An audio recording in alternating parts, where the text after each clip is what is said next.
fucking zombies, man. I remember back in like the 80s, 90s watching like Night of the Living Dead, where like the idea of a zombie was like this abstract concept, and then fast forward 20, 30 years, and you have zombies, like fucking people who are possessed of an ideology. It's just been weird.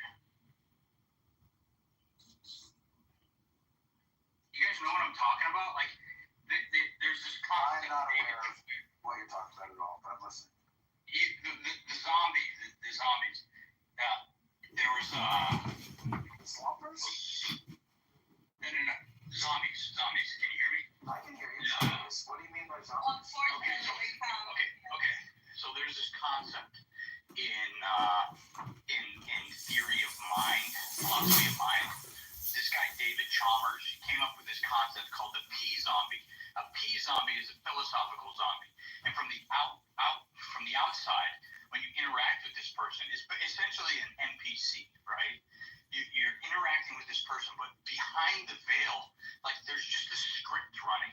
There's no real ratiocination happening. There's no critical thinking. There's nothing.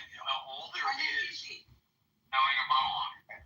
A shadow into our, like you, as a window into our conversation about years.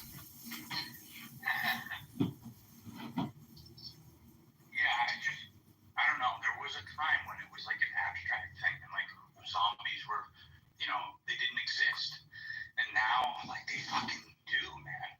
They do. Right. I mean, one example that I can think of is people use words that they don't even know why they're using this word. Like my 19-year-old friend who I referenced earlier when we were having. Why do you keep referencing his age? It's weird. Well, because that's the only thing you know about him. Let him do whatever he wants. But you don't know his name. My friend, his name is Constance. His name is. Yeah, it's nice to know. But you keep saying like if it was a girl, I kind of asked for you. Were you trying to fuck him? Like, my point was. Are you fucking this guy? It seems like you like me. Or you're getting turned on by this, Lou. I mean, what is going on? He's not a 19-year-old black kid. Black. All right, so my point is that when you talk to these anti-Israel types, they often use a word like they'll say, the Jews are so bloodthirsty. And I think it's interesting that they don't say Israelis are warmongers. They don't say Israelis are warlike. They don't say Israelis are violent. They don't say Israelis, they don't even say Israelis, like sometimes they'll say evil. They won't even say hateful. Like they'll say Israelis are evil and Israelis are bloodthirsty. And I was talking with my friend and I was like, yo, do you know that for thousands of years, people have been saying that Jews literally drink the blood of babies? Like 2,000 years ago, they were saying Jews drink the blood of babies. Do you know that you're invoking a 1,000-year-old racist trope? Do you know that? Come up with some new material. And his response was, but Jews are killing babies. And so that's what makes me think, but they do. So the point is, he doesn't even know that he's running a script. He doesn't even know that he's using the word bloodthirsty because he's subconsciously evoking this 1,000-year-old trope, and he's not even aware of the script that he's running in his brain. Right. So watching the news and when people are exposed to this false narrative and this idealism, their whole lives, and it is quite punctual that you refer to him as a 19-year-old, because this is an epidemic amongst the younger generations who have been just inundated with false information from the internet, and this is just sheer proof that the tactics of hypnotizing the majority of the people is working really well. These people are just hypnotized and they believe everything at face value. They don't investigate it. They don't do any research. They just, the internet says it, so it must be true. So then the question then becomes, what is the proper course of action after you run the 60 IQ? How would you feel how would you feel if you hadn't eaten breakfast yesterday test on them, and they come back and they're like, but I did eat breakfast yesterday. Then what do you do? All that's left in my tool bag at that point is either violence or just ridicule. Like those are the two, and ridicule is kind of really better than violence, personally. Ridicule is a kind of violence. Shame them, maybe you can shame them into educating themselves. Highly unlikely, but I mean, it's better than violence. I don't agree with violence. How do you incept awareness? How do you incept intelligence? Okay, you want to know my honest answer? A really high dosage of LSD. Because you know what? When you take a really high dosage of LSD, you are hiding from the truth. And the truth comes barreling at you. Like fucking, you will not be, most people would not be able to handle it. We're not just going to go around dosing people with I understand. We have to figure out how to trigger an endogenous release of like an LSD analog inside their own neurobiology. Wow. Therapy, I don't know, but I mean, it really comes down to like prying open your third eye and understanding that, the exact scientific realm in which we dwell. I mean, we see everything in three dimensions. That means we're living in the fourth dimension. If we see everything in fourth dimension, that means we're living in the fifth dimension. So if they're seeing everything in one dimension, that means they're only living in the second dimension, because you can't see the exact dimension that you're living in. You can only see the opposite or the forward. What a load of tosh. Yeah. I never understand the whole, they believe us because they're told, and then why not tell them something different if that's true? What a load of bollocks. I mean, the reality is, I want to know the truth, okay? And it doesn't help you taking the piss out of people who actually genuinely do want to know the truth and might not know necessarily where to go or to trust to get that truth. So well done in taking the piss out of people who actually do want to know the truth. Hey, that's really going to achieve a lot. Anyway, now the question is, do you know if you're actually ever going to know the truth? Because if the answer is no, then why are you obsessed with it? I'm not obsessed is the right word, but what I would say is because it's fucking pretty important, isn't it? Isn't it important to know the truth? Is it? I don't know. Like, how does that affect really your day-to-day life and the decisions you make as in like how to live a good life with your family and get along with the people you love and make a living and all of this? Does it even make an impact?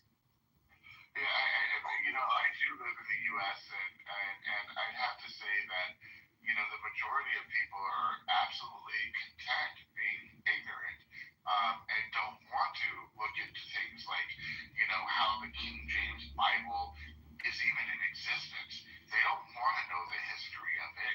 They don't want to know because it would fuck with their own narrative, and they're so stuck on their own narrative of how things are that they don't want to know the truth of the history. And it's very unfortunate, and it's very disheartening as an American that does seek the truth, because that's the way I was raised.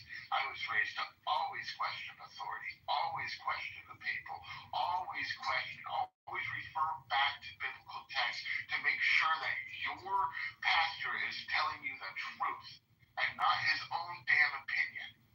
And same with the walk of Christ, man. All these people out there saying that they walk with Christ, yet they have scripture in their mouth but vile in their actions. It's amazing to me the willful ignorance that this quote unquote Christian nation, and mind you, this is not a Christian nation. This is a nation founded on religious freedom, not any particular religion. You're not mandated to be a Christian to be an American. That's ridiculous. But there's a good majority of people out there that believe that if you're not a Christian, you're not an American, and it's disgraceful as an American.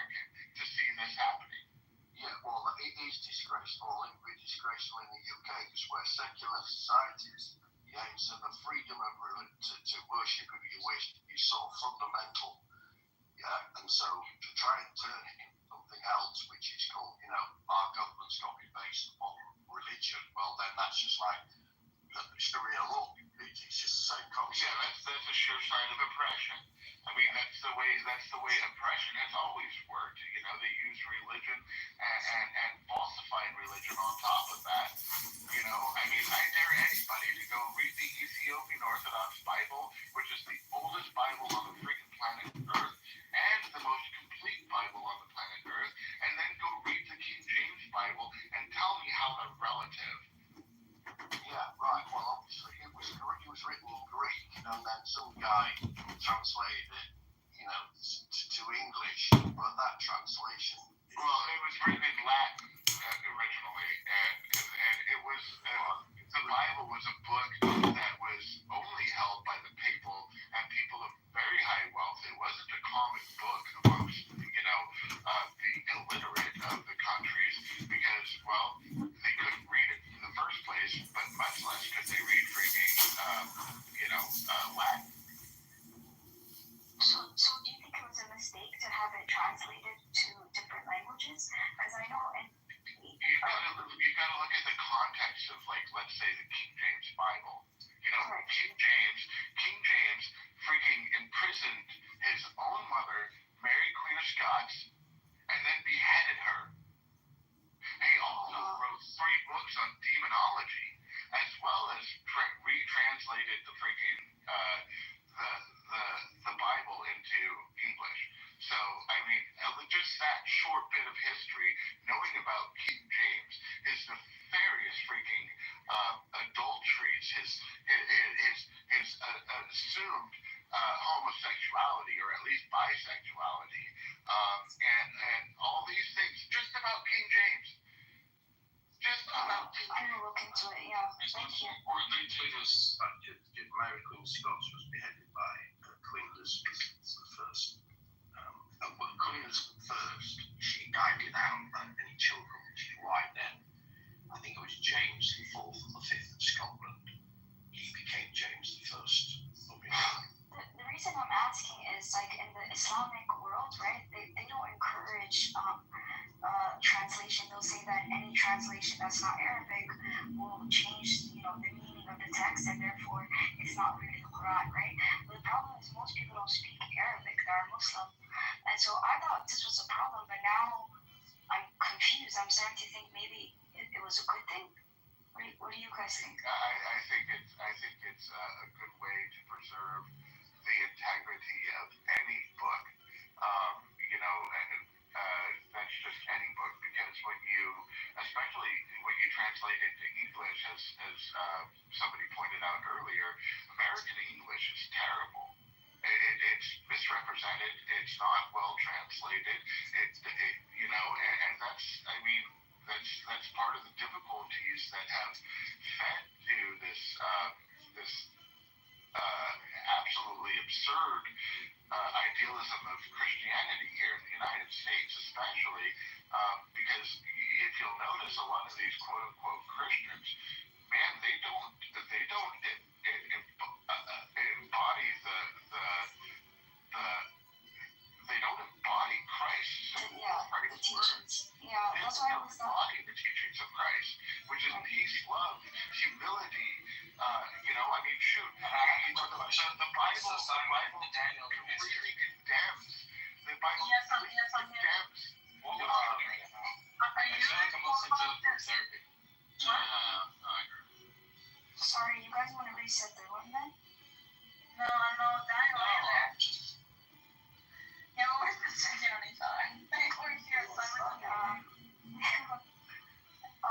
anyways, I came in, I saw the title, and so I'm a bit confused because I've been dedicating the last few days into looking into Iran, right? And so I made a list, and you guys correct me if I'm wrong. There are people who are royalists. Okay, Daniel. Okay. So there's a group that are royalists, right? And they like this guy named Pahlavi. Yeah. So there's that group.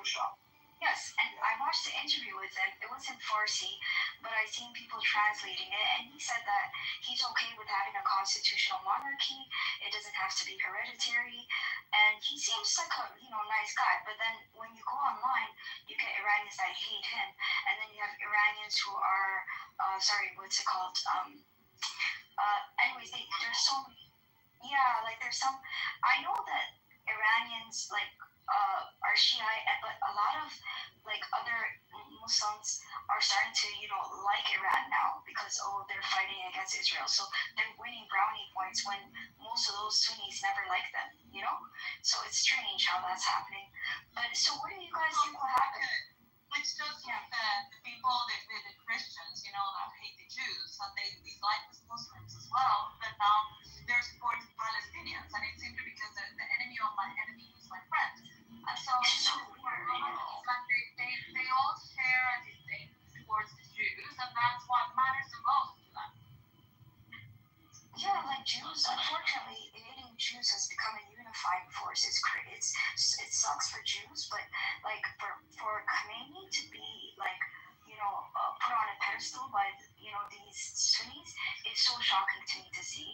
But what I wanted to know is what do the Iranian people want then? Do they want Pahlavi to go, or it's I just want what's best for their country, but it's hard to understand because they have so many divisions,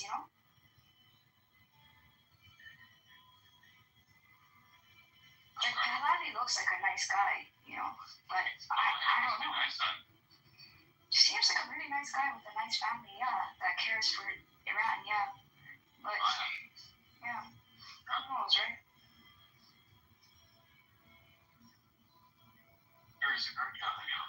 Samia wants to pull Islam into the topic of Middle East. Yeah, I brought it in. Sorry. Samia is Muslim, so she can do that. Yeah, I brought Islam into the Middle East. Sorry, my apologies. The Muslim women weren't supposed to talk. I know. Yeah. There's Sharia on Clubhouse too. I'm not supposed to talk. I'm just asking,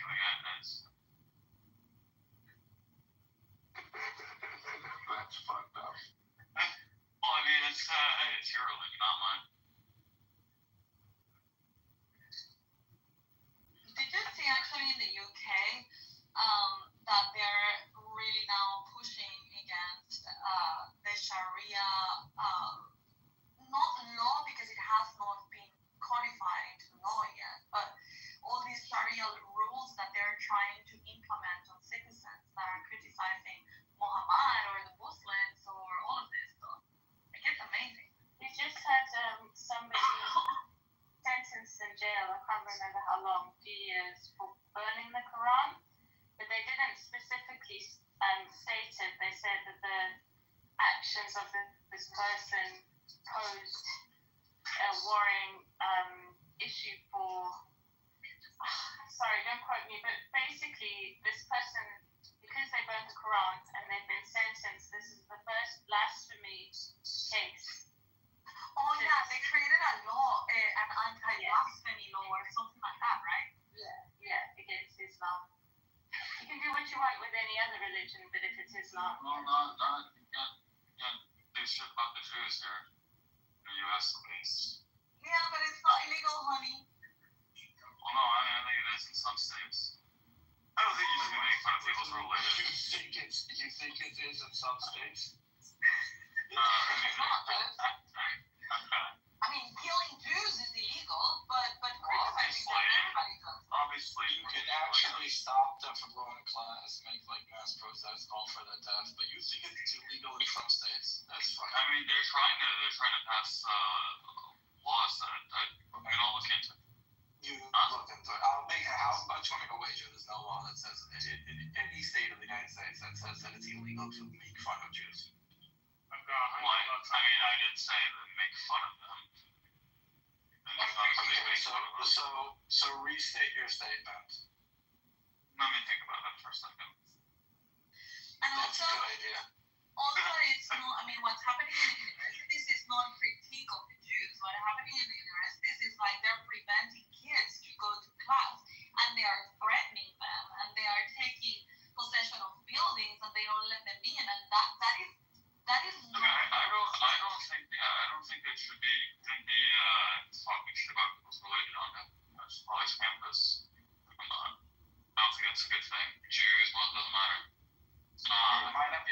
it's fully legal. Well, in the UK we have hate crime. So there is. Well, the UK is a failed state. It's not interesting. I don't give a shit what you think, dude. Yeah, but we have. We're on that Simon. We don't like the line which you cross. Yeah, which becomes from you go a big nose right to a hate crime beyond that, which is then a criminal offence. What that line is, I don't really know. You know. So. You agree with the hate crimes? No, I don't agree with that. I don't agree with that. I mean, a crime is a crime. It doesn't matter if it was motivated by hate or by love. I mean, there are a lot of love crimes, right? And they don't make it. No, I hate crimes. No, what's a love crime? A love crime is the one that is like, I'm gonna kill her because I love her so much. I don't want anybody else to Yeah, it's called a crime of passion. No, I mean, the UK is a failed state. I mean, you barely even have property rights at this point, let alone free Can speech. you name one state? Hold on. Can you name one state in the whole world that is not a failed state? Was that the dude not the same name as me? Yeah. And we're in the state of Iran. Oh yeah. So we got Seaman. Driving into lane. So Seaman, can you name one state in the world that is not a failed state? Well, I mean, considering that the UK was like the source of like one of the Just answer. enlightenment. Why? Let me just give context to what I'm saying. Because every state is a failed state according to your. Yeah, but I'm talking about where the enlightenment Lives on happened. religion. Don't pick on me. According to your religion, every state is a failed state. No, it's not. He blames it on them. I don't blame it on No, but religion. according to Simon's religion, every state is a failed state. Why I don't blame it on religion. You literally said that all religion is having a negative impact. Simon, if every country is a failed state and you're the cop, you're not Okay, well, if you want to always start the enlightenment period and we're trending the other way and you're blaming like Wales, right? Like, because I feel like we've talked about this a lot. There's a lot of negative philosophies that have also impacted the West. It's not just religion. Anyway, have you been able to rethink your question? Oh, sorry, Simon. You'd be better off having a monarchy. I mean, look at your head of state. What an embarrassment that is. Yeah, that's why the UK is a failed state. Who are you talking about, the US or France? Yeah, well, no, the US, I mean, come on. There you go. The US is a failed state because of this guy. And he's coming from the UK. Oh my god. Like, that's what I'm saying. We're listening to a British guy talk about the US being failed. Like, that's a joke. No, I think he's right. Monarchy historically has worked out phenomenally. I think we should. We've got constitutional monarchy. It's working very well. Charles is a Muslim. You've got another, with a president and head of state. What is this hearing on? Like, this is such a bad. I'm surprised you guys can even speak freely at this point. Like, We What do monarchy have to do with it? Oh, there's someone banging on my door. I've said something I shouldn't have said. Oh, I'm going to be arrested. Oh my God. see, the funny thing about what you just said is I know you're being facetious, but the reality is that actually happened. Lucy Connolly, Simon. So, I mean, what did you say, Simon? Lucy Connolly, who's in prison for 2 Oh, years. yeah. Come on. Sarah, you in the UK? Yeah. I'm sorry to hear that. Of course it's a failed state. Is it Sarah that used to be in Israel and had a baby? Is that you know? Yeah. Oh, I didn't see you in Mark's house the baby. Yeah, she's good, man. You gotta see the baby. I don't share pictures online. Sorry. No, it's a Seinfeld joke. I don't actually. Oh, Congratulations. So, baby. You gotta see the baby.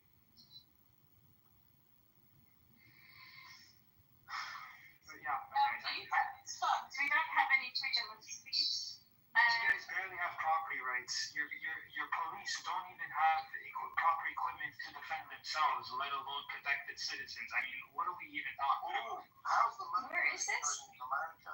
How are the stabbing rates in the UK? Less from the gun. That's No,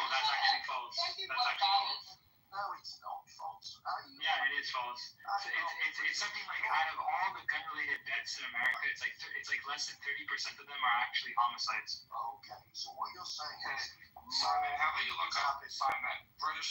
How about you look up the stats right now and tell us how many murders are there in the UK per 100,000 civilians, and how many are there in the United States? Let's compare numbers.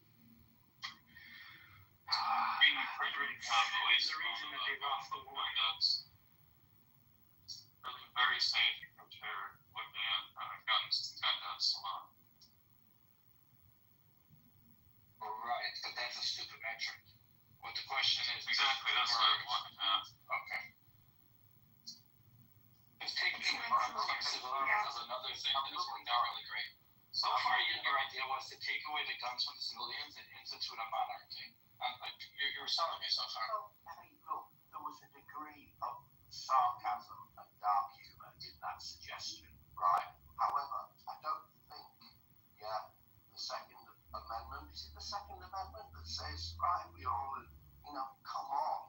That was in 1750 whatever, when you have single musket. Are you saying 1787? Yeah. Whatever. So am I looking at murder per 100,000 right up? I didn't even, was that even an argument? Come on, it was in 17 whatever. I don't know. Well, we need a man with gold knife. It was a bad day for us, so I put it to one side. Yeah.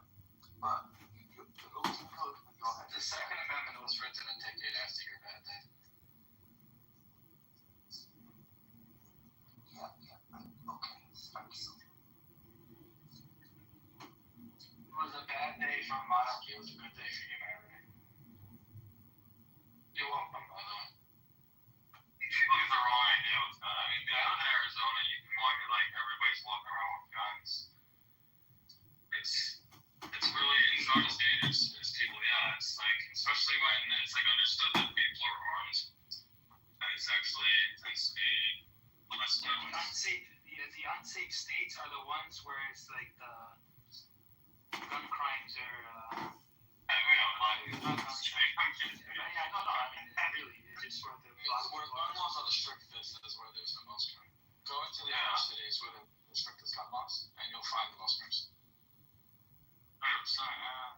Basically, leftist states and leftist cities.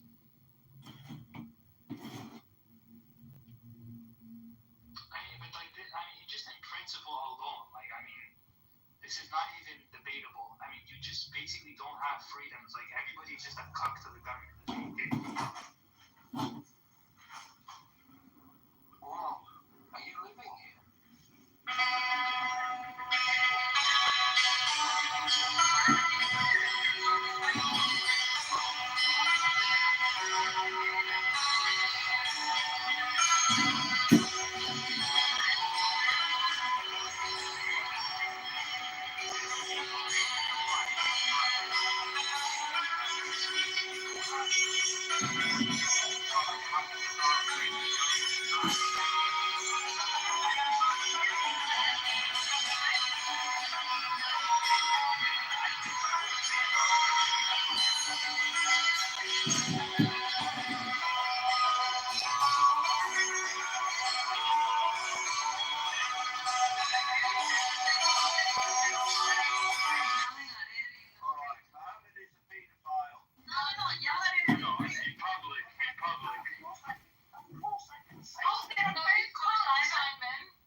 Homicide counts per 100,000. Idiot, who are you anyway?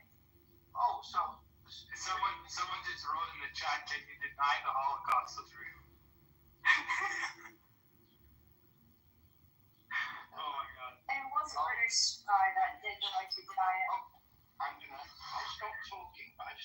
addressed the challenge, which was intentional homicide counts per 100,000 of inhabitants. All right? So, number 65 with 5.763 homicides per 100,000 is the United States. Sorry to disappoint you all. I'm scrolling down. Oh, maybe I went past it. Oh, hang on. Sorry. Hang on. Okay, this room's called Jailbreast History about racial ID. 1.536.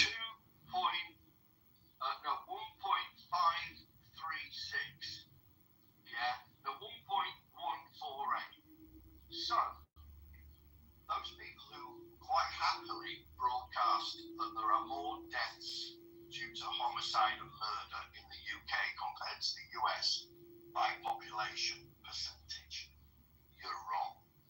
Alright? I'll now shut up. And you can Yeah, well, you're wrong about the. What about violent crimes? Simon, you are wrong about that. And I'll look Yeah, to that's a big argument. Why are all the Simons always wrong? I'm not always wrong. That's why sometimes I get. You were wrong about Oh yes, you're right about utilitarianism, Simon. Yes, you're right. Yeah, you're wrong about that claim you made. There are more murders. Who made that claim? I said violent crimes. Oh, Who made that claim? Simon That's what I said said. what? Wait, I said Simon says. There are less homicides in the UK by population count as a percentage than there are in the US. I said violent crimes, and because you brought up guns, and I said like not even half of the gun-related deaths are from murder, and that was all I mentioned. True. But if you include acid attacks and honor killing, I don't think they even report those ones, and stabbings. No, they apologize. Violent crimes. Apologize, I was just focusing on murder. Fine, I didn't mention murder. Okay, alright. Wait, but you know who came up with the whole grooming gang? It was Suella Braverman, but she is of Indian descent, and it's to try to silence her, like she's trying to create some, Indian Pakistani kind of conflict. Yeah. Well, you could.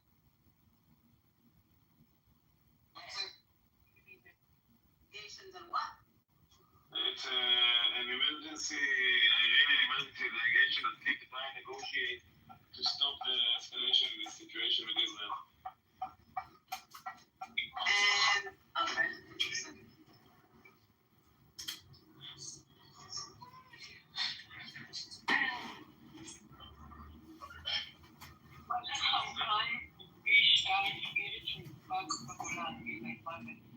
B2 זה אנשים צריכים את זה, זה שוב,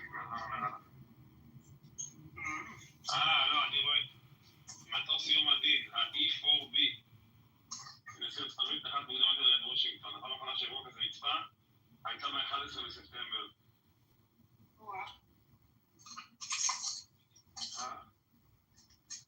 יש סטרדיווריוס לכך בישראל, את יודעת מה זה?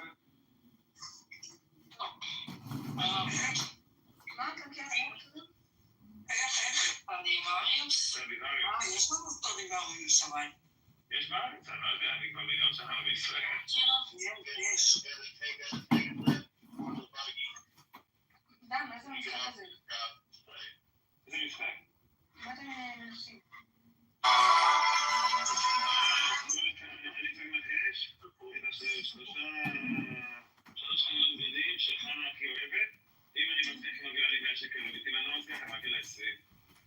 מה מתארים שעה ראשון, אני מצליחה. ואם אני לא מצליח את מעבירה לי פעם אחת 50 שקל? אבל זה מוכר, נכון חבר? כן, תשמע, מה לי? יש לך. אל תהיה שם. לא. לא? לא. אני לא... תעבירי לי כל אחד 50 שקל. וזהו, אני קונה רק בייסיק. למה את קונה משהו מיוחד, ואז כולם איתה עם זה. אני קונה רק חולצות טישרט שחור, אפור, לבן, כן. שהם היו בקבוצה. מתאים לחישת במנגו.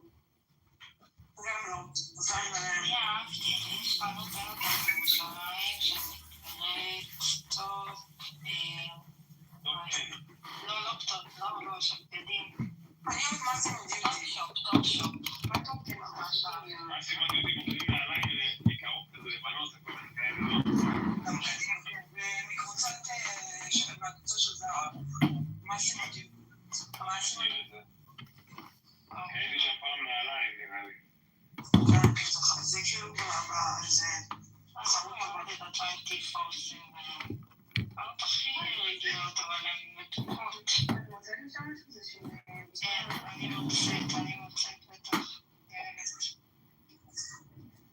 שם בטופ-שופ, אבל הטופ-שופ יש רק במשום שאני הייתי בטיקטוק ובחיפה. פוקס קיטס. לא אוהבת את פוקס בכלל.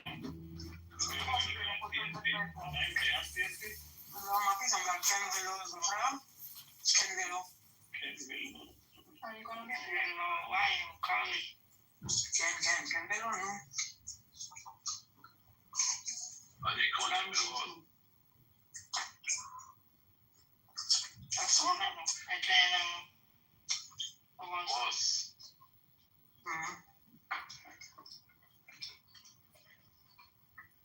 קוראים לחנות רוס. לארצות הברית וגם בצדדים שלהם. צדדים שלהם, חבל על הזמן. אני פשוט אוהבת לקנות הרבה בכלום כסף.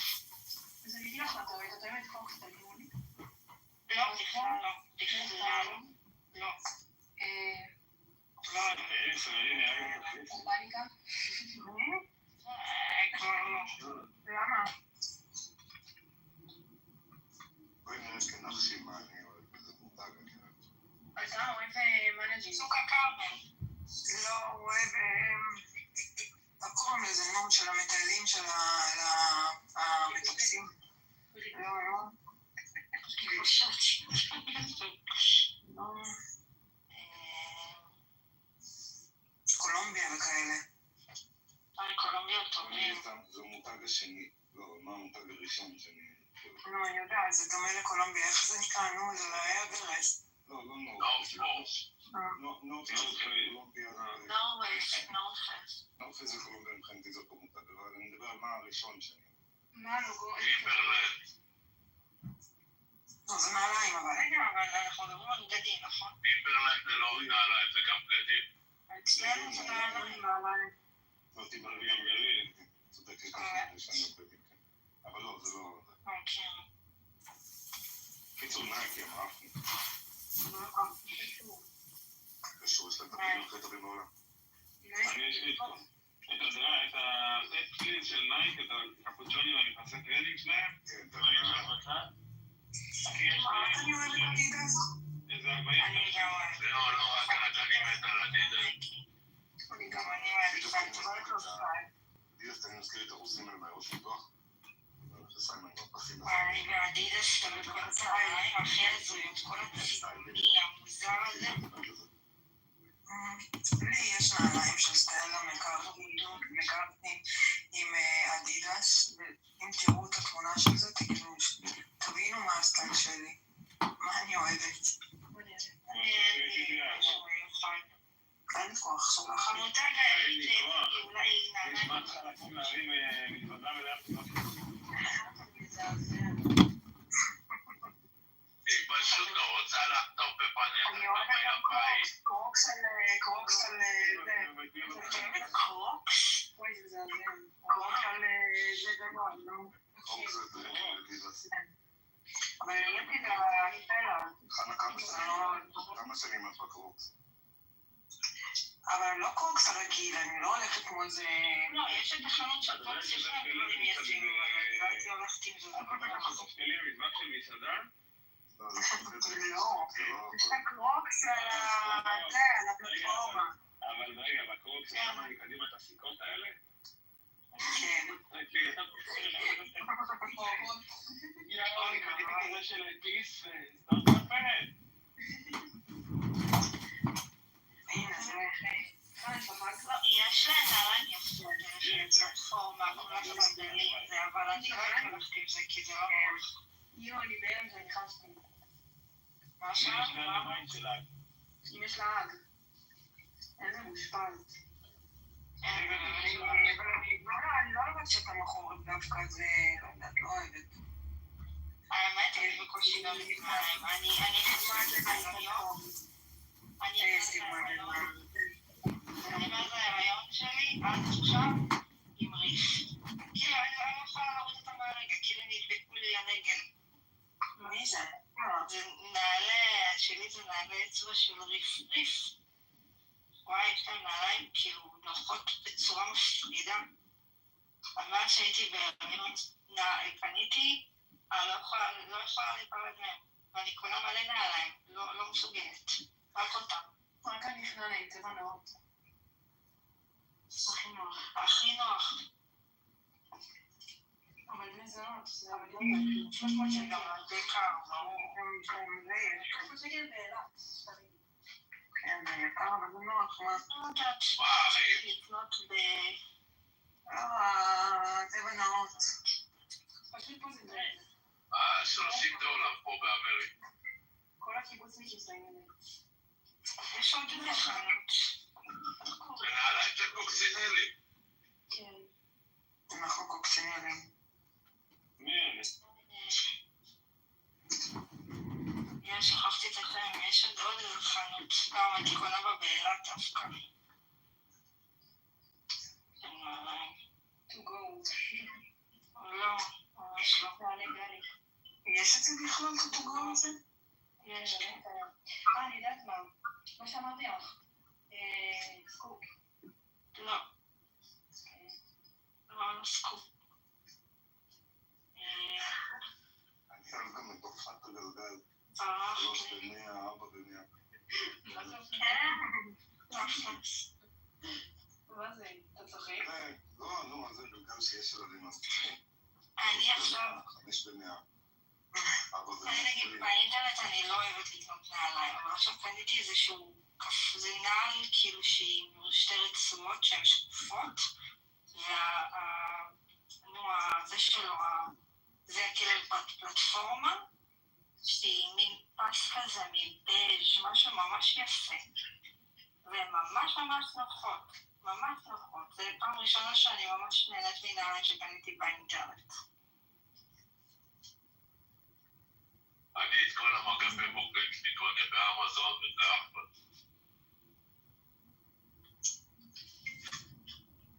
אבל לא השתלב את המגפיים שאמזון בליצ'ים פרודה. טראמפ אמר, נתניהו מקבל יחס, תקשיבו, טראמפ אמר, נתניהו מקבל יחס לא הוגן מהמדינה שלו, כל המחאות נגדו מביישות. אבל טראמפ שונא את ביבי. מה יגיד לפיד על זה עכשיו? ראיתם מה שאומר? אתה איבדת את טראמפ? טראמפ לקח אותך כמו ארנב מסונבר לחדר. ראיתם שמד"א ופיקוד העורף יתאחדו? באמת? זה לא נשמע אמיתי. מד"א פאקר.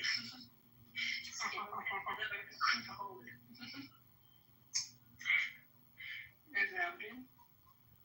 אין סיכוי שזה יקרה בעולם. לא, אני הייתי באיחוד הצלה. הייתי מעלית. גם אני הייתי, פרשתי. מאור. פרישה מוקדמת. כי היה לנו רק ערבים מטופלים. מה הג'לו? I wrote to Clubhouse for you to ask them how to get rid of your stupid 18 plus profile picture. Okay, I don't know, they didn't answer me yet, I just wrote to them. I also asked. I also report my picture. They didn't answer you? No. I think it's a violent sexual abuse picture.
עכשיו גרו מעלינו בקומה שנייה. וזה שבת אחת הם לא היו בבית, וכשחזרו במוצאי שבת הם גילו שהפולנה רצה פתוח ושמישהו גנב להם כסף לבית. דיירים. אז הם קראו למשטרה, למחרת בבוקר המשטרה באה כאילו, והתחילה לפשט טביעות אצבע בבית, כאילו, מז"פ ועניינים. והתחילו לגעת בארונות וזה, בקיצור פתחו לו את הארונות מטבח ומצאו שם מעבדה של סמים. אז יצא לו את מי שגנב לו את הכסף מהבית פשוט הורידו אותו באזיקים.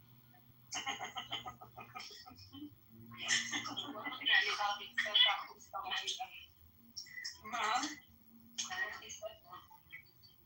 מה? כן, אני יכולה לצחוק, אני לא נרגעת. זה כיף.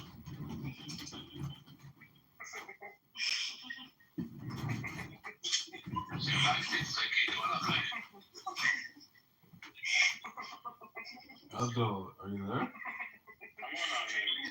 הנה לא טוב חיזוק בקפה, חכי. חכי, אמרתי לה, חכי.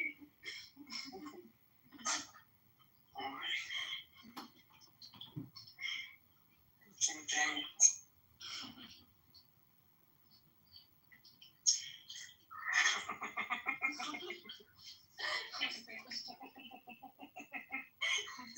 וואי, אתם שתיכם? עגל וצ'קל. אוי, מלך. אני כאילו בראש שלי משכנעת את מה שנאמר, וזה עוד פעם מצחיק אותי. כולם עושים את זה כמוני? בטח, תבלאוויה.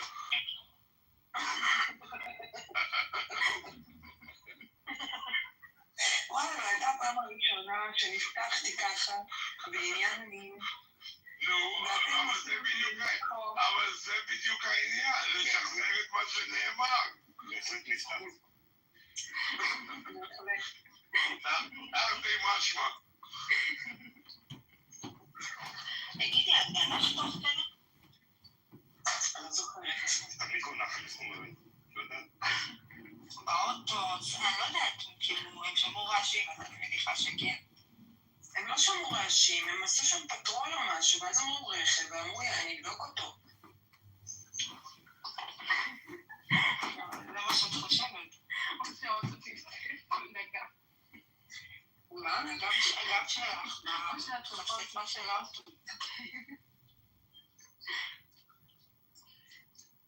אוי, אוי.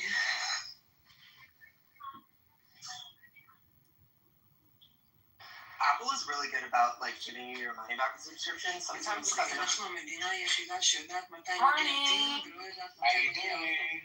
I'm very well. How's it going? Fantastic. So I'm doing. Do you want to catch up or you want to jump in? I'm gonna catch up. So catch up. I have my breakfast and coffee, right? You said breakfast and coffee. CEO gagging. I love it. Is coffee, is that Brooklyn or Boston? Which says coffee right there. Probably a combination, right? She's in New York City, girl, 100%. Okay, cool. That's why she has the green bean, not the fact that she's beautiful, but she is. Let's roll with it.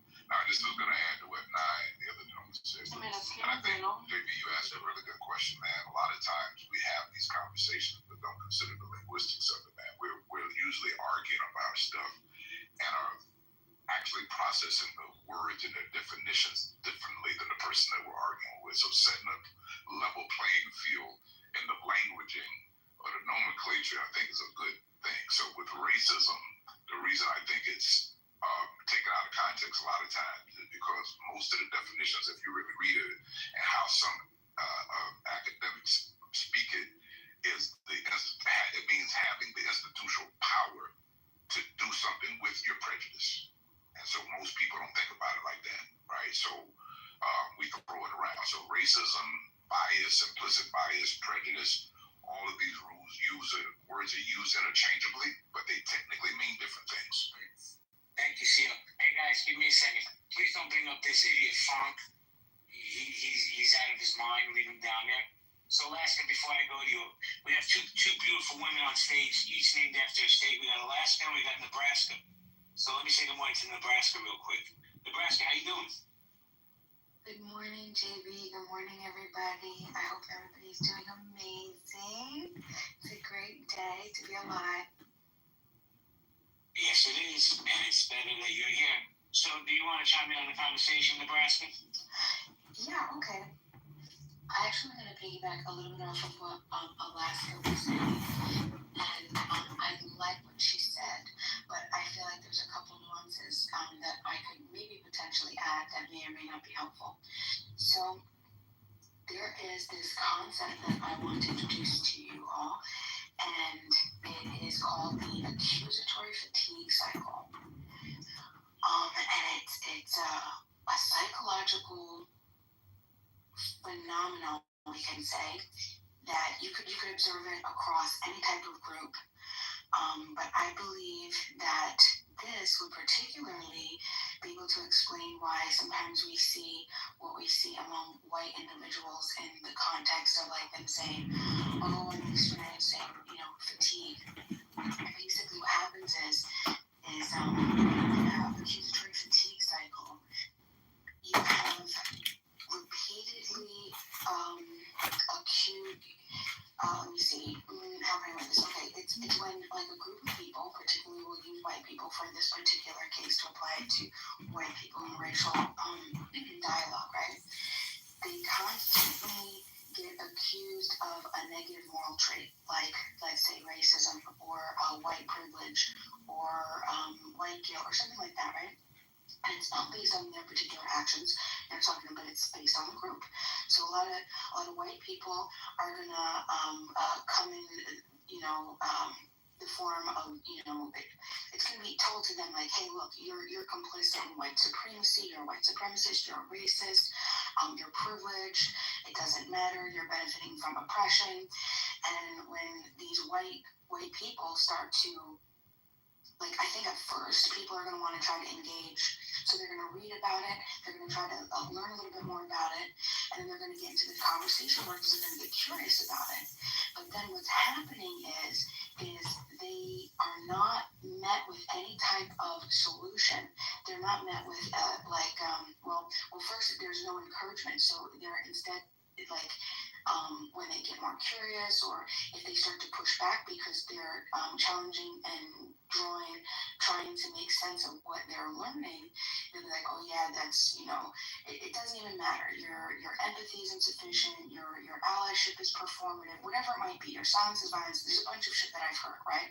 And what happens is over time, this is going to create an emotional exhaustion, and it's going to create like a sense of futility. And they're going to be like, you know what? If I'm going to be labeled a racist no matter what, if I'm going to be accused of having, a white privilege and that I'm complicit in this white supremacy, the classical psychological aspect of learned helplessness happens, and that's just what repeated like failure leads to when someone's trying to stop something. So basically, because we don't have a lot of times in these discussions, we don't have a descriptive a descriptive guideline to what white people can do. We don't offer them like these are the things that you can specifically do in your life today that can change. They start to experience what's another psychological phenomenon, because this is what the accusatory fatigue cycle is. They experience reactance. So it's okay, and so that is a psychological pushback against feeling morally coerced. So then they're just like, you know what? I'm just gonna. They just end up withdrawing and resenting the conversation altogether, not because they reject justice, but because they're no longer feeling that there's a path to moral dignity for them in it, and a frustration with it all. So I think overall, and I'll land here, is I think that it's not that the white fatigue, because I do believe, I do agree with Alaska. I'm not sure it's so much fragility as much as it's rooted in something deep, like a deeper psychological reaction to being like morally by default.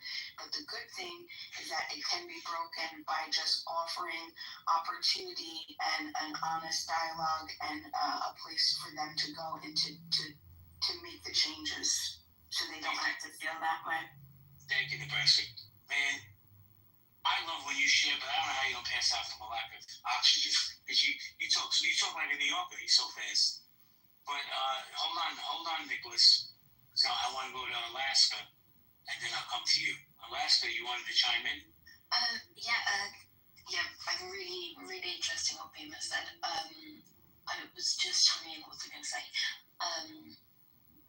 Oh my goodness, what was I going to say? Oh yeah, when I was learning about words and things, I learned that even the word racism, the ism implies system. So sexism, racism, I can't think of any other examples, which is weird. But just to throw that in. You want me to come back to you? No, it's just mainly that.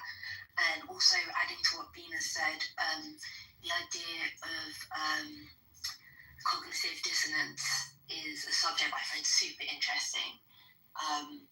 And it's very hard because you go between obviously wanting to educate people but wanting to keep your peace in certain areas, and it feels like it's an education thing that really should be discussed. But anyway, I'm going to stop there. I'm sorry. No, you're good, Alaska. Thank you. So let me just address two things in the chat. Anybody that engages with Frank, you're on your own. He's an idiot. I wouldn't even address this idiot. And chillism sucks. Fuck chillism. Bunch of racist assholes in there. Just my opinion.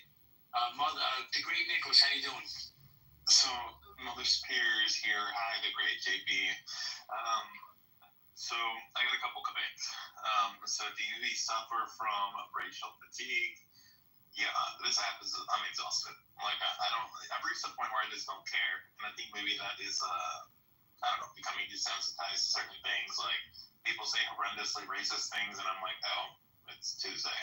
And I used to be like, oh, wow, look at these people. How could they say these things? And then I'm like, oh, this is just another one of those people on Clubhouse. And I don't know if that's healthy to not even flinch anymore. Also, another thing being in the I'm at the Matrix. No, I can hear you. Okay, so another thing I'm becoming desensitized to is the whole Israel situation. I'm like, I don't give a fuck about them. They're 1,000 miles away from me and have no impact on my life. Why do I care so much about Israel? So that's another thing. And then the third thing is just like subtly racist things. Like, you can run an analysis in your brain sometimes like, is this even worth my time to address? And for me, it's just, the answer is increasingly becoming no. You know what I'm saying? So that's all I have to say. Thank you, the great Nicholas. I'm going to say, man, I've been on this app 5 years, right? Since the beginning. I'm an OG. And at the beginning, man, people would say covert racial undertones, right? They would say things like, what does he or she mean? Now it's the Wild West. People will say whatever the fuck they want. They don't care. And here's the thing. I think a lot of people who say those things actually mean those things. That's how they really feel. Right? And this gives them a platform. Frank, I'm not bringing you up, you moron. JT, are you there? Yeah, I'm here, JB. You made an excellent point right there, too. I would say I experienced the same things where now it is just certain rooms, you can just expect to get what you're going to get when you go in there. But I wanted to kind of speak to what the sister was saying earlier about what white people can do. You know what I'm saying? And I'll be brief in just saying, I think on a macro level, and I know you have a lot of these rooms, I think reparations is obviously the next step in comparative justice. But on a micro level, right now, with this administration, we're seeing a lot of changes taking place that affect, black people in general. We've seen them wipe away affirmative action. We've seen them with the DEI hiring rhetoric. It's always an attack on black Americans, right? We see them with now, what is it that he's doing? Oh yeah, when he first got in, he was trying to wipe away funding to HBCUs. He was trying to get rid of blacks in the military, black history. I mean, there's just a whole host of things that have taken place since Trump office, and our white quote unquote allies have been silent about it. I've seen almost no pushback So I guess the question I'm asking, if people are really serious about an allyship, trying to find out what can be done to help Black people. I mean, we can start with just some things that you do have the power to change. You are the majority, right? If you speak out on things, people are at least going to listen, at least going to have media attention. On your jobs, where you're seeing, things are taking place in administration, just I'm sorry, I know y'all can hear that. Just subtle things like that, where you can be effective, just trying to be a decent human being. I think people can start there. Wait, I have a question for JT. Really, hold on, let me just say something. I brought Frank up. We're going to let him speak after you guys have this dialogue, and I'm going to show you why this guy's a moron. Okay? No, I'll make this quick, and this is in response to JT's submission, and anyone else in the stage or in the chat can address this as well. JT, I'm curious to know your thoughts on this. I mean, the narrative has long been that Black people benefit the least from DEI and affirmative action, that the primary benefactors of these initiatives, these programs, have long been white women. So, A, what do you think about that narrative? And B, if that is true, if the numbers and data and per capita and all these other terms we like to quote prove that that's true, how does the dismantling of DEI and affirmative action impact Black folks? Well, I would say that both are true. I am aware of that. I think my overall point is that, I'm sorry, I'm driving out the shopping gate. I think the overall point in that is that if we know that these things have a negative effect on the Black community that we say that we're allying with, because that was one component of the overall statement. When we consider what he was doing with the Black military, when we consider what he was doing wiping away the history of Black success out of the American annals of history, right? It all fits. That's just one part of it. And the point that overall point that I was making is that if we see these things are happening as an American society, and we submit to the idea that we're supposed to be morally just, justice for all, equality. If we're saying we're moving past racism and all of these things, where are all the white people to stand up and say, wait a minute, these Black Americans who've been here since the beginning, fought in every war, who've been citizens in this country, they have a right to be a part of this history. And we need to stop, trying to ostracize them from American society and constantly attacking them racially. So I don't know if that really answered your question, but I would say those two things, DEI and affirmative action, are really just parts of an overall bigger problem when it comes to what's taking place with this administration, how it's affecting Black. JT, let me say something here. Yeah, I agree that other communities can definitely do more for the Black community, but it's been my lived experience from when I've seen it. If it don't apply, people let it fly. The Black community, in my opinion, hasn't been very welcoming to help from other communities. And that's fine. They want to do it on their own. They want to, whatever that is, that's fine. But I got to tell you, bro, I get, how much smoke I get for opening these rooms? I'm 90%. I get so much smoke. How dare this white man in the corner even bring up issues and talk about the Black community? Well, maybe I want to learn about the Black community. But before we continue, JT, let me introduce this Steve Frank. Frank, are you there?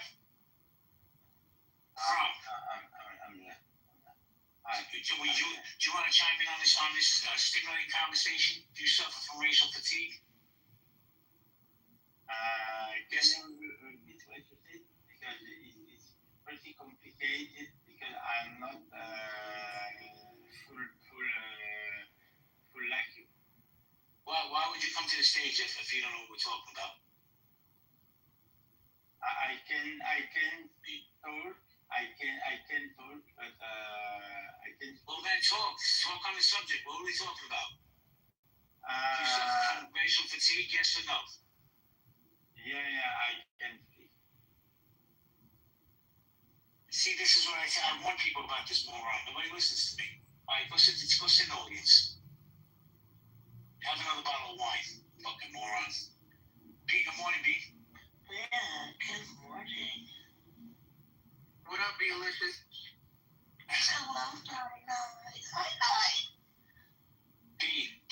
Do we suffer from racial fatigue? I personally don't after leaving Oregon. I'll be honest, every time I go to like a blue state, even though New York is a blue state, New York is different because people are about their business, doing what they have to do. But being in Oregon, it's just, I do suffer from fatigue because there's always so many questions. Is that your hair? Are those your lips? Explain this to me. What's your thoughts on George Floyd? I'm like, okay, you know what? I just wanted to come and have a roasted tomato bagel. Okay, it's just with a chai tea. Like, go Google this stuff. So no, in New York I don't have racial fatigue. In Oregon I'm wore out, honey. Child, I'm worn out. I'm tired. Thank you, Pete. Vera, did you want to push back on the blacks being moved out of the military? I just questioned it. Is that true? I tried to look it up, but I didn't find any evidence on it. I mean, when I was in the military, it was, lots of black people. I think, I grew up with such a sheltered lifestyle. I grew up on a farm most of my life in Texas. So it was just me and my immediate family. And then just all them, we're mainly like a Mexican area. And so, honestly, my very first black friend was in the military. Because it just wasn't in the neighborhood, right? Mostly Latin. So, are black people being pushed, actually, systematically, whichever, are they being pushed out of the military? Because if so, that's a problem. And if not, then I don't know where we're getting that information from. Yeah, I didn't know that either, that black people were being pushed. I'm sorry, CEO, is that? I was just gonna say, I don't know about push out of the military. Go ahead. I'm sorry, somebody jumped in there. Go ahead. I'm kind of in a bad area, so I might not be able to hear me, brother. So if you got something to say, go ahead.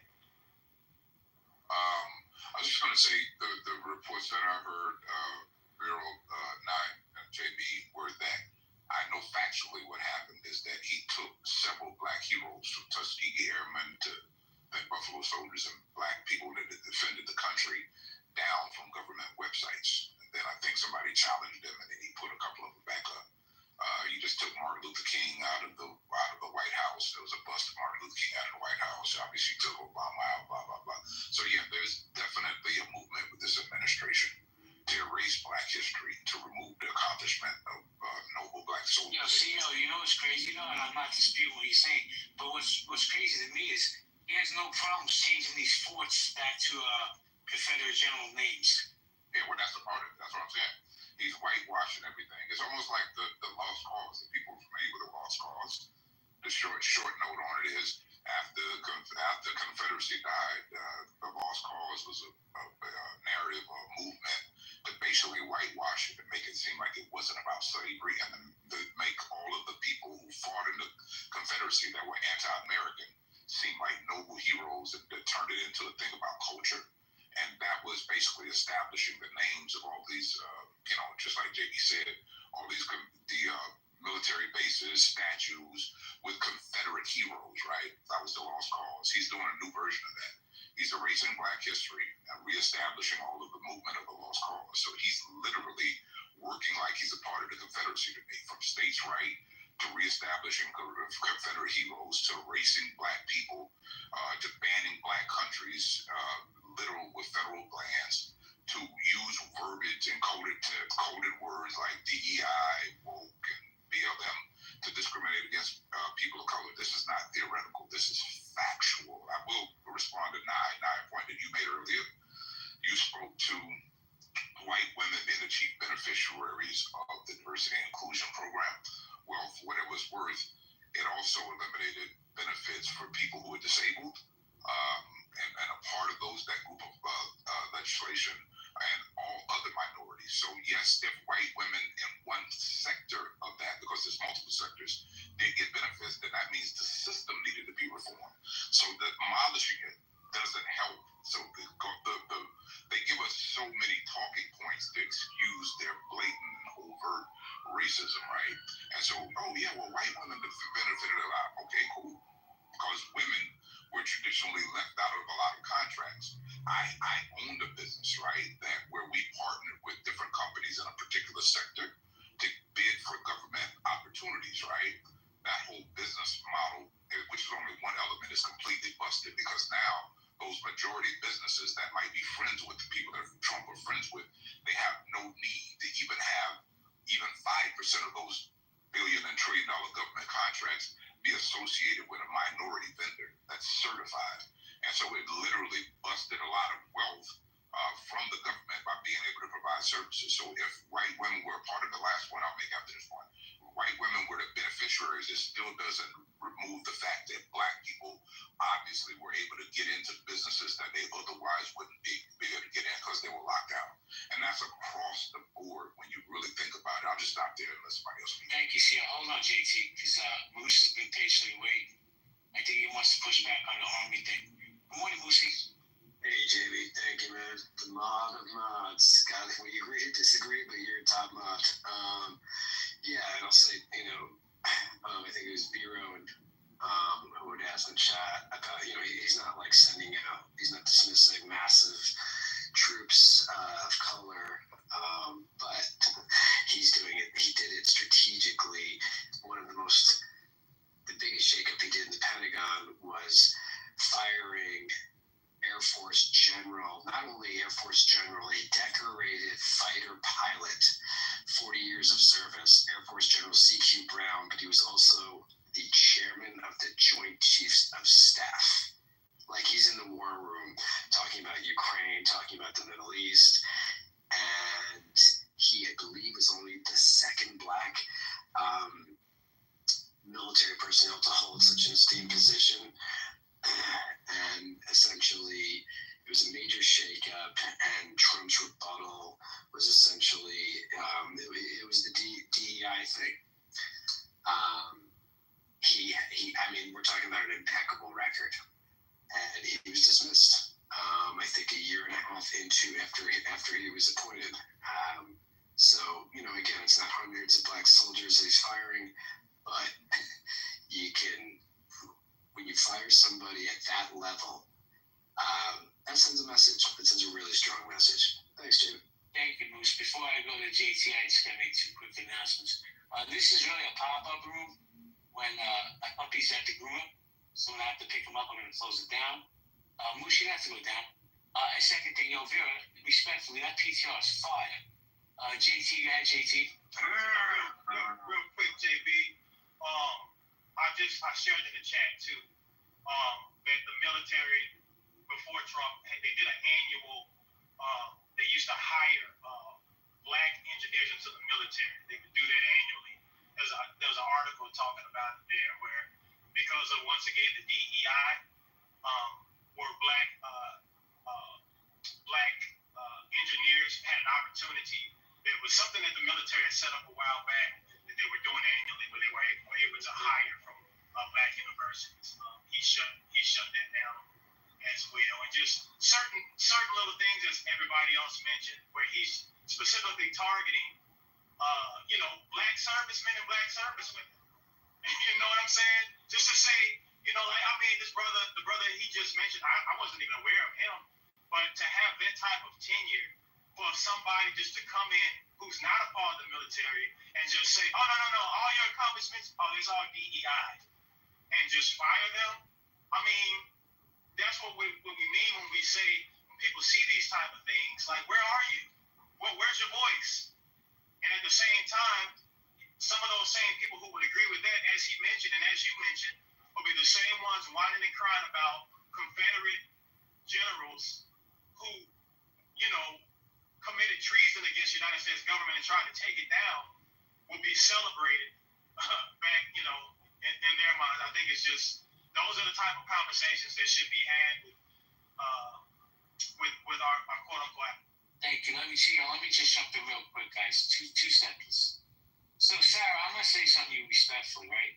Because we share a lot of spaces together. And I'm going to keep it 100 with you, right? You do say a lot of racist shit. I don't know if you give a fuck or not, right? But here's the deal. Iran is under attack by Israel. Your people are being oppressed and suppressed by the Iranian regime. And I've heard you in these rooms basically want people to feel bad for your people. But when you come out of the side of your mouth and say anti-black things, yeah, that's kind of hypocritical to me.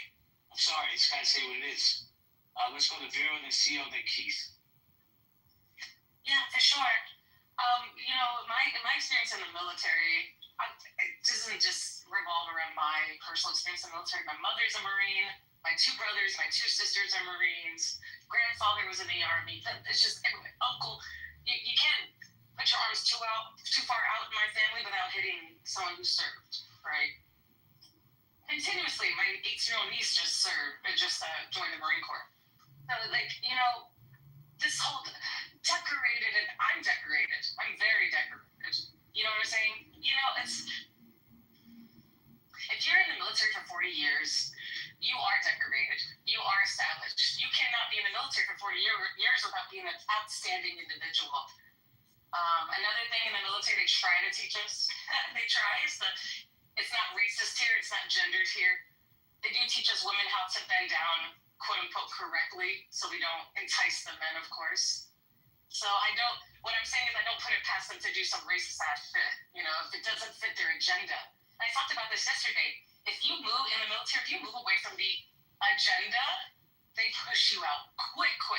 So my sentiment is, although I have not seen that with my own eyes, I did get out of the military in 2015, so during Obama. So it was a different world, right? We haven't even pulled out of Afghanistan just yet. I had just gotten home from Afghanistan, so it was a different world. But today, I don't know. Maybe because they don't fit, because they're black and they don't fit into the agenda, we can call it racism.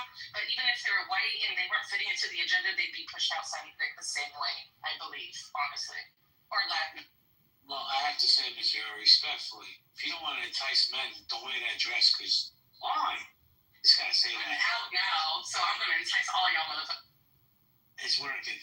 But I'm going to go to CEO, and then I want to welcome Keith and Sarah to the stage. CEO? I think I forgot what the hell I was going to say. Oh, yeah, I was just going to mention that there's a librarian. Oh, yeah, I got it. The librarian, obviously, similar to the general that the gentleman just mentioned. Thank you for the point about that, Joe. I'm familiar with that. I want to even get into my family members that were discriminated against that had long-standing positions in a high rank in the government and in the military. But yeah, that person was done wrong, and he's so decorated. Similar situation with the head librarian at the National Library. She has a decorated career, has every degree you could ever think of, survived several different Republican and Democratic regimes, and Trump fired her and just literally appointed to be the head of the National Library, a lawyer with basically zero experience working in law anywhere. And the only thing that he has is he's just white. So when we talk about the racism and discrimination against our culture and the removal of DEI, he's using DEI. He's using diversity, equity, and inclusion. He's just using it now exclusively for white people. And I think he's literally exploiting the white fatigue within the word racism. I think he literally plays into that. And that's one of the main reasons that people support him, because it's given license to say things that they've already feel with this fatigue. So I think the room title is a really good point. But at the end of the day, I'll just mention these 3 points that I'm done. The interns for both of his terms in office, if you just look at the picture of the interns, right? And then look at every other president for the past 4 years, you see different flavors of people. His interns, only white. Literally, there might be one black person out of 100. His cabinet, traditionally only white. So yeah, there's diversity, equity, and inclusion. It's just gone and swung the pendulum back to the other side, and it's white or Confederate.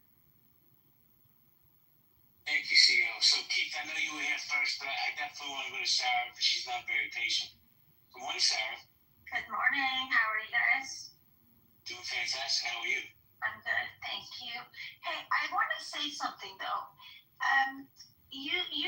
I think you're messing with me, JB. So that's why. No. I know what I said. Can you give me a couple of stuff that I've said that's racist? that black people, I've heard you say you're tired of hearing black people complain about handouts. Does that make me racist? Yes, absolutely. Absolutely. Why? That just makes me someone who lacks compassion. If you think black people have the right to complain, and I'm tired of that, that means Sarah has lack of compassion. She has no empathy. That doesn't mean I'm racist. Look right now, Theo, he literally labeled me and said Sarah's racist. The only thing I wrote in the chat was, is the new narrative that they're kicking black people out of military, and he writes in the chat. I know what he wrote, Sarah, this is not our first rodeo with you. This is not the first day that you wrote something that would be inflammatory. So listen, you're entitled to your opinion. You can say whatever you like. I will choose my spaces. I come into your spaces sometimes. But you're not immune from being called out on your bullshit either, just because you got pretty privilege. Thank you for calling me pretty, but JB, you and I might have like complete opposite view on systemic racism. You believe we have systemic racism. Sarah believes we don't have. You believe we owe reparation to people who were not slaves. I don't believe I owe reparation to anybody. I'm a person of color myself, so we have different points of views, but to go around and call me a racist, well, did you have this, I didn't call you a racist, but you say racial things. But you have this ideology, right, that reparations is just for slavery. When it's beyond slavery, it's about redlining, school to prison pipeline, all the oppression that the black community has felt. See, maybe wherever you went to school, you weren't taught this stuff. You know what taught me this stuff? Real life experience, Sarah. So there is systemic racism. Maybe not in your little ivory tower in California, but here in America, there's definitely systemic racism. Just listen to the conversation. Yeah, I'm not going to argue about this with you because I don't know what to tell you, how to respond to you. As a woman who's person of color, Middle Eastern, lived in Texas in the 80s with a religious parents, where I've actually seen what discrimination looks like. Like, this is the thing that I'm not playing victim though. The people who just try to always assume they know other people's everything, including their past and their experience, and it's just crazy. But I think, JB, you just felt like you want to fire up the room or something. I do have a conference call. I have to. Wait a second. Why when I say what I feel, that's not okay? I'm just firing up the room. But you say what you feel. And that's okay. And listen, I'm just going based on what you've said in past rooms, in my rooms, and other rooms. See here, Sarah, this is what makes me, and I'm gonna be 100 with you, one of the best mods on this app. You ready? I pay attention when people speak. I also read the chat. But like I said, this is America. Welcome to the country. Whatever, you're fifth generation. I don't give a fuck. You're entitled to your opinion. But I'm also entitled to push back on it. And that's how I feel. So we're gonna go popcorn style.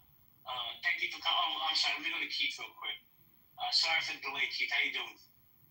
Good morning, JB. Good morning, man.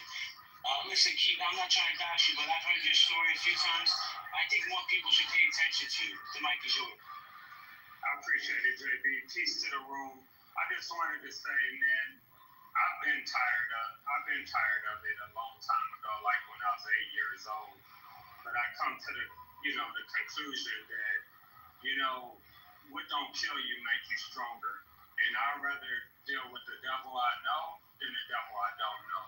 So I just call it like a challenge for all of us that been oppressed, and whoever you are, black, white, Chinese, classism, whatever it is, to use it as motivation. Thank you, Keith. I appreciate that. So let me say, I just need you to read up my friend because I get feedback. Thank you. I need to say hello to one specific person. My sister from another Mr. PB. Guys, if you have racial fatigue, she's a licensed psychologist.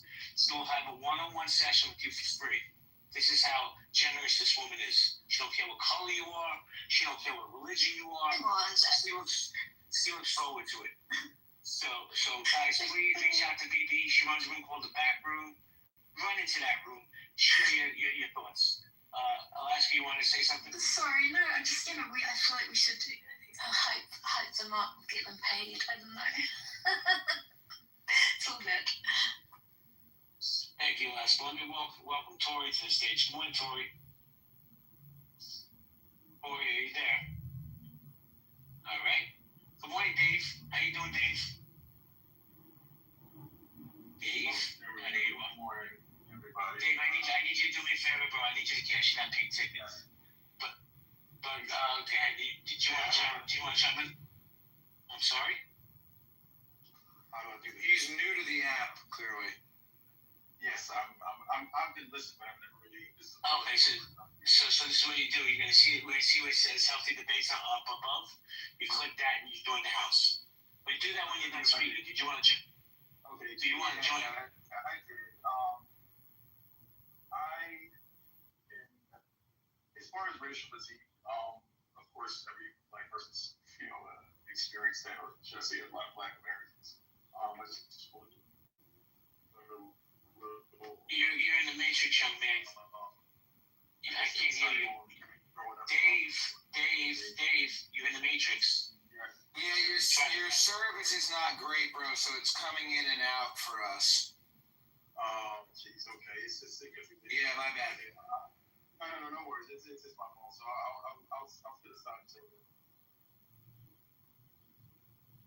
Thank you for that. I don't even know. I could barely hear you. Just try to if you get better service, make sure you have full bars or connect to Wi-Fi and then come back and try again. Tori, good morning, Tori. Hello, listening right now. Okay, if you want to jump in, just give me the thumbs up. You can still do thumbs up. You can't raise your hand. Guys, we're going to go popcorn style. I'll tell the mods want to run it for a few minutes. I appreciate it. Oh, we got Jordan on stage. Dr. Jordan. Clubhouse zoologist. How you doing, Jordan? Jordan? How are you? You're here, so I'm doing something right. So, Jordan, do you suffer from racial fatigue? No, I don't. But I mean, I think this is a great conversation. But I think we have to keep in mind that there are all kinds of things that different segments of the population are subjected to, right? Like, if you're the scapegoat in your family, you've been bullied your whole life. You're bullied by immediate family members, extended family members, outsiders. You likely have complex PTSD due to relational trauma, interpersonal trauma. You know, you could be Jewish in this day and age. I just had someone on my podcast yesterday who's a distinguished professor at WashU, and she was talking about how, she was she's quite liberal, but she's seen so much anti-Semitism on college campuses that she's just astounded by it, and she's actually in a position to make changes. So, and she's a four-time degree holder from Harvard, so she's also involved with helping Harvard. In fact, it was once thought of as the establishment, now it's thought of as the resistance. So, I mean, things change. It's not to say that we don't have to honor that people are definitely have succumbed, that people definitely succumb to systemic racism. But I think on an interpersonal level, we all are dealing with a lot of toxic people because there's so much dichotomous thinking. You're either this or you're that. There's no middle ground. So the world's in a crazy place, and be kind to each other. Thank you, Jordan. Guys, we're going to go popcorn style. If you want to speak, just grab the mic. What's up, Rohan? I just want to say thank you to whoever just spoke. That was very beautiful. Thank you for sharing. You're welcome. Thank you. I have a question for my friend. You wrote in the chat that it's not racist to use the N-word. Can you expound upon that? Sure. Yeah, I think that in general, it could be, anyway, it could be construed as racist in the modern definition of racism for sure. But I think that it could certainly be used in a joking way, without having hatred in your heart for Black people. It could also be used in an academic way, like, I'm not going to use it right now, but if I were to use, for example, the N-word just in a conversation, not invoking it or saying like, you dirty fucking N-word, you know? I think that if you say it with hate in your heart, it brings me back to the age-old Clubhouse topic that I love to discuss, which is, does sucking a dick make you gay? And I think that there are ways that you could suck a dick without being gay. For example, if somebody forced their dick into your mouth, just because you're sucking, or somebody had to suck a dick to save your mother's life, you're not enjoying sucking the dick, so you're not gay. Is this from personal experience? No, just purely theoretical. But my point is, the thing that makes the N-word racist is the hatred that you have in your heart for black people. And I think if you say it in an academic or a joking way, if you don't actually hate black people, then you're not racist. Can I ask you a question? Do you have any hatred in your heart for black people? No, certainly not. Certainly not. Okay. Well, I'll ask you. I want to ask him a question. Sorry. This is a thought experiment. I'm not threatening anyone. But just because I'm of the belief that that effect matters more than intent. So for example, if I punched you in the face and then like as hard as I could, and then your nose is bleeding, you're like, oh, what the fuck? And I was like, oh god, sorry, I thought you were someone else. Is your face hurting less? No, of course, and that's a good point. I mean, I'm familiar with the argument. The counter argument is that impact matters more than intention. So even if I didn't punch you in the face, if I complimented your hair, but you had recently changed your hair, I don't even know if you're white or black or Asian or whatever, but if I go up to a black lady who recently changed her hair and I'm like, hey, I love your hair, that could even potentially, especially depending on the tone of voice or my level of relationship with her, or if I was like, hey, I love your hair, can I get a feel? Can I touch your hair? Yeah. I'm complimenting her, but it's a microaggression, and so the impact of my action is actually harmful. I understand that argument for sure, but I think that using the N-word jokingly is not as harmful as punching somebody in the face, and not even a breach, like touching somebody's hair is not punching in the face, but I think that touching somebody's hair is inherently more harmful than the N-word, because I would never touch a stranger's body or even my friend without their permission. I don't want to touch anybody's body without their permission. Exactly. I don't want to enter anybody's personal space. So why did you as a white man though feel the need to use the N-word jokingly with intent? Like, what does that do for you? Are there no racial slurs of your own that you can kind of use and crack a joke with? Because at that point, it seems intentional and it's weird. Yeah, especially publicly, that's the only point I get really, really stuck on as well, because it's like, you could be joking around, but you don't know who else is going to hear that. I really want to know if you can answer my question. What do you get out of using the N-word, my friend? I think that under certain circumstances, there are a lot of different racial slurs. I would say all racial slurs could be funny under certain circumstances. I mean, I'm like academically trying to defend the use of crass humor, and so it's kind of a challenging position. But I could give you an example if I can. JB, do I have your permission not to say the N-word, but do I have your permission to say the K-word in the use of referencing? I can't stop you from saying anything. But, okay, so do you guys know this term, JB? You probably know this term, Yiddishkeit. With a T, Yiddishkeit? Yeah, do me a favor, Zach. Engage with other minds. I have nothing to say to you.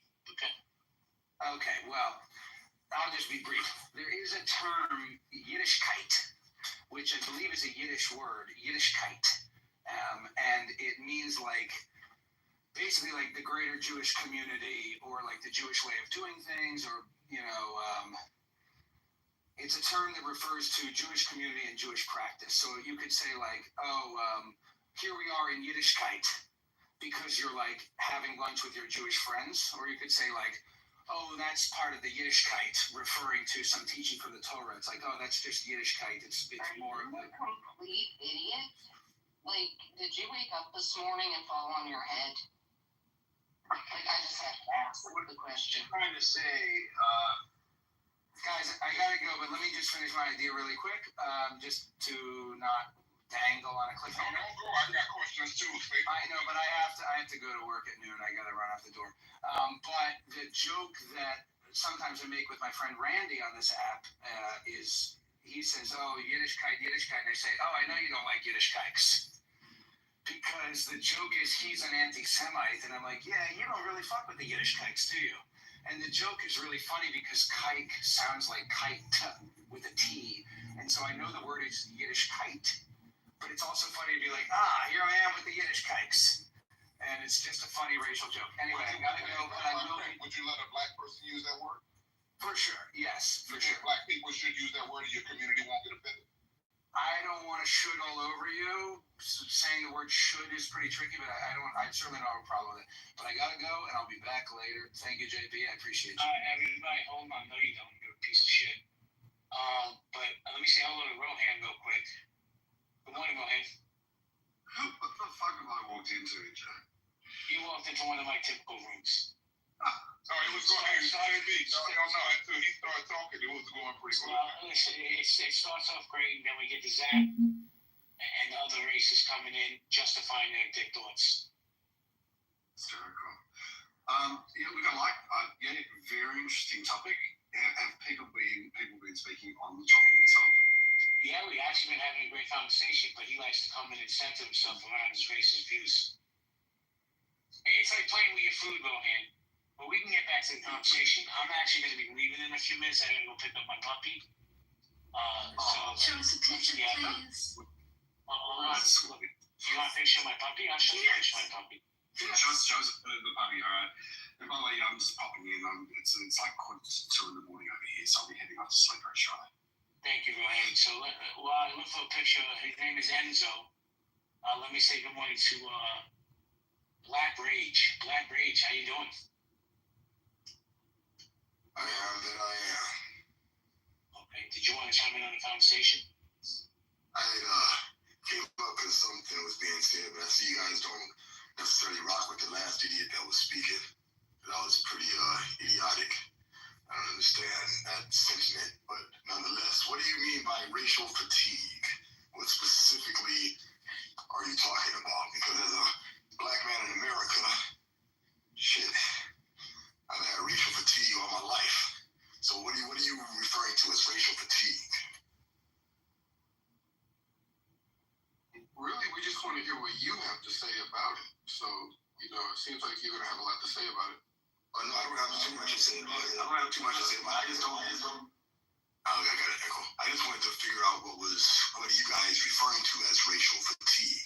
I could like a little definition as I answer the question. I mean, I can answer it as what I think it is, tired of racism. That's what we want to hear. Is that what you mean? Tired of racism? Hold on a second, you guys. Sorry, Black. Sincerely, I apologize. I PT'd out a picture of Enzo if you guys are interested. Tell her you want to have this dialogue with her. So cute. Yeah, that's a beautiful dog, JB. But yeah, it could mean a lot of things. That's what I found out just through the energy of the room. And if you want to go into how you're tired of having racism or prejudice used against you, you can go into that as well. Look, I've got a definition I can read out. It's also known as racial battle fatigue. It refers to the cumulative psychological, emotional, and physical toll that racism and discrimination take on individuals. And also, I think it could be deemed for collective as well, but we're talking about individual maybe here at the moment as well, particularly people of colour. And that's more so related to, I guess, an American experience. But I believe that it can also relate to racism where ethnic groups, for example, ethnic minorities or marginalised people are involved. But it's not just about isolated incidents, but rather than the consistent or persistent exposure to a racial bias that would include, for example, microaggressions and hostile environments, periods of times, which can lead to exhaustion, frustration, even like trauma long term. Thank you. Black, before you go, I want to ask Alan Dean, because he wrote something in the chat. I think he'll enjoy this. Alan, what did you write in the chat, Alan? Alan Dean? Yeah, I've written a lot of things. Which one in particular? What is racial fatigue to you, Alan? Well, what did I say? Well, racial fatigue is I think, how did I put it? People being tired of black people always centering themselves in every single conversation and making everything about race. I mean, that was, if you look to the origins of critical theory and critical race theory and the expression everyday CRT and what they wanted to promote in education, it was, and if I'm paraphrasing, but it was that everyday CRT, the goal was that every discussion would revolve around race, and that race would always be used as the explanation of why a disparity exists, why violence happens, anything. So that, and now we're seeing the effects of that. It's largely been successful. You see race discussed all the time. And here we are in a room about racial fatigue. And it's still centering around Black people. Let me just make this public announcement. Alan Dean does not speak. His views do not reflect the views of Healthy Debates. He's his own man. So if you have any smoke for Alan, bring it to Alan, not Healthy Debates. Thank you very much. JT, go ahead, JT. Yeah, I think it's interesting, JB, that see, a guy like Alan, I ran into him so many times in these rooms. I think it's so interesting how he'll come into a room like this. Clearly, he can see the title, and then complain that Black people are always talking about racism, yet always seems to find all the rooms on Clubhouse. One after another, we always see Alan in these conversations with some disrespectful stuff to say about Black people. That I find that to be interesting. If you're so tired of it, Alan, you know what I would do if I was tired of something, Alan? I would stop inviting myself into rooms that discuss those type of things. But we all know the reason why you're here, Alan. And so I think for the most part, your dialogue on conversations like this are for a specific group of people who have that same type of mindset that likes to try to pacify Black people and ignore clear white supremacy and problems that we have in this country. There's never been a conversation that I've ever been in with you where you've ever acknowledged racism, discrepancies around race, racial divide, or anything like that. So I think whenever you come into these rooms, we already know you're going to be on some BS. Well, JT, hold on, Alan. Now I'm going to come back to you, but I wanted to go back to Black Rage because he wanted some preference on what is racial fatigue. Black Rage, are you there, sir? Yeah, well, I'm working my team. Go ahead. All right, I'll come back to you, bro. My apologies. But let me go to Win Stefani, then I'll go back to Alan, then Hakeem. But Win Stefani, good morning. Hey, gratitude and abundance, everybody. How's everybody doing? Appreciate the topic. Appreciate the room as always. You know what? I read the title, and I highly doubt. I highly doubt anybody has the cure to it. But I would like to submit my thesis is that if we started, or if we took the risk to acknowledge that there are such things as racial disparities, discrimination, systemic racism and or oppression,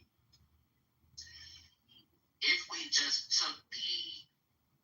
really just decided to take a stance and just made the conscious decision to say and or acknowledge that yes, racism is a thing. There is a such thing as a racial disparity. Yes, there is a form of discrimination. Plain and simple, without all the fluff that I'm giving, I feel like I'm attempting to give. If there was just an acknowledgement that there is a such thing as racism and racists, I truly believe that would cure it all. It's a long shot, but I honestly do believe that that it would actually be cured and world peace could actually be conquered. Do I feel like me as an African American, my people have the innate ability to be racist? No. But do we have the ability to be prejudiced? Yes. Everybody has the ability to be prejudiced. But the reason why I say my people, African Americans, or Black people, foundational Black Americans, or ADOS, or whatever it may have you. The reason why I say that we don't have the innate ability to be racist is because, let's just be honest, we have suffered the most oppression and atrocities when it comes to having to deal with those types of oppressions. That doesn't mean that we need an extra amount of sympathy and or empathy. But I don't believe we have the ability because we still today are fighting for privilege. And I don't think that, and I'm going to wrap it up, I don't personally believe that we should have ever started fighting for privilege. And I feel like us fighting for equality for so long kind of conflated with privilege. Well, we don't have the ability to be racist, but we have the ability to be prejudiced. But I honestly think if we got some form of acknowledgement, or if the world decided, yes, there is such thing as racism, systemic racism, discrimination, anything of the sort, then I honestly believe that would be the cure to end all racism and discrimination against people of color, Jewish people, anybody that is not Anglo-Saxon. I need you to land. I think that's what would be the cure. Period. Thank you so much. Appreciate you. I'm going to go back to Al and Dean, then have Primo, and then Hermes. Al? Yeah. So, I mean, if there were white rooms, I would go to those. And when Clubhouse first started, there were, and Black people came to those. So what's good for the goose is good for the gander. As far as all of that, yes, there would appear to be racial disparities between different racial groups in this country, but they can easily be explained by other theories other than critical race theory. It's an interesting theory, but it's not the only one, and it's not the final one, though the people who advocate for it claim that it is the final theory. But the other day, I want to answer JB. The other day you said, you don't know my lived experiences, you don't know what I've been through in my life. So I'm paraphrasing, you said you shouldn't judge me. Something to that effect. And I think the same applies to me. And I'll just land by saying, like 3 years ago, everybody knows Monica. She started a room. It was like, what do you prefer, brownies or yellow cake? And it ended up being a racial fight. That's how ridiculous this whole discussion has gotten. Well, let me complain about me. Let me ask you a question. Listen, you're entitled to your opinion. Do you think this is a Black space? No, I think it's a space. We're here talking. Okay, CEO has a question for you. Hey, Alan, and then let me do a follow-up, but you brought up critical race theory and kind of centered your argument around that being something that Blacks advocate in some grand way. I didn't hear that topic brought up today. Was there a reason you brought that up, or please explain? Well, I specifically brought up everyday CRT, which its stated goal is that CRT and race should be applied to every problem and every disparity that one discusses, and that it is the reason. Okay. Do you have any idea what critical race theory is, just briefly, without going to it? Yeah, and I'm sure my definition won't satisfy you, but critical race theory is a theory which seeks to explain the disparities between different racial groups. Not only racial groups, but then there are race crits, there are gender crits, there are, I forget the other different types of crit, which is the abbreviation for critical, the different ones that there are. So what do you disagree with the science of that science and hypothesis? What do you disagree with?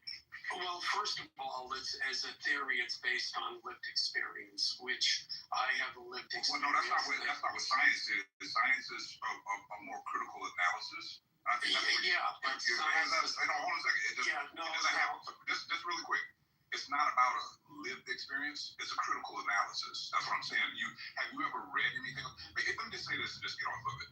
Most people, like yourself, Alan, because there's a lot of boogeyman that right-wing MAGA propaganda does, and I usually can tell when someone's kind of plugged in to a specific channel, right? So most people don't even really understand what critical race theory is that hate critical race theory. It's just one concept. It's multiple things. It's just one thing that MAGA has chosen to fixate on to confuse the population to make us have stupid arguments. But you don't have to over-fixate on it, because what the gentleman said before you had nothing to do with critical race theory. Just look at it as a course from which, just like every other science, there's a lens by which to address something when it deals with race. You get what I'm saying, Alan? Does that make sense? Yeah, I understand you're downplaying it, but that doesn't change the effect it's had and how effective advocates have been for it. What has it done for you? What has it done? So for example, when you look to the first draft of the California math frameworks, and you look at the authors for that, and you look at who they reference, and the different academics and groups that they reference in justifying why they are changing the way math is taught, they use critical race theory. So that affects, 10 million, 15 million children in California schools. Is that something we should or should not pay attention to? It's one of several. It's one of several things. It's just a science, just like and it's a science based on one piece, though, right? Lived experience. I understand your lived experience, but what I'm saying is that's what critical race theory is based on. It's okay. It's an analysis of systems that function in terms of government. Am I crazy? Look up "Am I crazy" in relation to critical race theory. And I don't have to speculate about this. I mean, about 4 years ago, I'm looking at a document given to graduate students talking about critical race theory and lived experience. Which graduate students were they, though, Ralph? Hey, Alan, listen to what I'm saying, though. Your point is mathematics, right? That was one point, yeah. Yeah, sure. Mathematics, and you say graduate student. So this is about academic study and the critical analysis of how things affect people. So it's basically just making a science of this theoretical lived experience discussion that you're having. And math in California for K through 12 has nothing to do with you or college, right? And math, critical race theory applied to some consideration of how curriculum is developed is empathetic for the diversity of the student population. It does not alienate you or any white people that are a part of this boogeyman demonization. Yeah, but CO, it does if you have teachers teaching third graders, or let's say, what grade would this be in? A typical math problem, and this is an actual example taken from the example curriculum that they proposed. And I don't want to go too far down this rabbit hole, but instead of a teacher introducing a math problem that says Bobby pays 5% interest on a loan for $1,000, how much interest did he pay after 1 year? The problem, what they then say is Bobby paid 5% interest on $1,000. Jimmy paid 7% on that same loan. Bobby is white, Jimmy is black. How much did each pay? Then do you think it's fair that Jimmy paid 2% interest more than Bobby? Let's discuss that. That is an actual example. Now, hey, Alan, this percentage of a that color. didn't happen. Would you? I'll just end the conversation there and give it back to JB. Would you post that in the things? And let me just say this. And look up California Math Framework. Even if it's it did. there for you. It is. I understand. Hang on for a second. Alan, I'm the one who mentioned you. It's not because I'm not interested in hearing what your opinion is. It's just that we have a way of doing things in healthy debates. And if a moderator is talking, okay, just giving the privilege of being able to speak, okay, two people speaking at the same time doesn't make content, right? Yeah, and thank you for that. And Alan, your voice has always, been valued because for whatever it's worth, good, bad, and different, you represent a segment of this population that has a complaint and an opinion. My submission is to the room, Alan, to some extent, if we want to talk about victim and victim blaming, Alan and people like Alan, to me, they're typically a symbol of conditioning. They're literally, I hate to put you down like this, Alan, because you were objective the other day in something you said when we reasoned through stuff. But I'm just saying a lot of the stuff that people say is because this is what people are telling them. I hate to say it, but we have a part of the media and the administration that's normalized misinformation. And so people repeat this stuff. Critical race theory does not affect Alan in the least bit. If it does anything, it gives empathy to diverse populations in certain areas just to understand how curriculums are traditionally taught by students. CEO, let me just say something here real quick. And I'm not sticking up for Alan, right? I don't agree with anything he ever says. Respectfully, so he gets the same back. But he also said a few times it's been his lived experience. For me, I don't care who it is. I don't ever like to disparage somebody's lived experience. So that's all I wanted to say. And then after you're done, CEO, I want to go to Hakima, and then we're going to get Cuba, MJ, and her amazing conversation. Okay? Yeah, I just wanted to say, and thank you, and I acknowledge your point about a lived experience. And JB, I think you're very objective in your articulation of lived experience, right? But every racist on this stage has a lived experience, right? And some of their lived experiences don't relate to what's true for the masses. So I'm saying pushing back and having a conversation about critical analysis as it relates to, or in comparison to anecdotal experiences that might be a part of somebody who's been deeply conditioned by cultish propaganda. We have to have these conversations. That's what it's for. Now, land there. Yeah, but see, hold on. Everybody, hold on. What's the funny? Hold on, bro. Here's the thing. And like I said, I'm not Alan's public defender. He can stick up for himself. He's a grown-ass man. But I believe Alan thinks the way he thinks now his whole life, way before MAGA was around. I agree with you. So but hold on, Alan. That's where you'd be wrong. Oh, so MAGA indoctrinated you. Thank you for that. Thank you for that clarity. Yeah. Hold on, Alan, hold on. Hakima, good morning, Hakima. Good morning, Jay. How you doing, my friend? I'm good. Mike is on. I don't want to join the conversation. Rowan invited me up, and I haven't spoken, so I didn't want to come up and say, hey to Rowan, because I haven't spoken to him in a while. Mate, it's been a long time. I'm really glad you're here. Thanks for joining us. I guess we'll talk more in another room. I'm just listening to this. I'm crazy talk. You know what it's like around here, dude. Look, we know what it's like around here, okay? This is what we're doing now. It doesn't really... Look, we can talk about just about anything. I mean, I recall this going back a couple of years ago. We had a conversation here, went for probably about an hour and a half, with a self-professed neo-Nazi. Okay? The thing was, like, the conversation was very much worthwhile because we got to ask him questions. We got to be able to understand what was going through his mind, where he's come from, what his history is, how he got to these conclusions and so forth. There was no screaming, there was no yelling, there was nothing that was said that was highly offensive. And we made sure that was the case, but it was good dialogue. It was an interesting conversation. I don't see why we can't do the same sort of thing here when it comes to interviewing a person or speaking to a person, understanding why they have their views about racism. One thing I say to that, and I'll be quiet, is that I might get, if it was a one-off and you wanted to see how somebody thought, but when it's every day the same people, it just get redundant. redundant and like, what is the point if we're gonna do this? I'm sure you wouldn't talk to a neo-Nazi every single day. Like it wouldn't be interesting at some point. Yeah, look, mate, I agree with you. I'm on the same. We're on the same page. Right. So here's the thing, guys. If my rooms are not your spaces, then go somewhere else. I have no problems with that. I enjoy my space. I run a great space. I'm probably one of the better moderators on this app. So if that triggers you, there's the good quality button. Go ahead. Let me finish because I didn't interrupt you.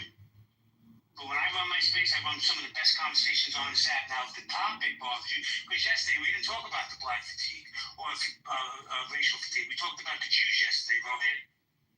I know that's a sensitive subject, but if you guys have a problem with my topic, by all means, open your room. Oh, mate, no, not at all. I think it's actually a really interesting conversation. To be honest with you, I've never heard of racial fatigue beforehand. When I saw the title, I thought, oh, this is interesting. What's this about?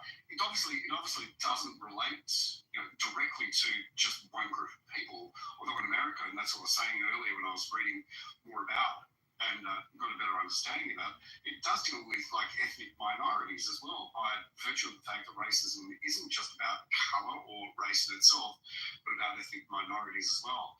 So I'm curious, like maybe there are other people who can experience racial fatigue who aren't necessarily part of Black America. That'd be like an even more interesting conversation, I think.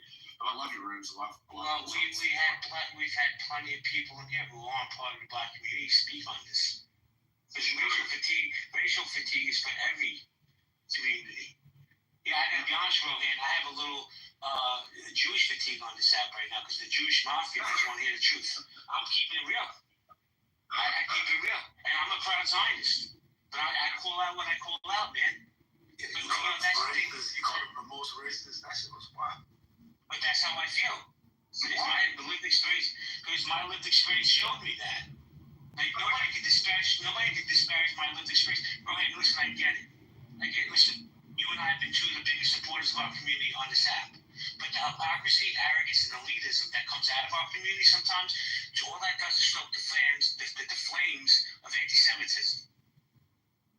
Okay.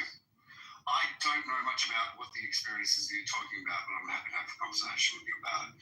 But I'd be pushing back on this notion that, well, look, I mean, I've heard that. I'll let you put it into your words. You're saying that the Jewish community is the most racist. Am I mishearing things? No, I said it very clearly. I had a room the other day, which community is the most racist? And somebody asked me, well, what do you think? I said, the Jewish community. I didn't hesitate. That's from my lived experience and what I've seen and experienced, Rohan. Now, that doesn't mean it applies to everybody, but it applies to me, in my view. All right. Well, have you ever experienced me being racist? Ever? Once again, if it don't apply, let it fly. I said my lived experience. I've never heard you say anything racist. I think you're a good man. I think you point to any community you can. But you see how we do that? We centralize conversations. And I'm not saying you, but everybody does. We centralize these conversations. Did I say that? Did I say this? I said it was my lived experience. That means in the real world, I've seen a certain segment of the Jewish community, by the way, who probably wouldn't accept you or me either, by the way. Not wanting to rent apartments to blacks, not wanting to fire blacks just because of their skin color. That's my lived experience. Now, maybe yours is different, but I know what I see here in Brooklyn. Yeah, okay. I'd love to have this dialogue with you. I really would. It's well past my bedtime. More than happy to do it another time. Let's make a point of doing it. Absolutely. I'm always available for you, Ronan. Hold on, Tori. I'm always available for you, my friend in real life as well as on this app. And I love the fact that we can agree to disagree, so have mutual love and respect for each other. But Tori, you wanted to say something before I go to the next speaker? No, I was going to say you didn't lie about Jews being racist. That's why I get so confused when you have white people who hate Jews because y'all are they're one and the same, in my opinion. We can see this with the Hollywood industries and how they treat black people and how they're the ones that actually promote this propaganda about black culture. So, yeah, I definitely can agree with that. Well, thank you. So can you please articulate that just a little bit more clearer for me? What do you agree with? That Jews are racist. So you want to use pejorative to be able to describe an entire group of minorities I don't know about as being minority, but I do know that Jews are racist. And they have the ability to be racist, but then they also weaponize what happened years ago to try to prove that they aren't racist. So because they do a Holocaust, then they feel like they don't have the ability to be racist, but they're still one of the same. You're now making an argument that really is not doing yourself any favors, to be perfectly honest. Hey, wait, sorry. Just let me get a thought out, okay? I'd really appreciate it. I was being really patient whilst you were, I guess, spewing that out. It'd be stupid and also intellectually dishonest to be able to say there aren't people who are racist who are part of the Jewish community. I agree with that.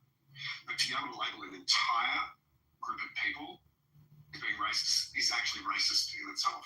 I think it's absolutely ridiculous and retarded. And I don't use that fucking word very often. You're just digging yourself into a stupid hole. Right. Let me jump in here real quick, Tori. Okay. And I'll come right back to you. See, let me just run it for a little bit. But you see where you started, Rohan? This is all your fault. We were fine. But you know, the truth, and I agree with you. I'm not labeling a whole group of community, they're all racist, because people can say what they want about me. One thing they cannot say is I'm racist. Right? I'm a Jew. I'm a proud Zionist. But to label all Jews, I think people need a little more clarity when they speak. Right? I just said, and this is the problem, Rohan. When I say it's my lived experience, I'm not saying all Jews. You're a good Jew. Pick at you on stage is a good Jew. I don't believe either one of you are racist. But here's the problem in our community. We never want to take accountability for what's really going on. That's just my opinion, Rohan. We just don't. We want to hold the blacks to a different standard, or the Latinos to a certain standard, or this group or that group. But me as a Jew, God forbid I get the same thing against my community. I lose my Jew card. Oh, he was never a Jew. I told you all this other bullshit. The Jewish mafia comes after me. I'm just calling what I see in my lived experience. Nobody has to believe it. I know what I lived through. But see, hold on a second. Ryan, did you want to say something that I want to give Tori? No, look, I could say a whole range of things that's probably not going to come out really well at this point in time. And also, I just want to say hi to Pikachu and also the other mods on the stage. Appreciate you guys being part of this room and part of this conversation as well. And JB, always appreciate you. And we're going to talk about this another time, man. You guys, give Rohan a little grace. It is like 4 o'clock in the morning over there. Alan, hold on. I want to give Tori a chance to. Yeah, I want to ask him a question too. Oh, okay. Let me go to Tori first, and then I'll come to you, and then I got to get other speakers involved. Just let Alan go. Okay, Alan, the mic is yours. Yeah, did I hear you correctly that I think you said CRT applies to ethnic minorities too? Did I hear? Were you the one who said that? Oh, you asked him. Oh, Rohan, he's asking you. Sorry, what's the question? I said, did I hear you correctly that you said CRT applies to ethnic minorities as well? No, you did not. I did not say that. You may have misheard me. That's fine. What I did say that racism, applies to ethnic minorities, 100%. Oh, okay, yeah, great. Yeah, because remember, there's 1.5 million Armenians in the United States, so we are an ethnic minority. And there's 44 million black people. I don't know how many Jewish people in the United States, JB. So the whole thing. So maybe I should embrace CRT. And yeah, definitely racism is prejudice plus power. And since numerically we are one of the smallest minorities in the United States, we have no power. So using their logic, I can't be racist. I get to say anything I want, and it's punching up, not punching down. Am I correct? Am I using Alan? Yes. Am I using the logic correctly? Can you hear me? Yeah. Am I using the logic correctly? Fucking hell, seriously. It's too late for me. I'll tell you what's illogical, right? When there's been like a very clear description of how we like to be able to have conversations here, if you're moderating, including myself, JB or CO, right, want to be able to talk, okay, that means whether it's you, whether it's somebody else, just gives me grace, and we'll have this conversation. Let us talk. What I was trying to do is clarify for you what racism is according to numerous dictionaries. Okay, prejudice, discrimination, or antagonism by an individual, community, or institution against a person or a people on the basis of the membership of a particular racial or ethnic group, right? Typically one that is minority or marginalized. Okay, I'm not talking about CRT. Okay, I'm talking specifically about racism itself. Okay, and if you've been subjected to racism, you feel like you have been discriminated against, there's been prejudice being utilized against you, and also an antagonist based on your specific ethnic minority group. Okay, I'm sorry that's happened to you. It's fine. Thank you, Rohan. Yeah, but you didn't address my point, which was about the logic. So thank you for the education about how I'm supposed to act in rooms, but if you could address the point I made about punching up, punching down, prejudice plus power. Because a group of 1.5 million people in the United States, according to their logic, has no power, therefore I cannot be racist. Now, if you would like to address that, that's fine. If you don't want to because you don't feel capable of it, then that's fine too. Okay. Okay, let's put a hypothetical together here, okay? I don't know you from a bar of soap, but you're coming from a minority, okay? If you start saying something about the Jews are this, that makes you racist. I'm not talking about CRT, okay, which is what you want to anchor me into or lure me into this conversation about CRT. I'm talking about racism. Okay, so black people can be racist. Alan, I need to move on from you. The answer to the question is yes, black people can definitely be racist. I promise you. Thank you very much, gentlemen. We have big discussions every day here in Healthy Debates. You suffer from racial fatigue. We have to cure. Let me do my reset, please. Guys, if you have a pink ticket, cash it in. Today's raffle prize is an all-expense dinner with Alan D. If you have a pink ticket, Pepe, what's up, Moose? Kaylin, how you doing? I am Lyric. I see you. But let me say hello to my friend Sig. Sig, how you doing? What's going on, brother? Good morning, and good morning to everybody in the room and on the stage. What's going on, guys? Did you want to chime in? Or you want me to start with that? Yeah, I'll take a stab at the room topic. Do you suffer from racial fatigue? I wouldn't say I suffer from it, but definitely get sick of a lot of the things that I see and experience. I took my wife out to dinner last week, and in the booth behind us, while we're eating a nice, steak dinner, there was a lady who was blasting her TikTok videos, sitting in the booth by herself and disturbing and disrupting the entire half of the restaurant because her volume was so loud.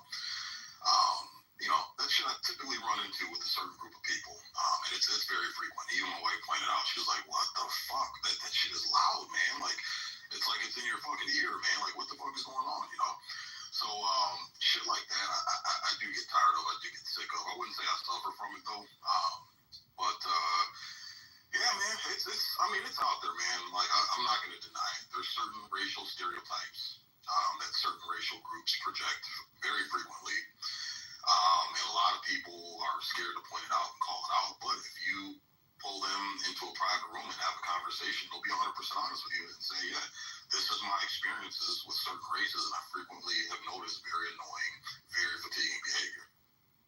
So, Sig, you got it. I gotta go. I gotta pick up my puppy. Do you guys want to keep the room open or blow it up?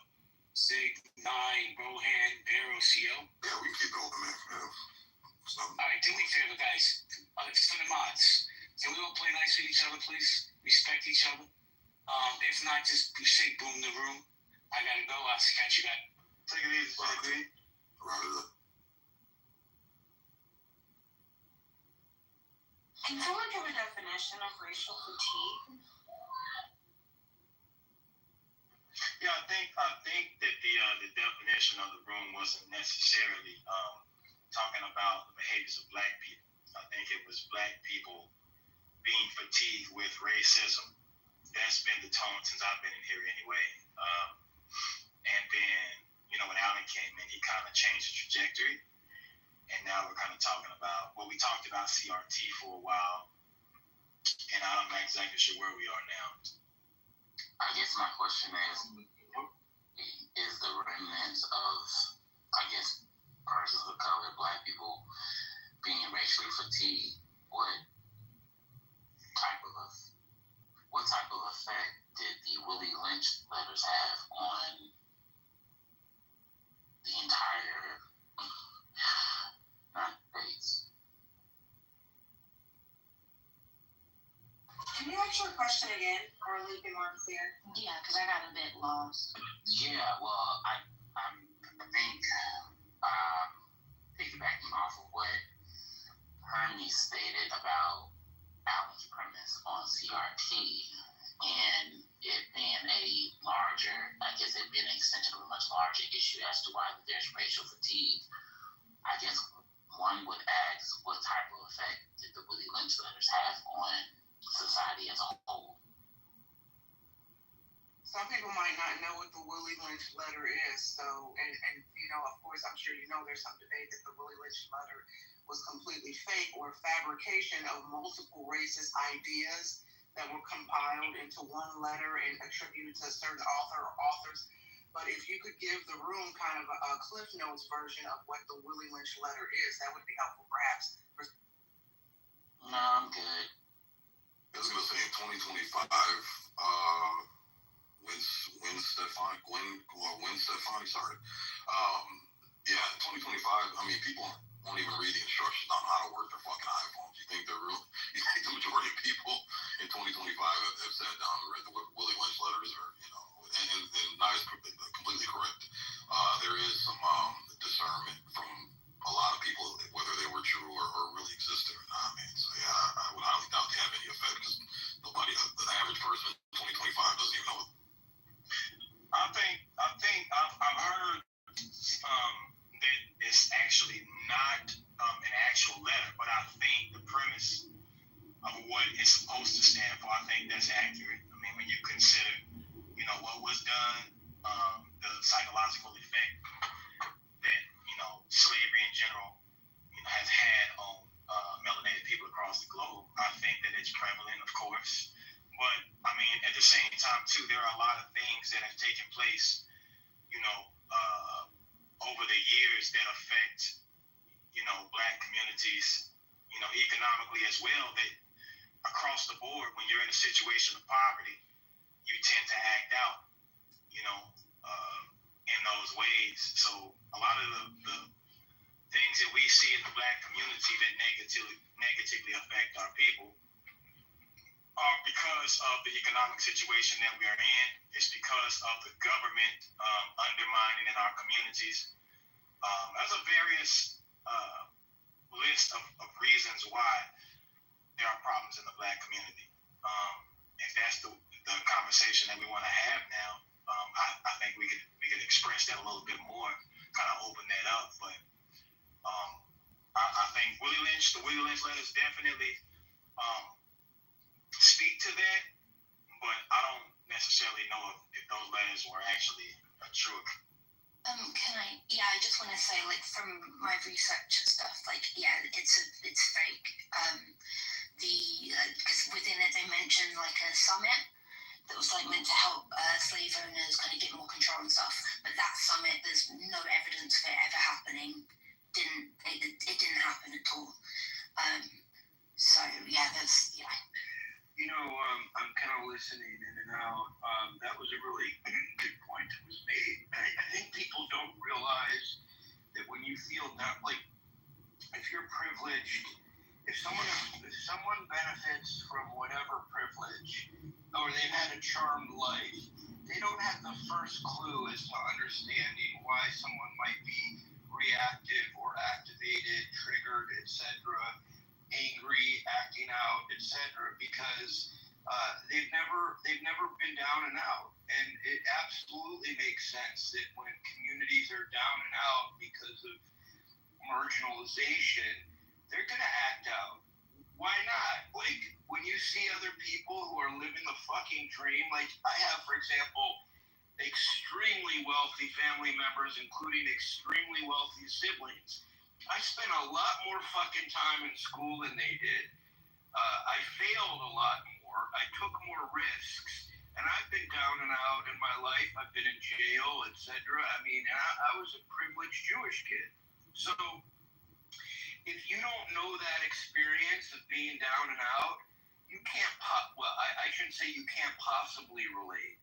But it is very hard to understand. I was just having this conversation with someone else where I was talking about I was complaining about my own life.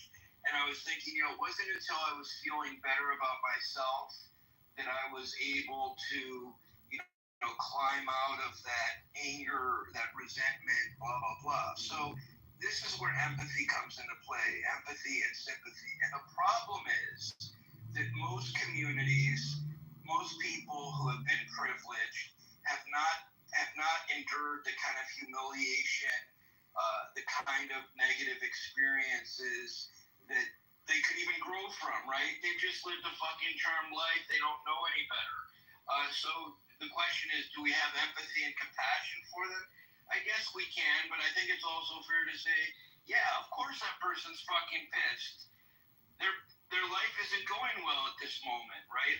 And that is something that a lot of Americans can't relate. Well, I shouldn't say more and more, I suppose, can now. But anyways, I just wanted to throw that in while I'm working on something. Can I say something too? Hold on really quick to my fellow mods. I have to pop out real quick into an interview. You got it, Roger.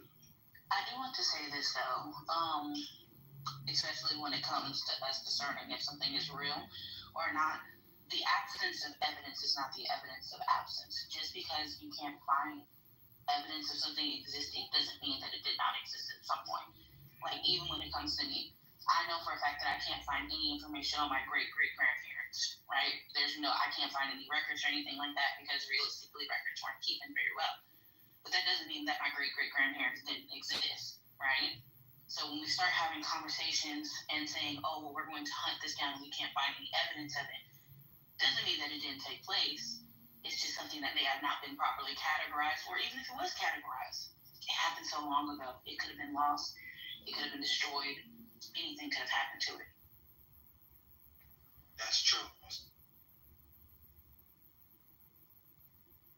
We forget that things were taken on paper records and not digital records like we have today.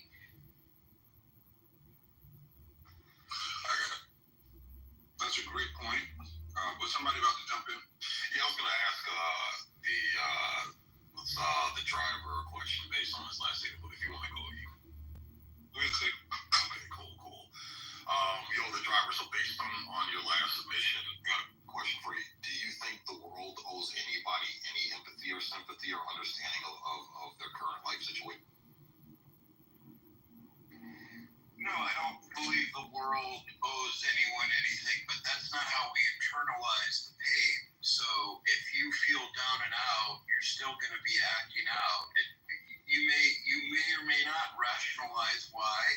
You may or may not rationalize that the world is unfair, but you still feel the pain.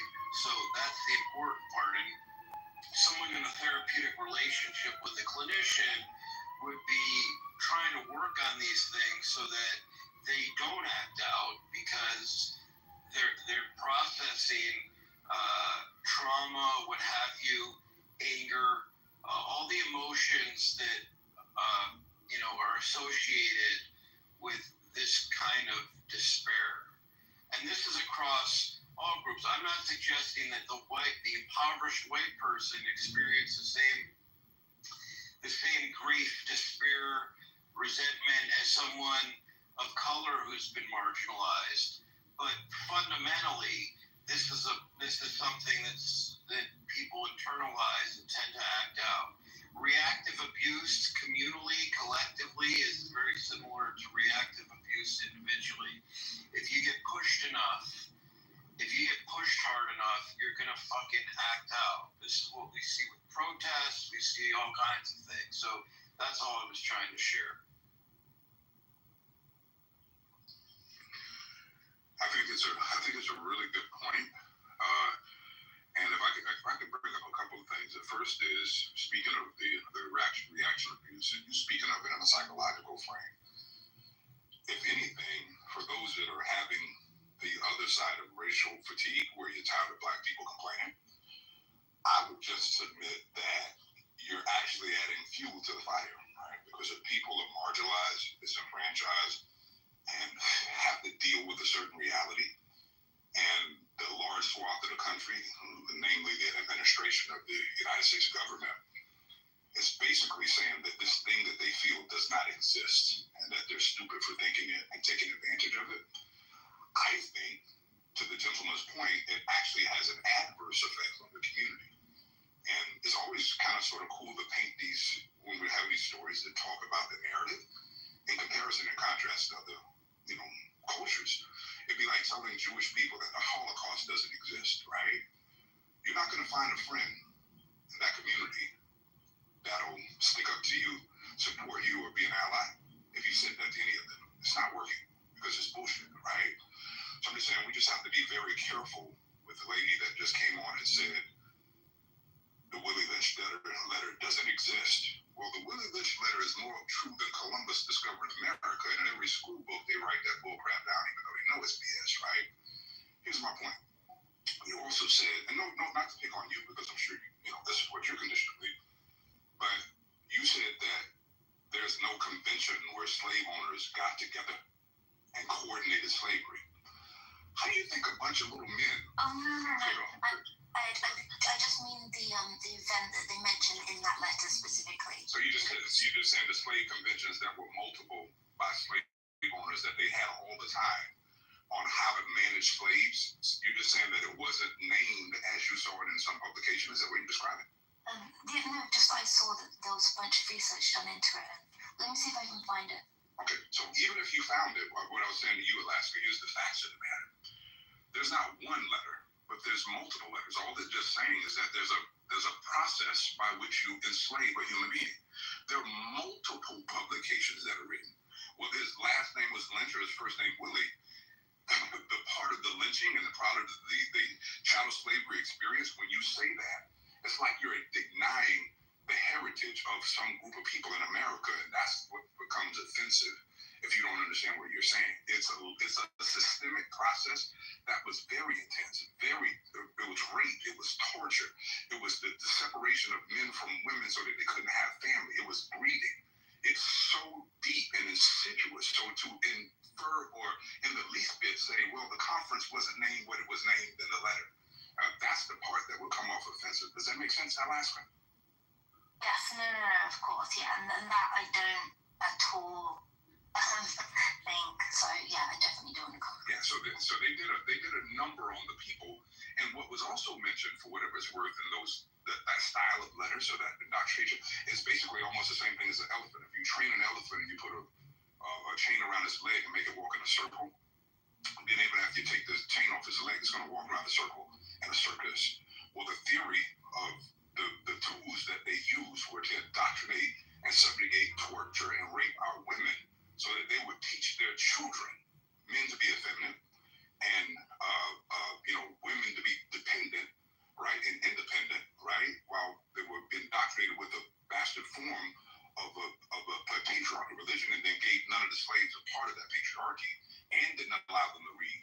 So this system literally still affects the mentality of our culture today, because cultures, reign for hundreds of years when you teach a culture something, just like the analogy that I just made. So I just wish that we had these conversations and don't think that black people are saying that we want a handout, that we want something for free. We just want to be properly considered in context, so there's no information that says we are some type of genetically predisposed trifling culture, as opposed to just like every other human. We want our conditions to consider when you consider our color. If I can say one more thing and then let me know who the next speaker is. The one thing I wanted to say is the race card, right? If you guys think about, because this is not about MAGA, it isn't really about Trump, it's not about what's happening now. What's happening now is just the crown, the cherry on top of what's been trying to happen 30 years. When they were using the race card, I used to say, man, the race card is actually racist in and of itself. Because at the end of the day, race card in the way that it was used only applied to the credibility of one culture. It only meant black people Stop crying and complaining. So here's what I would say we have to understand as Black people in order to get to a space that's better for our children is that this voice that's been exacerbated by the current administration and these movements that have happened politically to gain power and pitting people against each other, this is a real voice. People are really, quote unquote, tired of hearing this. They've been tired. And there have always been assaults. Jesse Jackson is a race hustler. Al Sharpton is a race hustler. This person's a race hustler. These Black people are complaining. Shut up about reparations. Go out and get your own. All of these phrases and these tropes, they're intentional. And I'm just laying there that we just need to be careful in how we discuss these things. And the whole race conversation needs to be reformatted and readdressed so that we understand that there's a literal voice of fatigue on one side, but that our concerns are legitimate. And all we're asking for is the government to be what it says on paper. And that's each man created equal. Can I quickly say something? Please do. I think, of course, Miss Clark, I would like to just ask you about your input earlier. You said that even though things aren't written down, and I agree with you, when things aren't written down, it's so easy for them to be lost in history, or when things are destroyed or taken away from us, burning of books, burning of letters, burning of statues, things like that. So the history is lost. I agree with that. But when we compare it to like my challenge, my pushback here is it's obvious to everybody that you would not exist unless your grandfather or your grandmother had existed. I mean, that's obvious. No one would exist without our grandparents. However, the oral history, that's not obvious. It's not obvious because if it's not written down, photographed, or I'm a documentary filmmaker myself, so I kind of, this is like really big for me. Writing it down, oral history is super important. Put it down. My family, we're Aztec, and although I appear white today, I don't know. My people were conquered. We weren't colonized. It's a different story. So I try not to. I don't do the whole colonizer thing. We were conquered, right? So now I look back at my history. In my family's home that we've had forever, there's a Bible. In that Bible is written. I have pictures of this. It's beautiful. I've been down to Mexico many times.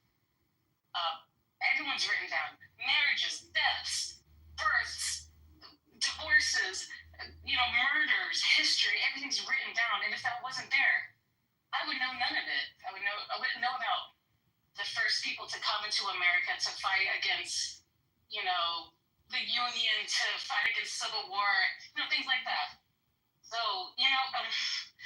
it's obvious that your parents had to exist for you to exist. But oral history, if this isn't the thing that this is the one thing I think we should be fighting for. And I'm like I said, I'm putting my 10 toes down on this because this is my career, documentary film. So if we're not, it's up to me to continue on the history of my family. Unfortunately, the schools are not going to teach that. They won't. They're going to say the conquistadors came in and raped and pillaged and killed us and wiped out our entire existence. For many reasons, they called us savages, they called us brutal, because we're ripping out the hearts of 13-year-old virgins and letting the blood drip down our stairs. So, I wouldn't know that unless it was written down. So I'm just I wouldn't want to parallel this to, your parents and your parents. I would parallel this to not being able to hold on to the history because of colonialization or conquering that has destroyed that history. I will say now it's up to us as individuals to keep that history going. And Ms. Clark, I'm sure you want to respond to her. Go ahead, Ms. Clark. No, yeah. I think the bigger point that I was making with my statement, and the reason why I use the obvious of my existence, is to infer that just because you don't have evidence of something existing doesn't mean that it didn't exist at a point in time. Just like how you said your community has that book, that Bible. If God forbid, wherever it's stored decides to catch on fire, does that mean that none of those events happen? Because there's even though word of mouth, you have the word of mouth. You can say, this is this. And somebody can come and say, but there's no evidence. There was evidence, as we can see. It just probably ended up destroyed or gone. And that's kind of like what I'm getting at. So when we sit here and try to say, well, these things didn't happen because we have no record of them, we act as if things don't happen in secret either.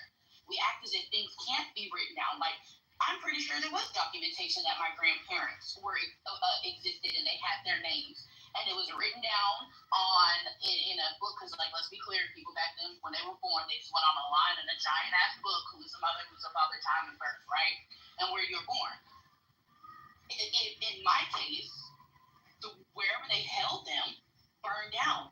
Millions of records gone of people and their births. And that's kind of like why I use that example, because yes, it's obvious that I'm here today, but it can also be a thing where we can say, realistically, we can't say that something is alive or fake because we can't find substantial evidence of it, even though orally it's been passed down or we have some bits and pieces of it.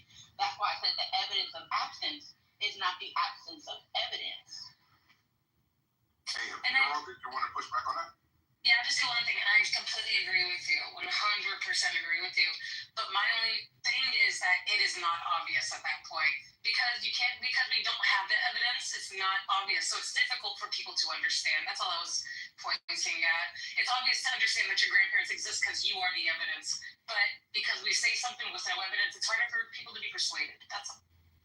I think I saw the remnants. Thank you so much, Vero. I think I saw the remnants of a concept that I'm interested in the answer for.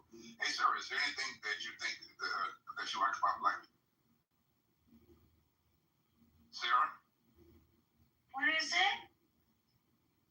Is there anything that you like about Black people? Are you serious right now? Yes. I think so, yeah. I love Black men. I've only heard you say nasty. You should just say that. Oh, wow, wait. Most Black men. Most people love Black gays. Is that what you said, Sarah? Did you say you like Black men? I said I love Black men. I'm just trying to No, I'm about to put... You know what I like about Black men? You love Black men, and it's true. You know what I like about Black people? Go ahead, Sarah. They do actually have a very similar culture to my culture, to Iranians. They're very fashion, they dress well, they love their mothers. I kind of had a hard time understanding why there is such an issue with the nuclear family, because Black people, they love their parents, they respect their parents. That's something like, I've noticed, if you don't suppress them and you don't constantly tell them they're victim, they actually thrive, they're strong, they have good genetic genes. This is how I see Black people. What else do I tell you about? They're gentle, even though I need to stop. I like you today. You might need to stop right there and don't say a damn thing else for the rest of the day. You get one good day today, Sarah. God damn it, I would give you a racist ass a hug if you were near me today, Sarah. Sarah, do you like Black women too? I know you like Black men. Of course I do. Did you ask me? Yeah, because you said Black men specifically. Well, that's because I'm like, come on, don't play stupid. Hey, Sarah, did a Black man break your heart at some point? No. Okay, I just... No, I find Black men very gentle and very respectful, though. Are Black women gentle? I've never been dated by a Black man, so I don't know. Hell no. Someone said they cheat. I've never been a victim of that, so I don't know. Hey, would you take Sarah out on a date? I would take her out on a date. I'd bang the shit out of Sarah, but I probably wouldn't like her to do it. That's my fault. Jamie might be bad in the conversation right now. We just went all the way to freaking Oh, hell no. We'll keep this between us. So, hey, if I could, hey, Sarah, thanks for that. That was the funnest moment I've had in several days of tolerating you on this app. So at least I know you have a human side underneath that. I really appreciate it. Can I ask you a question? What don't you like about Black people? Man, I was just on a positive note, man. I want to hear my emotional shit. I want to hear my answer. Sarah, is there anything you don't like about Black people? It's okay. Are you asking me that question? Yes. I don't really know anything. I don't have anything to give you. Is there like a single or like if you ask me what do you not like about me, I can tell you, but I don't generalize a group of people based on their race. I don't. So you don't think we have a victim consciousness? Or you? No, because I am surrounded by very, very successful different groups. Like, I don't know. I think this is just a clubhouse thing, you know. I have a business partner that's black. I have a landlord that's black. I work in black community. I don't see this in real life as much as I see it in clubhouse. You mentioned that, because you mentioned in the chat that institutional racism doesn't exist today, which I'm curious about, because I gave you some examples. I think black people exist to annoy white. Yeah, the reason I tell you that is because I don't believe in,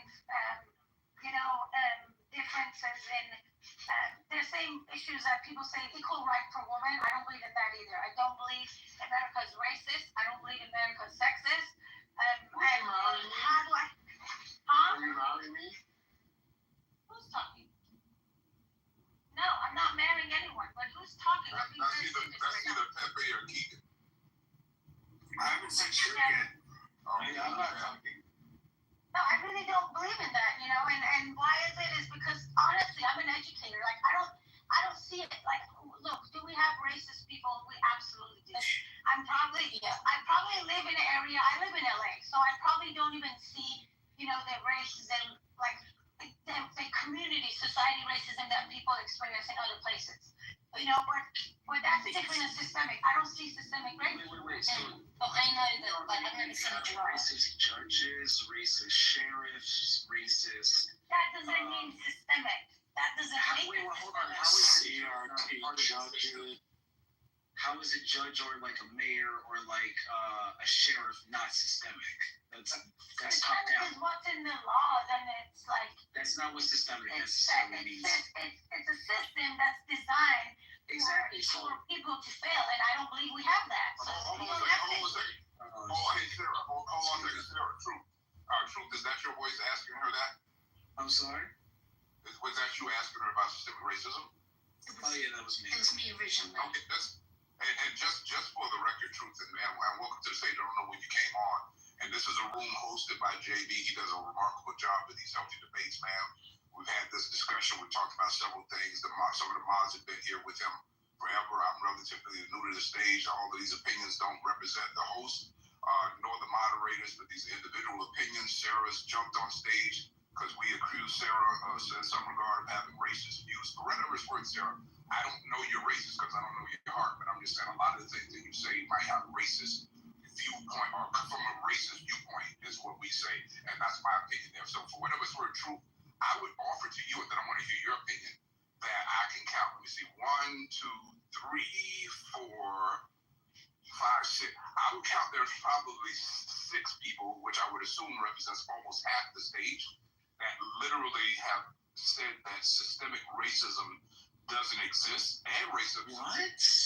Yeah, it's just a reality. I'm just saying we've had that go down a deep rabbit hole, but several of the stage, you can blink your microphone if you believe that, but several people on the stage have literally said on multiple occasions that systemic racism doesn't exist, and basically to some extent they're tired of hearing white people complain about it because it doesn't exist. Maybe there's a couple of racist people around that I've said, hey, here's what systemic racism is. So we've debated that ad nauseum. If anybody wants to address anything that was just said, let's do that. But I didn't want to go deep back down the institutional racism rabbit hole. Can I address something Arrow said? So, Othello, then Keegan. I have one more question. Othello, then Keegan, then Al. Okay, I have one more question. Is America anti-Semitic? Right now, I think it is.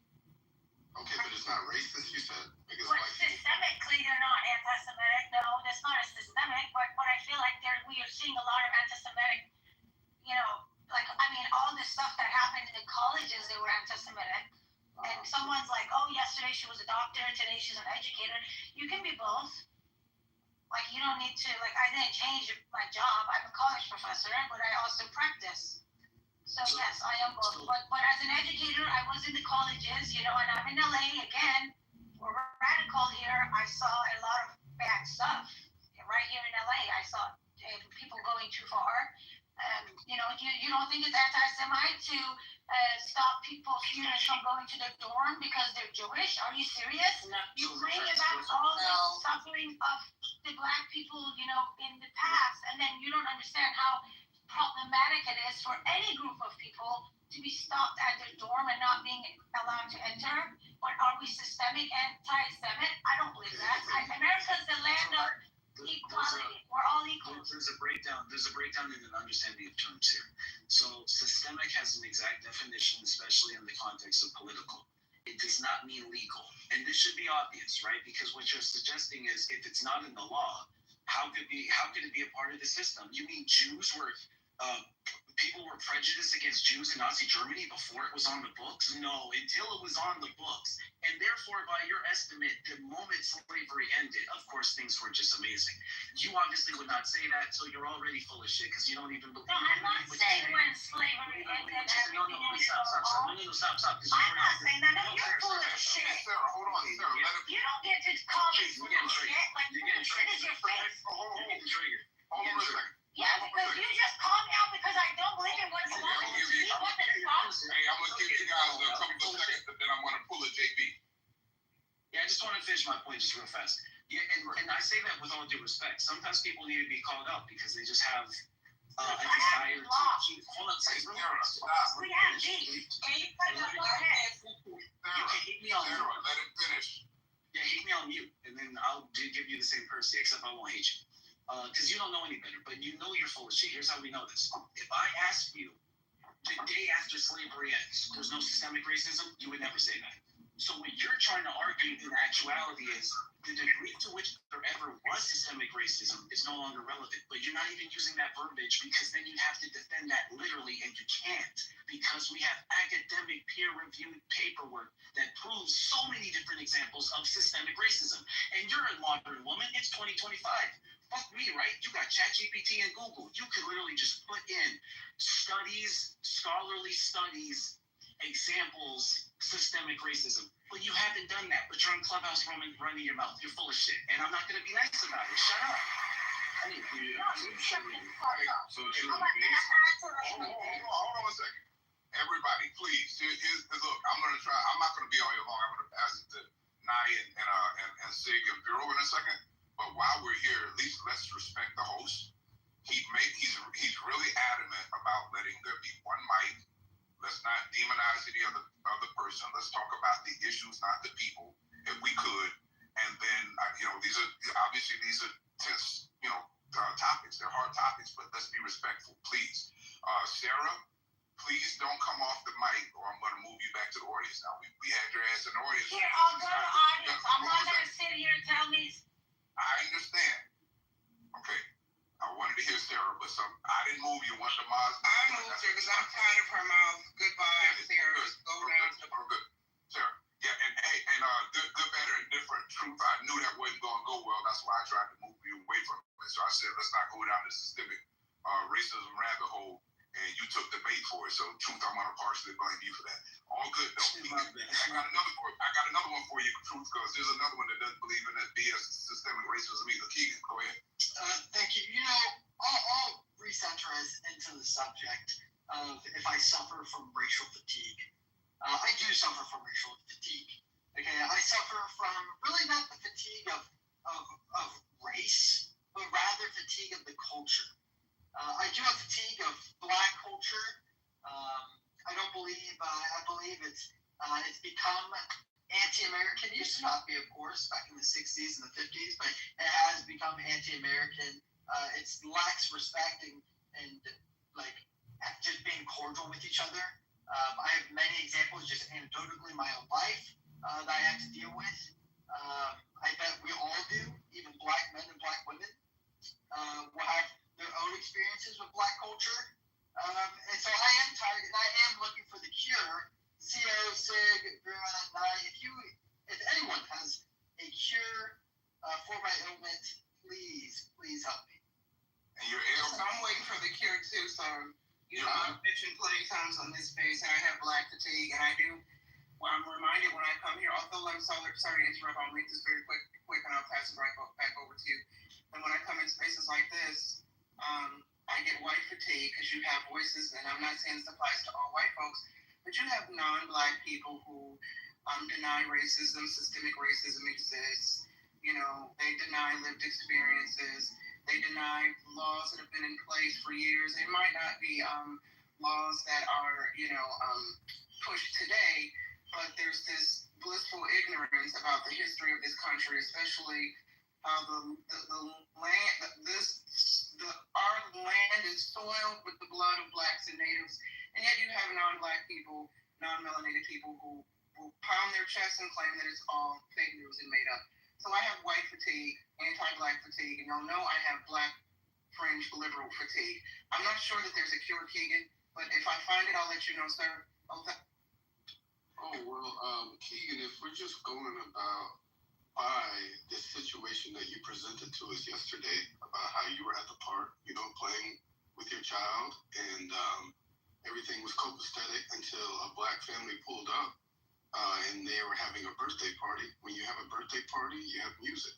The music was too loud for you, and you said that you cussed them out in your head, and you said all other kinds of things, and you thought all other kinds of things, and you just left.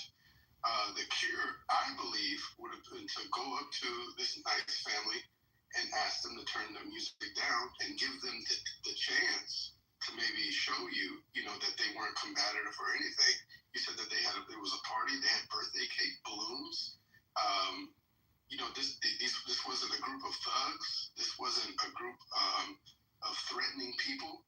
And you just allowed, in that moment, I think you were a coward. And I think you should have went up to them and asked them to turn the music down. And I think they would have obliged. So can I ask you a question here, based on your assessment?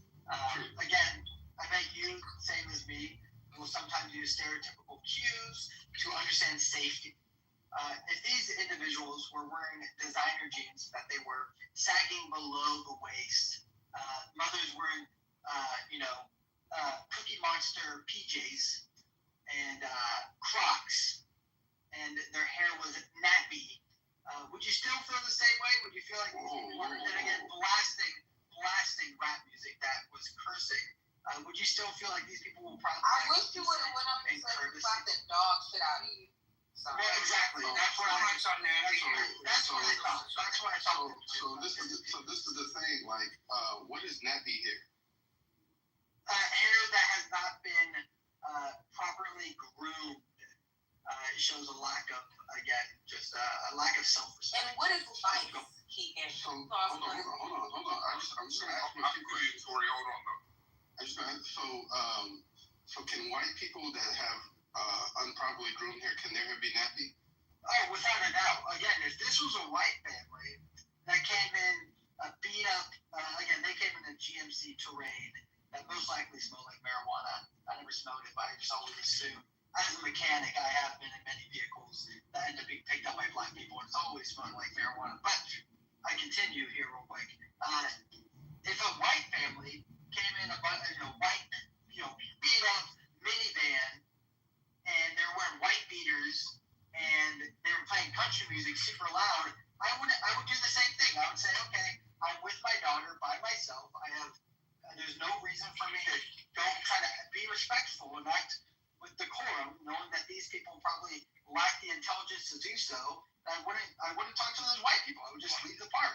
But I would just wish that they have their own self-awareness, to have some type of respect to not do so. But instead, they lack that, and they think that the park is theirs. Which I believe, again, that will experience black. Also, right, when I brought up the stat that black people receive the most hate-based attacks in America, you said that it's because we put ourselves in those predicaments.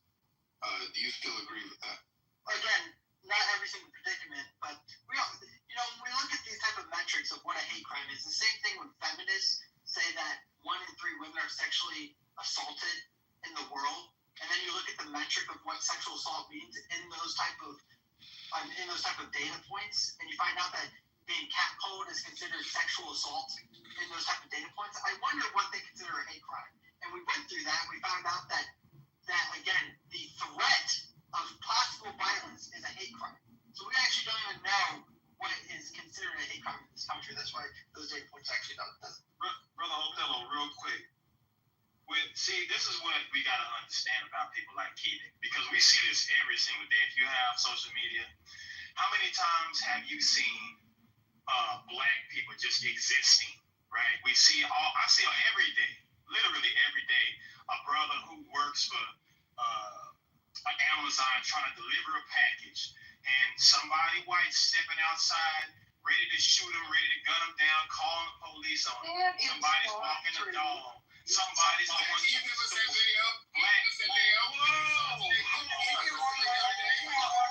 didn't cut nobody. I didn't cut nobody off. Hold up.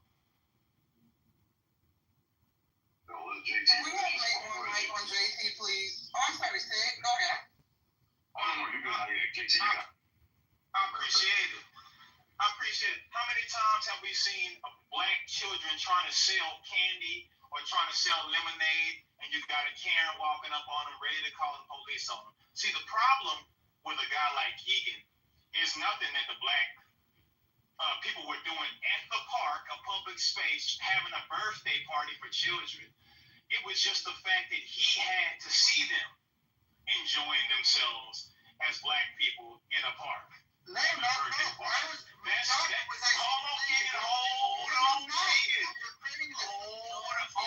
Keegan. See, Keegan, what I'm doing is I'm connecting the dots here, because your case is not unique in America. We see it all the time, where black people aren't committing crimes, right? Minding our own black business, just like everybody else, but because you show up, or because you're there, you have a problem with what. Now the brother asked you, well, why didn't you just go over and ask them? Well, I'm afraid of them.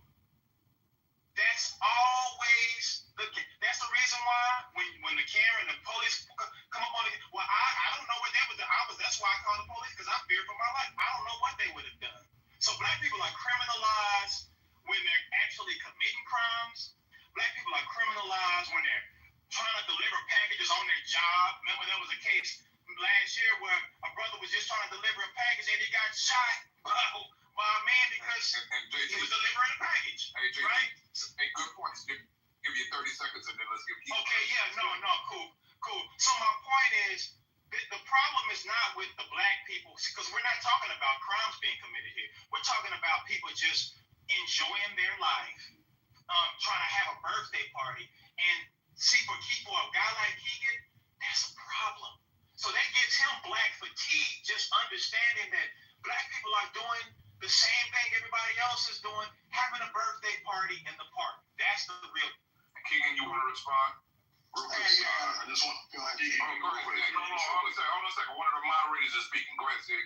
Okay, thanks, yo. Yeah, just real quick, JT, I just want to let you know, you brought up the Amazon reference based on social media. I actually worked for Amazon in the delivery department. I was actually a driver for a year. Then I was an operations manager for 2 years, and I managed 80 drivers 7 days a week. What you're saying, it's not a common thing, brother. And we had to file incident reports, send those up the chain when things like that happen. They never came through like, bro. 80 drivers a day, 7 days a week I managed for 2 years. What you're saying rarely, never even happened, bro. And this was not just my company that was working in that Amazon warehouse. There were probably about 15 other companies that had about 80 to 100 drivers apiece as well, and it rarely ever fucking happened. So that's just not true, man. But no, that's what I've seen on social media. I'm not saying it happens every day. Social media. Yeah, I get you. I mean, say, can I get in there? Well, wait a minute. JT's not. Hold on one second. I'm finished. Hold on one second. Let's just get the cue. A lot on the table. Hold on one second. Yeah, I'll keep you. Who's next? Tell me. Let Nye know. So Keegan is who's after Keegan? And who's next? YB. Okay, who's after YB? Miss Clark. Clark. Okay, who's after Clark? Frank, I see your back, but you never have a contribution. I see Beth is after Clark. I'm going after Beth. That's the cue for now. Pay attention to the moderators. We might get in between that. But go ahead, Keegan. Yeah, so again, my response to JT, it's not that I don't care that black families enjoying their time. I don't have a problem. One park I'd never been to before, and I think that's the reason why there's a lot of different ethnicities. Actually, there's Governor House right by that park, and I did not know that. But when I was at that park, many different ethnicities. There's black, Indian, a lot of black and Indian, and I had no problem with it. My daughter played with a little Indian girl, a little black girl the whole time. I had conversated with the Indian husband the whole time, and when that black family came, other families left. Other black families left. We all saw what was going on. And that's what's interesting is that black people, when they will call out their own culture for being ghetto, for being ratchet, for being disgusting. And then when I'm a white person, no man, I experience the same thing. I'm tired of this. I'm tired that every time I go to the metropolitan area, every single time I go to the metropolitan area, I see some ratchet ghetto crap that I hate. Just like when you go into the white rural area where it's just white trash and you get tired of the trailer park trash, I get tired of the same thing. I call out that all the time. I live in a town that has a trailer park on the outskirts of our town, and we literally have town meetings once a month about how can we clean this trailer park up. So, like, you know, I'm just saying that it's because of gentrification, black people are now moving to the suburbs, and so I have more interactions with them. And I'm saying I do not enjoy the ghetto culture, and I don't enjoy the idea that we can't have some type of just respect and decorum for each other's spaces. And if you're going to play ratchet rap music for your birthday party in a park, expect some like, oh, this is just disgusting behavior. And also, why would I don't understand why you're like, why would you not just go say something to them?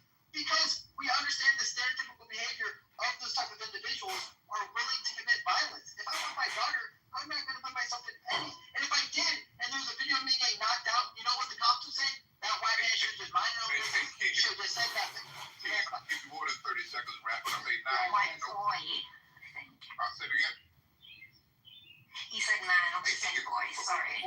Before we go to the next person, Keegan, do you hate white trailer trash as much as you hate ghetto black?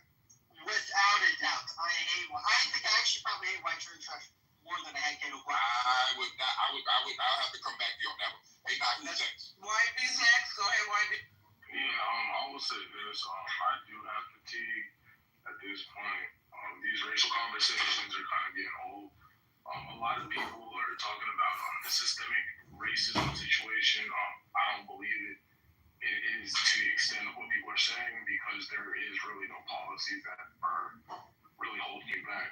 If you're looking at like housing based on school zones, things of that nature, that's been in place since the 1800s, where local taxes were funding those schools, right?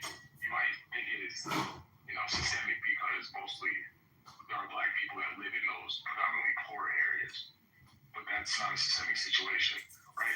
A lot of these scenarios or issues that people are having in America today is based on class.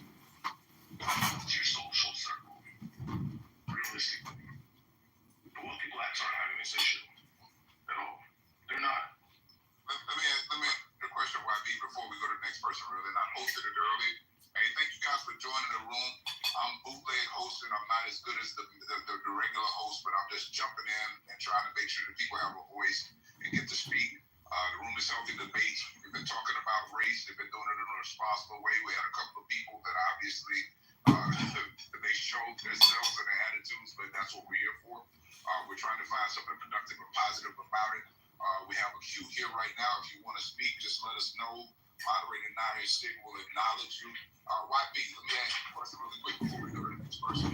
Just today, without having to look into deep history and litigate the effects of Jim Crow, slavery, and all of the conditions of racism throughout the years, just today, a judge, a Reagan-appointed judge, federal judge, right, called the Trump administration, accused the Trump administration of appalling and palpably clear discrimination against racial minorities and LGBTQ Americans. Here's what this judge said that was appointed by, again, Ronald Reagan, right? I've never seen a record where racial discrimination was so palpable.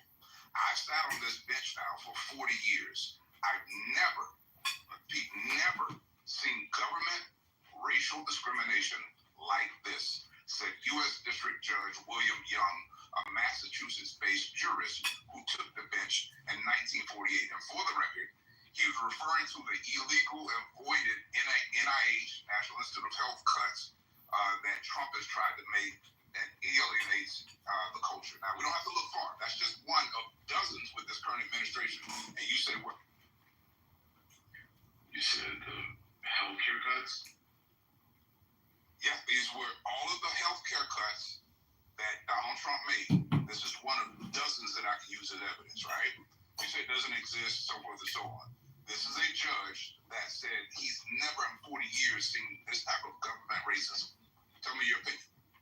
So you're saying that they cut healthcare costs for the underprivileged?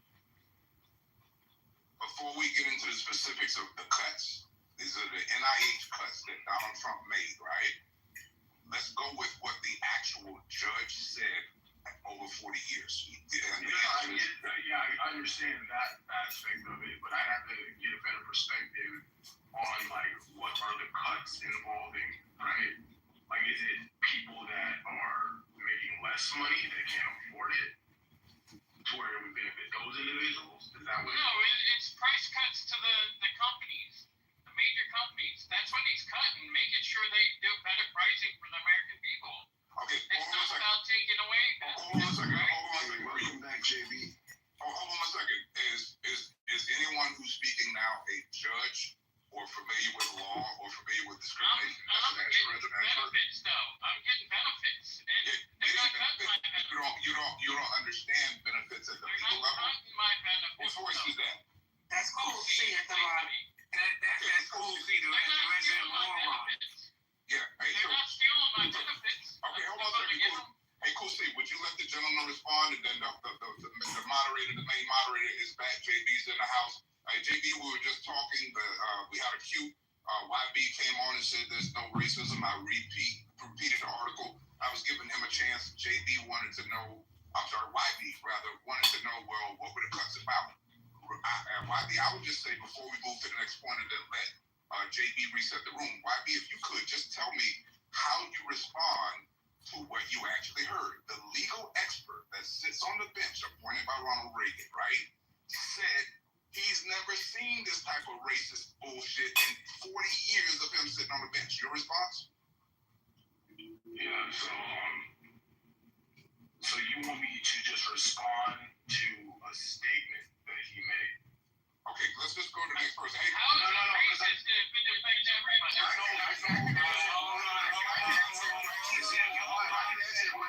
Hold on a second. I know you guys hear my voice. CO, you're a moron. Be quiet. I'm not CO. Cool C. Be quiet. You're a fucking idiot. But let me go back to CO. Who are you talking to, CO? I was talking to YB, JB. YB, did you want to respond to that question this young man had? He wanted me to respond to a statement based on that's it. Like there's no other information behind it. It's very just like there's just holes in it completely. I'm just. Wait. Let me ask you a question. Would it be better if he gave you some clarity on the statement? CO's clarity for that. He didn't give it to me at all. All right, let's see if he gives it to you now. CO, you want to give him clarity or no? CO? All right, he might have stepped away. Yeah. So I don't know. JD, the last thing I wanted to say realistically is to like all the people that are having these quote unquote racial issues in America today. With all of this knowledge, with all this information that is out there today, how is that changing your life or making it any better? Can I respond to that, JB? Wait. Hold on. Changing my life? No, not you specifically. In general. Gotcha. Yeah, in general, for like some of the people that are, like in JB, I mean it is in like. Listen, you've been in my space before. You don't have to hold your tongue. Say what you gotta say. Oh, no, I know. I'm just trying to say it in the best way possible. If somebody of like the community, of my community, right, doesn't get a job, is deemed racist, which is kind of ridiculous. If they can't get a loan or a mortgage, they just deem it racist. If somebody says something to them, just like they would say to anybody else, they just deem it racist because it's coming from a white person, which I think is kind of ridiculous. Oh, thank you, thank you. Hold on. I know this. Okay, let me move him down because he has no mic integrity. I'm not playing. Come off mic, I just move you down. I don't give a fuck.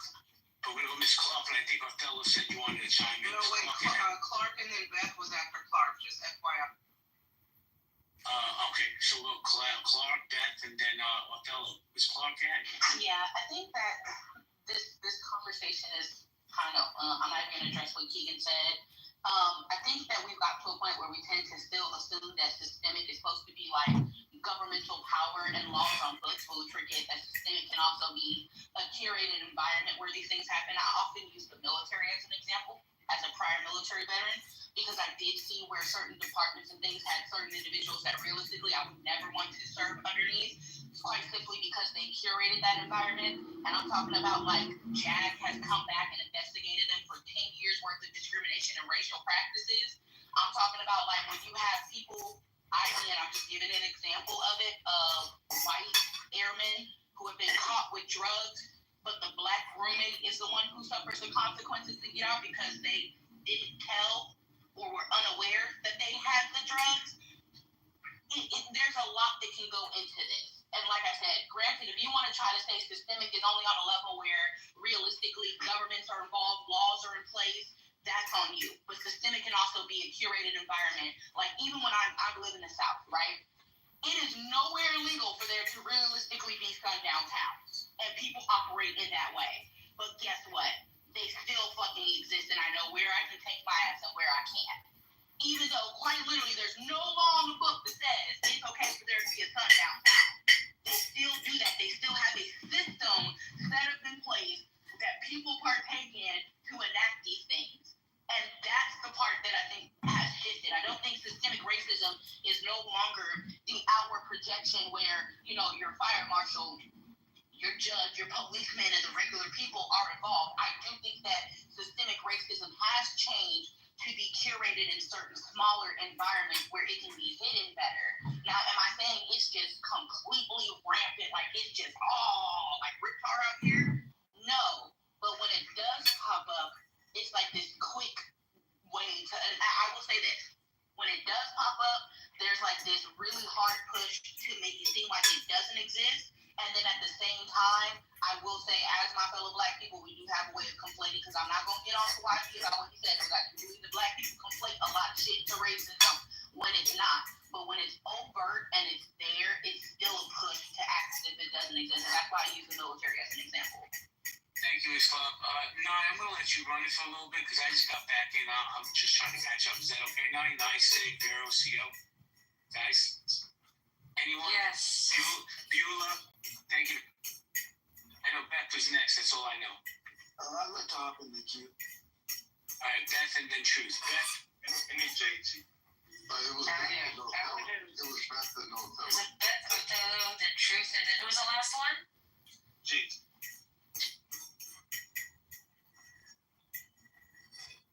Beth? Beth going once? Okay, so there you go, babe. I heard you. I saw you. You good? You mean me? Go to the next person and then you got it. You got Othello? Or is Othello then Truth? Yes. So, YB, I heard you say something. You said that racism in America doesn't affect wealthy black people. Okay? So, if we jump to the housing appraisal scandal that has been going on, forever, but they now focus on it in the New York Times, CNN, as well as other major news publications. And in the housing appraisal market, black people in total have been devalued $162 billion by racist home appraisers. So these black people, they go to college, they make their money, maybe outside of college, they buy a nice home, and when they're ready to sell, the appraisers come and they devalue the house 25 to 50% when it's a black person. So they went undercover and they went into a black home and they put a white family's pictures in there, and they said a fake white family. This is the news that did this. When that appraiser, when the appraiser did the home, he appraised at a whole totally different type of amount, right? So you say that this does not affect wealthy, the systematic racism does not affect wealthy black people. It does. Thank you.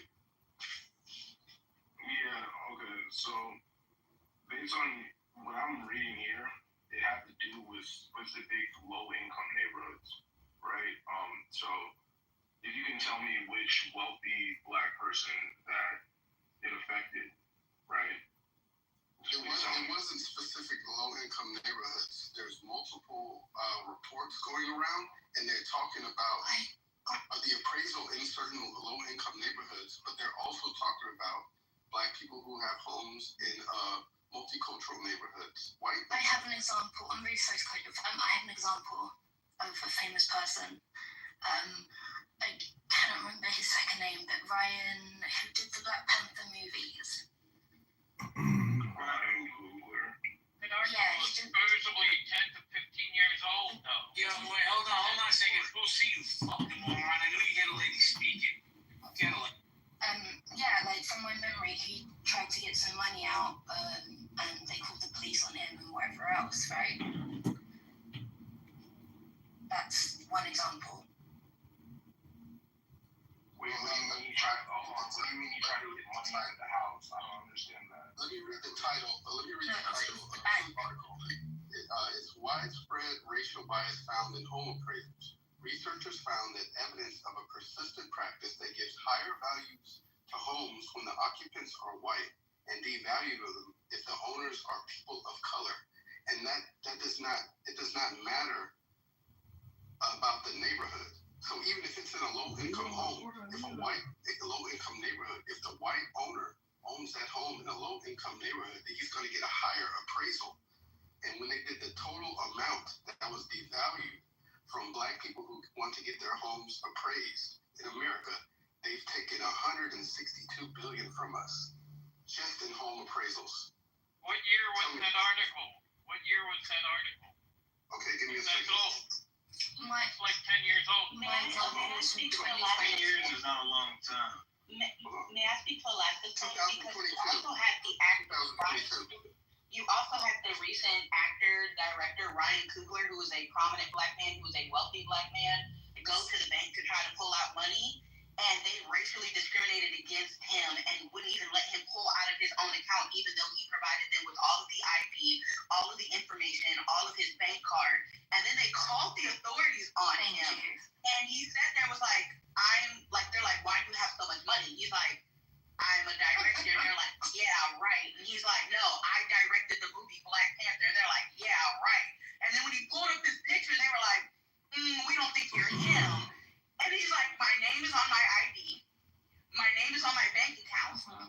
I just want to pull out cash. Can I just pull out some cash? And so and it was like a full debacle. Yeah, the article that I shared are from 2022 and 2023. Yeah, if I could, and I don't know if JB's still here or not, but I wanted to ask a quick question. Yeah, I'm here. Let me just say this 2 seconds. Everybody disregard Cool C. He drives cross-country trucks. He's a serial killer. Just ignore him. Kids. God damn. Okay, not a serial killer. And whatever was worth, I saw an article here recently that said that regions of town matter, and that it was said that I think Nevada, Texas, South Dakota, and New York have the most serial killers. I thought it was interesting. You guys can Google it. But hey, listen, here's a question that I have, right? At the end of the day, there's some super intelligent people in here, and some remarkable positions are being made about the existence of systemic racism, how this affects black people. I've heard people express how anti-Semitism affects and impacts Jewish people. But I would venture to say, right, using, for lack of a better whipping board, using Keegans and the Keegans of the world as an example, right, or even to some extent YB, that sounded as if he might be African American, but doesn't think, thinks African Americans complain too much. He's an ex-Clark, Mrs. Clark, JT, Truth. What do you all feel about the fact that we've had these conversations for several years, right? But then all over social media, arguing with our friends that we went to school with all day, every day, We've given up statistics. I posted an article where a Reagan judge just said this is some bullcrap and it's racist as hell, right? The gentleman YB was like, well, I need to know more information. Like, what I'm saying is, will we ever get anywhere in these conversations, or what is it that has to happen? Because for whatever it's worth, the Keegans of the world, in my humble opinion, are the reason that Trump's in office. Because he only had concepts of a health plan, and the tariffs aren't really working that well. I'm just saying. I'm just being real. I'm just saying. I'll wrap it up here. The point I'm making is that it's a real sentiment and it's a real part of America. And no matter how many times we give long speeches about what happened, I don't know if it's going to move the needle for the Allens of the world. Would somebody like to answer? Yeah, let me say this. I'm not trying to change anybody's way. Because respectfully, if you come across me in my part of town, I'm going to be honest, you might get a bullet put in your ass at this point. I think that what I've gotten used to is just excommunicating niggas who think a certain type of way. And surrounding myself with people who realistically understand what's going on in the world. And just keeping my head on a swivel. Like, that's all we can really do. I'm heavy on the separation part. Like, realistically speaking, I believe to each their own. Like, Keegan can have this mindset. Me personally, Keegan can have this mindset as long as he keeps his happy white ass over there. He can sit there and cuss me out in his head all day. He can shout to the Lord and the demonic spirits of which enter his goddamn body, right? Just don't come fucking with me. And I think that's kind of like where a lot of black people, people who think like me are getting. You can sit over there with your frumpy dumpy face all you want. Just don't come over here fucking. Well, Ms. Clark, respectfully, hold on, Jordan. I don't speak for Keegan because I got the honest person, I can't stand the guy. But he probably has the same mentality as you do. You stay over there, I'll stay over here, just don't fuck with me, and let's move. I agree, and I think that's the best thing we can do at this point. You stay over there, don't fuck with me, I ain't gonna fuck with you. Now, if you come over here fucking with me, I'm gonna put my foot all the way in your ass until it reaches the knee. So, this is an extremely nuanced issue. As I mentioned earlier, when I was in jail or behind bars, let me use a couple other examples. I was once mowing the front lawn of my parents' house, right? And I was dressed in a very shabby way, so to speak. And someone pulled up and said, does the owner of the house know that you dress like that? So, there are implicit and explicit biases. Life is unfair, and we do have to kind of challenge social norms by making sure that we combat stereotypes all the time, right? When I was at a zoo as a zookeeper, I had a master's degree, and someone came up to an exhibit and said, you see that guy there? If you don't go to school, that's what's going to happen to you. Now, I have 3.5 degrees. I was born privileged. I lived in the house of my parents. I'm not suggesting that I've had so much overt trauma other than internal. But the point is, and when I was in jail, I had a shaved head, and people assumed that I was a white supremacist, although I don't have a single tattoo. So it is very hard. Like, there is a status issue where people do have to take some responsibility if they are going to perpetuate stereotypes, right? You've got to work around that to some degree. So when we talk about going to work, people have to dress appropriately for an interview. You have to take responsibility for certain things. Otherwise, people will run with stereotypes, weaponize them, and make and create harm for a whole population that's not deserving. So I do think that we need to honor archetypes, stereotypes, and do our best to be our best versions of ourselves. If someone is playing very loud music and they're being obnoxious, there's going to be some white, ignorant, white, racist person looking for trouble who's going to use that one reference to generalize for everybody. That's how stereotypes work. So I think there's something to be said for take accountability for yourself and try and influence the people around you to be better. Now, each one of those fucking times, I wanted to either jump into that guy's car and strangle that motherfucker for saying it, which wasn't really that big of a deal. He just, said I was looking shabby, but I took offense to it, thinking that I was, someone not good enough, right? The zookeeping thing, same goddamn thing. No, very few white passing privileged people worked in zoos back when I was there. It was a passion of mine, but when that fucker said that, I wanted to fucking strangle him and his kid. So, I understand the reactive abuse, but there is something that we can do in some cases to take accountability. I'm done. JB, if I can hop in now. I finally got rid of the measuring guy. Hello, Beth. What was he measuring? My house flooded out from my AC, and I have to replace. I was showing you Beth the mic. Yeah, no. I was listening earlier about the park incident, and I had a friend this morning that I met on this app, but only lives a little south of me, right in the best state, and I say it all the time, out of the 50, the great state of Florida. But he had to make a phone call this morning to let the police know he was coming into a prominent Black community with $1 million homes. I mean, you're not looking at just $1 million home, right? You're going in with 4 million, 5 million, 10 millions. And he's like, I'm going in with my sniper rifle. I got to call the cops real quick to let them know this white guy's coming in with a sniper rifle. I was like, what?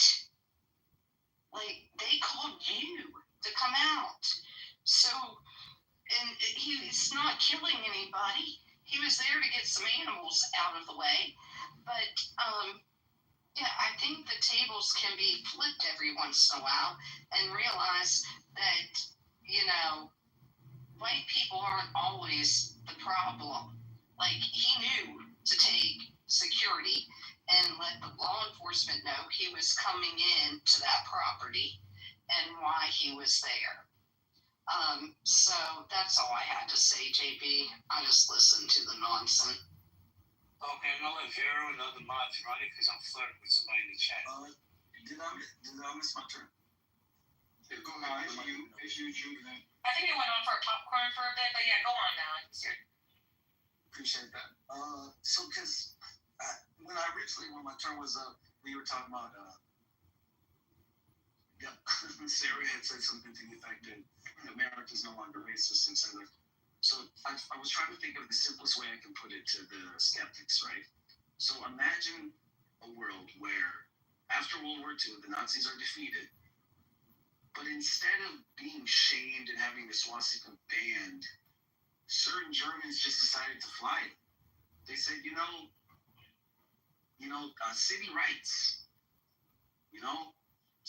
Nazi rights. I don't know. Yeah, I'm a Nazi and I'm proud. I'm going to fly the swastika. I'm going to fly it in my high school football game. I'm going to put it on the back of my Mercedes or my Beamer.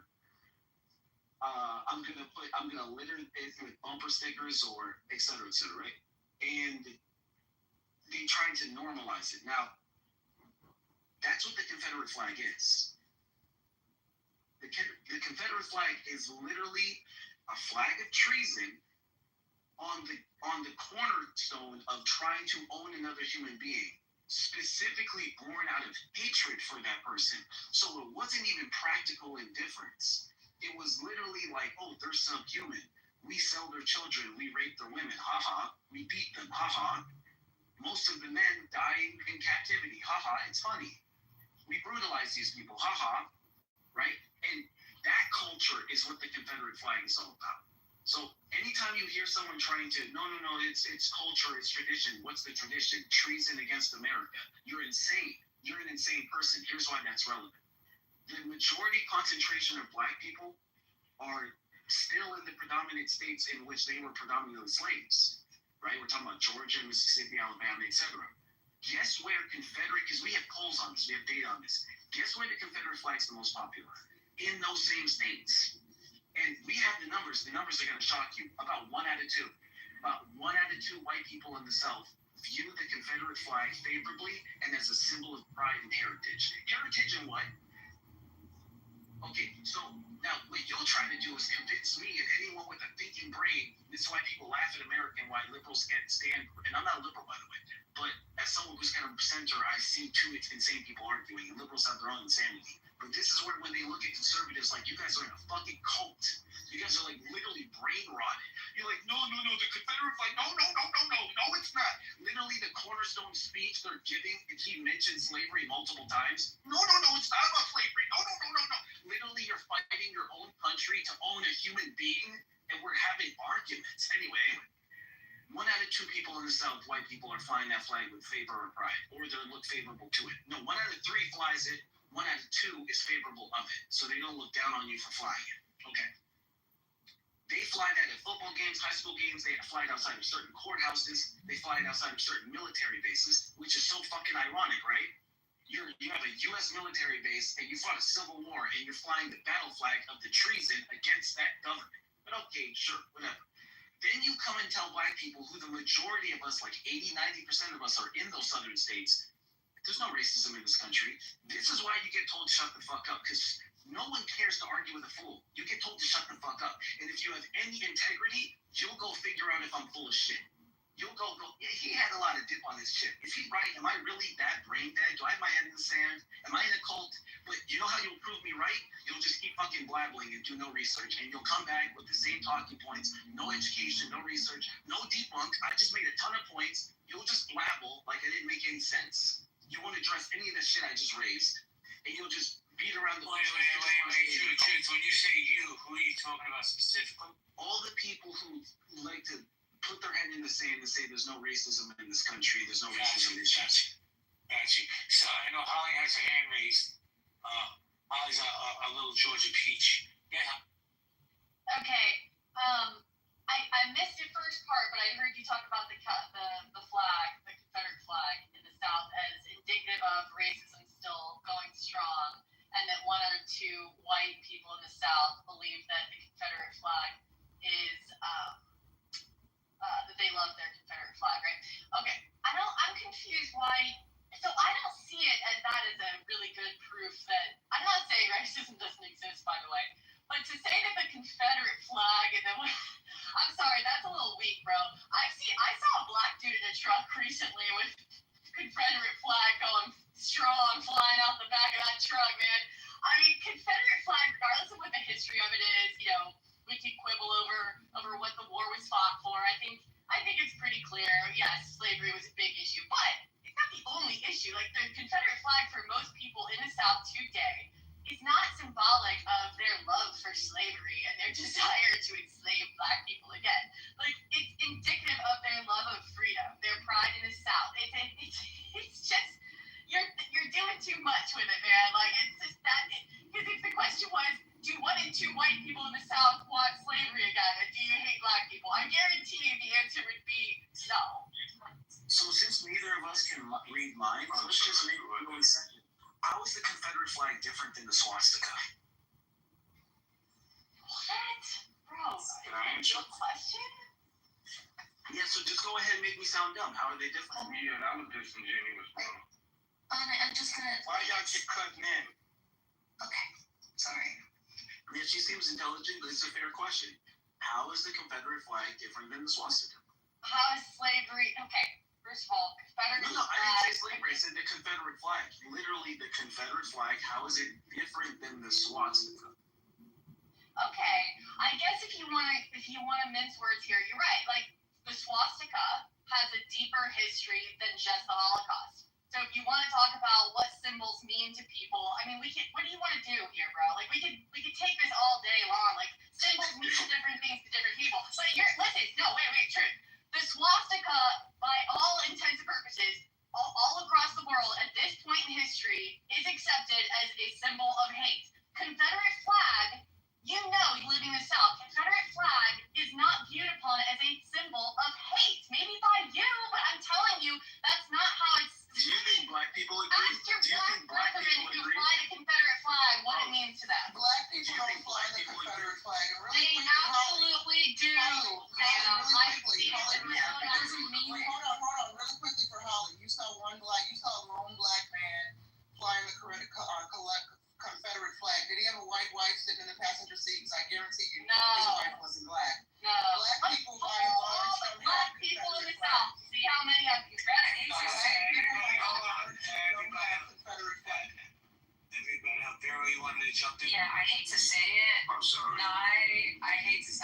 along the Gulf of Mexico. Get it right. But yeah, it's true. In Galveston, Texas, which is where Juneteenth kind of derived from even. I grew up in Texas along the Gulf of Mexico, so we've been celebrating Juneteenth since I can remember. But even on Juneteenth, you go down to Galveston, we go to the beach, we hang out. People are driving on the beach in Galveston. In many other cities they do that, but Galveston, you're driving up, it's like a parade of cars, hundreds and hundreds of cars. You'll see black people with their black wives, their black friends, shaking their ass to New Orleans jump music, New Orleans bounce, with a Confederate flag in the back. It's just the truth, and that's just the way it is. I don't know what it is, but is it the Confederate flag or the rebel flag? Good question. Touche. I'm not sure. It doesn't matter. Hey, would you want to respond? I refuse to even believe that. Anyone can give some ridiculous anecdote, and that's one of the most ridiculous I've ever heard. Luckily, we have more data on this. 90+% of white people report seeing it as a symbol of racism.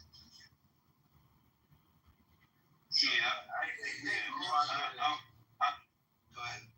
You find the one black guy out of the millions. I don't know even know. I guess you're walking a very special path. I've never heard that in my life.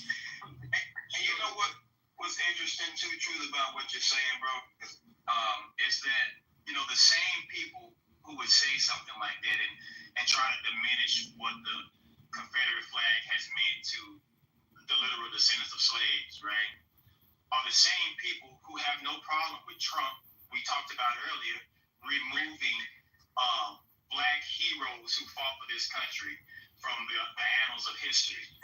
The same people who are on the front lines of affirmative action and DEI are the same people who have no problem with legacy omissions that admits 3 times as many white people who just happen to be family members of people who went there. And that's what we talk about when we say systemic.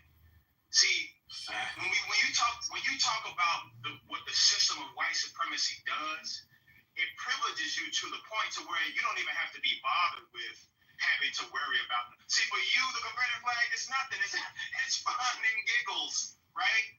But when we see that, we see something completely different because just as the brother was mentioning, how the swastika is seen for a Nazi, look, we need to understand something, that the Holocaust lasted 3 years, right? There was approximately 6 million Jewish people who died in that process. There were over 10 million slaves that died on the way over here. And then the ones who survived got to the shores only to be raped, murdered, and enslaved for 250 years. 2.5 centuries. And then guess what? After that happened, you still had 80 years of black codes and 60 years of Jim Crow. That's 400 years of open white supremacy. And you still got people who think, well, white supremacy is not so bad. Well, black people are just always complaining. It's like y'all trivialize what we've gone through in this country. You don't want to give us reparations, even though we pay reparations right now, today in 25, to Native Americans. My ancestors ain't slaughtered nobody. Ain't commit genocide. My parents paid reparations to the Japanese. We didn't put Japanese in internment camps. Everybody around here can get justice except Black Americans. JT, I feel the energy, baby. I love it. Well, make sure all white people or just some white? No, just some white. Obviously not all, JB. I'm talking to the ones who, which I prefaced it by saying the same ones who would agree and say crazy stuff like that are the ones I'm talking to. Obviously, we know that all white people aren't like that, but for the ones who submit to this ignorant understanding about race and about systemic racism, those are the ones who we're talking about because, and I mentioned in the chat, and I'll land with this, even during Jim Crow, JB, you had white people saying, well, black people have all the privileges. White people are just, we're having to take a backseat to these blacks. Like, the lunacy. Well, JT, go ahead. I just want to say, I retitled the room. What does the Confederate flag represent? I think that's it. Hold on, Judy. Please let me do my reset. Thank you. Healthy debates. What does the Confederate flag represent? I'm getting, I don't even know what that is. Jalapenos thrown at me. What's up, Ellie? How you doing? Alpha, Mike Moon, Asia, I see you. Matt, Cool in the house. Lady MD, Rodney, Nikki, Ali, Michael, cashing your pink tickets, you cheap fucks. Thank you very much. Hold on, Jordan, man. Can I finish my fucking reset? I didn't say a goddamn word. I know, but when you come off, it's distracted. Thank you. Dude's been on Clubhouse 9 years. Yeah, Jordan, what do you have? I was just gonna say that, there's always a pecking order, and which is atrocious to have to even honor, right? But people, terms evolve, things change, and if you don't know by now that the Confederate flag is offensive, that just kind of says you're white trash, right? Like, I hate to tell people that. So the point is, if something is offensive, you stop offending people. And if you continue to offend people, that's where racism comes into play, because you don't have regard for other people. And just because you think it's not insensitive, other people don't. Like, this is what white trash is, and I hate to say, because I'm not terribly liberal anymore, but in academic communities, the reason that esteemed professors, and they don't get compensated that well, but they're esteemed, is because they're extremely well read. They know what's offensive. This is why they're very careful about the Israeli-Palestinian issue. And I don't want to get into that now, but the point is, if you're offending somebody, that's all it takes. You don't have to use the language of woke, this or that. If something is offensive, like, even the fucking rock stars are smart enough to know this. The Dixie Chicks, who I'm not necessarily a fan of, they're now called the Chicks because they realized, wow, we didn't think that Dixie would be offensive to people, but apparently it is, so we're gonna fucking stop. If you're white trash and you still are honoring the Confederate flag, you're a fucking idiot. And I'm a fucking egotistical, white privileged, white passing Jewish guy who's as obnoxious as fuck, but I've also been down at the very bottom, and that was still privileged, right? For me in my situation. There's no tolerance for white trash. And I'm just going to lay it out there. There's a Jordan, don't be a lazy question. I'm just starting the pod because Vero said I'm being spicy. Okay. What about people's First Amendment rights to wave that flag? No, I mean, you're entitled to that right. But if you want to continue to, if you're still out there offending people, like the smart people, I don't think celebrities are necessarily brainiacs, but they're publicists, and I know that now working in the space, they're smart enough to say, let's offend the fewest amount of people possible, whether we really agree on something or not, because our livelihood depends on it, and they're making more money than they'll ever need, right? So if they finally think it's smart to not permit a Confederate flag or to take Dixie out of the name, why is a fucking an average white Joe Schmo think that they deserve to have any fucking say in it? And I know Holly doesn't like that I'm talking to her, but this is true. This is what elitists think of white trash as. And this doesn't mean elitists are right, but that's what they think. Thank you. So before we continue, everybody throw me some love and admiration because I changed my PTR. What do you think of my new PTR? Is that fantastic? That's my dog Enzo. I love this fuck. This is my ride or die right here. Okay, Holly, you want to push back on what Jordan? I do, because he's kind of taking his conversation somewhere else. No, I'm sorry. Oops. Let me know if I lose y'all. He's taking the conversation a little somewhere else. So you're not actually talking to me. I'm not sitting here saying whether an individual should or should not wave the flag. The point was countering whether the flag is indicative and the way that of racism still existing in that capacity, right? Like using that as a metric to judge how racist the South still is. The point is, whether or not it offends Black people, that doesn't tell us whether the individual waving the flag is doing it in order to offend. It doesn't tell us whether the individual waving the flag is doing it because it's a symbol of racism for them, and that spouse. Whereas the swastika, I mean, I could be wrong, but my impression, and again, I may be wrong, is that those who wave the swastika around, it's pretty clear that they're doing it because they want to express that they don't like a certain group of people. I mean, whereas the Confederate flag, I'm sorry, that's not the case. I'm not saying that every Confederate flag owner is not a racist. I'm saying that in my impression as a Southerner, growing up, I never was under the impression.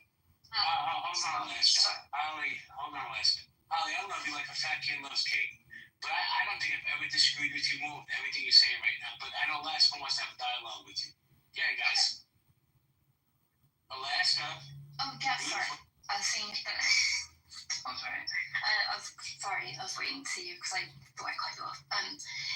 It's about context, right? Like, if I saw a swastika and I was in India, for example, my first inkling would be to look at the greater context of wherever I've seen this, and it probably, in that context, would be something to do with the religion there rather than, swastika. So it's about context. To me, it's an empathy thing, right? Like, there's certain things I don't do because I don't know who, especially in public, because I don't know. I don't like doing it, but also I wouldn't want someone to be of another race or culture and be offended because I'm just fucking around. Like, it doesn't seem like that big of a price to pay. It's just manners, in my opinion. At the very least. Can I jump in? I'd like to know, like, what about the flag, like, what about that flag specifically do you love so much that you can somewhat, in a light manner, kind of shoo away the other historical context of it? Because, again, you guys keep talking about it like we're trying to defend the flag as something we love. First of all, people like the flag because it symbolizes a historical moment, a big time, which, in their opinion, we were fighting for the freedom to make decisions, okay? Whether those decisions are, you like them or not, whatever. I mean, they were Black Confederates too, right? Wait, to make what decision? Sorry? To make our own economic decision. It was about states' rights. I'm just telling you what some people argue. Yeah, but not everyone. No, I'm from the UK, so I'm just asking which states' rights specifically. Well, so at that time, the federal government, there was this kind of debate of what, I don't know, I'm not a historian, but like my understanding is there was debate between how much control the federal government should have versus states' rights. And, yes, slavery was a big part of that. So I'm not saying that there aren't Confederates who are who still think that was good. I mean, that's kind of weird to me, but okay. But I mean, tell me, again, my question still remains, why are there Black Confederates? Why are there Black people waving the Confederate flag? Do you think that they agree with slavery? And regardless, again, not everyone I would argue to you that the majority of people who wave the Confederate flag on their house or whatever, it is not a microaggression of them being like them wanting slavery back or hating Black people. I don't agree with them. So this is the thing, though, right? It's like how other people interpret it. It only takes one person in the crowd to be offended. It's, COVID was a better example. And again, I'm very moderate. But if you don't want to wear your fucking mask at your house, that's up to you. Because someone in your family is infected, that's up to you. Like, you can do your own damage. But if you go into public and there are sensitive populations in public and you choose not to wear your mask and you get them infected, that's a real world consequence. With the Confederate flag, you could argue that's a more innocuous example. But the point is that when intellects develop, they realize, hey, I didn't realize how offensive that could be. I'm going to stop doing that because it's upsetting to someone. It's okay to say, hey, I used to do that, but the person who's the problem is the one who continues to do that. It's like, it's okay to evolve because people make mistakes all the time. But when you find out that you're one person, even if they're people of color with a Confederate flag, that's not your problem. Your problem is to not perpetuate harm for others, right? They might be perpetuating harm, but you don't have to be part of that system. Can I say something though? Like, I think it's a stupid question to sit here and be like, we have to start calling out like stupid. Ms. Clark, could you say that? We got to start calling out stupid redundancy and people thinking they got to one up on a question. I can tell you a myriad of reasons why Black people carry that flag. One, because they're uninformed. Two, because guess what? You have people who side with their own fucking demise. Like, we act as if back then we didn't have Black people turning in other Black people who were escaping to freedom. You don't think that they had some type of loyalty to the South? Like, there's a myriad of reasons. I understand, like, and that's the reason why, too, I always ask the question, like, to sit here and be like, oh, people don't carry this. Last time I checked, when white supremacists are out here rallying, one of the main flags they goddamn carrying is goddamn Confederate flag. Wake it up. Like, we not about to sit here, and I really hate when people play stupid, because I know you're not that stupid, because if you are that stupid, you don't need to be having this conversation. So I'm going to call out the redundancy and the idiocy, because I'm hoping that you're actually smarter than this, than to sit here and do this. But one thing we got to stop doing also, stop going back and forth with people who are intentionally being obtuse. Because I'm not for educating stupid people. Mrs. Clark, can I ask you a question? Amen. Wait a minute. No, let that breathe for just a second. I say the same thing. These people be so blissfully ignorant and proud. Let them talk. Let them reveal themselves. Don't go back and forth with these demonic energies. Ms. Clark. Here's the thing, and I appreciate your submission, Ms. Clark, and I appreciate you too. If you guys want to take me, let me try to make a long story in 60 seconds, right? In 2015, when everybody was at war, just like we are now in this divisive world, there was a march because people were taking down the Confederate flag from capitals, right? And I had a bird's eye view, for what it was worth, in Jackson, Mississippi, as a group of people marched from Jackson State University to the capital of Mississippi with a series of speeches. And a civil rights leader's wife, widow, spoke. Merle Edwards spoke in that space. The KKK was at the base of the hill. Several hundred people were there, good, bad, or indifferent. And after she spoke, there was an 80-something-year-old white woman. She could probably almost look like Holly from what I could see in the PTR, right? She came over and she grabbed Merle Edwards, Medgar Evers' widow, and she grabbed her and she started crying and she hugged her, right? This is a true story. And without going into all the details, someone asked her, what did you just say to her? That was such an emotional exchange. And she said, I heard on the news that you guys would come in and take down this Confederate flag. And she said, I just came up here to apologize to her. And this has been sitting in my soul all of this time. She went through all this stuff. And she said, I just wanted to apologize for what I did back then. She said, they told me back then that Martin Luther King and them were communists. They were coming to take our guns and take our way of life. And I'm just so sorry for what I did. Now, this lady could have been a part of lynchings. I don't know if she knew the secret or who shot who. I don't know. But here's the fact of the matter. The moment crystallized something for the people that witnessed what this 80-year-old white woman that looked like Holly said. It said that she was genuinely, where we might say these people are blissfully ignorant, you could feel her compassion, her empathy, and her redemption. She was genuinely confused in that moment. And what she said was, they fooled us now. They fooled us then, and they're trying to do it again now. But the moral of the story being, throughout history, people are pit against one another for power and politics and greed. And it really made me understand why Daryl Davis, if you guys want to Google him, the guy that undisrobed 200 plus Klansmen, made me realize why he was so effective. That these people, some of them are subjected to information and they really don't know. Can I be truthful with you? I believe Holly believes what she believes and doesn't see anything in it. And what it speaks to, and here's where I'll close. People don't realize the difference in the Third Reich and what we're dealing with this Confederacy is how people see Black people, one. And two, the Third Reich wasn't as good as the Lost Cause and basically whitewashing the whole Confederate cause and making it seem like some noble cultural event. They strategically spent a dozen years putting those Confederate statues and making them seem like heroes and that it was about states' rights and choices. And everybody knows, according to the head of the Confederacy at that point, It was literally about slavery and nothing, damn near nothing else for what it was worth. And they were treasonous and they were anti-American. My point here in closing and landing is there are legitimate people who are good humans that are just confused by the deluge of propaganda and misinformation. And I'm not saying they deserve our compassion, but they at least deserve our consideration. Yeah, I wanted to say something real quick. Can we get into you, bro?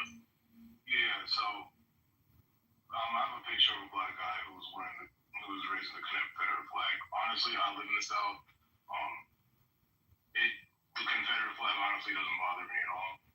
There was a meeting behind this flag, and it literally stated the union between the southern states. Realistically, everything else I feel is it's just being conflated just based off the history of what happened during that time. But realistically, it doesn't affect my life at all. I'll also say this too, to the people that have an issue with it. Do you really feel like it's like, is anybody like going to you with this flag and like offending you with it? Before we answer that question, Bobby, respect your opinion. Didn't doubt that you live in the South, and I hear it, and you made your point. Do you doubt that I live in the South?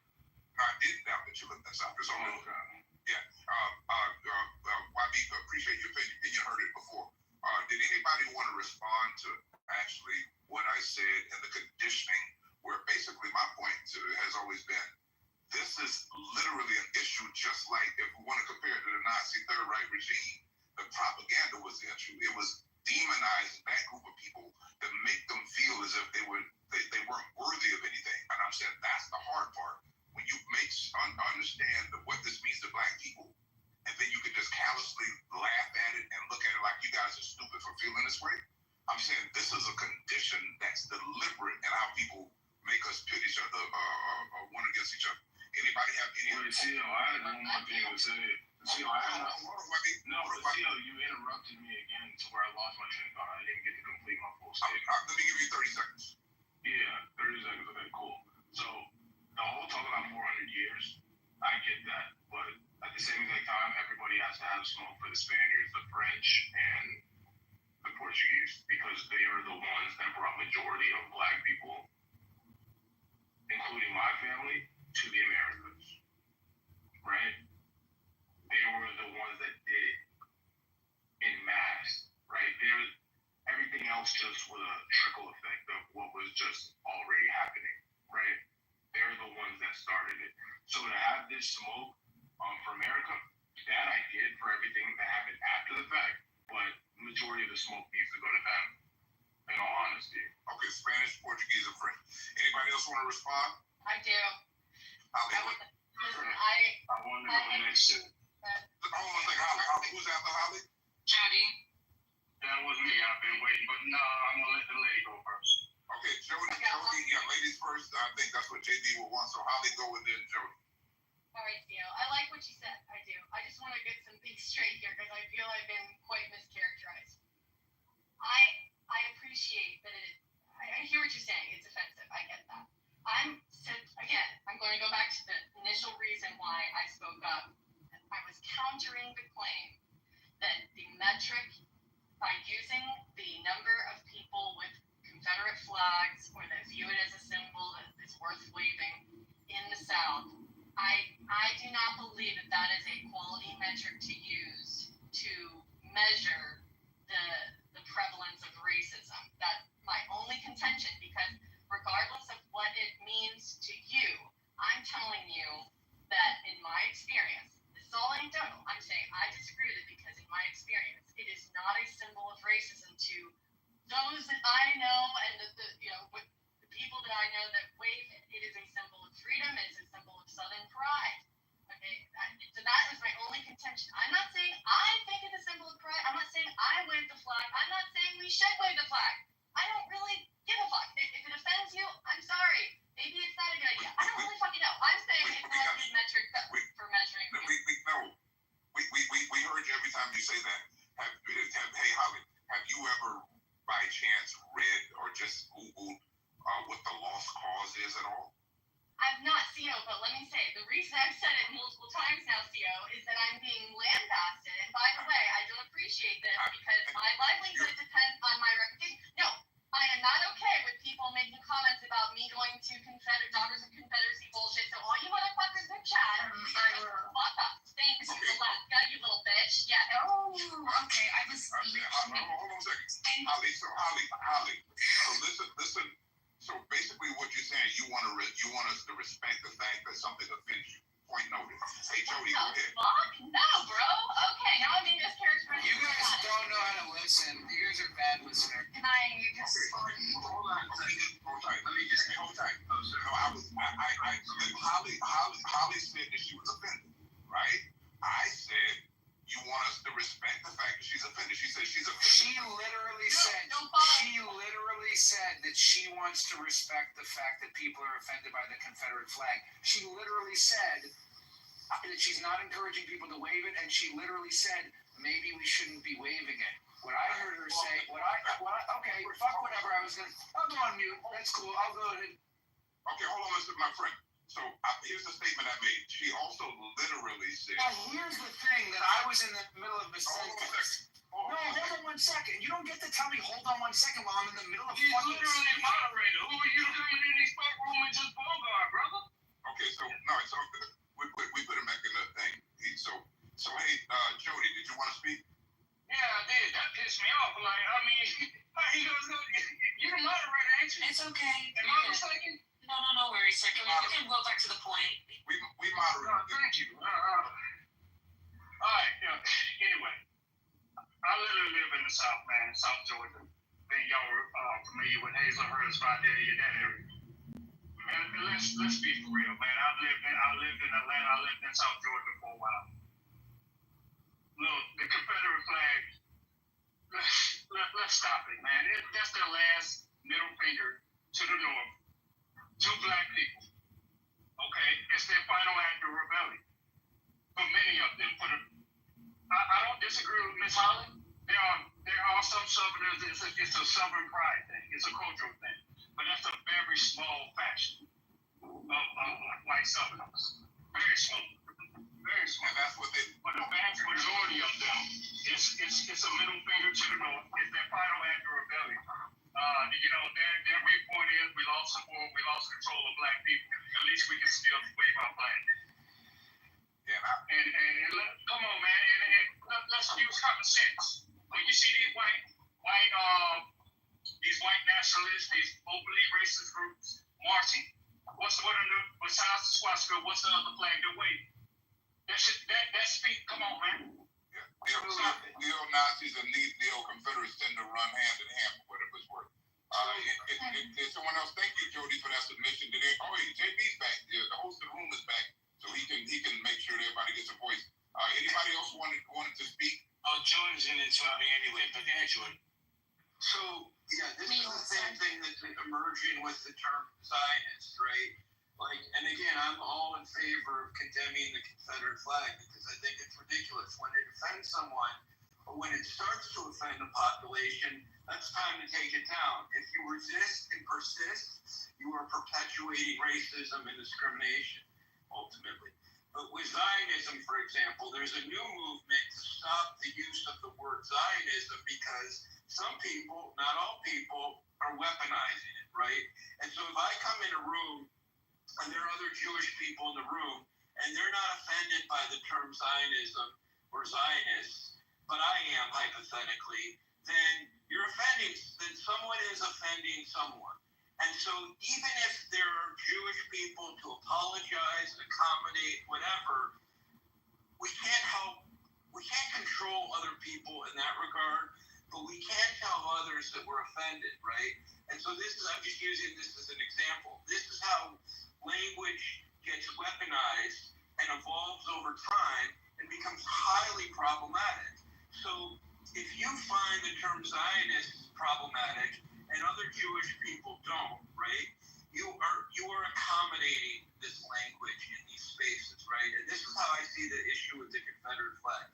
If you're offending one person, whether aliens are using the flag, if people of color are using the flag, It doesn't matter. You've offended one person, and this is not my liberal viewpoint. This is just common decency and courtesy, right? And so I think that you coming up with a few more examples is not a terrible idea, because I think the Confederate flag is a great example of being permissive of something that is entirely inappropriate in this era. Jordan, let me jump in. Thank you for that shit. So I want to leave something in the chat. GB wrote, Sarah, fuck you respectfully. Healthy debates is just fine, because your covert racist doesn't give you the right to cry every fucking second. See, you're the problem with this world, Sarah. You sit there and you punch at people, but when you get punched back, you're like a little fucking CUNT. Stop your bullshit. If you don't like my fucking house, get the fuck out. That Lee Wiley Button's been the best speech on this app since this app came on. I'm sick and tired of you fucking gaslighting the chat, gaslighting the room. If you don't like it, go cry to Roger and stay in his spaces. But I run some of the best fucking rooms on this app, and that's a fact. Alaska, you want to jump in? Yeah, so I just wanted to say, as I was going to say before Holly jumped in and called me a bitch, that I'm sorry that I made a joke about you not being able to respond because you were on the way to a Daughters of the Confederacy meeting. That was a joke. So firstly, yeah, I really do apologize for that. Secondly, what you said your claim was not your claim at all. You never said, like, we weren't talking about how to rate different parts of the country by how racist they are via this flag. That was never a thing. Two different speakers also said to you, like, mentioned the fact that you were laughing and making light of something that's not something to laugh about for the majority of people in this room. So, you know, I just pick a lane.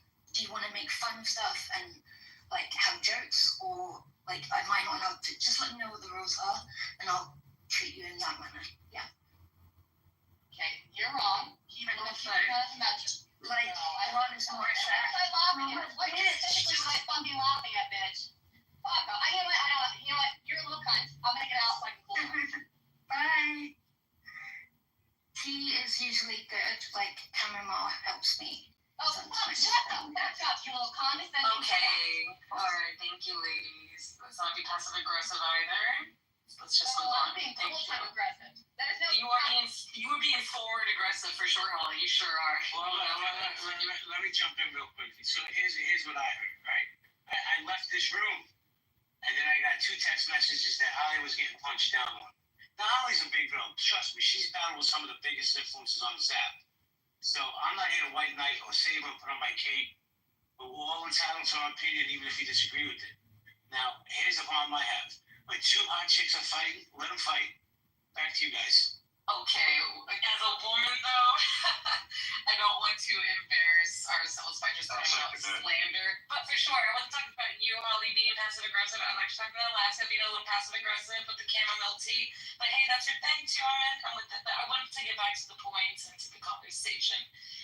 Of course. Right now, it's the Confederate flag. What does it represent? Today, if any flag is offensive, I mean, like, some people are offended by the LGBTQ. I put in the chat earlier, rainbows used to be all over my Lisa Frank folders and binders in elementary school. You know, now people can't even look at a rainbow without being, like, gay. I saw an iridescent. Do y'all know what iridescent means? If you're a mechanic, I was a mechanic in the military. So if you're a mechanic, you know what iridescent means. It's an oily look. When the light shines and the spectrum moves about the oil, it turns rainbow, right? I saw some man with an iridescent glass, like, I'm not drinking out of a rainbow cup, and I'm like, oh my God, sir, what's going on here? Right, symbols change throughout time. The swastika meant something, still means something actually. In India, yes, over time it's meant something else. I think that just needs to be respected. I'm from Texas, right? I don't wave the Confederate flag. I live in New York City now. You know, I don't wave the Confederate flag. I don't do that because the symbol has. Oh, Vera, you know Queen Elizabeth was a mechanic in the army as well. Beautiful. What's up, Legend? Legend Film Labs, how you doing? Hey, what's happening? What's going on, room? So, what does the Confederate flag represent?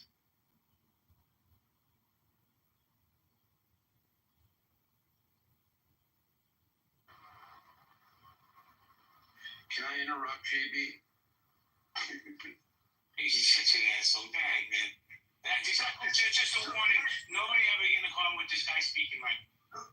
He's absolutely right. Not only did these symbols change and evolve, some people weaponize them like presidents of the United States to bring back symbolic imagery and messaging to be provocative, to conquer and to divide and conquer, to create chaos, to distract us from things. There is no simple excuse for why Donald Trump is ecstatic about the Confederate flag. He knows what it symbolizes, and he is ecstatic that people are dumb enough to use it thinking that it means something else, because it's benefiting all of what he is hoping for. So this is another reason to be sensitive. This is another reason why the ignorance is so hard to believe, right? It's because these people know that Donald Trump is using this symbolic imagery to divide people and polarize us, right? And so that's even worse. So I am friends with Holly, but I'm very disappointed in how she feels about this, because it is so triggering for people, and it's one of those things that you just don't have to do. Well, Jordan, that makes you question. I can't speak for Holly. She's not in the room. Hopefully she comes back. But we'll use Holly as an example. Do you think Holly has pretty privilege or white privilege, that she feels the way she does? Probably yes, because she simply could have apologized and said, hey, I'm sorry that it's offensive to people. I'm going to think again about it. Because otherwise I might think, wait, maybe she's attached to this idea that the Confederate flag is something that should be used. Like, that was an easy out for her to just say, hey, I'm sorry. You know, I'm sorry, right? Well, Jordan, how come my pretty privilege doesn't work on this app? I've tried to use it. Nobody fucking falls for it. I don't know, man. Look, Holly's conditioned the way she is, maybe because where she lives, her lived experience. I don't know. I'm not going to stick up for her. But it bothers me when we get to this point of toxicity where people are calling people the C word, you know. We're never going to break through with these type of conversations. Well, here's the thing, is that in her case, she could have de-escalated. She knows where the direction this conversation was going to go.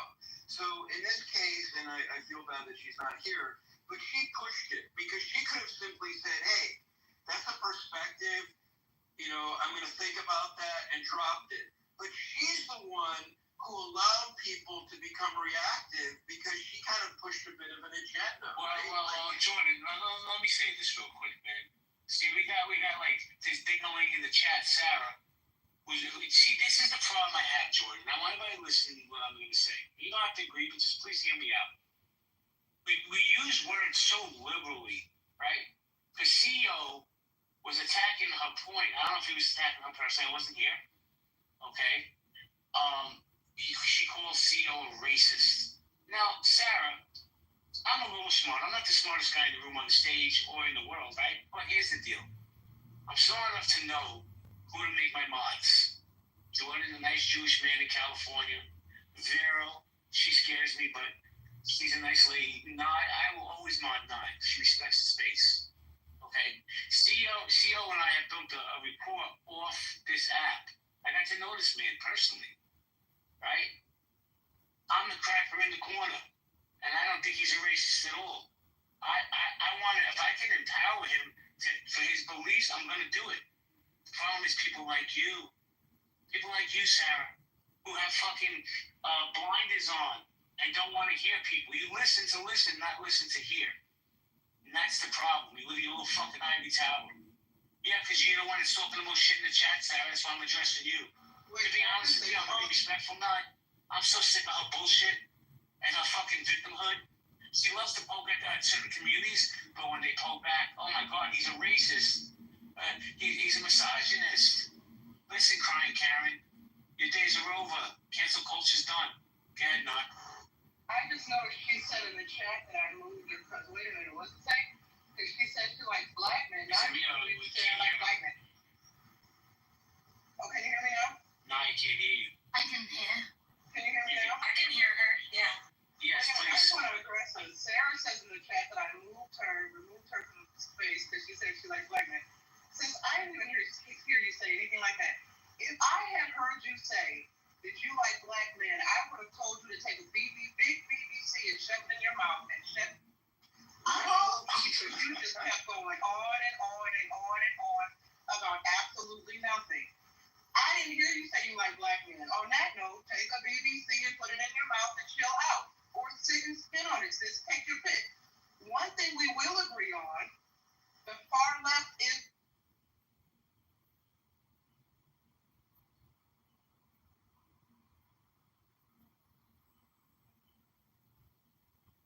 the reason why I have I'm not hearing. So I hear her. I agree with you on that point, Sarah. The fact that you like BBC, congratulations. You won an award. I don't care, sis. Sit and spin on it, okay? Okay, let me ask you a question. And I'm being serious. If she likes black men, does that make her less racist because she likes to fuck with black men?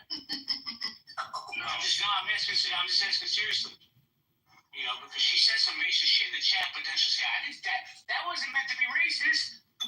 Oh, sorry, it's a sexualization of, there are so many books on this. Can I shed light on that? It's a little bit, Mr. JB. Please do, Jody. I don't know her personally, but I know the mentality. I've dated black women, but white women, but these days I've come back to the chocolate side of things. There's some toxicity over there. But yeah, as far as most white women, we're just a fetish, bro. They can be just as openly racist, want us dead, but they love the BBC. The BBC is in right now. I'm not white, you dumb fuck. I'm not white. Was that to me? I just said I wasn't a person. Exactly to you. And black men, if someone says, listen, if you didn't hear what That's white privilege. they asked Wait, guys, hold on, Sarah. Guys, please don't interrupt Sarah with her racist tirade.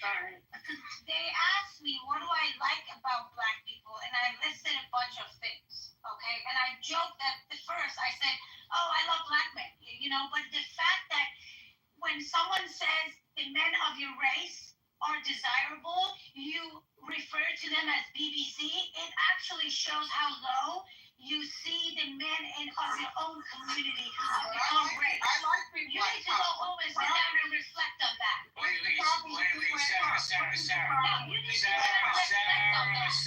Sarah, I have a question for you.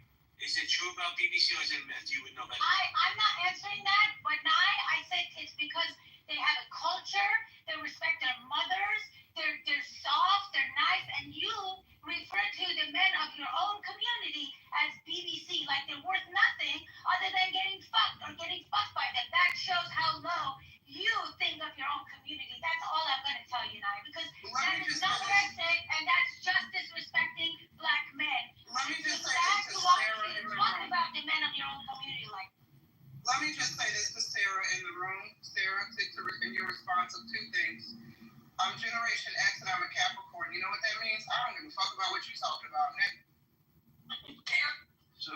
Hey, JB, for shits and giggles, just so you know, I'm the one who asked Sarah what she liked about black people, and she gave a couple of positive comments, and I literally applauded her and said over several days of interacting and engaging with her, this is the best moment I have. I almost wanted to shout Sarah was catfished for a couple of seconds. No matter what you say, our opinion, viewers are already been formed.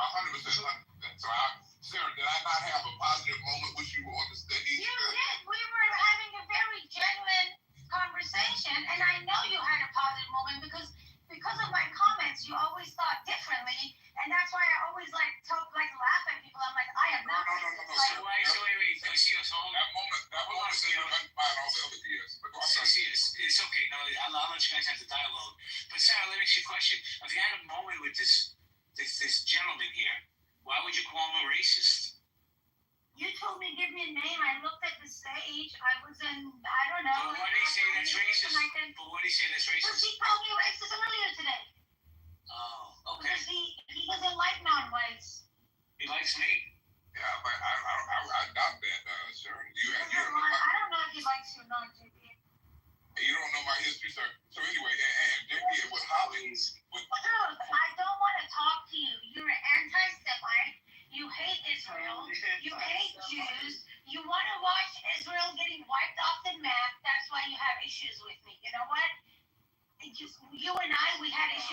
the house in another room, and you dragged it here, and then you told me I'm full of shit. You told me to shut up, and then I moved me to the audience. You know. Sarah, how do you know it was 9? I told her it was me. She owned it. I love 9. And I love that too. That's why I was shocked, because I've been destructive and I wasn't today. But she moved me down to the audience, so I'm like, In defense of nine, it's really great, guys. In defense, We've never talked before, and I'm not an anti-Semite. Like, what the fuck? hey, hold on a second, truth. In defense of nine, hey, Sarah, nine didn't move you because you were racist or that you didn't have opinions. Nine moved you because of why I see you getting moved before. You literally jump off mic all the time when other people were speaking. And it was the mic discipline that made her move you because somebody else was making a point and you kept getting interrupted. He was cussing me out. See, yeah, no, I understand, but whenever not personally attack me, no, but I was removed. Yeah, well, you can't sort of attack people too, Sarah. Stop being a victim all the time, Sarah. I learned it from them. Sarah, I don't normally address you. You come on the stage, you say what you want to say. I don't address you in the chat. I don't get worked up with whatever you talking about in the chat. Personally, I don't even pay attention to what's going on in the chat. But to CEO's point, that's precisely why I removed you. I didn't even hear what you were saying when I removed you. It was all about just mic discipline, right? So if you take that personally, that's on you. Again, no personal. I have nothing against you, Sarah. I don't even know you like that, right? They call you a racist in the chat. I don't pay attention to what you be talking about. You come up here and go on and on and on. You don't believe racism is real, systemic racism. Why would I even address you? Sarah, let me Jordan, hold on 1 second. Jordan, I got you, Jordan. But let me ask Sarah just one question, then I'm probably gonna dip because I'm starting. Sarah, what do you think is more racist, MAGA or black men? What do you think is more? I don't know. Don't drag me in this. I'm not going to answer a question. From now on, I'm not answering questions that you guys don't like my answers, because then people like Truth, they're going to come off their mics, tell me, look, his mic is open right now. He cannot. I don't see Nye throw him down to the audience because he's black. That's amazing. You guys didn't remove a single black person from the stage today. But I was like, what, the 5th? And then after me was the other dude, which he really did deserve to be thrown to the audience. All right, we're done. All right, thank you. Holly's back. Holly, you have you cool down, Holly? I got you, Jordan. Hold on, man. Sorry. I lost my shit. Sorry. No, listen. Listen, Holly. In America, you can call somebody the cunt all you want. Freedom of speech. Yeah, but I don't like that. I'm sorry, Alaska. Sarah, for the record, last week it's okay. I'm sorry that I upset you that much for real, because I'm sorry. Hold on, really quick. To Sarah's point, Sarah, last week we had a black radical on the stage who called me a dirty cave bitch for defending a black gay man. I removed him from the stage multiple times. So this idea that you have that I don't remove black folks from the stage, so far I've had no reason to do that, right? I don't generally remove anyone from the stage, regardless of what they're saying. Like I said before, like a couple days ago, Pepe in a previous room called me a stupid black bitch. Pepe comes up here, I don't give Pepe shit, and I never once remove him, no matter what he's saying. So I let people come up here, whether I agree with their points or not, and speak. I don't remove folks from the stage. I just happen to remove you today, just like I'm sure my voice annoys some people in here. You quite annoyed me because you kept coming off the mic being disruptive. That's why I removed you. It has nothing to do with race or your personal beliefs. All right? So you probably don't get it now, but in the morning you will, sis. It is the morning right now, but either way, I like you, and you guys know that I'm not like it. If I don't like someone, I'll tell it in their face. I do think you're fair. I like your point of view. I like your political view. Okay, kumbaya. Yeah, kumbaya, baby. Kumbaya. Hold on. Listen, Sarah, I wasn't here when he attacked you. And if I don't gonna fucking Jordan his Jewish privilege, he's gonna have a stroke. Go, Jordan. Thank you, Mike. So this is the thing. If we have free speech in this once beautiful country, and this is a double-edged sword, right? Because people become hypocrites. If I go up to a white woman, let's say in El Paso, who is 600 pounds, has a club foot, 3 autistic dogs, I'm just using that kind of figuratively, and I start making fun of her, but she also has a Confederate flag, we all get triggered by different things. And this is why you want to try and mitigate opportunities to trigger people, because you don't know what's going to be offensive. We can offend people without even trying. So why offend people when you know something? I do that, Jordan. I do that every day. Go ahead.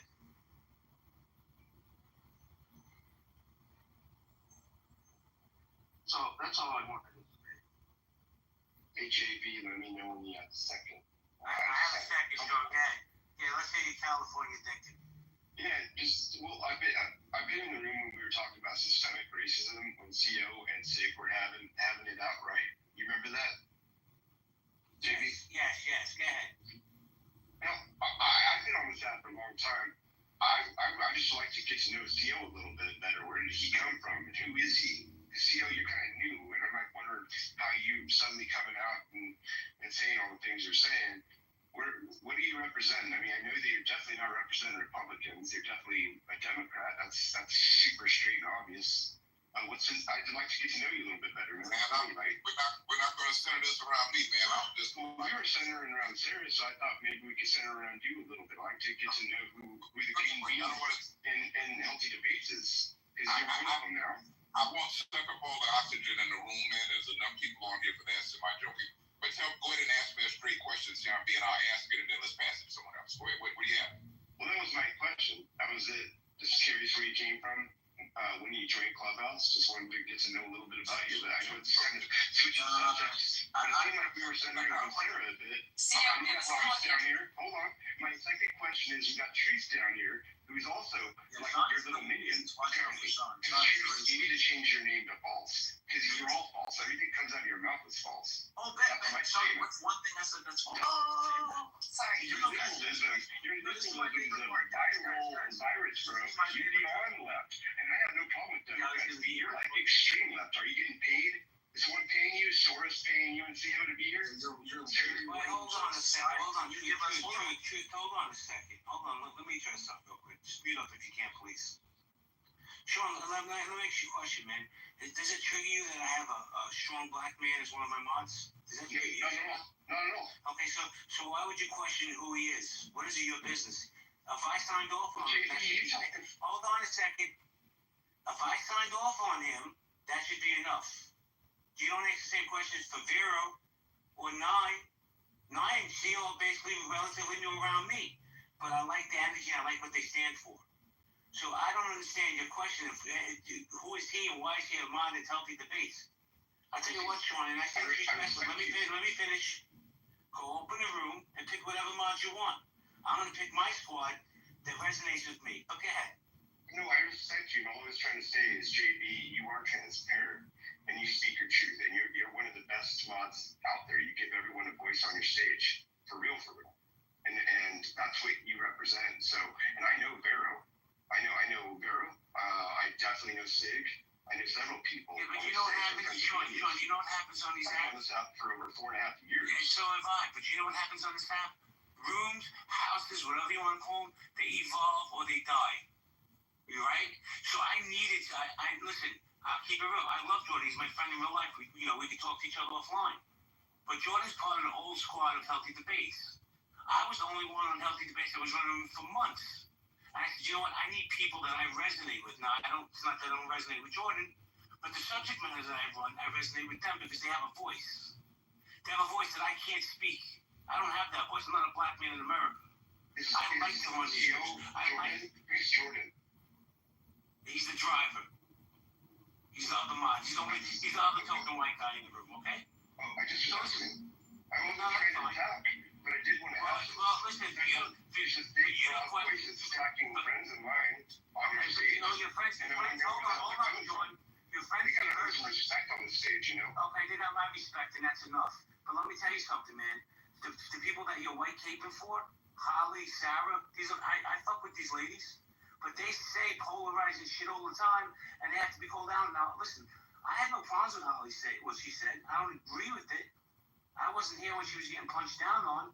But rest assured, Sean, she's one of the strongest women on this app, and she'll stand on her square. She don't need some white dude to come up and say, why are you picking on Sarah? Sarah's a racist. I don't care what she says. She can say she's not, but she is. Maybe she doesn't realize she's a racist and it needs to be pointed out. Now, I don't agree with men talking down to women on this app, right? Let us say have racist shit, let her get off her chest. Wouldn't you rather know who's around you than get surprised by them? You just proved my point. I like to know who's around you. When you have beans up that I don't know, I like Nye. Nye's cool. CO has been very verbose. Verbose is having, okay, checks out. CO was having a major debate with Sig, calling Sig out. CO doesn't know Sig from the front to the back, period, straight up. Pause.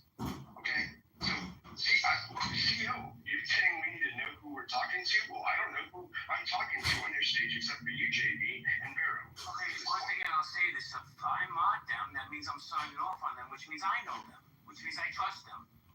That's it. Okay. Whatever discourse happened between CO and Sig, from what I understand, the last, and rooms we ran since that happened, they've been respectful to each other. It's a little stressful when CO doesn't want to say anything about who he is. But it's on your business. Period. Well, why does it you know what? though, Sean? You know what? But this thing is, apparently, all of our business is your business. Only when you come and share it. When you come and share it, this is a social audio app. Look, I'm not CO's defense attorney. He says many things I don't agree with, but you know what? I respect him enough to get it off his chest so we can have a conversation. I'm not going to phone check him. You know, it's funny. Hold on, Sean. I'm not talking to Sean. So understand me when I say what I'm saying. I understand. I'll be respectful too. But here's the thing. I find it funny that when I bring some new voices into this house, people have questions for me because maybe they don't align politically, racially, or whatever. But I sign off on these people. These are my friends. I fuck with CO hardcore. One day when he feels like sharing his personal business, trust me, you'll be fucking amazed by it. I think he was actually extremely articulate when he was debating the Sig. No cap. I really appreciated listening to the debate, and I enjoyed being on stage listening to the two of them going back and forth. We're good. So I don't know who CO is. I don't know. Maybe he had a different name or a different account because as far as his voice is so there, I'm just trying to get to know CO. That's kind of unfair. I just want to say, even though you may know me on this app and other spaces, you don't know who I am. And my thoughts on my culture. We don't really speak about Black issue. You don't know. No one, Nye has never asked, Vera, who are you? Nye has never asked me that. No one has ever asked me that. And these people, you know what I'm saying, they welcome me with open arms. I'm asking you to do the same with CO. That's all. Well, let me say this real quick, CO, and then I'll pass it to you. I apologize to CO, and I apologize to Nye. Right? Because I didn't give them the heads up that there would be a blowback as being new mods and healthy debates. Right? Being a mod is no big deal, bro. You have as much a voice as CO, Nye, Vero, or anybody else in Green Bean.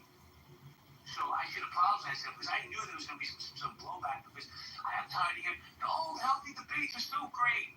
Shut the fuck up. Things evolve. Right? We either move or we die. I'm the only one that's been opening these rooms in healthy debates because Roger has this new house. Roger's my friend in real life. Kelly, the same thing. But if you guys have an issue with it, then go to some other house. But then what you're going to do is you're going to miss really great conversations. CO? I'm trying to hit the button. Yeah, no, I appreciate it. Hey, JB, I think it's a testament to the authority and the power of your 5-year history on the app, man, that people have a lot of reference to what you did, what you said. I wasn't here for whatever it was worth. I've only been on Clubhouse for about 2 months or whatever it was worth. This whole thing is fucking fascinating to me, man. And I've happenstance, a couple of people have asked me to jump on and be mods in different rooms because of opinions I have espoused. And I have shared multiple things, Sean B, but I didn't know this was an app. I don't know anybody on any of these things, mostly, to be honest with you. And I'll tell you, CO, it's very tribal on this app. If you're new to the tribe, like, who is this guy? How dare he have a voice? Right. It's so funny. Hey, JB, you ever seen the movie Django? No, I haven't. With Jamie Foxx and Leonardo DiCaprio, there's a scene in there where Steven, he's guarding Mr. Candyland's plantation, and Jamie Foxx rides up on a horse in an indignant way, and he was like, "Who is this nigga on this mare?" And it was this scene, and that's all I could hear. Sean was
the father this man is, there's no bullshit. I've accomplished a lot. So before you start judging him, really give it some time to join and learn about him. Because this dude is next level as a father. So there, Holly. I don't disagree with anything you said. My issue is the way that my statements were mischaracterized, and now I'm being called a dumb racist repeatedly over and over. So, yeah, I agree with you. Quick question. My family, we're being hella black today with barbecue chicken and cutting up watermelon for Juneteenth. So I had to step away from the mic, and I came back, and it sounds like there's some grievance because NCO or modded. I missed it. I was being black away from the mic. Can I get some of that chicken and watermelon, please? Absolutely.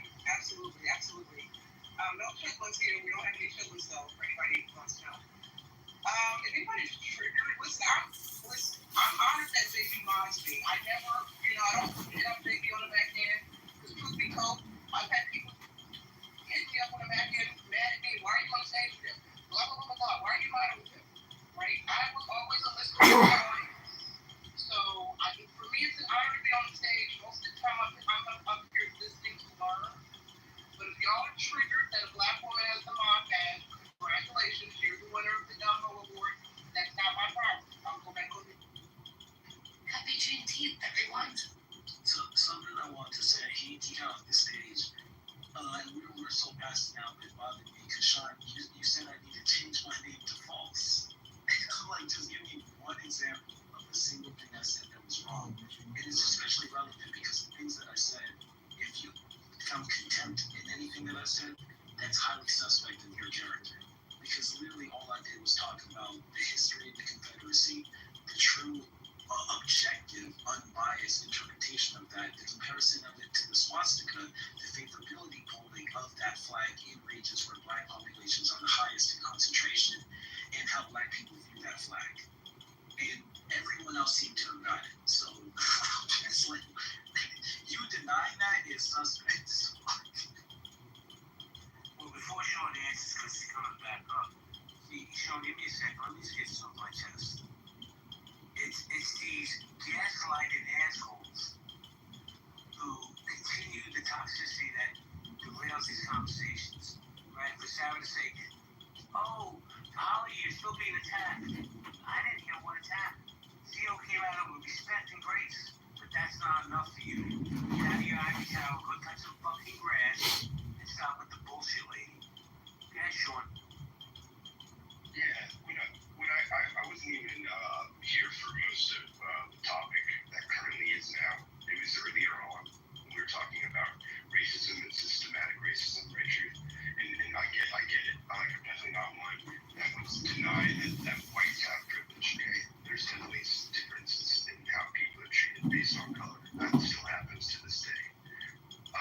But the big issue I have was when you were talking about it, you're basically everything that's coming from you.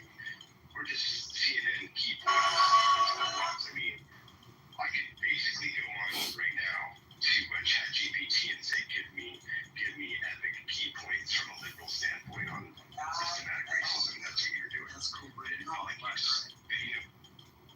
don't care what color you are. No, but do you think that's relevant? Do you think that if you talk to a Jewish person, he's talking about anti-Semitism, that you're going to find an overlap between his statements and ChatGPT? I think it's more appropriate to tell me, hey man, it sounds like you're reading ChatGPT and he's fucking Jewish and you're talking about anti-Semitism. You sound like one of those DL members that marches on the street. Fuck Joe Biden, whatever, not fuck Joe Biden, or whatever, fuck Trump, playing.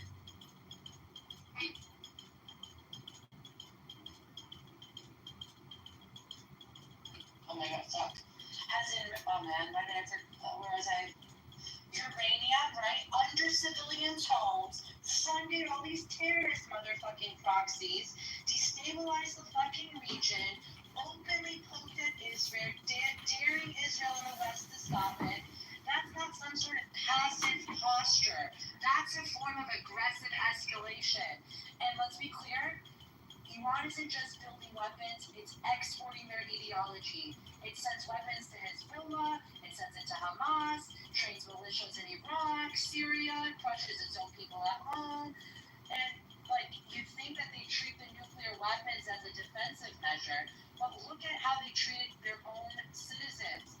Why would they show more restraint internationally? This is not an argument I understand. No, it's not the same. You can criticize Israel all you want, but don't insult your own intelligence by pretending that the Iranian nuclear ambition is just the eastern mirror of Israeli policy. One has nuclear weapons and keeps the region in uneasy balance. The other wants them and wants war. There's a difference. That's your perspective. That's the reality.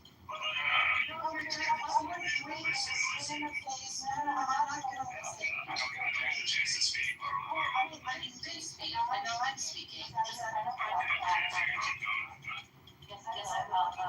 like you up as Jack, so I'll get back to the example, but I lost my train of thought. I really think that this equating Israel and Iran as two equal evils in the region is just complete shit. I mean, it's incomparable with all due respect. I'm not going to try to change your perspective on Israel or Iran. And I don't think it's a successful change just because of the friend. But I'm not going to take it to in terms of impression of whatever that's a conversation. But just going on for consideration and assessment of people that acted rationally with nuclear weapons. And John is an example. And of course, we don't ever want these regimes to have them. It doesn't necessarily mean that we would all of a sudden, nuclear holocaust or something like that. Sorry, I'm trying to raise respectfully for North Korea also says the same things about death to America and we can wipe you out. Donald Trump and Kim Jong-un literally had a Twitter beef about whose big button works better. I don't know, in the first term, just saying with me. And so while I understand none of us want them to have it, it doesn't mean that they're going to automatically, as soon as they get it, use it. And you guys don't have to take this, but for whatever it's worth, I'm not Shia Muslim either. They've actually, the current Ayatollah issued a fatwa on this, like using a nuclear weapon, and they view it as haram to ever use it or even to have one of these. That's not saying that they'll never try to make one, or that if they got one, if you pushed them too far, they wouldn't use it. But I'm trying to look at things objectively here and trying to gain the perspective of, yes, even the enemy, even the Iranian regime. And do I think that they would end their whole nation and generations of future Shia Muslims who could spread their ideology all over the world until the end of the world? No, I think they want to hold on to it just like every other dictator, just like every other Kim Jong-un in the world. They want to hold on to their power and they want to continue their nation forever. And I think they both use it as a defensive weapon, a weapon to threaten other people in case they get invaded. But that's my Yeah, we see how the Shias of Ali, the mantle of Shia Islam is really taking hold amongst the Iranian population's youth. They really are, really seeing the mantle and spreading the mantle of Islam far and wide. I mean, again, I want to say this one: the idea that Iran's nuclear ambitions are somehow not North Korea is comparable. North Korea uses their weapons as a defense deterrent to protect the regime from collapse. Iran uses their nuclear weapons not just for protection, but to actually embolden its regional aggression. They don't use it in the same way. A nuclear armed Iran wouldn't just stand still. It would act with impunity. They use it as a nuclear. They built in Korea. At least those motherfuckers have enough sense to go build the nuclear centers in the mountainous, remote areas. These guys build their nuclear enrichment centers in one of the most busiest cities, metropolitan cities in the world. Tehran is the size of all of Israel.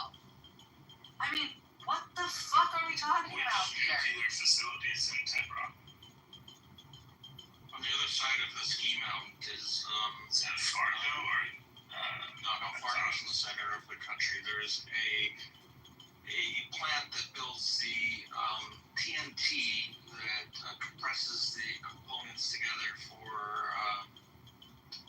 to set off the chain reaction. That would, if you look at the huge fireball that was set off, it was that plant that was taken out. They strategically put it on the other side of the mountain range because of that explosion that just occurred. But the analysis of North Korea is, I think, a bit off. In order for North Korea to, and they're yelling on the big bad Satan, the United States. In order for them to threaten those, they would have to develop ICBMs, intercontinental ballistic missiles. They have not done anything like that. They can barely fire them over Japan. Should they have them? No. But do they represent a threat to the United States of America? Not yet. But trust me, if they did, and they actively started testing them and doing stuff, I think there'll be a very different response. Now, Iran, on the other hand, is a stone's throw from Israel. You can drive a truck with a small bomb in its back thing. You could shoot one over with those missiles that they have. They're not very accurate, but they got to get close enough. So the threat matrix is very different between Iran and Israel and North Korea and the U.S. Does that make any sense? Yeah, there's some points there. I just, and by the way, I'm not coming from criticizing Israel for starting a fight with Iran, like military fight. Like, they can do that. Whatever. I'm not Israeli. If they want to do that, it's up to them. But Not Israeli. yeah, I know, right? But the American aspect to me is what kind of makes me hesitate, because if we're just going to go in there and just do it, get in, get out, we'll do a couple strikes, take out some of their nuclear facilities. Maybe you can sell me on that, but if you're telling me we're trying to resume change, or we're going to get into a few year war or months long war, then I'm good. My best guess is that if we got involved, like a couple of sorties of B-2 bombers with those 30,000-pound bombs that were specifically designed to take out that facility. Literally, the 15-ton bombs, that's 30,000 pounds, can only be in the B-2 if it doesn't have one of those. Designed for that facility to take it out. A couple of those, and then the nuclear mission program is over. So, no one's putting boots on the ground. I don't think anyone's signing up for that, but that's the only outcome that I see. And right now, who knows?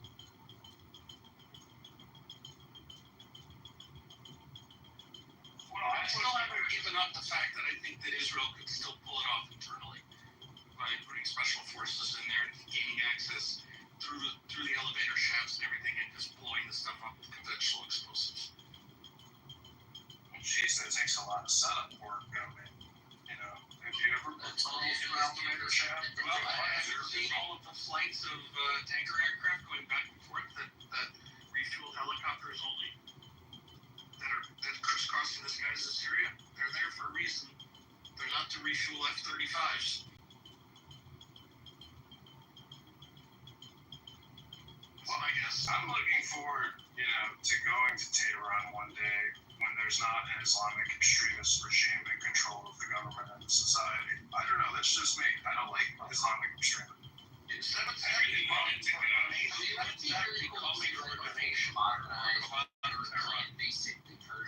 Iran still has lots of Jews, well, not lots, it still has, under this regime, 50,000 Jews that still live there. That who are currently, I think it was like 10 or 15 now.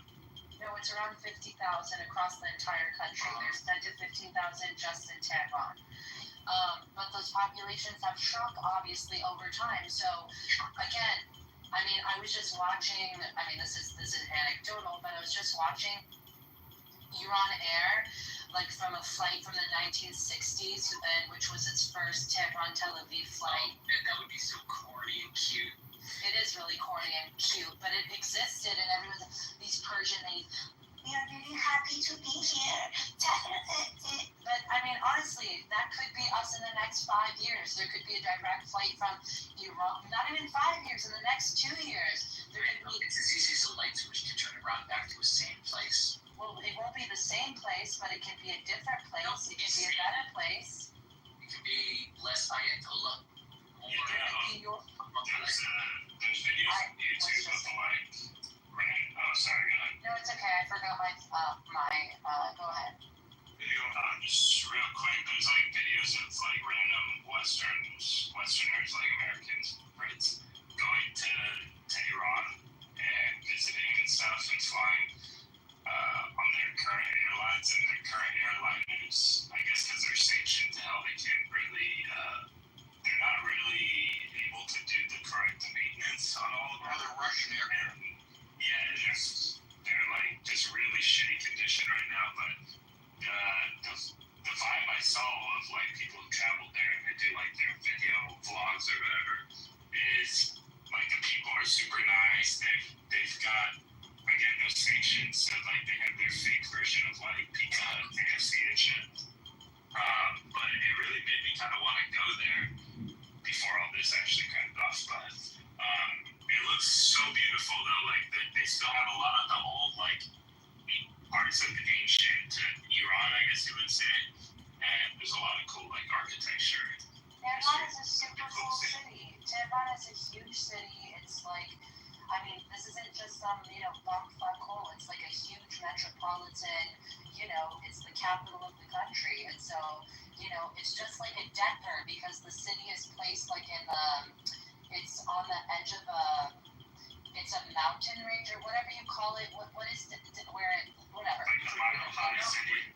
Literally it's a mountain range. Right, but it's like also the pit, it's also on a plateau. It's on a plateau, exactly. And then there's, so people, you can ski during like certain months, and then you can also like, go down to the river and like float and like, paddleboard and things like that. And I mean, of course, this is the home of ancient civilization. This is where, Mordecai and Esther, they're shrine in Shushan, aka modern day Hamadan. Then you have, Persepolis. You have a lot of things. It's a civilization and cities that, yes, are modern. There's not, they're modern cities. There's less modern areas. There's, poorer villages, more, better off villages. But I mean, yeah, like everything, people still find a way, Alcohol is illegal. Well, you go to your Armenian grocer deli and have, you have him smuggle you some alcohol for 5 times the price. I mean, yes, people still have a way to live their life, but it's not easy, and it's not what the Iranian people want, and that is the most important thing. So, again, people want them to be upset about it. They want them to be upset. Oh my God, they're more upset about the fucking IRGC, who's been oppressing them for all these years. So all these words you've been, anyway. Yeah, so I'm just saying that it's a complex, interesting country with lots of ethnic groups, lots of mosques, lots of ancient, Zoroastrian fire, Tashkent, I don't know what it is in English, and then you have some of the oldest Orthodox churches in these areas that are both Assyrian, and then you have Armenian churches. It's an interesting place to be.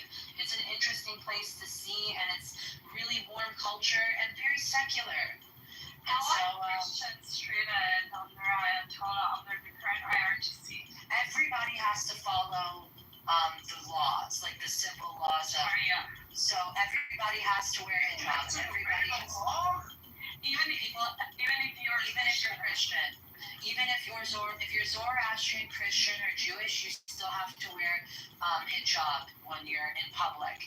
Also, like there'll be special areas like where there's Assyrian camps, not like like Assyrian churches, and then they have summer camps in which the walls are high, and then so people can go.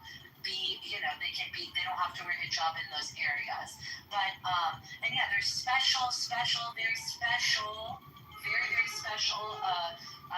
allowances of Christian populations to have alcohol, and also for the Jewish population to have alcohol for religious purposes. And so, I mean, it's all monitored. I mean, like in Iran, for example, I don't know how to explain it to you. Yes, like, I don't know why people act as if living under a theocratic Islamist regime, like somehow, oh my God, clap for them. They allow a Jewish representative and a Christian representative and a Zorah. Look at all of this. Oh my God, amazing. I mean, how is that amazing? They're supposed to be there as figureheads and shut the fuck up and not say anything.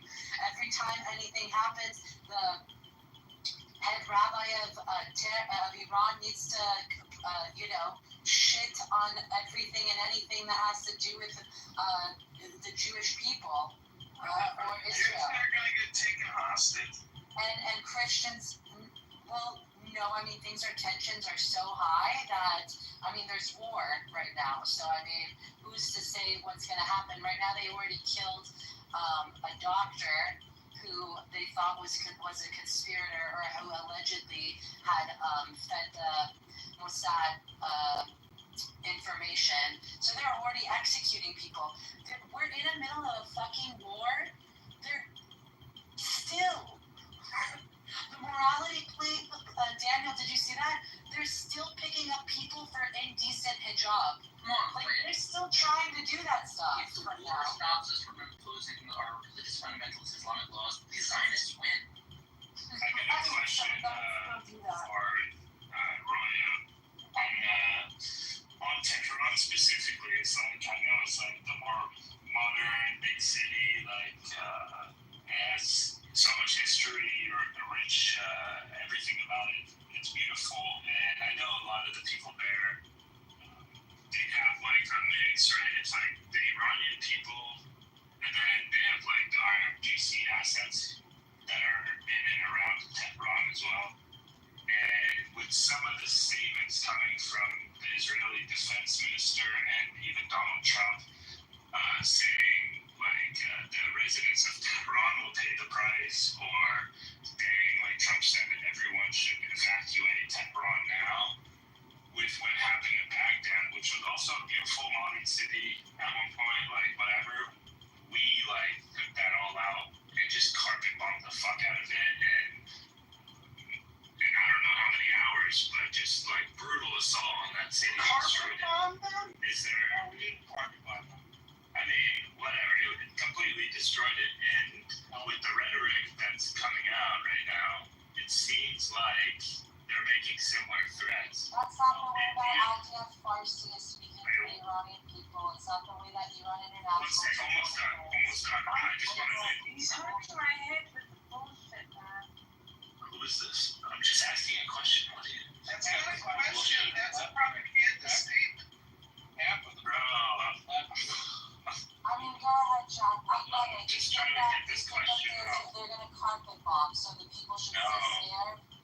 I'm not saying they're going to carpet bomb. I'm saying, is there, with those statements that are literally saying everyone should evacuate and the residents will pay the price, these aren't, jokes, right? These are actual statements, even for people who don't give a fuck about the regime or want the regime to change. Will these statements, or if they actually do these actions, wouldn't it give more credence to not the regime, but to kind of like see the Israelis or Americans as enemies? No, because the reason that the Iranian people, again, I don't really know how to explain it, have been pushed to the point of actual mania in which where you oppress an animal, beat it, hit it, keep it captured, break its will for freedom, break every part of a human that makes it human and cage it. The Iranian people are more upset about the fact when Iran, these ayatollahs poke at the U.S., poke at Israel, and they know that these guys are godforsaken assholes, right, who do not even create bomb shelters for their own people. Go ahead and build their own nuclear enrichment centers near some of the most highly densely populated people. The Iranian people do not view the IRGC as some sort of kinship or some sort of protector of nationalism, or that they need that. In fact, they view the IRGC, they're angry as more of these things happen, they get more and more upset about the fact that this regime has continuously put their people in this position. The fact that the Iranians will not stop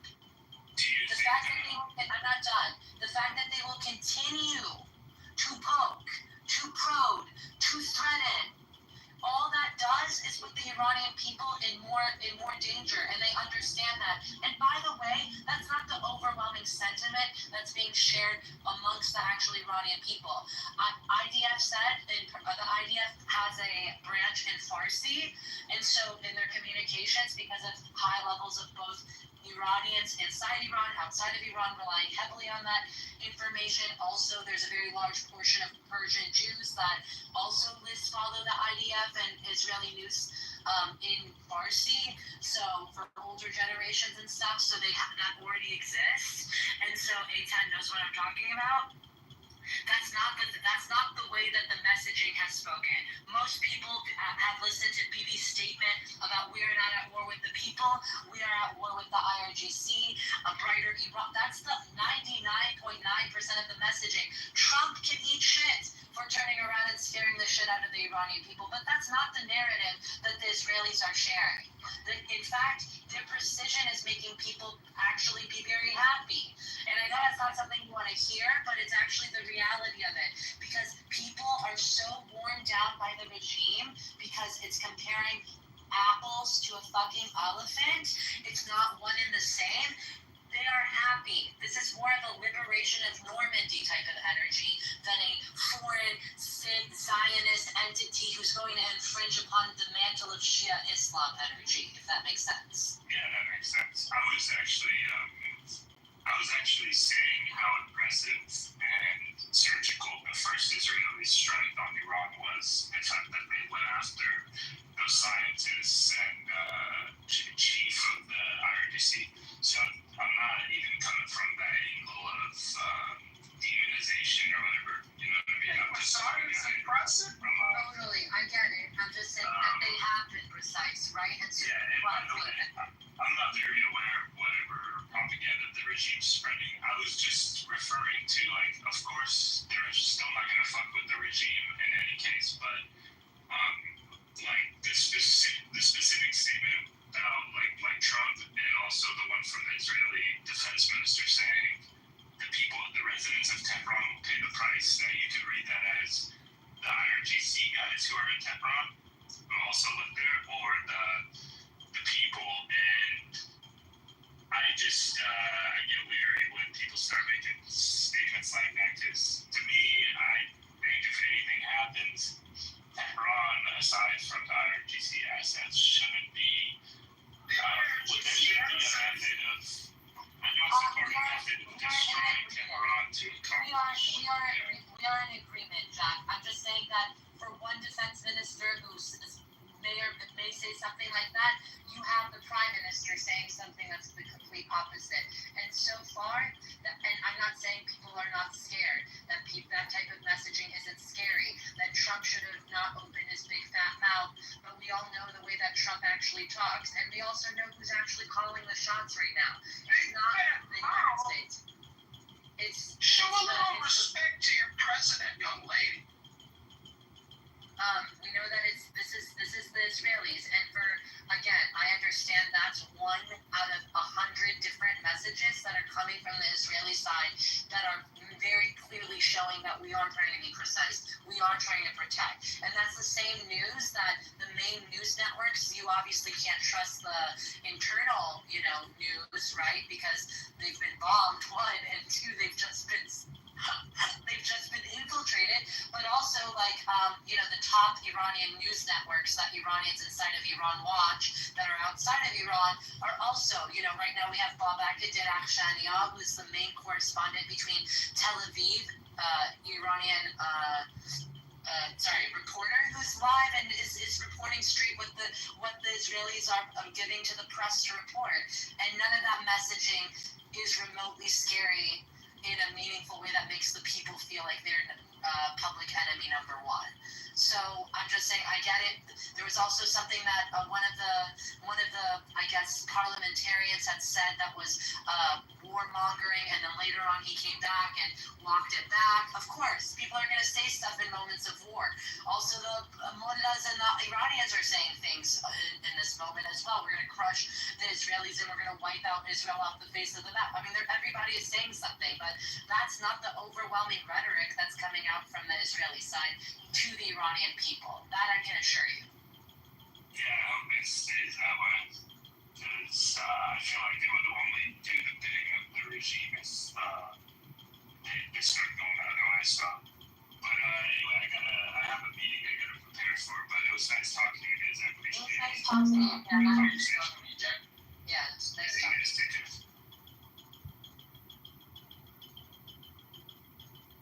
Okay, I'm tired. You guys do this every day?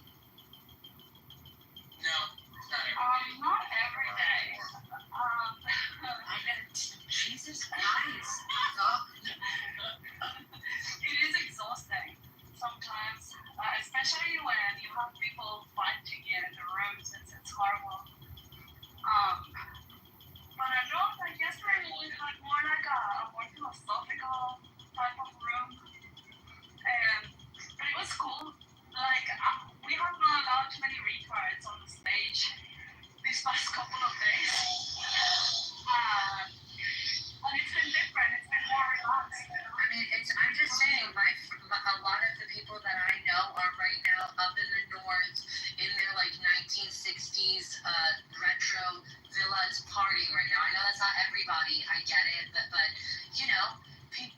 there's people are excited and scared at the same time, and so nothing at this point is going to make people revert back to the regime who has killed its people more than anybody else, more than any sort of disease, more than any sort of foreign entity.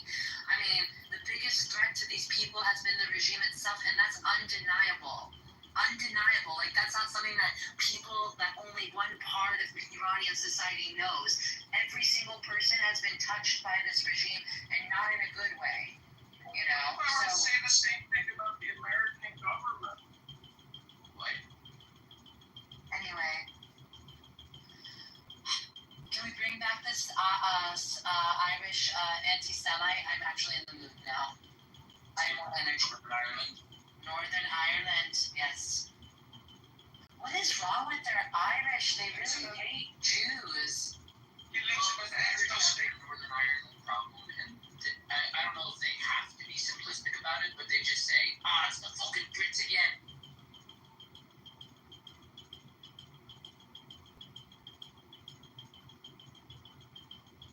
I mean, I don't understand. Like, I think you can make the argument that everything you're saying about Iraq, you could say the same thing about the United States. I mean, war is erratic, but it's political. So, essentially, it's all propaganda. And if I wanted to say that the American government is the biggest enemy of the American people, a lot of people agree with that statement. Same thing, like you just. You would have to provide quantitative, qualitative, and empirical evidence, and you would have to see where it weighs against human rights violations. I mean, for example, do we have gender apartheid in the United States of America by law? Do we have religious Sharia law written into our laws as like our Do they have are you going to compare? Listen, America. Whether you wanna completely break down its institutions or question them, that's one thing. But to sit here and pretend that you are living with all of its motherfucking flaws, to compare the United States to an autocratic, theocratic dictatorship and say that your rights are equal to the ones living under the IRGC, it's one, delusional, two, wrong, and also three, reductive and dismissive. Your opinion, and it's reductive. No, it's not my opinion. Maybe you should go take your medication. I don't know if it's like an elephant tranquilizer or something. I don't know. No, it's not my opinion. It's a lived reality. Shut up. You have a free market here. You have the ability to participate. You have the ability to vote to a certain extent. Right now, if you're so worried about the system, you have the Senate, you have the executive branch, and you have the judiciary. Like, what the fuck are you talking about? I'm just saying that I could flip it and totally. Yeah, well, how about you not be a complete dickhead and play devil's whatever?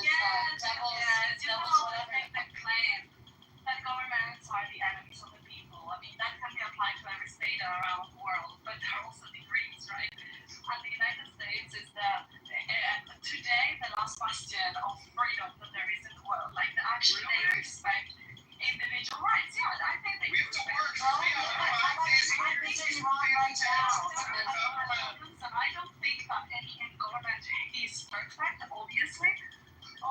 like if you want to go deep into it, I mean, tax is theft, right? So that is disrespect of individual rights. But in all, I mean, like people can express themselves. People, there is respect for people's beliefs. There is respect for freedom of speech. There is respect for bearing arms, etc., etc. None of these rights are being held in Iran, right? I mean, people are being completely oppressed, and they're being even killed in the streets like rats. Sometimes when they offend the government or when they break Sharia law. You don't even need to compare to extremes. You could say, go live under Maduro for a day. Go live under. I was thinking of Venezuela when you were talking. When you were talking about the animals being broken, put in cages and whatever. I was thinking exactly about Venezuela. I want to challenge with a question. So, not comparing the United States to Iran and all to that is here. But if, for example, a government like the United States, not a government, like a country like the United States, decides, for example, as you said, the right to bear arms, which is amazing, it sounds like a right. But at the end, it's also result in, like, I don't know, mass shootings and school shootings. So at the end, it's a government decision that others might say, oh, I don't like it. Like, it's a balance at the end. Like, one freedom sometimes comes on another. Like, so here people die by the government, and here the government allows for people to kill each other. Yeah, but it's not legal arms that are killing other people. It's actually arms that have been gotten in the dark markets. So whenever when you see a school shooting, is it? Why do we see mostly in the United States? It's not legal arms everywhere in the world. Oh yeah, but obviously you see more because there are more guns. But it's not the guns. It's not the existence of guns that's creating this. It's the existence of crazy people. Look at the UK. They don't have guns anymore, but they're stabbing each other. So is the problem is the sick people? Is 40% of people are always going to find a way of killing each other. Yeah, people in US short from 40% of the US economy is based on hard money. Hold on, Switzerland is the third country in the world with more guns per capita, only after Yemen and the US. And so, do you see a lot of shootings here? No, right? Why? If we have a lot of guns per capita, it's because people are there are rules in place, and people are educated, and people are not crazy. They are not enough. Strict immigration policy. I think they're for that also. We're keeping the peace in Switzerland. Yeah, that's also true. Yeah. What do I have to do to become a Swiss citizen? I feel like it's a long process. There's a climb the tallest mountain and make yourself neutral. Can I not just go skinny dipping in like Lucerne? Is that not gonna give me citizenship? I just love how their cultural identity is you can't conquer us. You can we don't get come here on a visa first and get a job. And then you have to live for 10 years and here, learn German or French or wherever you are, and why side you choose. And you have to are you on the Swiss German side or are you in the I'm in German side. The German side. And you have to live in the same canton and in the same district, for those 10 years so that you can demonstrate that you are adapting. Incorporating yourself. You're not starting wars with any nearby states. Yeah. Well, I will ask all your neighbors and people that know you about you to see how well have you integrated. I don't think that I think I have a nuclear personality, just to keep it on topic, but yeah, I don't know if I will assimilate that well in Swiss culture. No, but I'm just saying it looks amazing. I've always wanted to go, so. Oh, yeah. Wow. You can visit me. I'd love to visit you. Yeah, show me around. I'll be in Italy this summer, you said. You're always in it. Oh yeah, you said. When is it that you're coming to? Mostly month of July and the last week of July 22 to August 22. Nice. With the kids? With the kids. I can't believe you're taking your entire tribe to Italy. Are you flying into Milan? We've been to Italy before, but not this part. Should be fun. Are you flying into Milan? Or where are you flying? I think we're flying into Milan, yeah. Okay. Well, let me know a little bit of your schedule before That would be great. Or on your way back. Yeah, good point. Because my mom is arriving in Switzerland on the 21st. Oh, And yeah, so she'll spend here a few weeks as well. That's wonderful. She's from Spain. Where's your mother from? She's from Spain, but she lives in Guatemala. Oh, so your mom is a Spaniard, and then your dad is Guatemalan. Yes. Did they meet in Spain or? In Guatemala. Oh, cool. In Guatemala because my mom's family immigrated during the Depression after the Civil War. And then they went to Mexico and then from Mexico to Guatemala. And then they grew up there and ended up marrying Guatemalans. And just my auntie, she went back to Spain when she was like 16 or 17 to study. And she stayed in Spain and so she married in Spain and my cousins from that auntie, they are Spanish. But all the family of my mom is in Spain. That's so she'll come here. Yeah. Oh, and go to Spain. She'll come here for a few weeks and then she'll spend like 3 or 4 months in Spain with my auntie. That's so good that at least have an aunt on the same continent, close to you. Yeah, that's a good thing. Yeah, she's like my second mom. Perfect. So I assume that you head down to Spain every couple, whenever you can for fun or. Yeah, I haven't seen her like in 2 years. But still, better than 10 years. Yeah. So. Yeah. Why are you breathing so heavy? This twin because you know mountains can't be bothered searching their mountains for the lower people. I went out for a walk in the mountain. It's true. Are you working out, Issa? I do. I just don't tell it. That's funny. She works in sports. She can't be ugly and fat. She has to be hot and fit. That's I'm a bit fat, but. No, you're not. Shut up. What did I want to say? Oh fuck. So if I walk around the area, I want to go to Lucerne. I want to go to Zurich. I want to go to all these places. I just want to be where the cows are. They're everywhere. They're everywhere. Actually, here where I go, I always go for long walks in the mountain, but it's behind my apartment. My building is like facing the city, like a big road.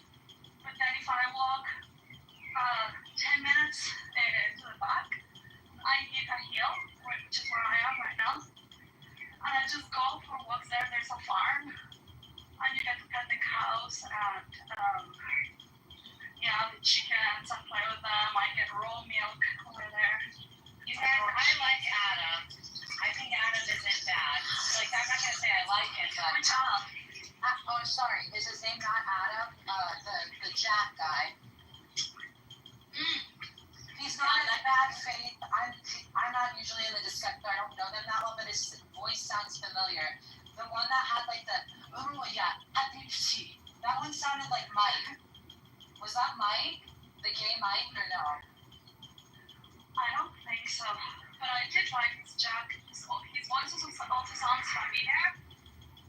And it was very pleasant to speak to him.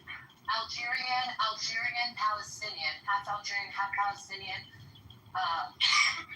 Algerians have the most Islamic out of all of the North Africans. Not that he's Algerian.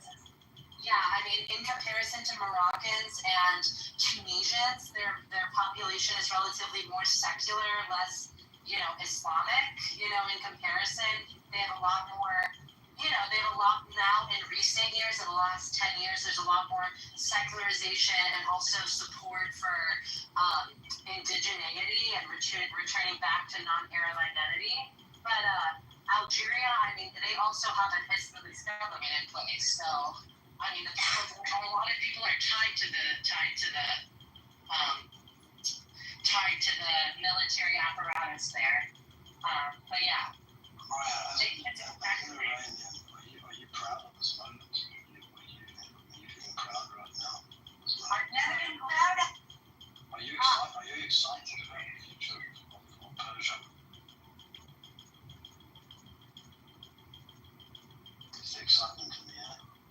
I'm only asking. I just think this is an amazing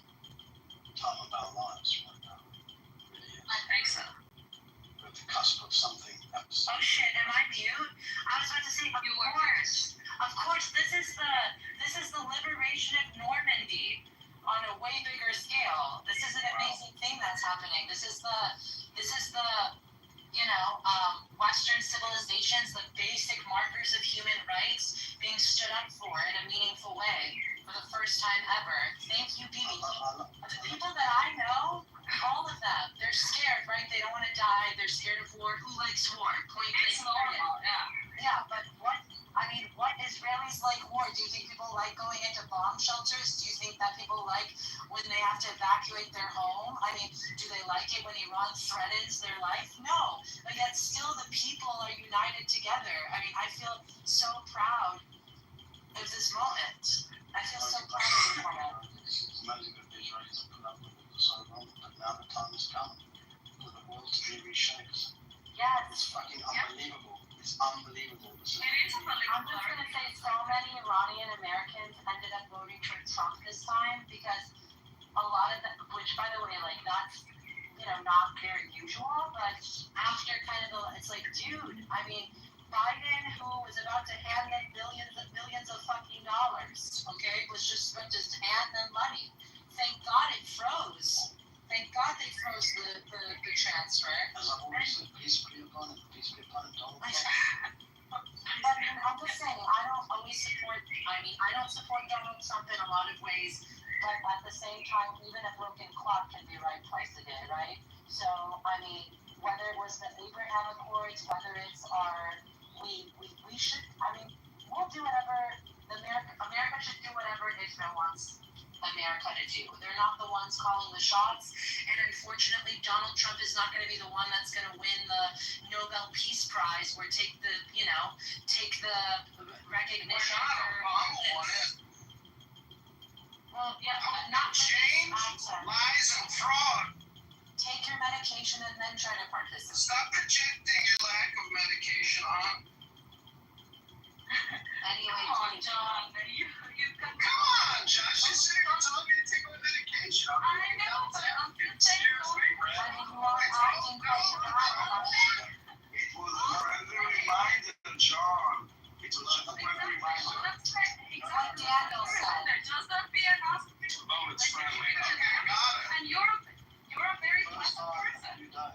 First time in a few days, I hear a voice of absolute passion like I haven't heard before. What thank you. You are an inspiration to our clubhouse. He is an inspiration. I love him. In such a way that I cannot wait for the day I can step foot on Isfahan soil and Tehran soil and go. I feel almost like I'm home, but I'm not home.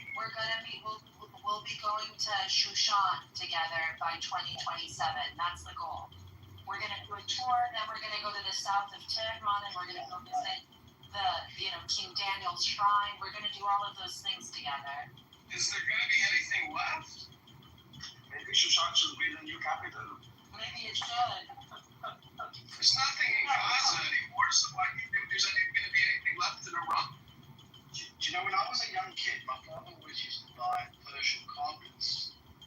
And it wasn't until I was about 10 or 11 years old when I looked at these carpets and I thought, wow, these are just pieces of beauty and magnifique. I'm standing on one right now.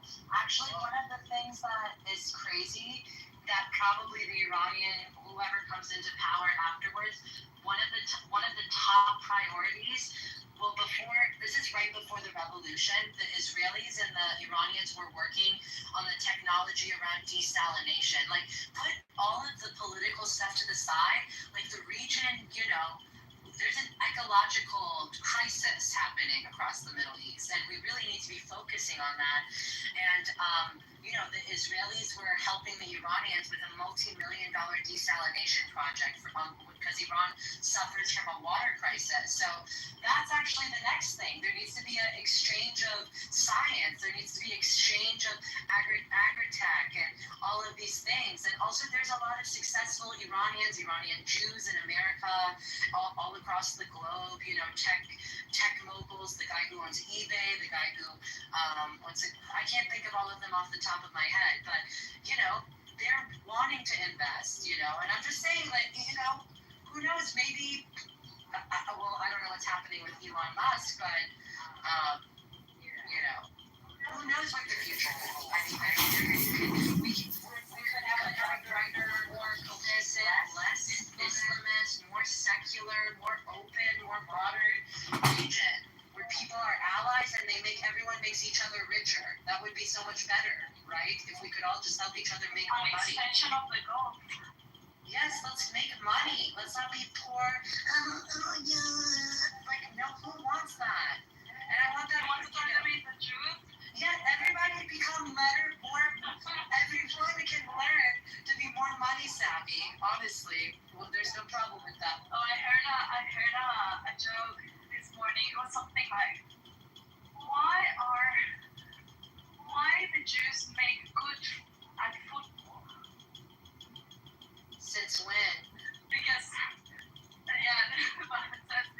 because they always get quarterback.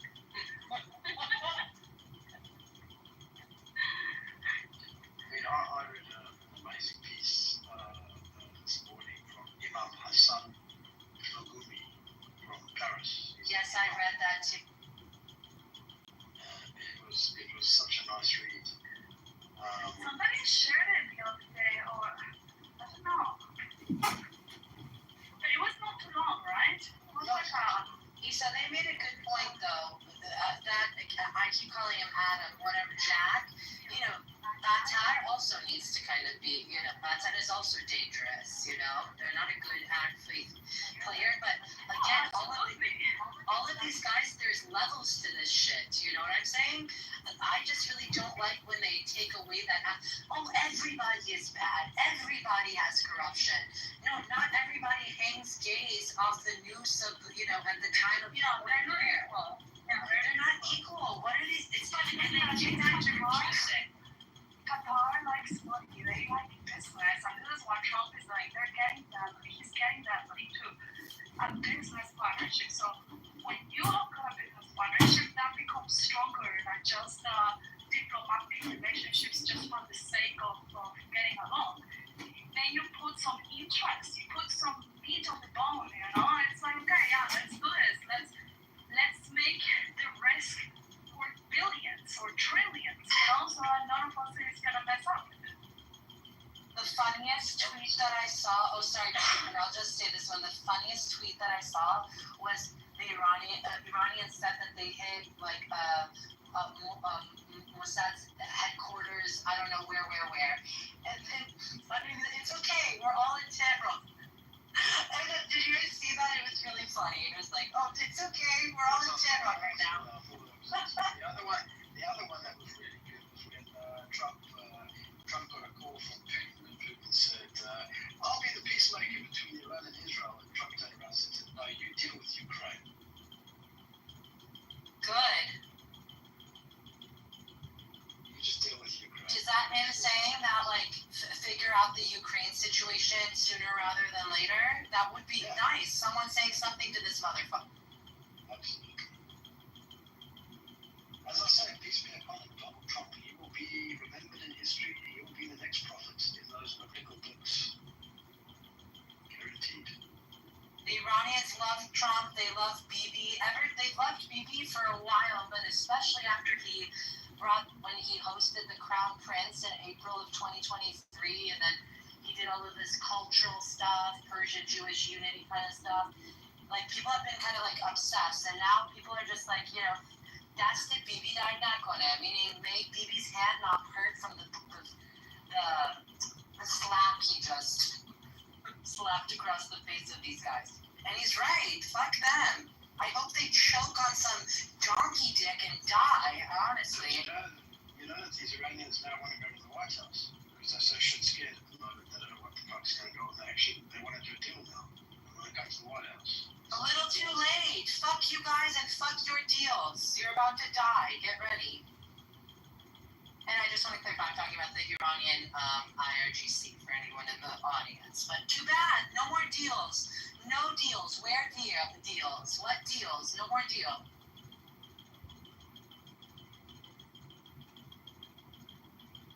What deal could come out of it right now, Pikachu? What deal? This is what he said.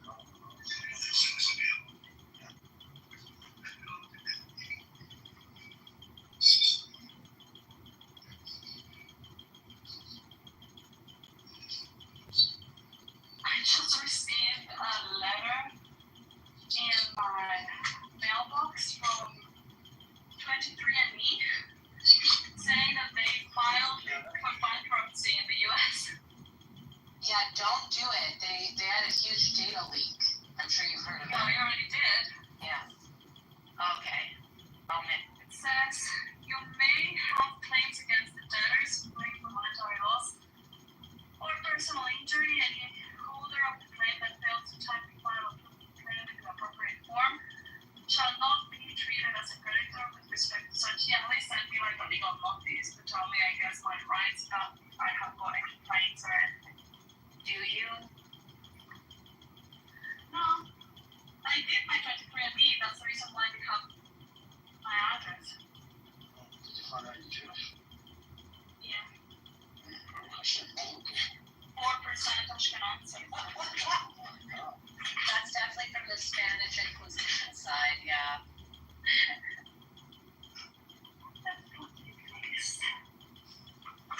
I'm tired of that. Daniel, this time don't stare. Daniel, this time don't stare the Irish guy if he comes in here. I want to play next time. No, he was kicked out. Oh, forever? And yeah, from the room. But, you know, next time there's a room, I do want to come in here when he's in here.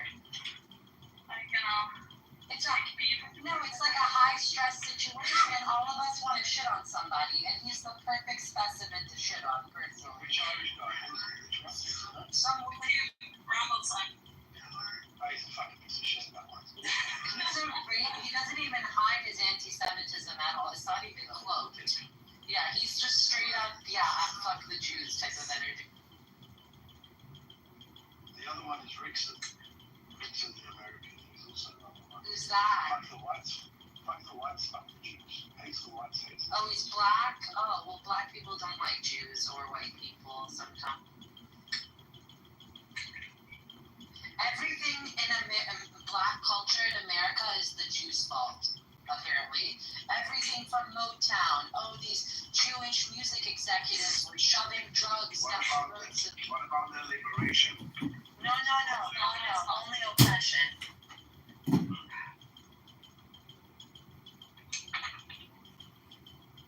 Yeah, so the Jews are at fault for communism, they're at fault for feminism, they're at fault for they control the media, they control phones, they control the gays, yes. Drugs. And they are the ones pushing immigration. I mean, a Jew even stole my house. They make awareness great again. So I tend to agree with this guy. I mean, there's so much evidence, right? Yeah. Finding out. Yeah, Jews are a fault for every single thing. And that is what I say to him, like, yeah, I believe you, dude. Like, the Jews control your brain. I agree with you. I think they absolutely control his brain. God, only invoices. They receive. What am I going to receive and check? Yeah, same thing for me. Nobody sends me money. Nobody ever here. Here's this. This is the reason why I have to convert to Judaism. So I start receiving the It doesn't work that way, I promise you. It's a scam. They never come. Anyway, this room was really fun and very good faith for the most part. So thanks for having me. I gotta bounce, but I'll talk to you guys later. Bye. Robbie, how are you? Nice meeting you. I'm always afraid when I receive posts, you know, I'm always thinking like, what issues do I have to deal with now? Yeah, it's never, it's like tasks, never like something good or like a letter from someone. Exactly, and all the letters that hit my mailbox from the government. It's like migration or taxes or, I don't know, a court. I got in trouble last week. I didn't know this. So I have an insurance company and apparently there was a payment I missed from April of last year, over a year. And so they sent me kind of like, well, I didn't pay, but I didn't know that I didn't pay. So they sent me the bill through the how do you say, the city hall, right? And so the city hall sends you a letter, right? Like saying, yeah, well, you need to come and pay or we're going to send the police. And so I went there and I got the bill and then I spoke with the insurance company and they were like, yeah, well, you need to pay before, I don't know, January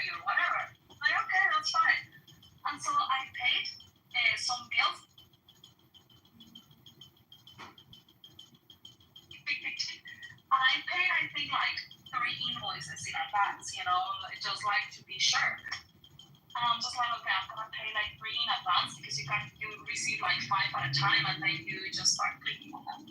And so I paid like 3 invoices in advance. And I was like, okay, this has been done, you know? So last week I need to, well, I am processing right now my permanent residence, and they asked me for like a printout of the record of debts, right, that I have, like my credit score or something. And I went to the town hall, the city hall to get it. And there was this sheet still open from the insurance. And I'm like, no, I already paid that. Anyway, so I called the insurance company and I'm like, okay, tell me I'm going to pay it right now on the phone so that I can make sure that it goes to the right invoice, right? And so they're like, oh, no, sorry, this is not with us anymore. We sent it to the court. And I'm like, what? So I received, they sued me for 250 euros, for 250 francs. They sued me, and so I had to go to the court, and I had to take them proof that I had already paid the bill and whatever, and I'm like, yeah, here it is. And they're like, okay, so I have to pay, so the original bill was 250 francs. With the interest and everything, I had to pay 470 francs. And then the court, because of all the processing, they charged me another 200 francs. So a fucking invoice that it was just a misunderstanding of 250 francs became 670 francs. Well, this is how you learn. Oh my God. Yeah, and now I just went to You look at course, and then how they come to be a citizen or civil, blah, blah, blah, the rest of it. Legal, or you pay your debts on time. And if you don't, we will fuck you up. I know. This is somebody though. This is what we want. This was embarrassing, right? Because why do I have to go to court? What country do you live in, Lisa? In Switzerland. Don't fuck with the Swiss. Yeah, exactly. And they took me to court for 250. And so now that I went to open the post and I'm receiving, like the letter of the court that I never got it on time because I found out by coincidence. The letter never even hit my thing, but I found it by coincidence that I had to go to court. But still, like, I have to pay so much money, 670 francs, just because I didn't pay a 250 invoice that was not even. It was an accident. And the stupid thing is that it's from April of last year, and it's my monthly payment of the health insurance here in Switzerland, and they kept on charging me for May and June and July and August and September and all the way to right now, and they didn't pay that invoice. They didn't allocate any of that money to the old invoice, which would have been the easiest thing.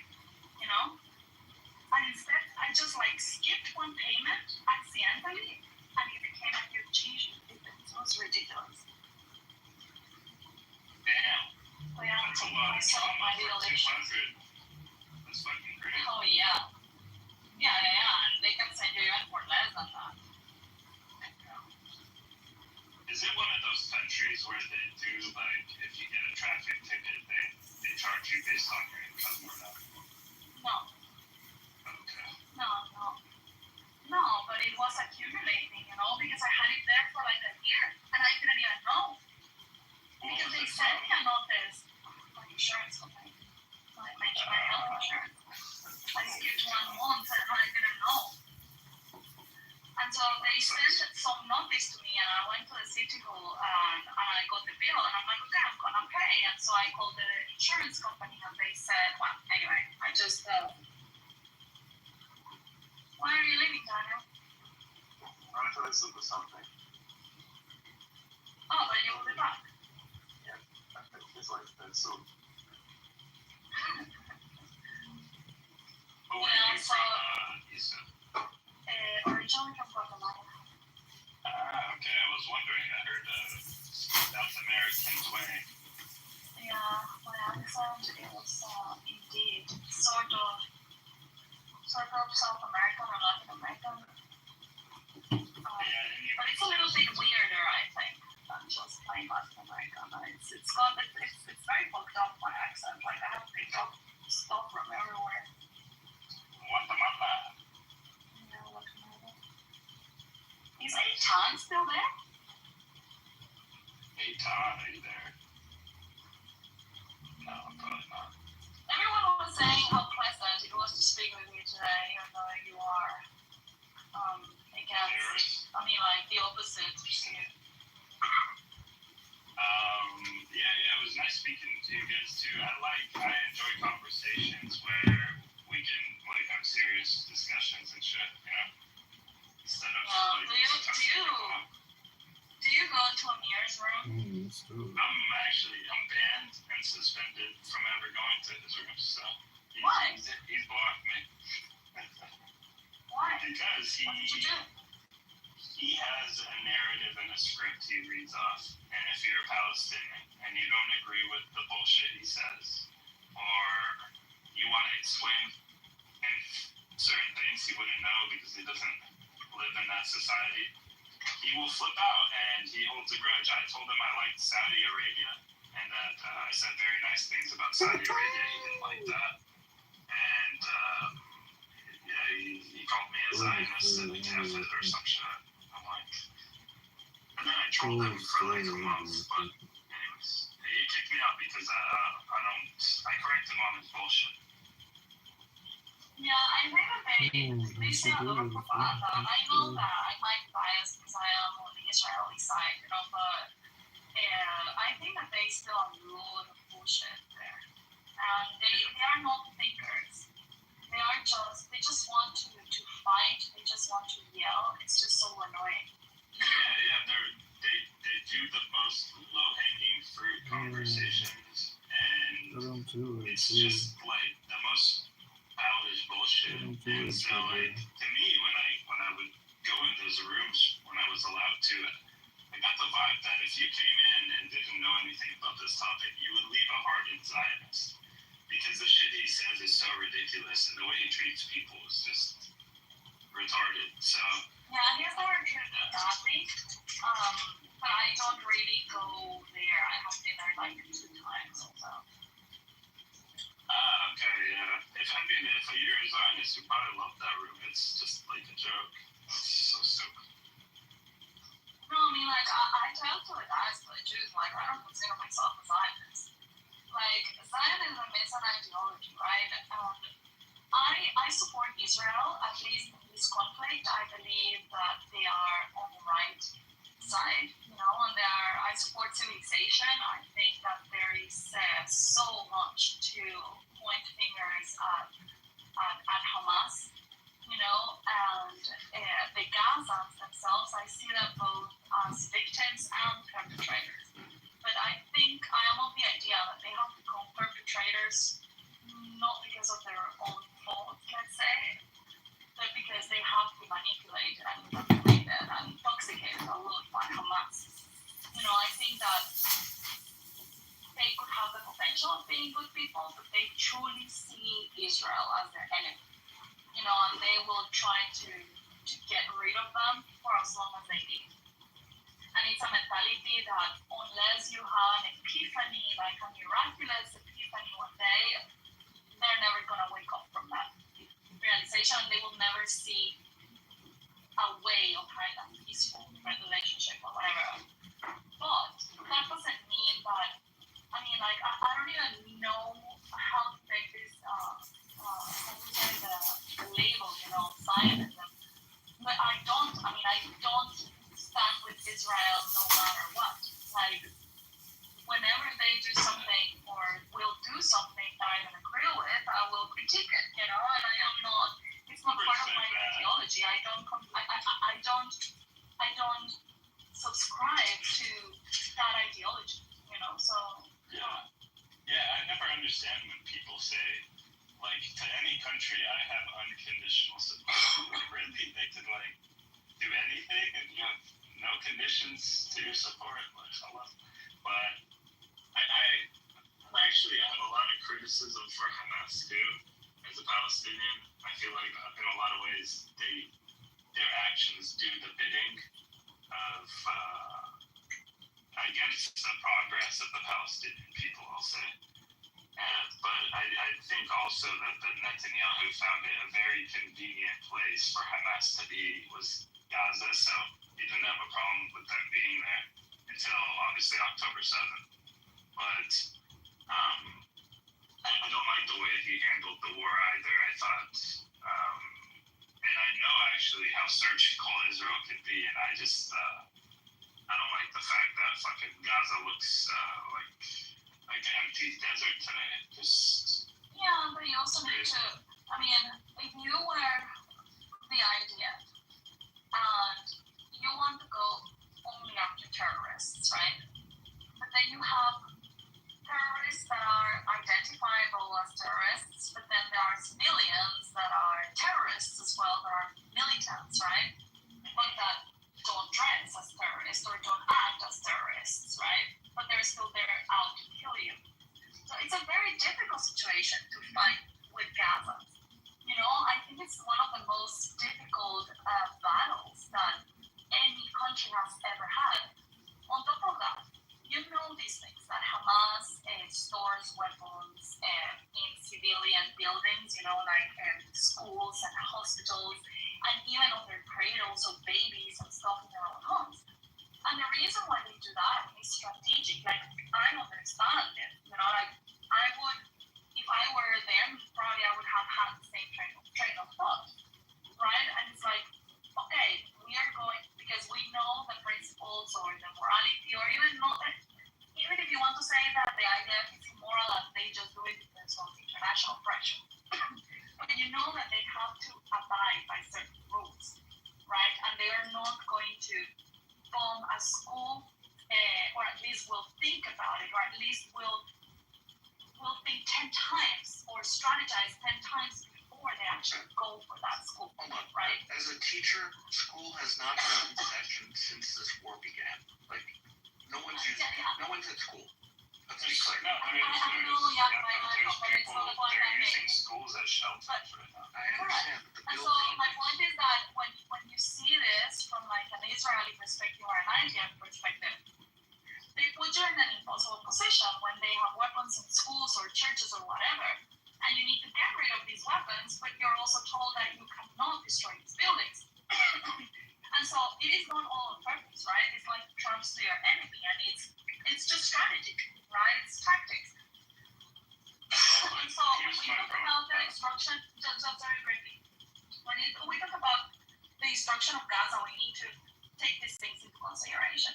And the last thing is about the deaths.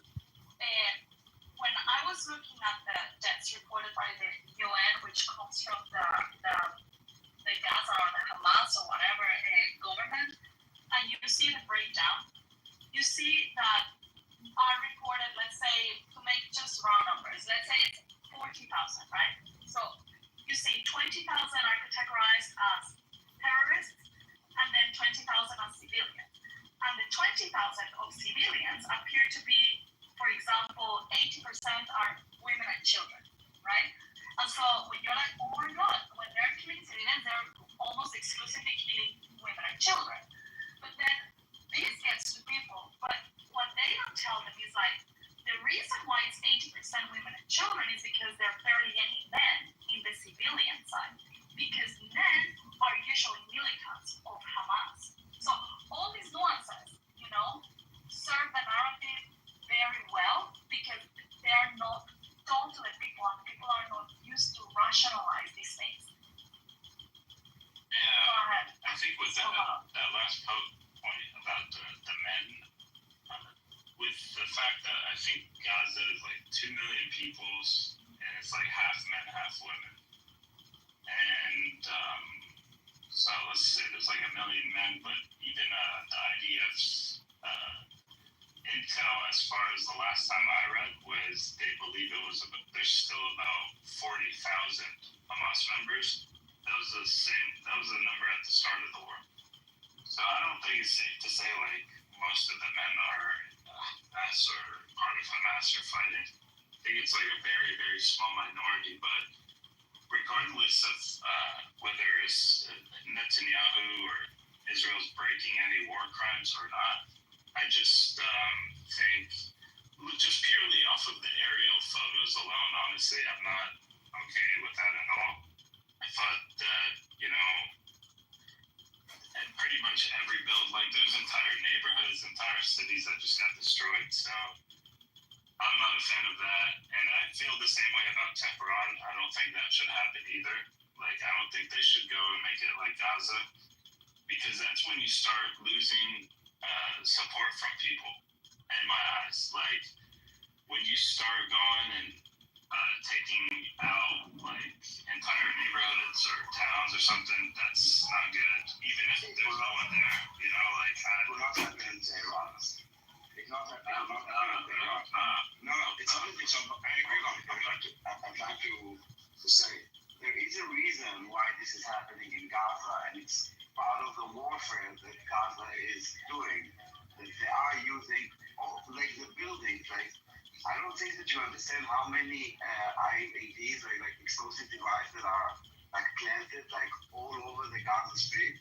Like almost every second house has some kind of like remote detonation or some touch detonation or whatever. This is why there are also like casualties on the IDF. It's all of them are in those explosives, like explosions. They also put like explosives in walls, for example. So. In order, sometimes it's easier to just destroy a house than to just have like soldiers who look for explosives in walls. And also, those explosives don't necessarily know who touches them. When you see like people without limbs, it's probably not like an airstrike, like it could be, but could have stepped on something or picked up something. No, I hear you, and I know the IDF will do whatever it takes to protect their soldiers, and there's guerrilla warfare going on. I'm just not comfortable at all with the level of destruction in Gaza. I think that's created, and honestly, even if I was pro-Israel, I wouldn't be comfortable with it, because no one's comfortable with it, but it's just necessary in the long run. Like, I'm telling you, like, real quick, just to land it, Daniel, like, the generations of, like, kids who are growing up watching all this shit, it creates even more animosity and hostility towards Israel. I mean, to levels that's where it's very... You need to understand, Jack, we hear a lot about this image thing, and you need to understand that is not our first priority. And our first priority is safety, security, morality, humanity, before like how it looks. And yes, there's a lot of misinformation, and lot is like an understatement. And with time, people will see, and facts will come out, and they will understand, or like not understand, they will understand who to blame. They will understand the context, why this has happened. And looking at Gaza like this, I saw images of Gaza before, like, yes, a lot of like beautiful, iconic places. But it's not us that made it into a terror base. It's not us that put those IEDs. Even if we stop today, okay, do you think that anyone could go and save those buildings? Like, take all those explosives. Like, take out all the explosives. I've seen cases where how much Daniel. I've seen a case. How much explosive is there in Gaza that didn't explode? That just this effort to remove all the explosive, even from like our bombing, like things like nuts that didn't explode. You literally have to get rid of almost every structure if you're selling me on that mentality, because I've seen examples of the IDF taking over a building or a certain section of a neighborhood, and then when they're done with it, they've cleared all this place to make sure there's no weapons and stuff, right? And when they're done, they blow it up. And I'm like, is it you're gonna tell me, they'll come back and put more explosives? No, I will tell you why. You can also see, first of all, there are a lot of corridors that were created in Gaza. It's basically flattening like a big route. So there will be a place for the IDF in the middle of the corridor, and enough space to not be I understand that it's like goes in the way of buildings, but this is a war that this is the only way to fight it. And I think that all the blame that people have on Gaza at the end, there is a reason that it's happening, and it's not because of the IDF. For example, if you now buy, like a good example, build an illegal building, like without permission, yada yada yada, and then comes the city and destroys it. It's like, oh my God, they're destroying my home. Like there is context, and the fact that you build illegally, or the fact that you created like 350 kilometers of tunnels, 140 kilometers stretch of strip with entrances to homes and mosques, that is the reason. And when you put IEDs everywhere, you know, now like for example the tunnel under the European hospital, in order not to destroy the hospital, the IDF had to fill the entire thing with concrete, the entire tunnel, which is like I don't know how many tons of liters or whatever.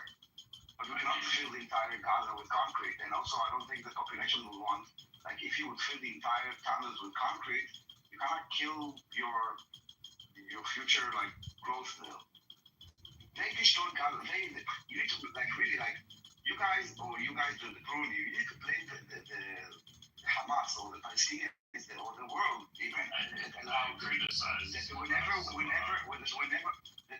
we say something, because it's coming from Israel, so it's propaganda, and no, Hamas are not using it. Like, you know, if you would go with me to a room and I would say that Hamas is using human chance, they would debate with me. No, show me proof, show me evidence. Like as if it's not Brazilian.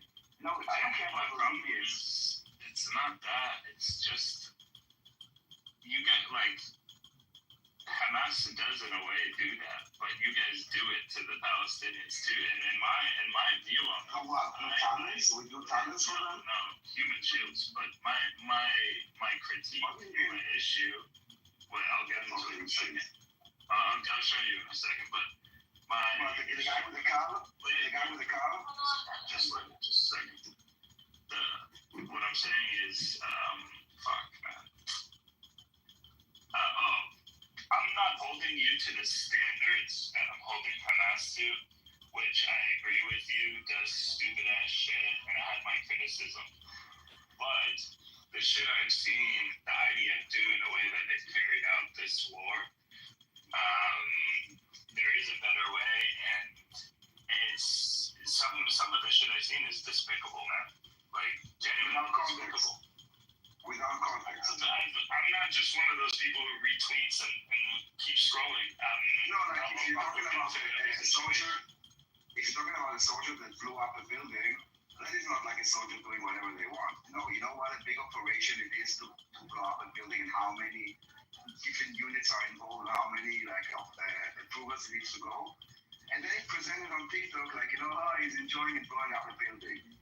It doesn't work like this. The despicable thing that the stupid soldiers do is those stupid things that they do with the lingerie, okay? That they take the lingerie, they'll do those photos. Not professional, not like, I don't know, like despicable, whatever you want to say. But the blowing up of building, you're just missing out the context. And I don't have the context, but I just know that it's not like a guy decides to blow up a building, like take his gun and like shoot the building. I'm just saying, Daniel, the whole thing, I'm sure you could justify everything you guys did. But just because you can justify something that's horrible, I don't think you should do it. Because I don't care what you say, I think reputation does matter and action does matter. And that's why people even come online and talk about this stuff. They want to, that is not preserve something. They want to understand certain things. But wait, one sec. But my issue is that we're watching horrible things being done, and we all know there's a better way. And the level of brutality is the issue here. Like, you have to understand, we're looking at... I know what you're looking at.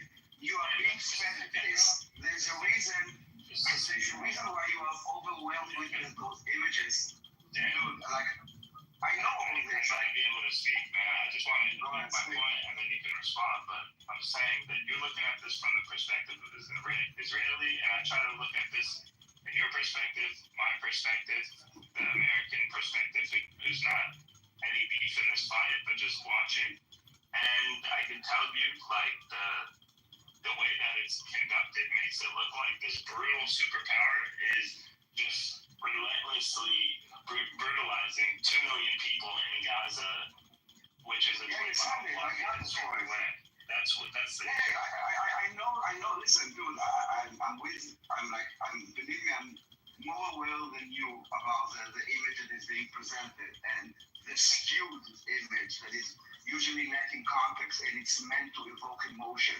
This is the war that Hamas is fighting with their propaganda arms, huge propaganda arms like Al Jazeera and others. And Al Jazeera would say something and then groups like Amnesty and HRW or like some Albanese from the UN will jump on it, will echo it, and it becomes facts, which is complete nonsense. You've seen horrible things. This is the first war that is being fed to you, but it's not the only war that is happening. Okay? You can also see compare it to other wars and the reactions of people, and you will see that a lot of it is manufactured in order to evoke emotion. So no, image did not matter as much as facts on the ground. And I will tell you also, image is only more important than actually being alive. And you say no, it's not a good thing. Compared to what? What is the alternative? Because the alternative for us is them doing exactly what they have been working out to do from all over. Like, what the fuck do you think Hezbollah is? And Hamas and the Houthis with their slogan, death to America, death to Israel, and the curse of the Jews. Like Iran saying, we're right for, dude, read the fucking room. We are not hallucinating. They are saying it, and if you speak Arabic, you can hear it even in the original language, as they say. Like, go and stab a Jew. We are fighting an existential threat here. Not more than that. This Hamas and PAJ and all those said that they will do this genocidal settlement again and again and again and again and again and again. They provoked it in order to get those images, in order to harm Israel. They knew exactly what they were doing. This is why they are sacrificing the people. And you said, you fell for it. You fell for it. Because you, instead of saying Israel did it because they are just, it's justified, it's moral, it's humane, it's legal to go and get your arms. No, how come? You fell for it. How come? You just said you guys don't go out. Not us. They are doing the right thing. They're threat. They did it. They still. And to sign up with that's what it is. Is a general term that said that you are used without knowing. Yeah, it's a term used by manipulated with emotion. You still call me an idiot, but I'm just saying. No, but it's just. Okay, my God. Listen, you're just don't be so sensitive. It's just like they say Google it. Google it. I didn't call you an idiot. I say that you fell for it, not us. The trick that Hamas said to exploit people with the humanitarian sentiment, you fell for it, my friend. You're the one here blaming us. You are here blaming us, and blaming us is basically exactly what they wanted, to vilify us, to demonize us, to ostracize us, and it's good for the cause. Let's be honest, all those deaths are good for the Palestinian cause, because Israel bad, Israel bad, but it's not true. And you know what? The world actually can see it in Iran and how accurate and how delicate when it's not the same, when they're not using terror tunnels, when the population is, nowadays, all this watching, the population is uprising against the regime, not against us. In Gaza, it's not the same. You need to acknowledge the reality of what is happening in Gaza in the last 18 months, 8 years, at least. This indoctrination. Because I want to respond to it. I finished. So, number one, Hamas, if you want to say, the population in Iran versus the population in Gaza, Iran hates their regime, and they've shown us this. Population in Gaza has had a lot of different protests against Hamas for different reasons. And there's probably been more opposition there in real ways than there has been in Iran. But aside from that, it doesn't mean they like Israel or think Israel is going to save it from Hamas. And what the fuck are you even saying? I wasn't paying attention either. I remember now. The part where you said, I fell for it. Hamas didn't want you to necessarily, they didn't want their propaganda is, like you said, more misinformation shit, right? What you fell for, what Israel fell for, was they wanted Israel to crash out, I guess, right?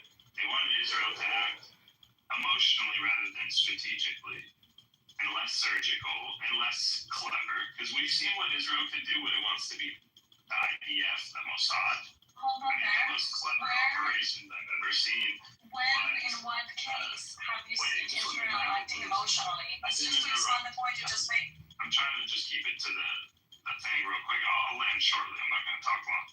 But I've seen how clever they can be. If you want to talk about emotional, you need to put emotion in your voice. What? Oh, because I'm monotone. No, come on, that's a stupid comment.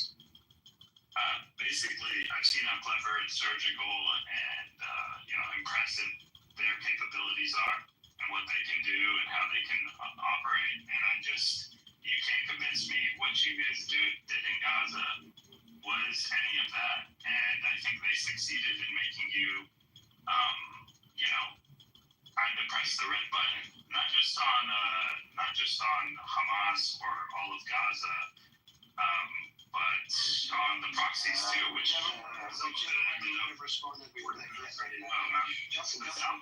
You guys got to consider I'm one person with my view on what. Exactly.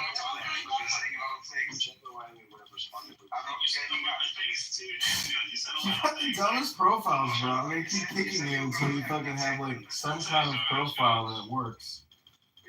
I don't know why you choose these horribly ugly fucking photos. Do something useful. If we'd done it surgically, we would have been questioned. If we'd done it emotionally, we would have been questioned. Whatever we would have done, we would have been questioned. So it makes no difference. But this is why Daniel was telling you, saying that it's not safe with Iran, and this is the reason also why I was telling you why it has been so difficult with Gaza. And I think that you agree with that view. And yes, we might agree that it's horrible to see Gaza destroyed and that it's gonna take a toll, emotional toll, whatever, of the people. But this is gonna reconstruct at some point. I know it's not like the perfect answer, but in the end, Hamas is a very difficult target to hit, dude. And I know that you can appreciate that. Also, I saw what they did to Hezbollah and how they took those guys out. Like, although I do criticize that attack as a terrorist attack, it was a lot better than just going and bombing a whole bunch of whatever buildings. But it was never. I'm trying to reply to him. Hold on. I think I do. The operation that we now see has been in the making for like 20 years, okay? That we see in Iran. The planning was they had a date and then it was pushed and there were meetings. It's nothing compared to a genocidal surprise attack on 7th of October, okay? Second, the information that we have in Iran is significant also because we are there for 2 decades and because there are many people there inside that are helping us. Not the same in Gaza, okay? The people operation also, it's something that was prepared in advance for this day, okay? And it's just one thing that we were able to pull off with the Mossad, the rest was the military force. Third is that when we target the people in Iran, they were in their homes, in buildings, like normal people, or like in their military bases, or in their like government buildings, not hiding underneath in tunnels. They fucking wear uniforms. We see their like airports, we see their like bases. So if you want to make a comparison for yourself, you cannot just take like one film in a huge table and say, okay, here they were precise, here they were not, so they can do it. For yourself, you need to put like more things into this equation. Like context matter. And you cannot taking things out of context. My friend, you are just manipulating yourself. You're proving yourself a point when you are saying, I'm just ignoring everything else and I'm focusing only on this, and this enough proves to me something. You cannot do this. You gotta understand, like, that whole like you said, it's different, right? And I agree, Iran and Gaza are different, but in some cases, Hezbollah and Gaza are similar. You say, they're not wearing military uniforms in Gaza. Hezbollah's not doing that, and they're hiding weapons in houses. Hezbollah's also doing that, and so is Hamas. And they're hiding in tunnels. Hezbollah's doing that. There's just I just know like the way Israeli security intelligence and how thorough it is, that if you wanted to pull off an extremely surgical operation to cut the heads off of Hamas and do this, that, and the other in Gaza, you would have been able to do it. And they probably had similar clandestine operations to the pager attack on Hamas members, right? And we just chose not to use it for like 18 months, looking for Sinwar like food. We just chose not to do it. There are. Also, if you take the heads of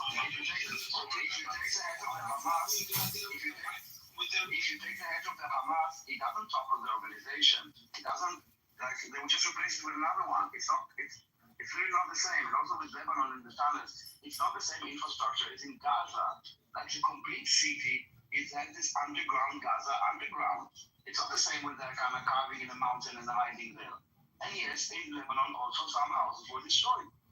But also you need to take into context every single situation, right? It's on a one-on-one basis. I get what you're saying, Jack, and I think that you're trying to make the case of like, okay, if Israel is so surgical and they have proven that they're so surgical, why weren't they able to make the same thing in Gaza? And I get your point, but you also are missing context here, because so the thing with Gaza, even though it was like in the making for a lot of years, the whole temperature, heating was for a lot of years and decades, and the conflict is for decades. These wars started on the 7th of October. And in the case of Gaza, I mean, when you compare it to Iran has been 20 years in the making, the operation. In Hezbollah, it was 9 years in the making. In Gaza was reactionary. So Gaza, Palestinians and Hamas broke into Israel, took the lives of like 1,500 people, took like 400, 500 hostages. There is no in the making and planning. Everything is more emergency, right? I mean, like your ability to actually plan for something is non-existent, not even limited. It's just non-existent. So you need to act with what you have. And what they had in that moment was exactly that. It's like, okay, where are the Hamas headquarters? Who are the Hamas people, the militants? Let's get our hostages back. Let's bring down Hamas. Let's restore control in Israel. So it was a lot to deal with in a very short time. Now, you're saying Israel has not been surgical in Hamas. If you, let's try to, my niece is currently learning math, and I am remembering a lot of things now. So, for example, when you do a division, they make her do something that it's called like the proof. So you do the division, and then you have to prove that it's right, by making the multiplication. So let's try to prove the point that they are not being surgical by doing the opposite. So if they were not surgical, don't you think that the war would have already been over, I don't know, in 2 months? Why do you think that it has taken them 2 whole years, 2.5 years of dragging this shit to get the hostages back, to bring Hamas down? Do you think it's because they are incompetent? I don't think the IDF is incompetent. Or do you think it's because they actually want to do as little harm as they can, and they are actually being surgical? I think that they want their hostages back, and they want to make sure Hamas won't exist in the way that it did before October 7th. And also, they probably want to eventually take some of the land in Gaza, maybe a quarter of it in the north, for what they call security purposes.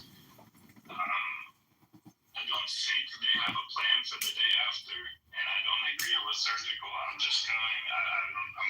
I'm probably not going to convince you, so we can just agree to disagree. Yeah, that's fine. I'm not trying to convince you. I just want you to understand the way that we see things. You don't have to agree. You just have to say, okay, I understand where you're coming from. In the same way, when I talk to flat earthers, I'm not looking to be convinced, but I want to understand where they're coming from and why do they think, why do they believe what they believe. And this is what we're trying to explain to you. Yeah, See I'm that you trying to have gain clarity your on where they're understanding as well.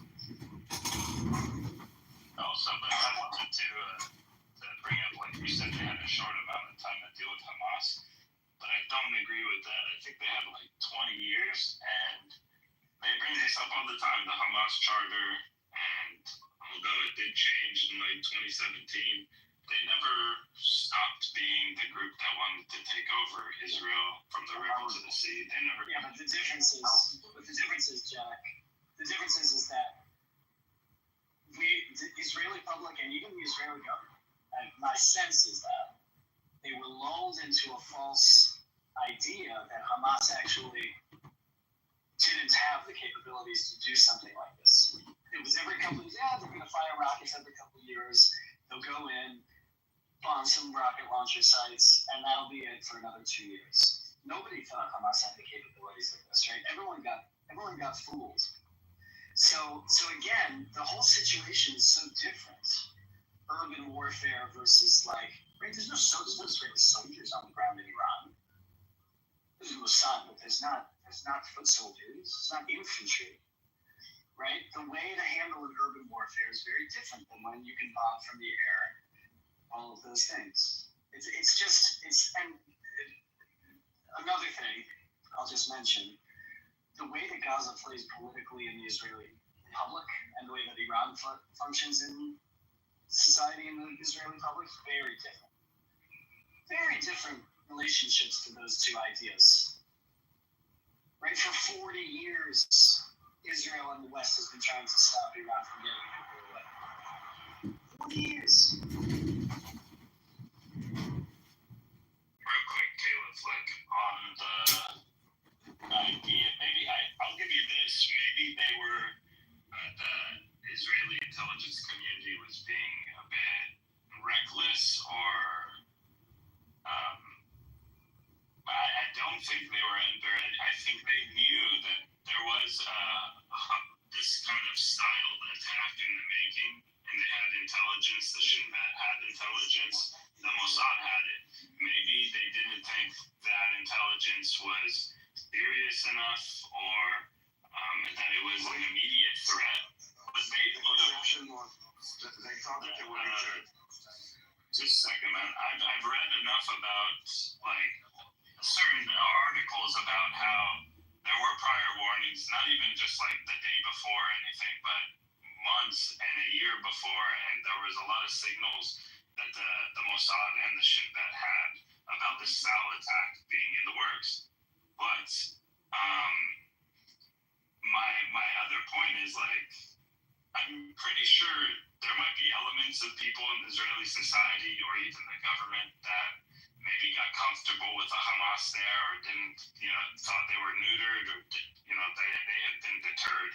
But I don't think anyone in those Mossad ranks or Shin Bet ranks were less threatened by Hamas, and I'm pretty sure people in Mossad had already had plans over the last 20 years to do something to that group if they needed to at some point in the future, like they did with Hezbollah. I don't know exactly what, but I just know it wasn't. I don't think it's great. Intelligence did.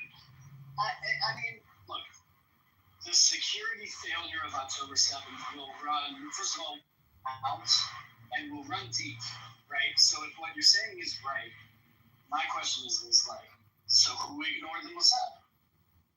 And why did they ignore it, right? If what you're saying is right, and I think on this point, we have to say, Bibi Netanyahu.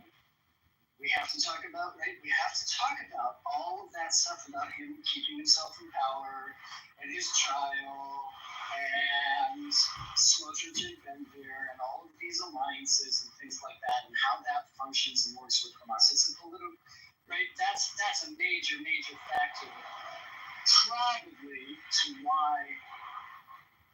God, my dog is being such a bitch right now. Do you know what I'm saying, Jack? Like nobody in Israel disagrees that we should have taken out the nuclear sites in Iraq. Nobody. Oh, I know that. Do you think we will ever know exactly what happened on the 7th of October? Because that is something that is bothering my stomach since it happened. You know, it's like, I don't even want to imply that Israel planned this, of course, but it's just annoying to believe that the best army in the world, this fence where no cat could get close without the alarms going off, that actually was broken into. So do you think that we will ever know, exactly what happened on the 7th of October and who is responsible for that? We will know, but I think that what people maybe don't understand is not like a guy in the fence. It's an operation that part of it was the overwhelming, okay, which is also what Iran wanted to do. Because, we have the Iron Dome, but you can pass the Iron Dome if you overwhelm it with 1,000 rockets. So when thousands of thousands go inside in different locations in the fence and sending drones, the first attack that they did is basically on the defense, meaning on the eyes and ears. They blocked they kind of armed with drones the eyes, the cameras and stuff like this. And then, they started attacking from different locations.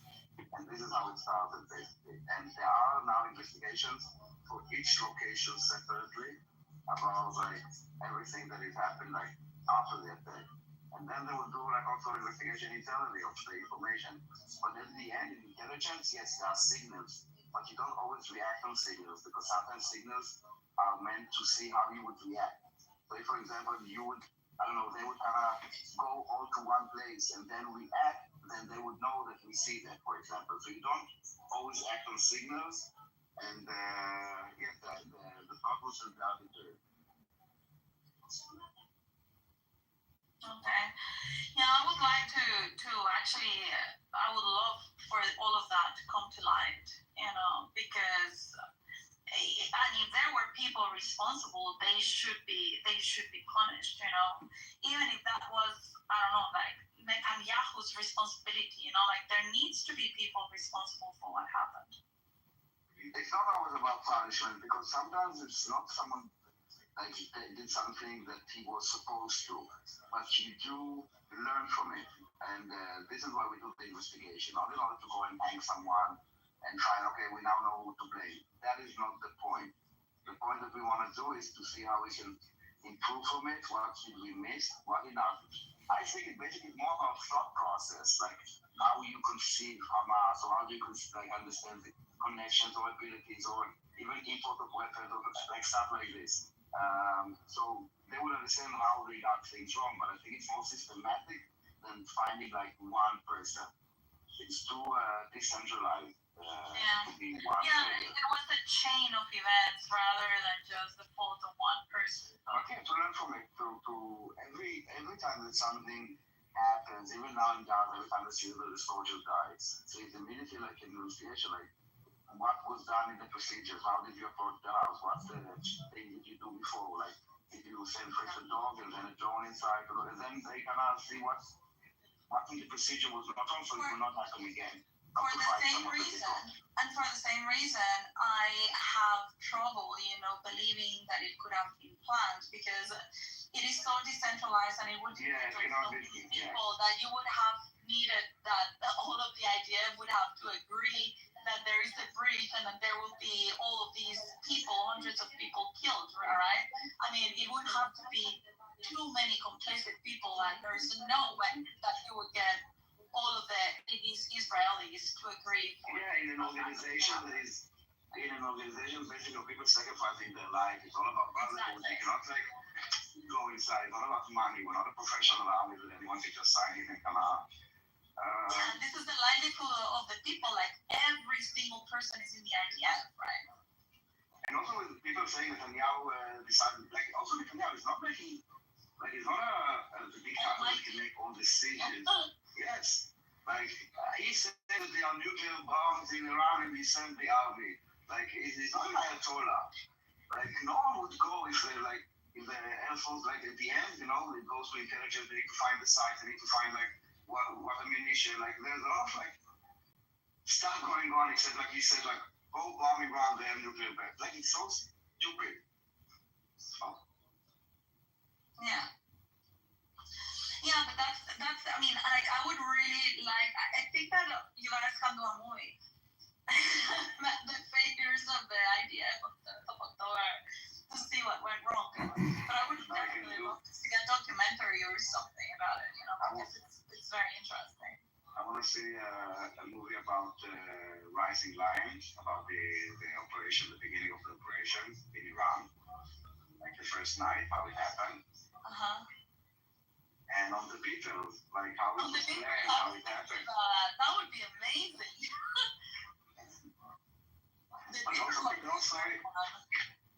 Also the story of the Mossad, like of the entire Mossad in IRGC and having like a base of drones and starting the attack where the drones are attacking the defense system and planes coming with refueling from after we carved the way through Syria because Assad fell in such a domino effect. And Iran is part of the China, Russia, North Korea kind of ally, which a lot of Americans also don't see, that there is an alliance between those, like this axis of countries, and when one of them falls, it weakens the axis. There should be a full series, on Mossad and IDF and each operation. That would be amazing. I would be hooked. I don't know, lately Mossad is a bit too public. I don't like it so much. Yeah. I like it when you never knew if it was Mossad or you didn't know if it was Mossad. It's like they're speaking too much. It's more like a mind fuck. Like how did it happen? Like how was like the reactor fail? Like we're like who did it? Like I don't know. Maybe it was us.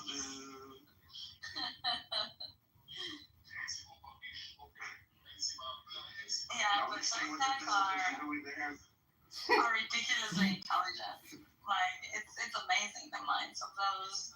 I mean, you have to be fucked up in the head as well. You have to be evil in order to think like evil, right? I mean, this is it's a lot of projection. Exactly. It's all of this. Also, this that they say that we like imperialist and greater Israel. Now, the thing is that with this greater Israel, like in Judaism, for example, we cannot force convert people. Okay? This is something that Muslims can do, or even Christians can do. So let's say we take over the entire Middle East. And then what? We are like, I don't know, 7 million Jews spread out the entire Middle East, like ruling over those Muslims who will not convert them. Like it doesn't work. Like it's just, I don't see how it can happen. Even if we wanted, we cannot keep this such a land. We're not enough people. Yeah, but that's just logistics, Daniel. It can be fixed. Yeah? Like why? Like, but that's the thing, but why would we do it? To control them? Like what would we get out of it? Like it's not. I don't know. It's weird. Security. Why? You'll get more safety and security.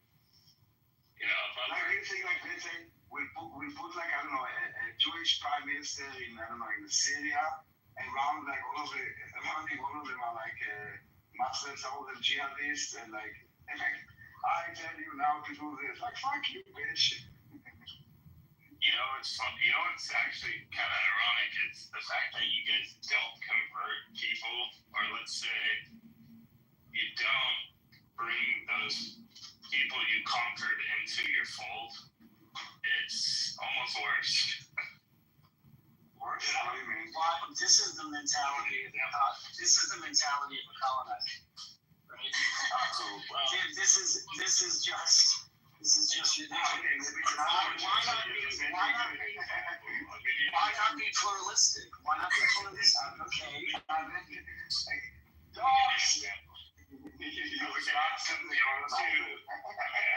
How would you feel? Ready? All right. Let's say this unnamed empire comes to your whatever your land and conquers you, and they say, "This is our land now. We're gonna be this is part of our empire. You will have protection from this empire, and you will be one of its people now." And of course, you might want to say, "No, this is my land" or whatever, but they come in, they're strong enough to just take it. You're better off than if they just leave you like as a empireless, unprotected person. That's not the way empire. That's not the way empire works. At least not in antiquity. That's not the way empire works. The way empire works. But he's doing a good experiment. Let him cook. Yeah, it's the way that empire controls minority cultures is to separate them and divide them, not to create pluralistic societies, right? Empires don't want to create pluralistic societies. They want to create monolithic societies. Just saying, it's better, like, I'd rather be a second-class citizen than not a citizen of the empire, Do you know anything about Jewish history? Do you understand how long we lived as no citizenship in all of those places? Do you understand that? We understand really well. I'm just curious. Because your thought experiment is actually proved out by history. Yeah, okay, so wouldn't you rather be part of an empire that makes you... I mean... Why would the empire conquer the land? I guess I don't understand the scenario, right? The empire comes and conquers us and conquers the land and then just says, "You're on your own." No, but it's an empire. Look at the UK, for example. I mean, they had colonies everywhere. They were spreading their values and their thoughts and their costumes and all of this, right? And they allowed them to have autonomy, but they had, they ruled those places. Yeah, and also, they did well. It's better to be someone, even if it's a second class, better than no class. Like, if I was living under an empire, but, once in a while, random people from outside the empire can come and just raid my village and kill me without any repercussion, because the empire that controls my land doesn't care because it's me. That's worse than, having some protection from it. So then I never want to hear you critique again the condition of Israeli-Palestinians. Don't be authoritarian, Caleb. Well, no, I'm just saying. Do you understand my point? In other words, okay, it's better. It's better than not, right? But it doesn't mean it's ideal, right? Like, the second class is better than, or first class is better than second class. We have a second class is better than nothing. We have a saying in Spanish that says it's better to be the tail of the lion than the head of a mouse. I don't know if it makes too much sense. That makes sense. That makes sense. Okay, so then, Jeff, it would be better. So no two-state solution. Let's just conquer the entire land and have the Palestinians be second-class citizens. How do you think about that? What do you think? Wait, sorry, say that again? No two-state solution? Okay, it's better to be first-class citizen, right? But in the absence of that, it's better to be second-class citizen. So let's have Israel just annex everything and keep the Palestinians as second-class citizens. That would be better than what they have now, isn't it? Dude, it would be 100%, and a lot of Palestinians agree with that. A lot of Palestinians agree with that, but a lot of them also want to kill the Jews. Well, the thing is, too, like, you don't even have to give these people voting rights in terms of Knesset. You can give them local voting rights. Okay, maybe a mayor, the person who might... Puerto Rico, some just like Puerto representation Rico, there, the but, U.S. Yeah, I mean, that's way better than the status quo today, and everyone thinks... You sound like a radical right-wing Zionist, Jeff. No, I'm just saying, like, that's how bad it is. Don't out our farm. We're working on it. Listen, the solution and at this point, it's like really just whatever, in my eyes, the Israelis can dictate a lot. They can dictate whether they want to annex, whether they don't want to, whether they want to stay here in the West Bank, whether they don't want to. Everything points in the direction Flood the of zone with just all kinds of crazy information, control. harder to figure out what's And real to and me, what's not. I'm thinking long term, That seems to be the it's not center intel sustainable to operation just going keep, on in the a disclosure orders. sizable population like that. In the school, podcasts and things like that. that's true. Some rights, like from the state. Shows.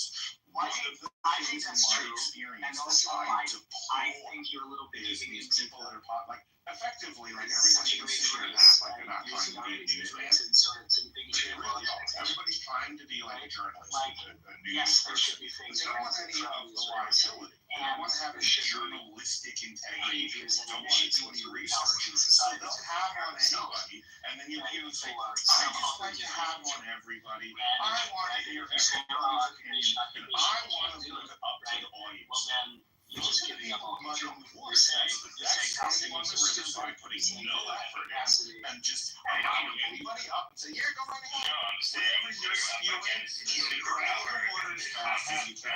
And then the listener is basically downstream, suffering, trying to figure out how to get the mud out of the water, the truth stream. And I think that, as a All group, they have to do, we should all they try have to to do do is say diligence no more to violence. prevent the mud from getting in. But also right now, it is kind of like Sorry. fake. No person, you're not gonna do this shit all the time, dude. You've been 2 seconds in the room, you're not gonna interrupt. You need to control your fucking nervous system. You drive me crazy and you make my nervous system go like crazy. So anyway, like right now is the perfect soil, for this to happen because Palestinians have been bent over so much right now that, as Jack says, they're willing to take whatever at this point, right? So right now is the perfect moment to like say, okay, they're gonna take whatever it is. So let's give them, I don't know, the state or whatever and the protection, but let's treat them well, but let's make them part of our country, and they will be well behaved if they see that they are going to be better off, under Israeli control with houses and healthcare infrastructure and internet and access to an airport and ports and everything else, that they can have a normal life versus having their whole Gaza destroyed.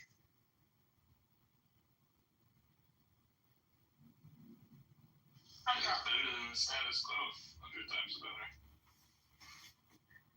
Yeah, but the status quo could change for the worse, right? I agree with you. There's only two things: change the status quo or not change the status quo. But if you change the status quo, you could get the new Ben-Gvir status quo, and that wouldn't be bad. That wouldn't be anything else. But the status quo is because of Israel. Your mic is so low, Simon. It's really hard to hear you. The status quo is not because of Israel. Sure it is. Simon, can you not talk so loud in my ear, please? Yeah, no, I mean, the reality is that, this all stems from Palestinian values. Like, the reason that they're in the mess that they are in is because of themselves. It's astounding to me that even, I appreciate that you said it. You said it well, as you usually do. But it's astounding to me that continues to need to be said. Yeah, but I don't agree with that. Yeah, I don't agree with that. This it takes two to tango. It takes two to tango. We all did this together. Well, I think we did this together, Sandra. I agree with you both. Can't I agree with both? I think the Palestinian, they're in controversial positions. Yeah, he's blaming one side, and Caleb's saying, well, both sides have their own. Well, we did it together. I think we did. What did Israel do? Well, Israel. Simon, your mic is so hard to hear. Simon, you gotta stop shouting, Simon. Look, I think that both can be true. The way that I see Caleb is true is that both Israel and Palestine contributed. The way that I see Simon is true is to say that the Palestinian perspective is a problem. And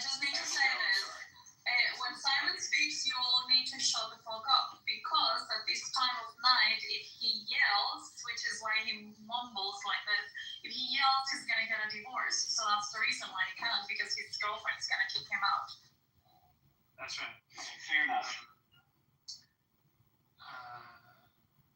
Yeah. So wait. So what did Israel do? What did Israel do? Wouldn't you explain the whole room for you right now, Simon? No. I mean, honestly, Simon, come on. This is so one-sided in my mind that I'm just curious to hear what he thinks is like why this is a two-sided conflict. First of all, it's a multi-layered Nobody's saying that. We're just making thought experiments of what would be the solution, and that means, and John was saying that it would be better to be a second level or second whatever citizen instead of a first level citizen. No, we moved on from that. Haven't we moved on from that? Simon, look, I'm not making a moral equivalence, right? By saying that everybody participated in the way that we got to this situation is not to say that there's one party that's more morally culpable. But everybody did the dance. Everybody did the dance, and you cannot remove like Israel did a lot of stuff that if the Palestinians did it, right, we would be screaming bloody murder. And I think it's okay, right? And I speaking as a Jew and somebody who feels myself very much almost Israeli, right? I think it's acceptable and actually like it's the only way forward to actually look at what you've done and say, well, that was fucked up. We shouldn't have done that. We might have been morally justified, or it was the right thing, or it was et cetera, right? But we wouldn't do that again. I want to have two things to say. One, to like the offer that was suggested about this second-class citizen. Even that, unfortunately, is not possible with the current mindset of the Palestinians, in Gaza specifically. They need to be first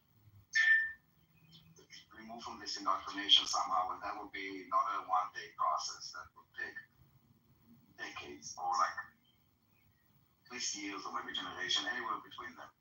And the last point you were talking reminds me of what the last talking about so kind of, can you just just give an example that you said that yes, two need to tango, but I guess there's a big difference between defense and offense. And whenever Israel is doing something, I would ask what would happen if we didn't do it, or what could have been done differently. Yeah, I think in this particular conflict, and I would say before the emergence of like a distinct Palestinian people, right? I think what we have is more like a civil war than it is, an invading group and a native group, right? So in that sense, I think everybody's doing it to each other. I think look, there was ethnic cleansing of many, many villages by Jewish and Zionist forces. That happened. And we should be able to say that it happened. Now, you want to say that that was a form? I'm really good with that, particularly because I know Abu Ghosh and all the residents. Well, Abu Ghosh wasn't. Abu Ghosh wasn't ethnically cleansed. That's the point. No, it was, and they returned. But which one was? It was, and then they all returned by Zionists because they said they were not against us, they were not aggressive or whatever at all. But which village, for example, do you have a name of a village that was ethnically cleansed? Sure. Do you deny it's happening today too? Yes. Deny that it's happening today, ethnically cleansing villages? Yes. Well, can you give me a name of the village that was ethnically cleansed? Lod and Ramah. Search for it. Lod and Ramah. Lod and Ramah.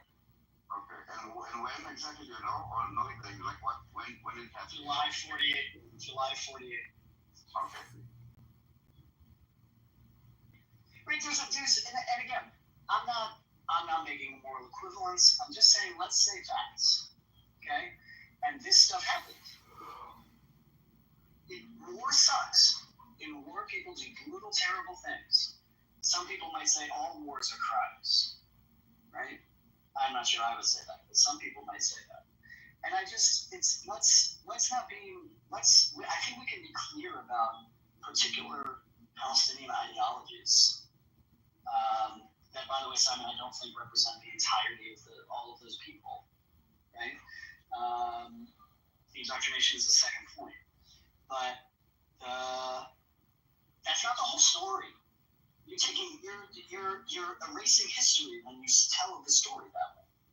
I think that's the final absence of history. I mean, there's a group of people that accept that force is justified, and to the degree that you accept that as a premise for dealing with people politically, you will die. And that historically has just been the case. We live in modernity now, Simon. We don't live in the time of barbarism. We live in modernity. It's not about if we live in the time of barbarism or not. The people who continue to cry about women and children dying accept barbarism as a premise that is justified to an end. The fuck are you talking about? I mean, yeah, what the hell are you talking about? There's bullets running around right now, slaughtering Iranians. There's in Gaza who sanctioned the government to go into starving countries. Hezbollah. These are barbarians. These are primitive human individuals. That's American. So why should the civilized Western world succumb? They shouldn't. That's my point. They should have erased these people from the globe like 50 years ago. Simon, you sound like a. Where are you from, Simon? I don't think Ayn Rand would agree. Yeah, but I don't think you understand. He's Jewish. Ayn Rand would be very disappointed. No, he's just retarded. He's an atheist. Okay. Yeah, I was thinking surprised. No, I'm joking. Go ahead, Simon. Honey.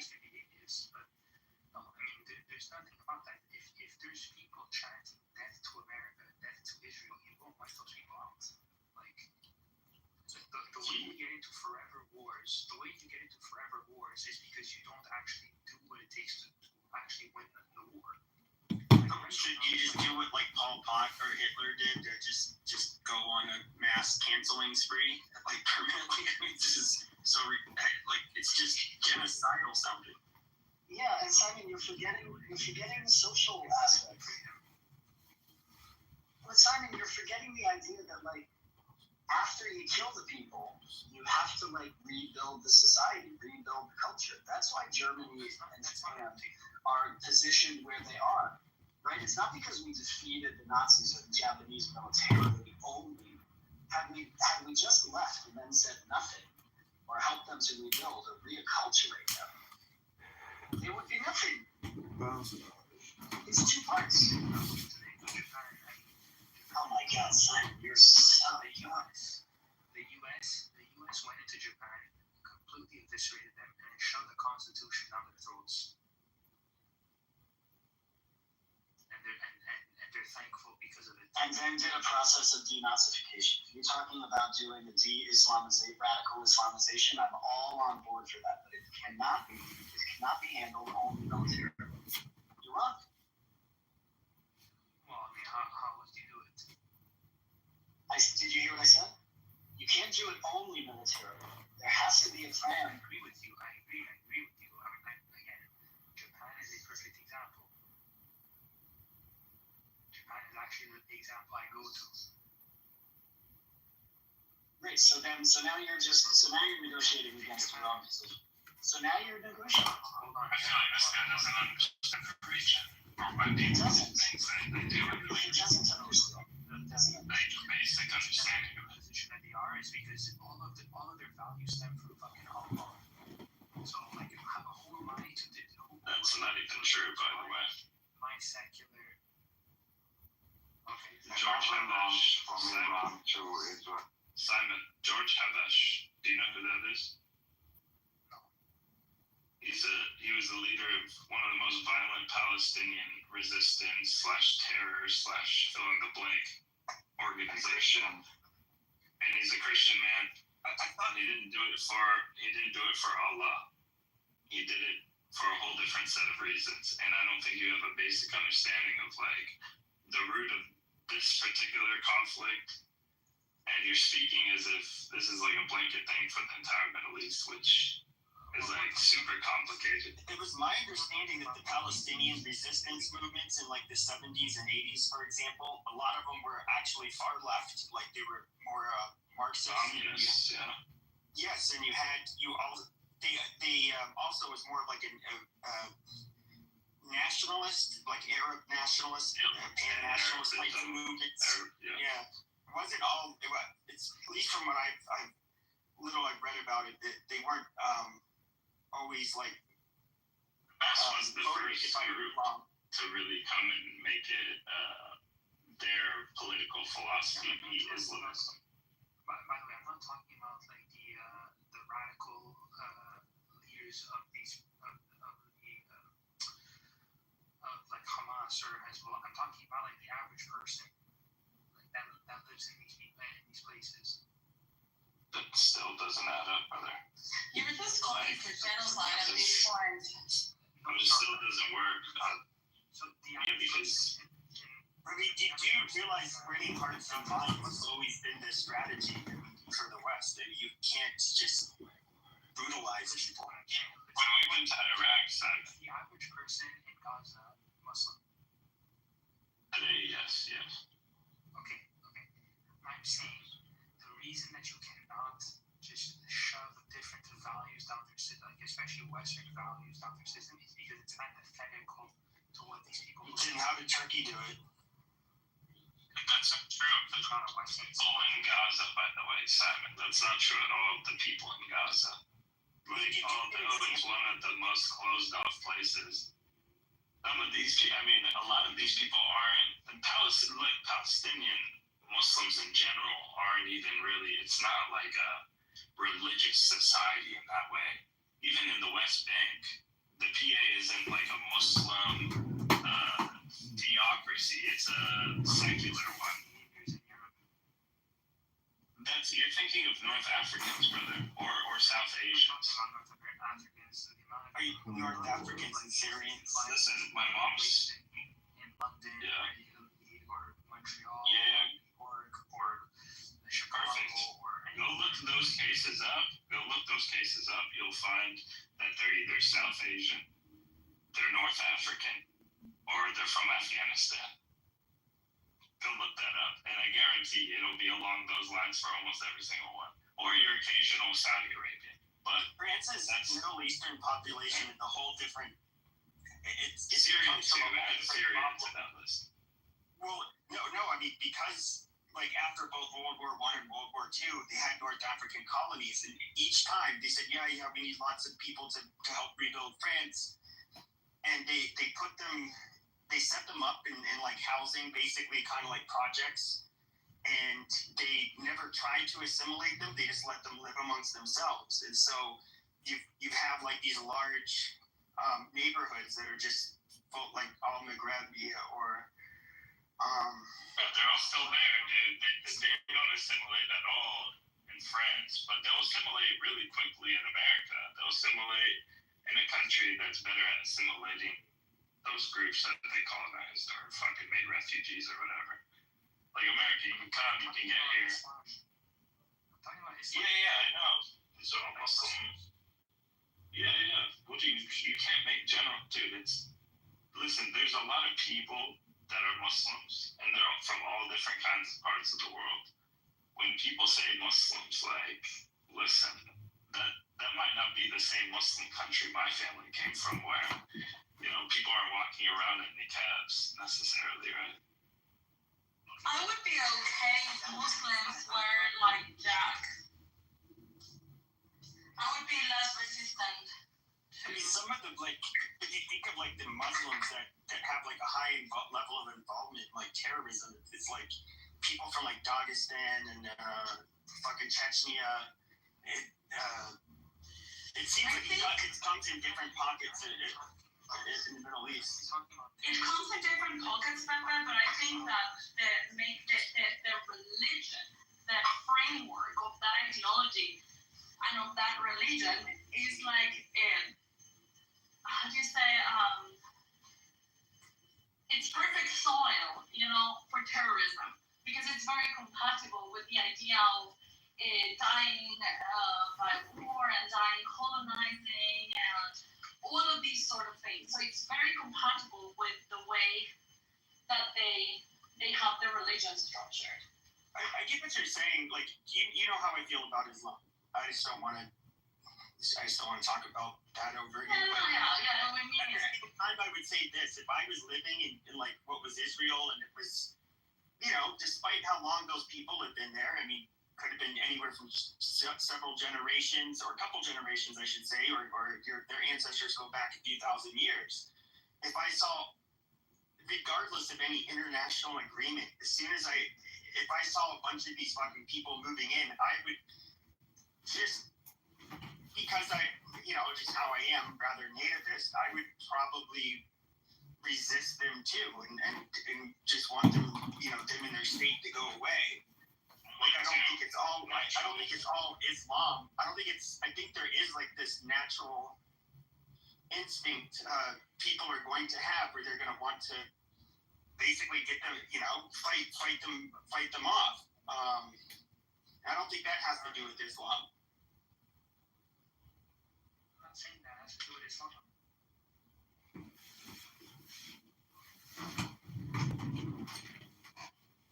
There's a lot of divides in the Middle East, and to be honest, a lot of them are built on ethnic and different national beefs.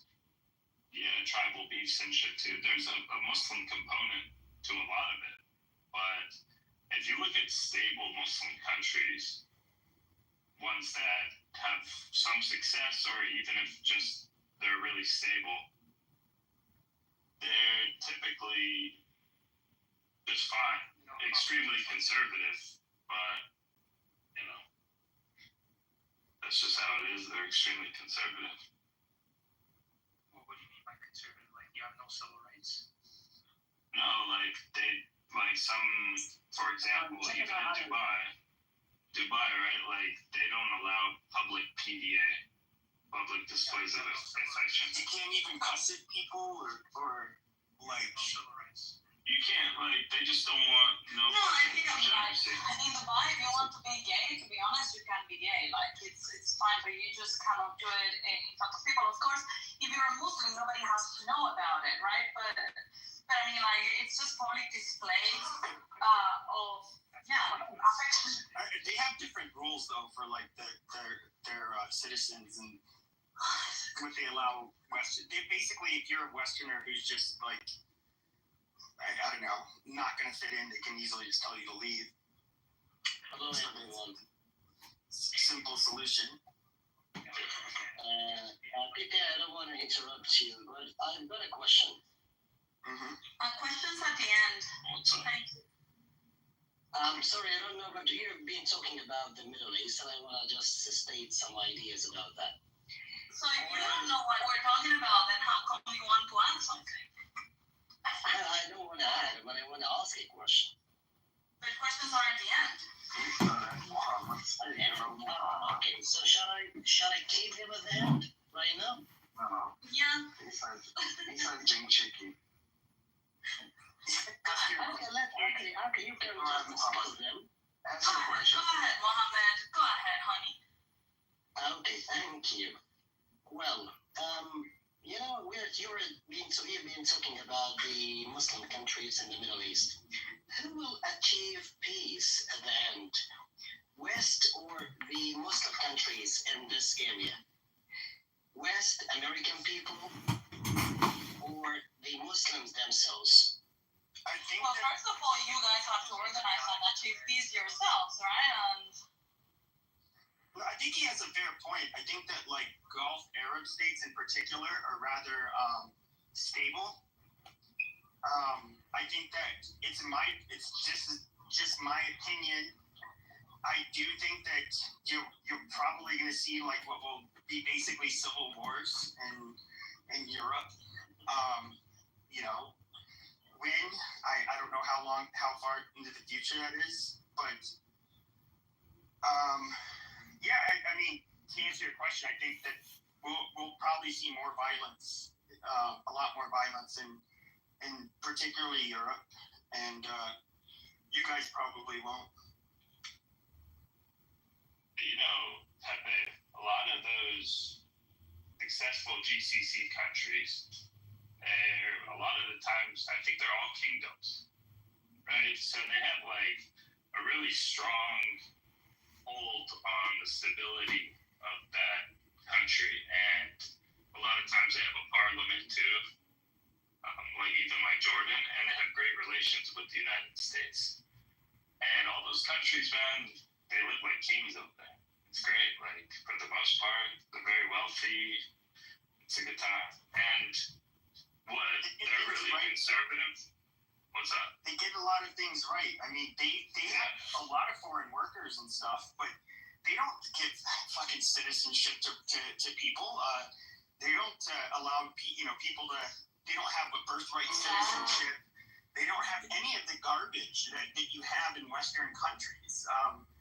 They realize that is like it's gonna that would result in their downfall. And yeah, they have laws that are too strict for my liking. However, most of the Muslims that come from places like Qatar and so forth, they tell me, well, I actually like their laws. Like, we don't have to deal with these people coming in and changing our society, our culture,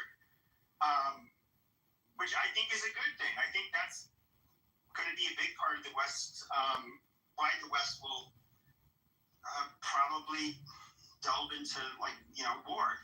Because it's... But look in America, you have two parties that are, advocating for, complete opposite of, what freedom demands. And you have one party that says, bring in everyone, give everyone citizenship. And then the other party is just saying, let's bring in, bodily injury or don't give them citizenship. Where it's you can bring in as many people as you want, you don't give them citizenship. Ways to go about this. Number one, it's not the government's role to tell you, well, yeah, this person can or cannot come in for work. That's well, I think it is. It's like because it's security, it's national security. You cannot just let bad people in. No, it's exactly a value judgment. You're saying you ought. That's an ought claim. It's not a material fact. It's a value judgment. If you value freedom, they ought to allow that.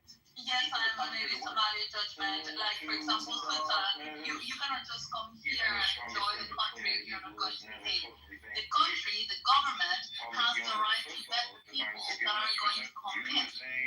So, if you're qualified to get a job at the level, up to this level, if you have the education, the culture, if you're compatible, if you're going to be responsible, pay your taxes, don't be a pig, and throw trash out. All of this stuff, yes, it's a value judgment. No, it's not. It's just it's inconsistent with freedom. Oh my God, that's a value. That's once again, you value freedom. What you think is freedom. No, this is what regardless if you value freedom or not, I'm saying you have to be consistent with freedom. No, I actually think that it's consistent with freedom. That if you want to remain autonomy, to have autonomy over your country and basically your people over a country, you have to control who comes into your country. Now, that's why Israel's not going to just give all Palestinians citizenship and the right to return, because they realize demographically they'll lose their own autonomy over their own country, because it will now be overwhelmed with foreigners. And you need to see, hold on just 1 second, Simon. You need to see countries just as you see individuals. Countries are the smallest unit of the geopolitical component in the globe. So countries, just as individuals, imagine if I told you, oh, Simon, anybody can go inside you as they wish. I mean, it's freedom, right? And you're like, fuck no. What if they have got AIDS? What if they, whatever? You know, like, they're not gonna fuck me. Like, no, that's freedom. Well, in the same way, a country has sovereignty, a country has autonomy, and a country doesn't have to let in anyone. I always use the house example. Like your house isn't accessible to strangers, and if it is, it's not your house.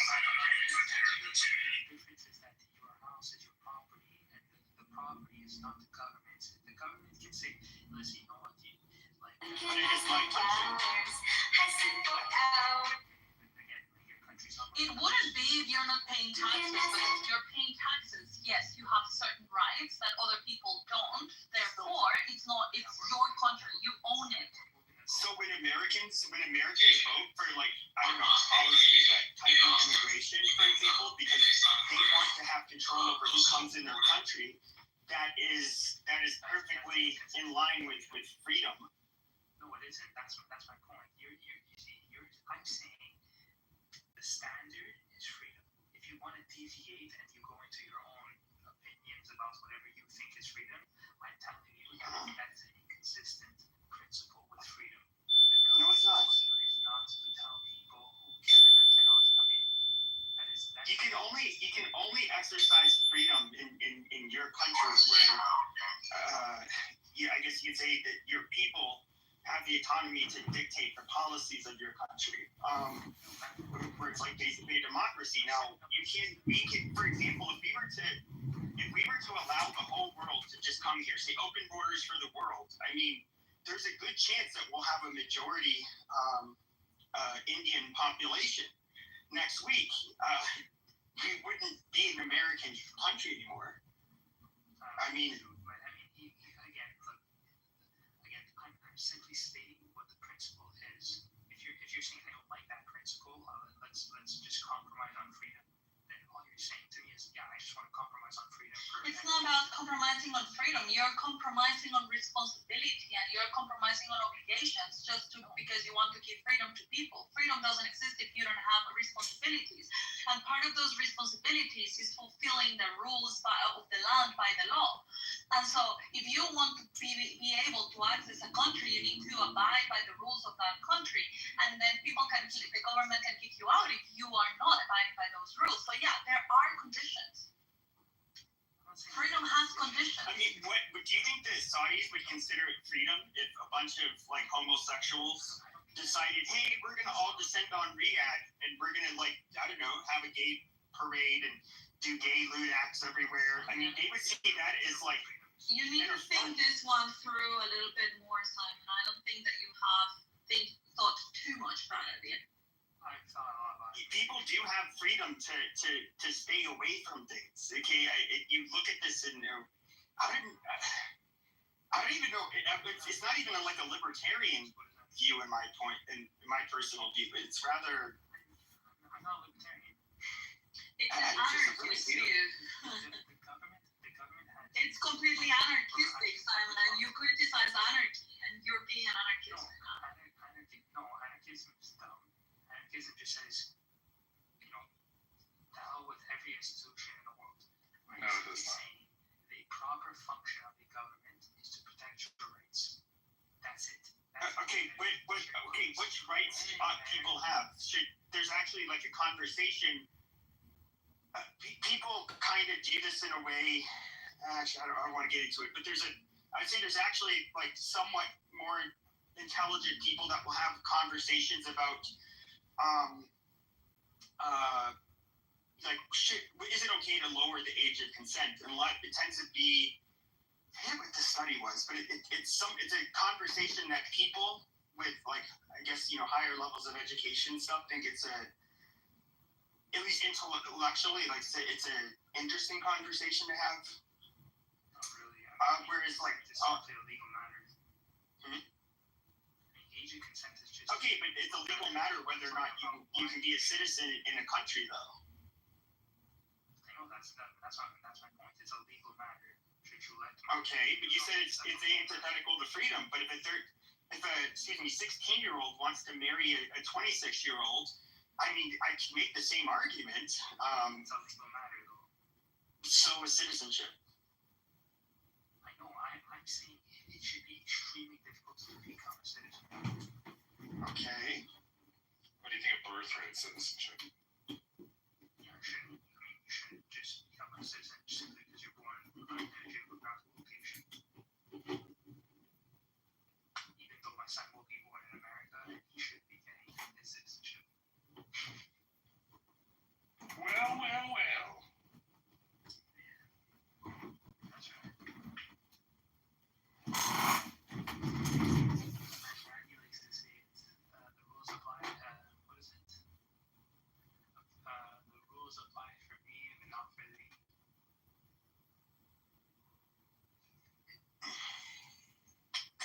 I mean, I would just say the only way you can have true freedom is to have a level of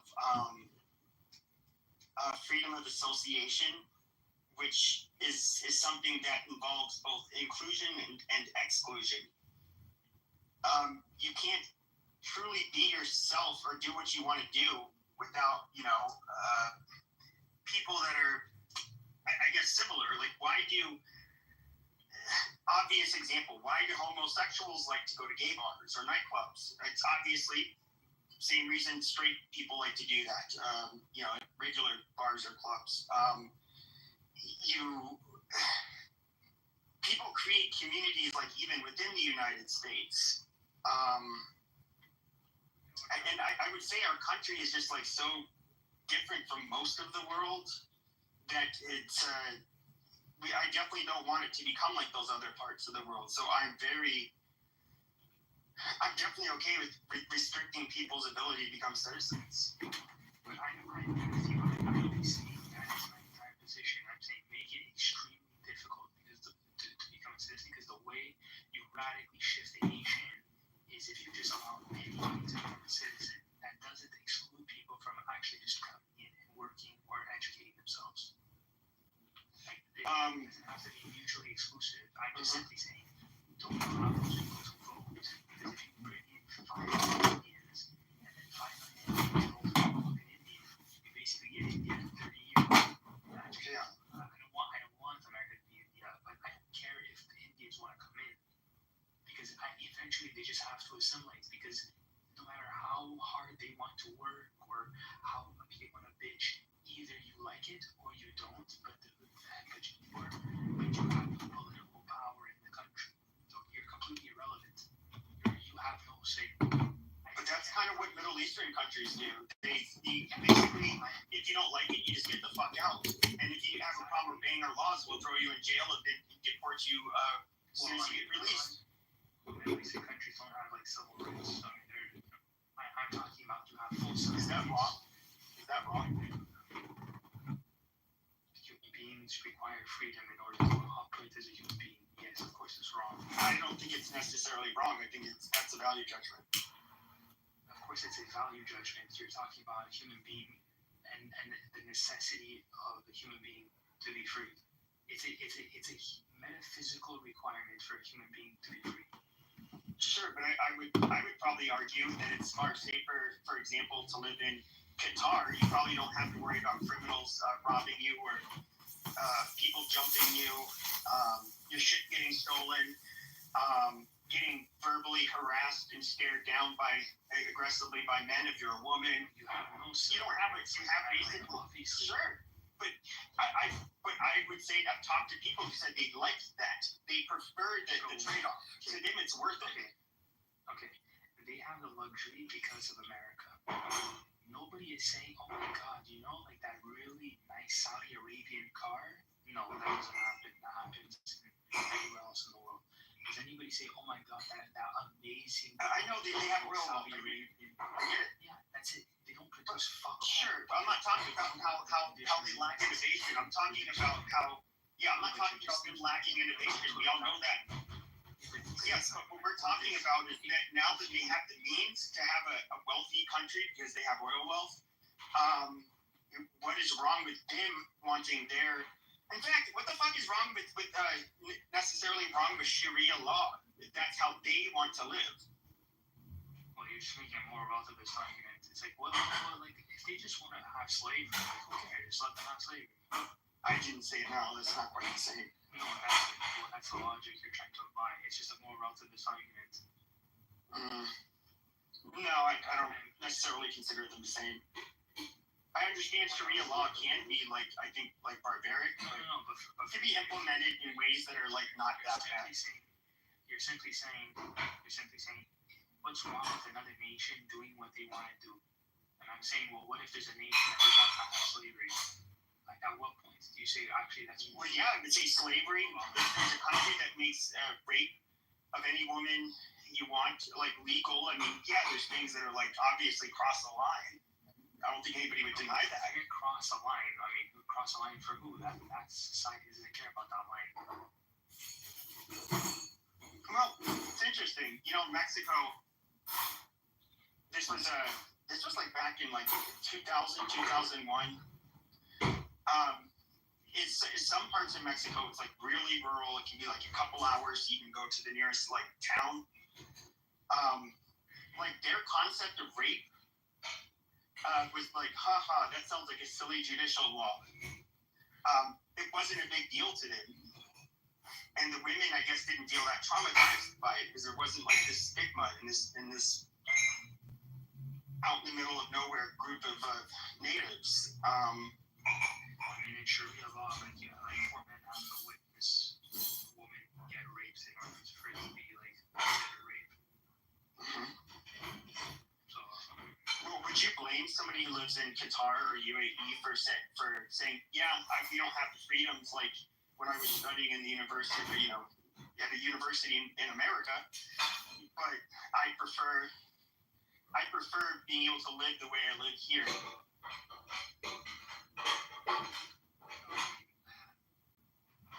I'm simply just saying, if you don't hold freedom as a value, then you fall into like the more relativist argument. And like, if I say like, why should I hold freedom as a value? Because it's a metaphysical requirement of human beings to be free in order for them to operate as human beings. No, I think that's bullshit. Okay, so then let's yeah, I mean, nobody's free technically. I mean, no. I mean, relatively speaking. So like, if you look at countries like North Korea, where it's a complete totalitarian state, versus America. But people like living in Qatar. People don't like living in North Korea. So why are we using that as an example? It's all relative because it's all relative. Yeah, it's relative. Let's talk about places where people want to live. Muslims like living in Qatar and UAE. Yes, but like Muslims, okay, have a very tribal and primitive view of the world. That's why they don't mind. These are people that do not produce literally fuck all. Okay, I know that, but that's America. I'm not critiquing their lack of innovation. I'm critiquing their you know, the laws. But then how do you go? But then the reason people go to Dubai, the reason it's prosperous is because there's other people who go there who have money. Okay, but those people have money because those people actually produce something. Well, I do wonder though, what is maybe part of the problem with like Saudi Arabia is that since these people are bored into money, can just have the shit they want. You know, they can just buy it. Maybe that lack of it creates a lack of drive to want to be somebody that I don't know, innovates shit. I really don't have the answer, but I mean, look at the stuff that they invest in. I mean, I wouldn't even say that's the case. I'm simply saying, even if you're born into money and you inherit trillions of dollars, okay, like that's just you. Like other people have to produce something of value as well. And like, because right now what happens is like you don't have like an entire economy in these countries. Like if it's not for oil, these people are bankrupt. Okay, and I'm saying like if you remove that from America, you still have an economy. Yeah, but they have oil, so why does it matter? I mean, they're not going to go bankrupt, you know, at least anytime soon. I'm simply saying, like, if you have a population that doesn't produce anything for value for other people, then, like, that's it. Like, it's not like wealth just comes into a vacuum because you have oil. Like, But what does it matter? Because there is a demand for oil, and they still happen to have a lot of oil. I'm saying the conditions that they live in, they have a luxury because of the commodity that they sell to the planet. But I'm saying, if you remove that commodity, what do you think you have? You have a primitive society. And I'm saying, if you take out oil out of America, you still have a civilized society. Okay. Like there's an economy like this. You have rights. You have the ability to produce, to pursue other values, and you just don't have that in these other countries. You can't open up a strip club. You can't open up a fucking whatever unless the government approves it. Like countries that we know, that do that do not do well. That's my entire point. So I'm saying, in order for human beings to operate as a human being, you have to be able to be free enough, relatively speaking, to be able to pursue the values you think are gonna achieve some sort of benefits to your life. And in Qatar, in Saudi, that is not the case. Yeah, it's not how I look at it. Well, I mean, I think you have a misunderstanding of wealth doesn't just pop up out of nowhere. When did I say it did? We all know why the Gulf Arab states have money, but it's not a secret. So what is there to debate? Well, if it wasn't for the free countries, these people wouldn't be able to trade. But it's not the free countries. It's because we literally have automobiles and shit that requires oil. And so that's exactly what I'm talking. They have the demand for it. An automobile doesn't just pop up in the ether, and like we just have automobiles now, or we have like these combustion engines that need a product that you sell. Like, in order for there to be a combustion, there has to be the conditions necessary for you to even be able to produce that. And I'm sure, but they already exist. I get it, but bro, are you telling me that you think that you don't think that they would be able to be free? You don't think that they could be maybe innovative despite being Muslim with their laws? Okay, well, give me the example. Where? No, I'm asking. I actually don't have the answer. Yeah, I'm saying it doesn't exist. That's why. You've heard me go off on Arabs about how they completely lack innovation in comparison to the rest of the world. But I know, but that's my point, bro. That's exactly my point. I'm saying they do not create the conditions necessary in order for us to get to where we are today. So when you say, oh yeah, I don't mind living in Dubai today, I don't mind living in Qatar today, I'm saying, okay, but like, you have the luxury to say that.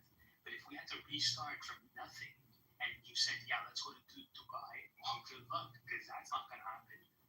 And I'm saying America is a country that allows you the freedom, the conditions for you to be able to get to where we are today. Because Dubai and Saudi do not.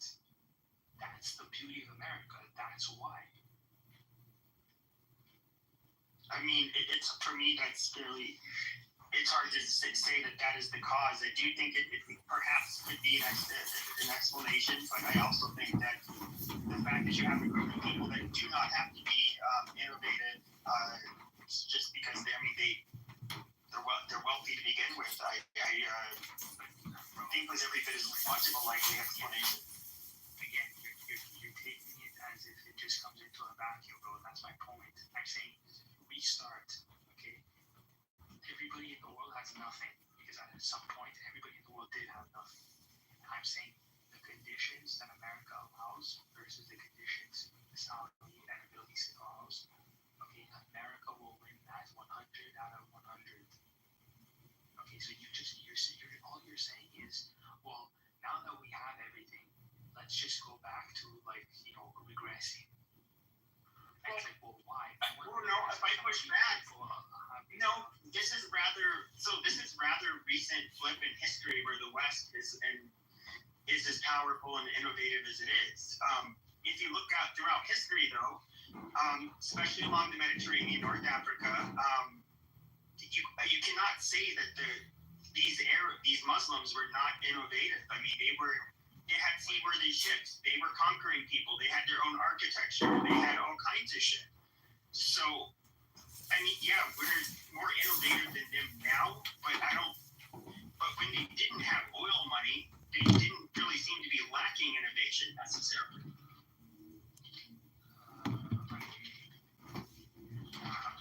They had the Islamic golden age because they had Aristotle, and then once they dropped Aristotle, like that was the age of Islam today. Like basically, once they dropped Aristotle in like the year 1000, like that was its first once observations came out of Islam after.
Wait, if you were detained at any Illinois juvenile detention facility, this is the money glitch that's getting former detainees.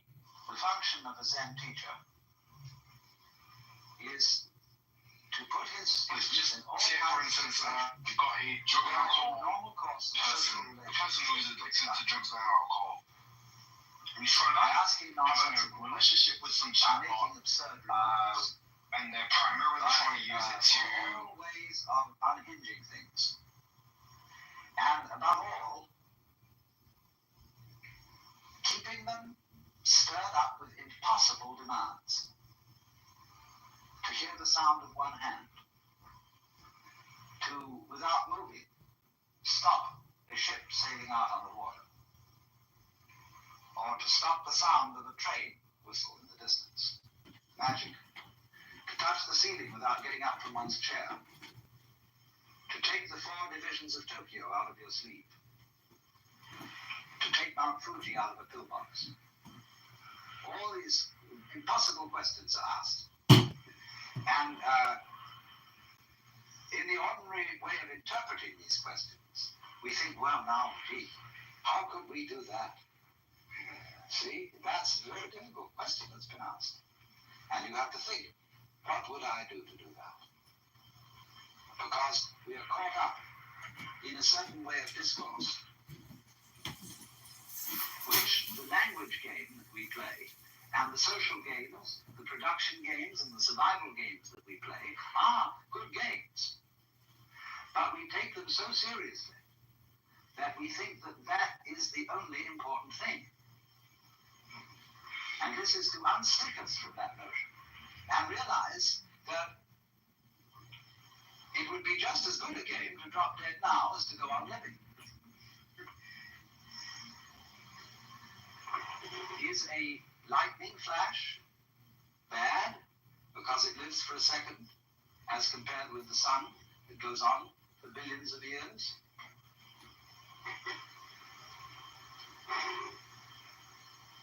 You can't make that sort of comparison.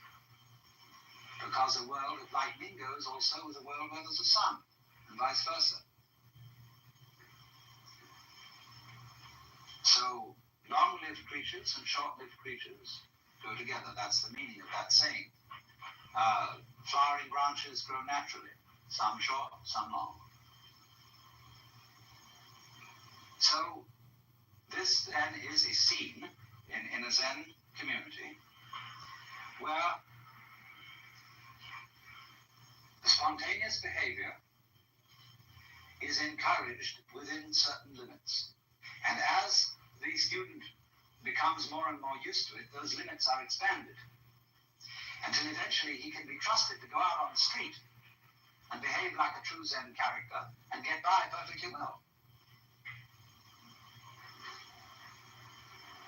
You know what occasionally happens on the street when two people are walking down the sidewalk straight at each other, and they both decide to move to the right together, and then to the left together, and they somehow get stuck. They can't pass each other.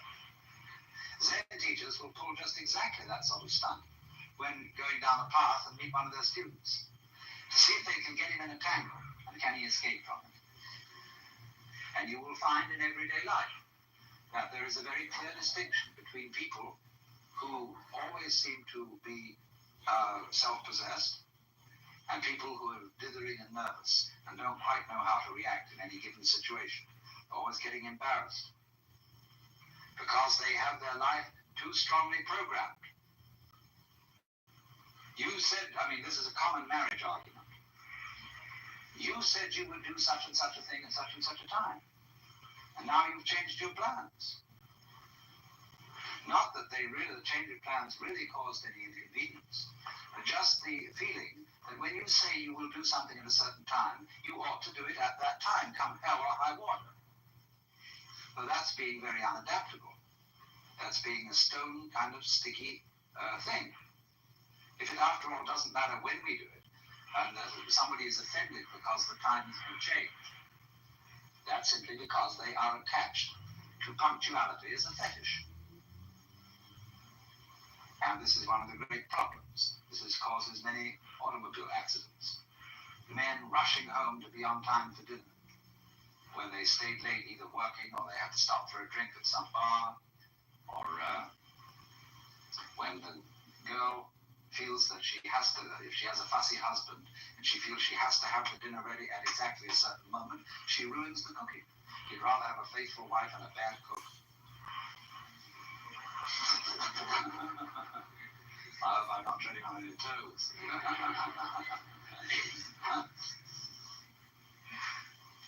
So, you see, we spend an awful lot of energy trying to make our lives fit images of what life is or should be, which they could never possibly fit. So, Zen practice is in getting rid of these images. But it's so explosive socially to do that. And it so worries people. They get vertigo, they get dizzy, they don't know which end is up.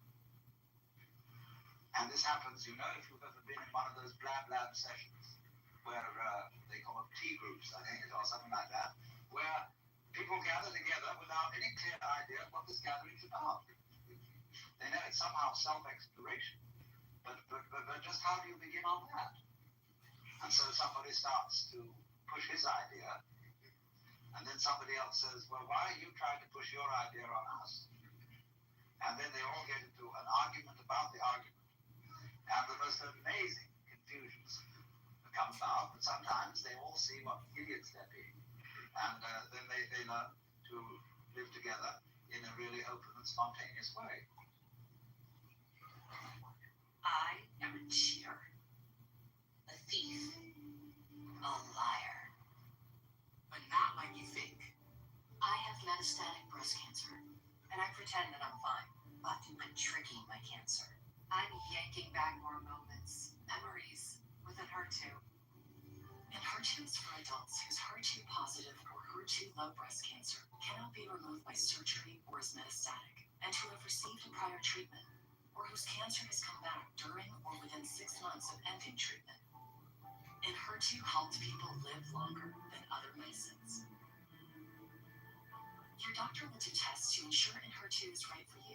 Enhertu can cause serious side effects, like lung problems that may lead to death, low white blood cell counts that are common and sometimes severe, and problems with your heart pumping blood.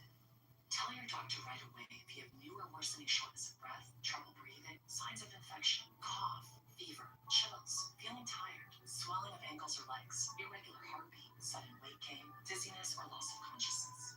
Enhertu can harm your unborn baby. Talk to your doctor about pregnancy, breastfeeding, and effective birth control. Ask about other side effects. With Enhertu, all that is mundane, magical.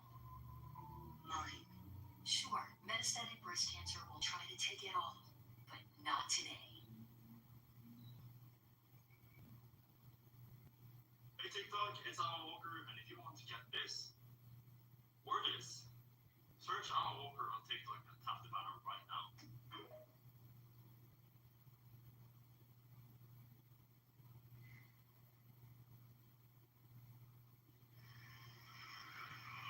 There was a very interesting dinner party once where the Zen master was present, and there was a geisha girl who served so beautifully and had some style that he suspected she must have some Zen training. And after a while, when she paused to fill his sake cup, he bowed to her and said, "I'd like to give you a present." And she said, "I would be most honored." And he took the iron chopsticks that are used for the hibachi, the charcoal brazier, moving the charcoal around. He picked up a piece of red hot charcoal and gave it to her. Well, she had very long sleeves on her kimono. She whirled the sleeves around her hands and took the hot charcoal, withdrew to the kitchen, dumped it, and changed her kimono because it was burnt through. Then she came back into the room, and after a suitable interval, she stopped before the Zen master and bowed to him and said, "I would like to give you, sir, a present." He said, "I would be very much honored." Of course, he was wearing a kimono, something like this. And so she picked up a piece of coal and offered it to him. He immediately produced a cigarette and said, "Thank you, that's just what I needed."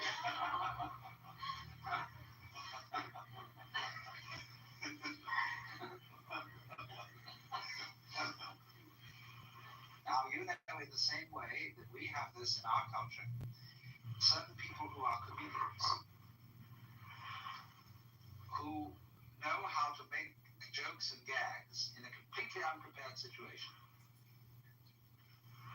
face them with anything, and they somehow come through. So that is exactly the same thing in a special domain as Zen. Only the master of Zen does this in every life situation. But the important thing is to be able to do this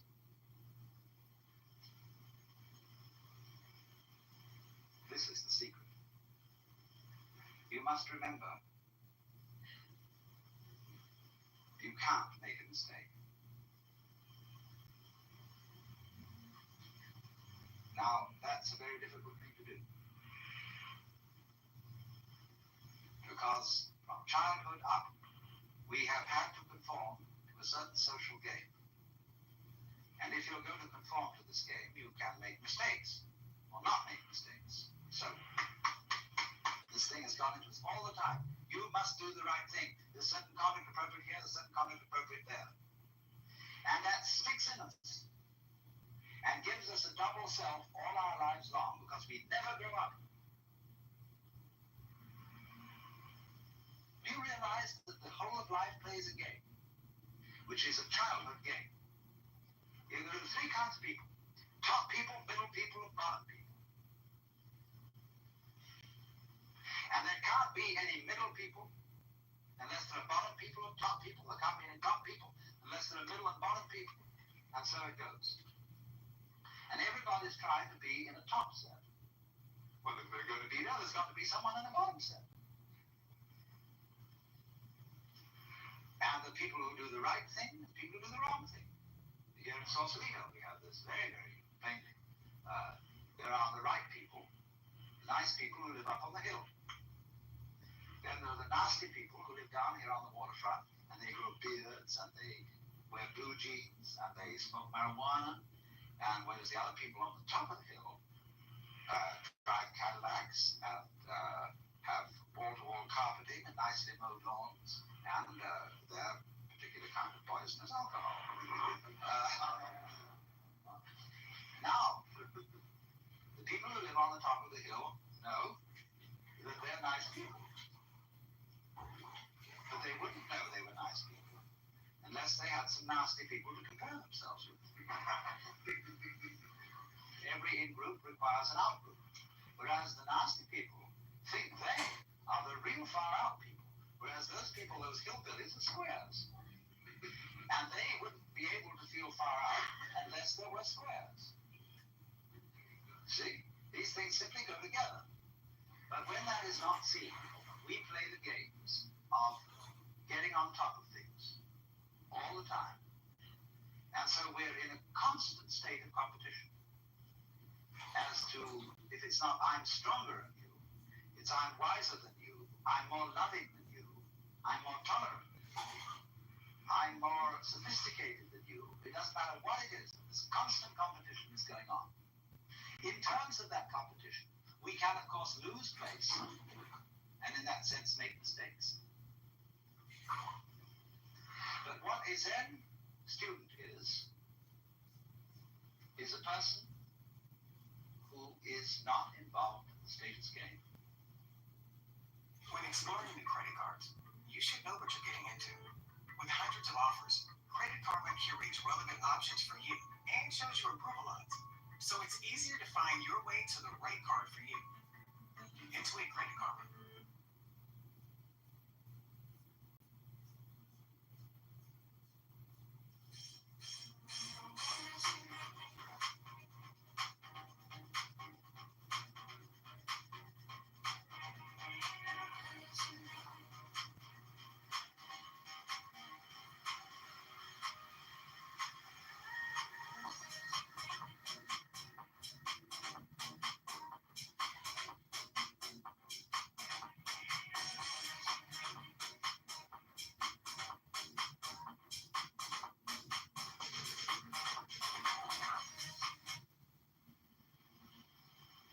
That's the real meaning of a monk. He is not keeping up with the Joneses. And to be a master, he must get to the point where he's not trying to be a master. The whole idea of your being better than anybody else simply doesn't make any sense at all. It is totally meaningless. Because you see everybody manifesting the marvel of the universe in the same way as the stars do. And the water, the winds, and the animals. And you see them all as being in their right places and not being able really to make mistakes, although they may think they're making mistakes or not making mistakes and playing all these competitive games. But that's their game. Now, I only say if that game begins to bore you and it begins to trouble you and give you ulcers and all kinds of things, then you raise the problem of getting out of it. And therefore you start to become interested in things like Zen. That is simply a symptom of your growing in a certain direction. Where you are tired of playing a certain kind of game. You are as naturally flowing in another direction as if a tree were putting out a new branch. So because you say, oh well, we people are interested in higher things, you see that depends still on the differentiation of rank between the superior and the inferior people. But when you begin to see through that and grow out of that, you don't think anymore of this superior and inferior classification. You don't think we are spiritual people who who tend to hire things as distinct from these morons who are only interested in beer and television. The trouble with the human beings, like the trouble with certain animals, like the dinosaur, who evolved to the point where he was so big that he had to have two brains, a higher self in the head and a lower self in the rump.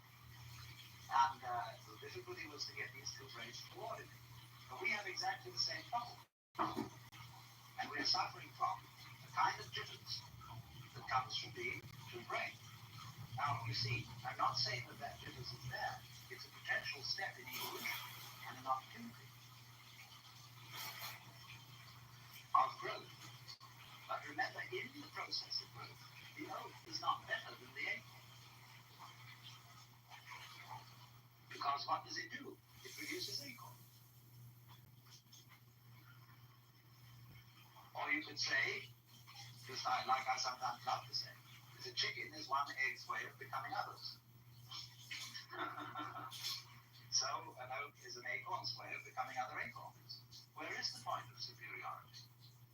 The first verse of that poem I just quoted, the flowering branches grow naturally, some short, some long. The first verse is, in the landscape of spring, there is nothing superior, nothing inferior. The flowering branches are naturally, some short, some long. So that's the point of view of being an outcast, in the sense of being outside the taking seriously of being involved in the social game, and therefore being threatened by making mistakes, of doing the wrong thing. That is to say, of carrying into adult life one's childhood condition, where somebody is constantly yammering at you to play the game. So therefore, the preachers and the teachers take the same attitude towards their adult congregations. The parents take to children and lecture them and tell them what they should do. And judges in courts feel also entitled to give people lectures because they say those criminal types haven't grown up, but neither have the judges. It takes two to make a quarrel. So one can begin to think in a new way, in the polarity thinking, instead of being stuck with the competitive thinking of the good guys and the bad guys, the cops and the robbers, the capitalists and the communists, all these things which are simply childishness.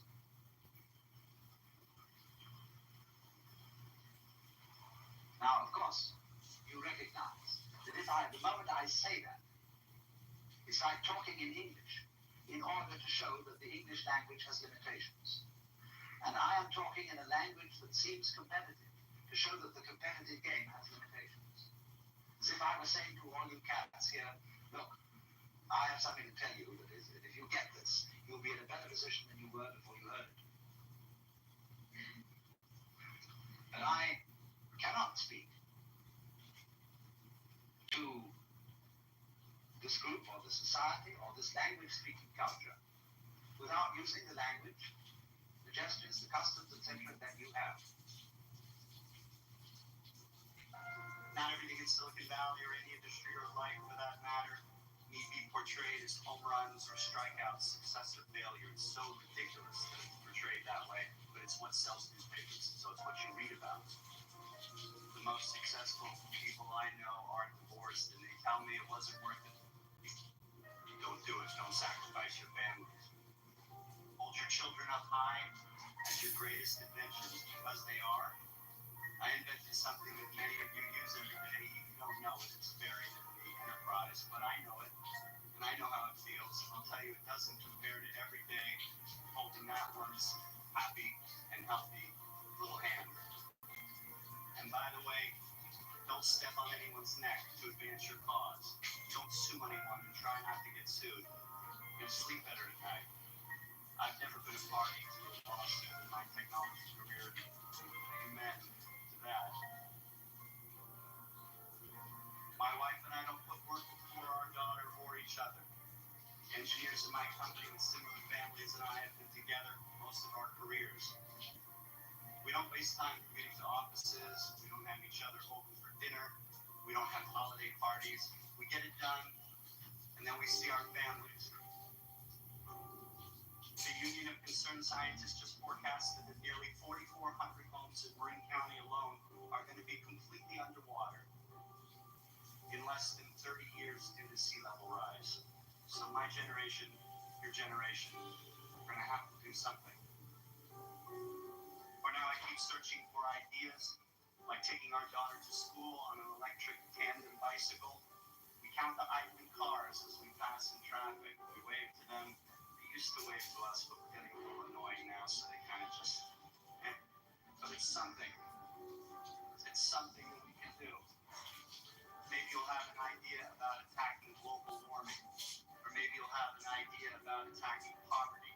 Or maybe you'll have an idea about attacking truth in news reporting. Maybe you'll do none of those things, but maybe you'll speak from your heart authentically in front of the person that you're going to marry, and maybe you'll be inspired.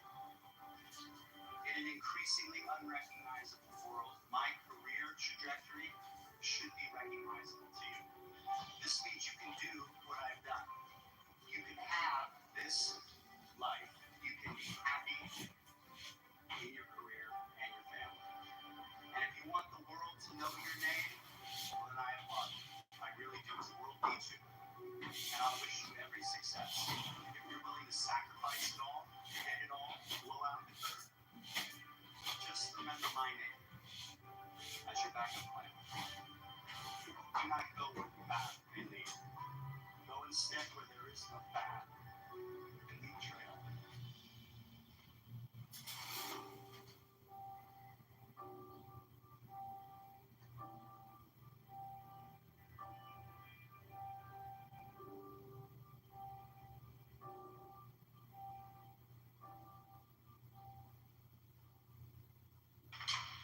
Want to stop hair loss in its tracks? Through Hims.com, you can explore a range of options that work best for you, so you can grow visibly thicker and fuller hair. Get back your robust head of hair in just 3 to 6 months with doctor-trusted ingredients like finasteride, minoxidil, and a blend of supplements that support healthy hair. 3 in 4 Hims customers say they wish they started using hair treatment earlier. Stop hair loss and regrow hair. Get started today at Hims.com.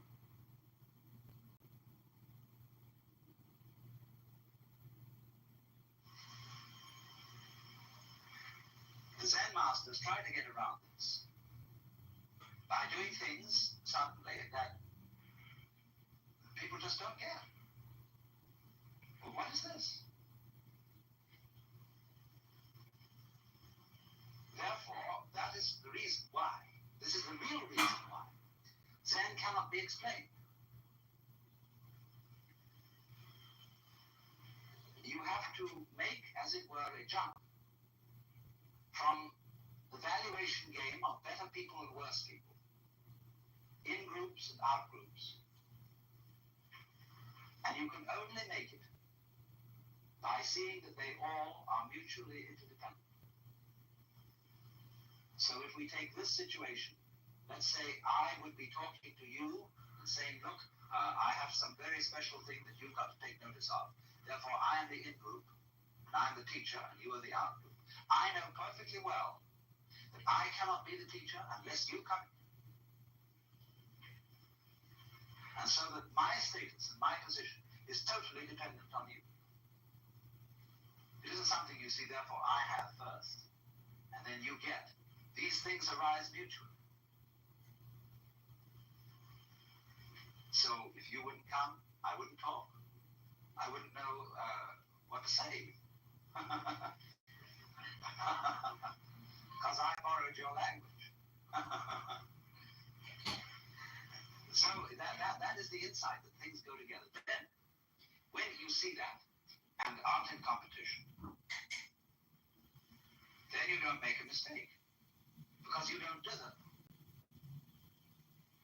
When I first learned the piano and played these wretched scales, the teacher beside me had a pencil in her hand, and she hit my fingers every time I made a wrong note.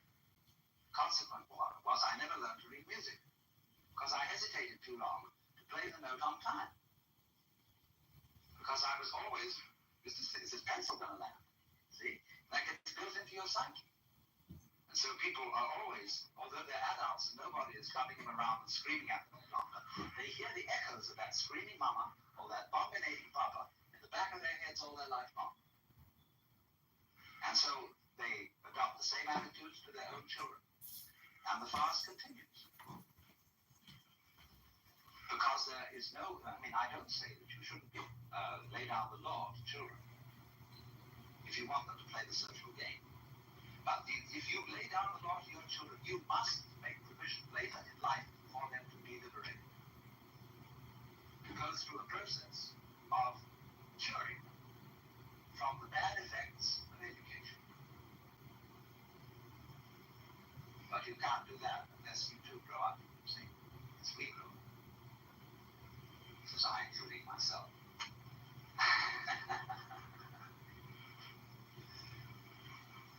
So that is the thing. Now, therefore, in the Zen scene,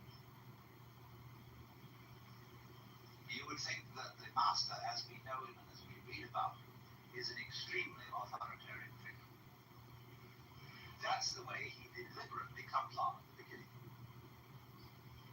He puts up a terrific show of being an autocrat. And this screens out all sorts of people who don't have somehow the nerve to get into the work. But once you are in, a very strange change takes place. The master becomes the brother. He becomes the affectionate helper of all those students. And they love him as they would a brother, rather than respect him as they would a father. And therefore the students and masters, they make jokes about each other. They have a very curious kind of social. All the outward characters of the authoritarian. But everybody knows on the inside that that's a joke. Liberated people have to be very cool.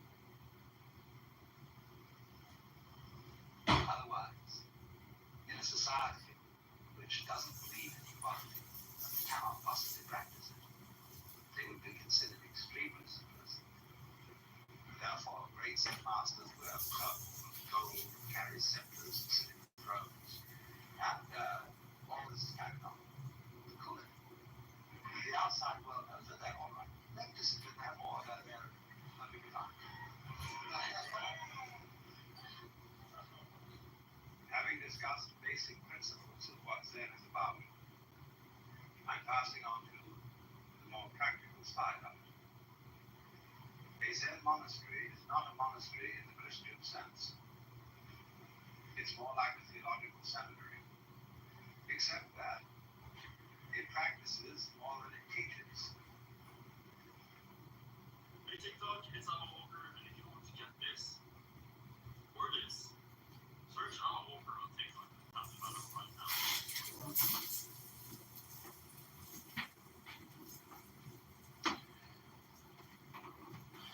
People everywhere are recommending GoodRx. My neighbor showed me the app.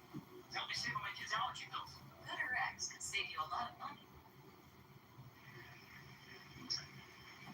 A typical institution consists of a campus. And on the campus, there are many buildings.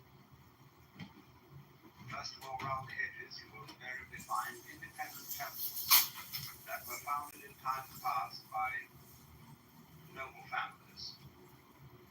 Because one of the things that the Buddhists did when they came to the Far East was they exploited ancestor worship.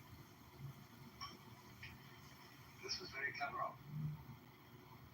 This being the great religion of China, the Buddhist priests performed services like requiem masters for the repose of the souls or for good incarnation, reincarnations for one's ancestors, and they made quite a thing out of that.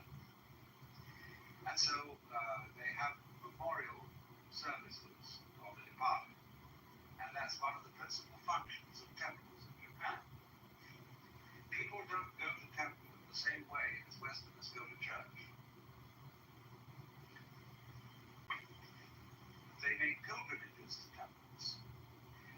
And say at a great temple like Haiti, you will find on a Sunday morning or practically any morning a swarm of about 500 people attending the 4 a.m.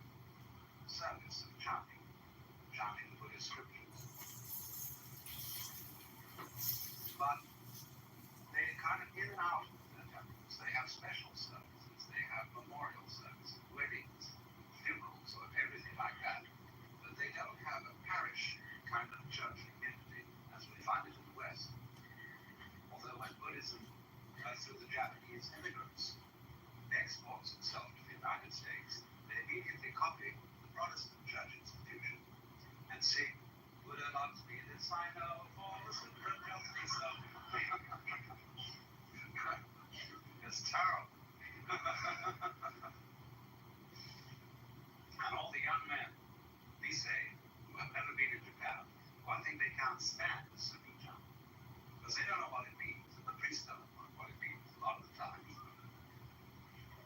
And but it's beautiful to listen to, but they haven't got educated Western ear yet to appreciate that kind of Oriental instinct.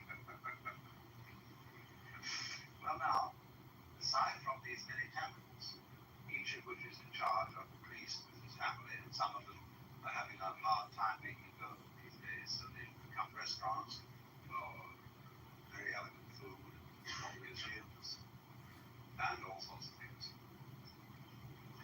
Now, the central, the guts of the Zen temple is what's called the Sodo.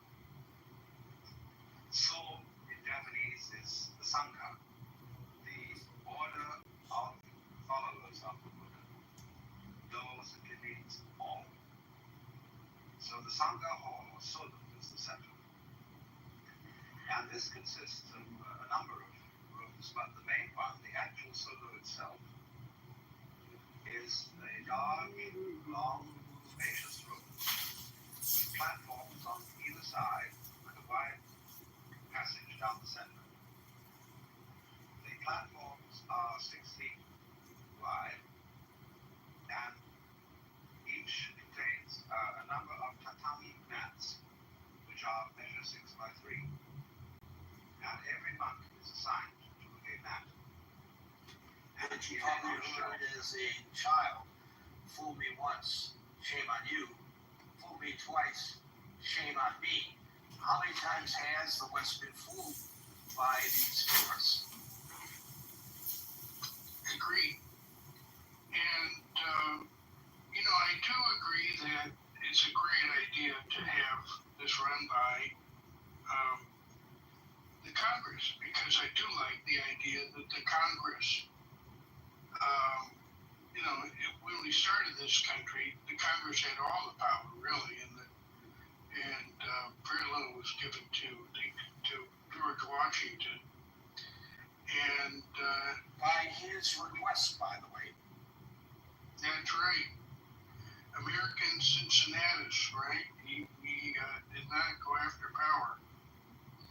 But anyway, the point. So I do think, having congressional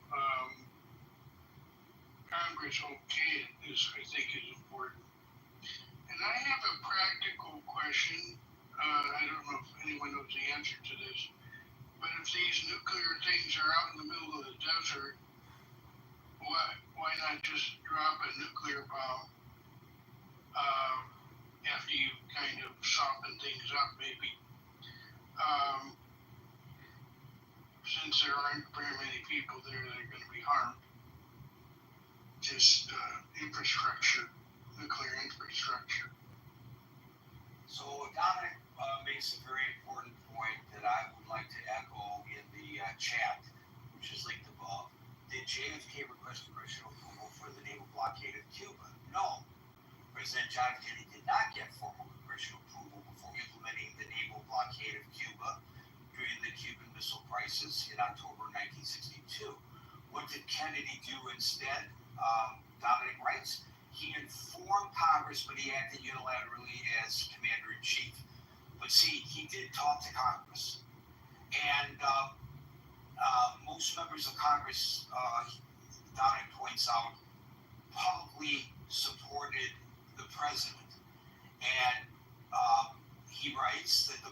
became a precedent for unilateral executive military action used by later presidents. But he's not, this president, discussing any of this with Congress. I don't think he needs the consent of Congress, but he needs the informal consent, I guess, of Congress.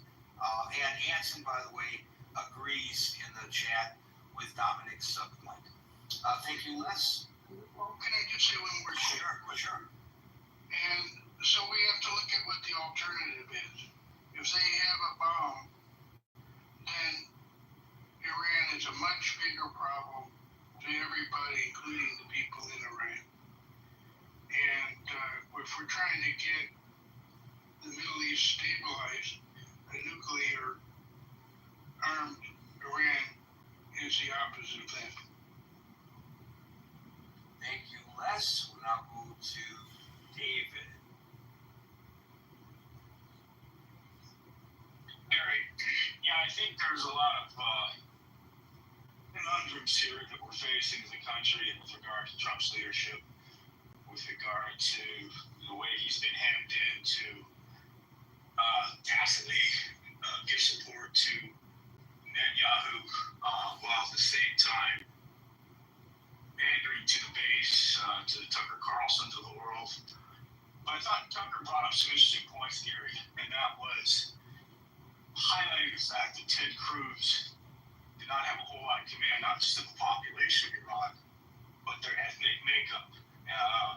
Not just them being a Muslim Persian country, but the other cultures that also exist in a place of 90 million people. And that's important to understand because from a standpoint of the language and the way the rhetoric that's being bantered about, it resonates and has similarities to the run-up to the Iraq War. And we saw how, George W. Bush spoke about this big threat, this massive threat to our security. He put Colin Powell front and center, taking this story to the UN. And we saw the disastrous outcome of that campaign. And so are we also entering into a very similar, are they setting a trap to enter into a Gulf War II here with regard to a country to be more radicalized, get the support of the other aspects of the Middle East. So, I think it's important, as much as I'm not a big MAGA supporter, I think their voice is very important with regard to checking Trump's ability to throw us into something that could have very protracted and massive consequences, not just to the loss of life to the Iranian people and the potential further destruction, or further, not destruction, but damage to the Israeli people in their country, but also to the possible displacement of Iranians, causing massive refugee situations that we've seen in the Syrian campaigns. We're seeing, obviously, the fact that there may not be the ability to do a regime change, the likes of which the Iranian people deserve. Again, I'm not a fan of this regime either, Gary. This is a regime that's repressed its people, it's looted its economy, with the backroom deals with China, the shadow economy that exists there. And so there's a whole lot of reasons why this has to happen. But I think the ultimate campaign would be another potential Iraq 2.0 if we don't get it right. So those are some of my talking points on that front. I mean, at the same time, we're seeing Trump call out his Tassie Gabbard saying that Iran's not necessarily close to having a nuke. So the messaging and the talking points are kind of all over the map. That's not good for the cohesion of a big decision like this. So, I just think we need to really take a step back. I know we're already en route there on some level with regard to the massive deployment. So maybe we're sort of playing a game of wait and see here. But yes, I'd like nothing more than to see the regime toppled. The Middle East should be a lot safer with one less state actor with a nuclear weapon. But keep in mind, Gary, that a lot of these countries like Iran, North Korea,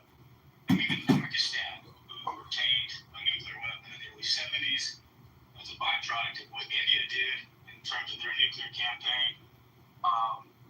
These countries feel they're in desperate throes to secure themselves by any means necessary because they can't compete with conventional warfare, the likes of which Israel just demonstrated, the likes of how we demonstrated our campaigns in Gulf War I, not necessarily Gulf War II to some extent. But yeah, these countries don't have a way to resist just an allied military response to their sovereignty.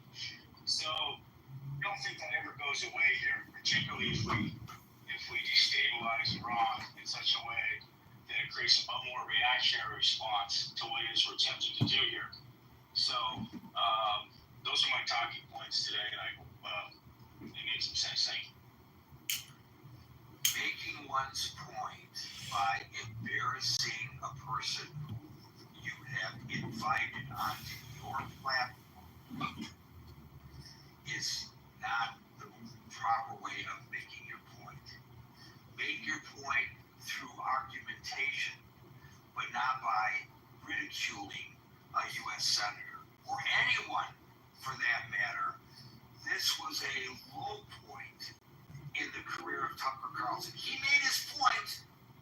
He made his point that the senator doesn't know the population of Iran, and therefore anything that the president might have to say, the senator might have to say, can be discounted because he just proved that the senator is incompetent, and his point of view on this matter must be discarded. It's sort of like Detective Furman. No matter what he said of substance on the stand in the OJ trial, it might have been used to lead to a conviction, was totally discarded his entire credibility because he got caught lying about the use of the N-word, which had nothing to do with the evidence that he presented. I'm pretty moved by the defense. That's exactly what Tucker Carlson did. It was terrific theater.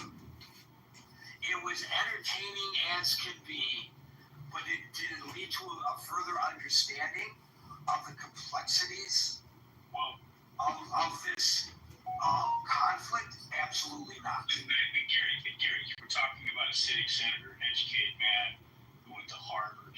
We're talking about a country where we have a very complicated history with going back. Let me ask you a question. If he thought it was 80 million people, or if he thought it was 100 million people, instead of 90 million people, to quote Hillary Clinton, what difference does it make? Well, irrespective of those talking points, I get your point 100% with regard to how it doesn't really talk about the core issues of why we should be over there helping Israel. This is a MAGA move. These people don't care. Just the same way Trump doesn't care how he gets his agenda served. Tucker Carlson's going to use his approach to defend that side of the equation as well. Look, it's his platform. He's the host, and he has the right. I choose when I run this room not to ridicule people in the manner that he ridiculed Cruz, and I have a core group of people who appreciate that and who show up on a regular basis, and he probably has a much bigger core group of people who want to see him do his gotcha. But I just think it's terribly poor form. Okay, so, yeah. We all agree. I agree with that as well, Gary. I'm all about the decorum of any political debate and not attacking your opponent. Not just a political debate. This has real-life consequences to a lot of people, for God's sake. 100%. But it made Tucker look good in the eyes of his people, and that's all that matters. Thank you, David. Go. Hi, Gary, can you hear me? No. Yes, I can hear you. Stockholm, almost midsummer here, which is a nice. I hope you're not suffering from syndrome. Well, we all are a little bit, I think, Gary. Yeah, it's actually like about just after midnight, so it's actually a little bit dark here. It's like dusk, it doesn't get totally dark, but what am I gonna say? So let me read the message here. The Bioshop bunker bomb. I think if there's reason to believe that it would be effective in destroying, a bomb-making facility, then I think there's a strong argument. I definitely leave it up to the judgment of the people with all of the intel and all of the power to drop these bombs. I do think Trump is he's shown that he's rude. He's not a hawk. He's always said he's kind of the Teddy Roosevelt, walk softly, carry a big stick, so he invests heavy in military. He wants people to fear him. Softly? Trump? Yeah. Don't use that analogy. That dude don't walk softly. Okay, that's fair. He takes That's fair. and he publicizes it for everybody to see. Okay, you're right. Okay, but they carry a big stick, but not necessarily be aggressively using it if you can avoid it. I've heard there's a lot of planes being sent over, but at the same time, a lot of assets and a lot of personnel got pulled back from the region. And you're saying the whole 60-day thing. Well, you could reframe everything into he was awfully generous to strongly request that Israel restrain from launching this campaign for the last 60 days. And, that was very nice of him. So really, they should be thanking him for 60-day reprieve. And besides, people are talking like it's U.S. doing, but this is Israel's war so far. I mean, why aren't people saying? Why aren't people talking about this in terms of Israel? They're really focusing on what the U.S. is doing. Have you seen any of the cable channels? No, I don't watch cable. I don't watch that American propaganda. But look, I think I kind of leave it up to them. If they say there's this nuclear stuff, I believe it a lot more than I knew it was a lie with the Iraq stuff. But I think we've across multiple presidents for decades, we've been saying that they're developing. We know they have a nuclear program. How did you know that the Iraq war was fake and that this is true? I'm challenging your because we had Hans Blix inspecting, and he himself said, they're a little bit of a pain in certain places, but he said there was no weapons they inspected all over the place. That's not what he said. And this is a very nuanced approach to what he said. And I say this because I was working for CNN Radio at the time, and I was covering the United Nations. And I was there when he made these statements. And his statement was, we have not found weapons of mass destruction, but I cannot say that there are none. Now I'm paraphrasing, but he hedged his response. I think that in general what you said is a fair characterization, but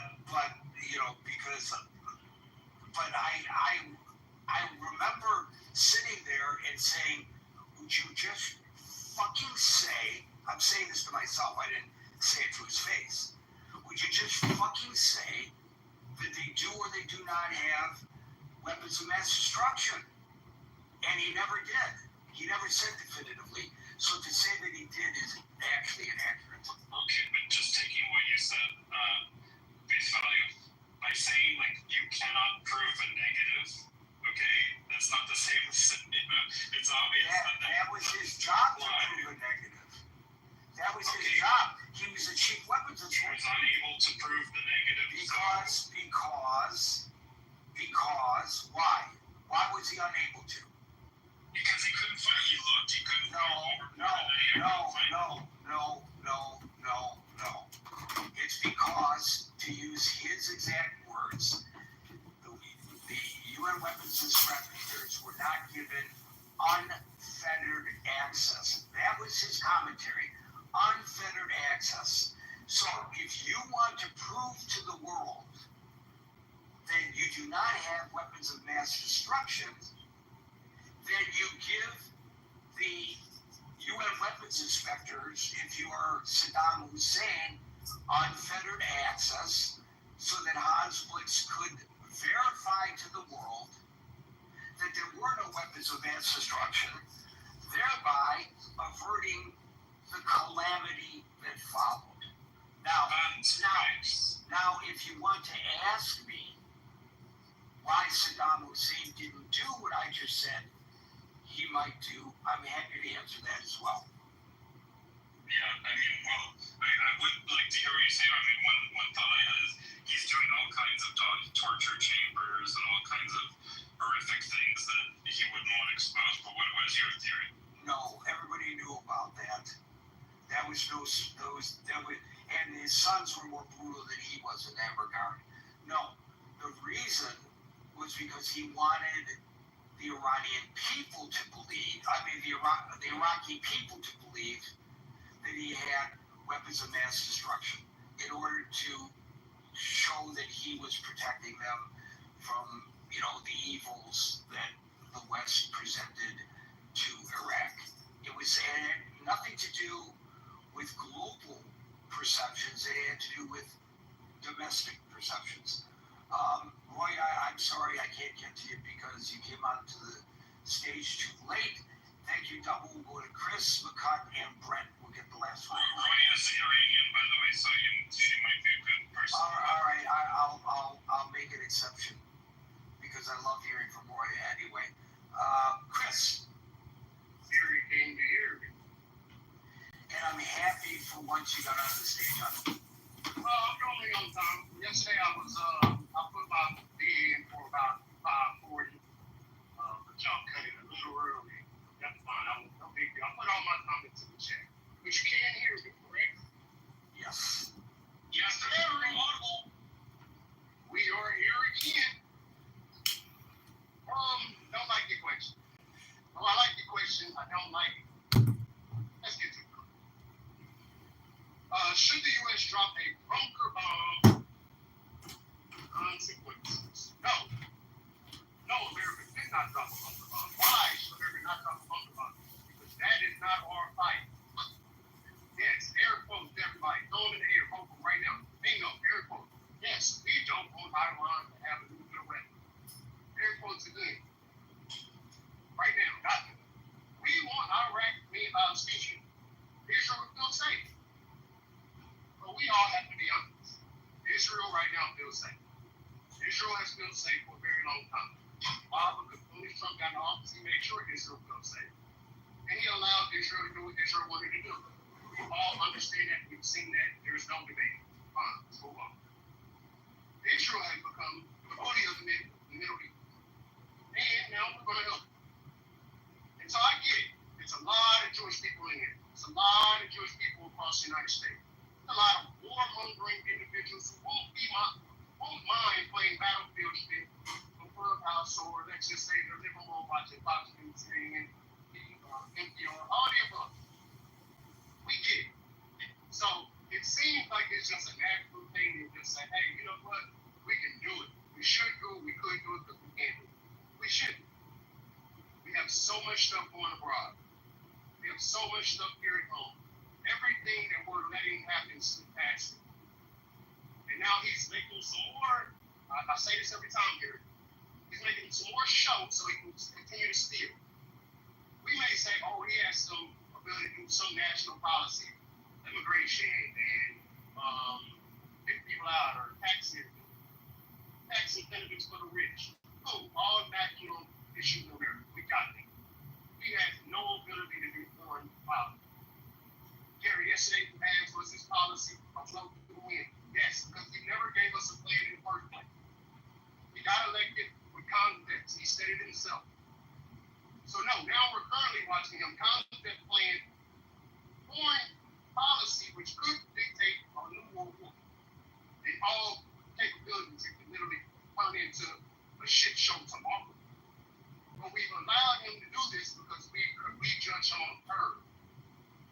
We judged Trump on a curve for 3 election cycles. And he's won 2 of them. But now we're about to witness somebody take us possibly impossible into a war while we have so many issues on our ground, our streets. He's skipping over Congress every step he can. He's not moving in the light of the Constitution before the status quo that actually got us this far in this country. With the growth, some setbacks, but more growth, little more setbacks, a lot more growth. Like, we've done well with going through the status quo. I'll start there, but let's move on. I want to finish that. Next thing is, why are we so animated on the war? All I hear on this stage, in other rooms too, and also on CNN, and also on our little channel, is hold on a second. Hold on a second. I need a clarification. Because I brought this up earlier, and I will bring it up again. Is dropping 30... I haven't asked you yet. Dropping any bomb on anybody else's fight is us basically declaring war. It's not declaring war. We have not. But is it, when you use the term going to war, it conjures up an image, whether deliberate or otherwise, of Johnny go marching in, and you got an Iraq, Afghanistan kind of a situation. Is that what you are trying to impart? That we're going to go to war in that manner? Gary, what I'm trying to impart is, if you're in the middle of a fight, a one-on-one fight, and I throw you a knife, I am now part of the fight. That's what that wasn't my question. That was the analogy to the answer that you got. I don't think you had. I don't think. In all due respect, and I'll let you get on. But I don't believe you answered the question directly. But go ahead. Okay, great.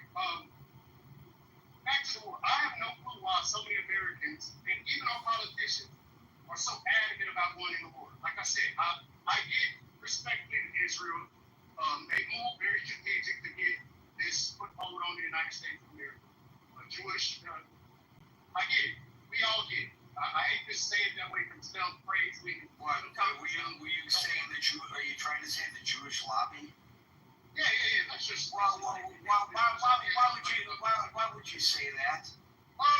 Because there should be no reason that so many allies and everybody abroad will say, "Hey, this is probably not the best thing to do, but we're going to figure it out." I don't know whether you are sliding into rhetoric and you were told. Wait a minute. I don't know whether you're sliding into rhetoric and are merely tone deaf to what it means when you refer to the Jewish lobby, or whether you are anti-Semitic. No, not at all. Let's not use that word because that's like saying the N-word, and that's very disrespectful. I'm not there. Well, then why did you use the term Jewish lobby? Because you actually stated the word Jewish lobby. But you started to, and I asked you whether that's what you started to say, and you affirmed that that's what you started to say. And I affirmed you. Right, so you affirmed them. I'm not here trying to argue with you. Well, I know, Chris, but I'm going to move on. I'm going to take you at your word that you're not anti-Semitic, but I encourage you to look at what that terminology imparts.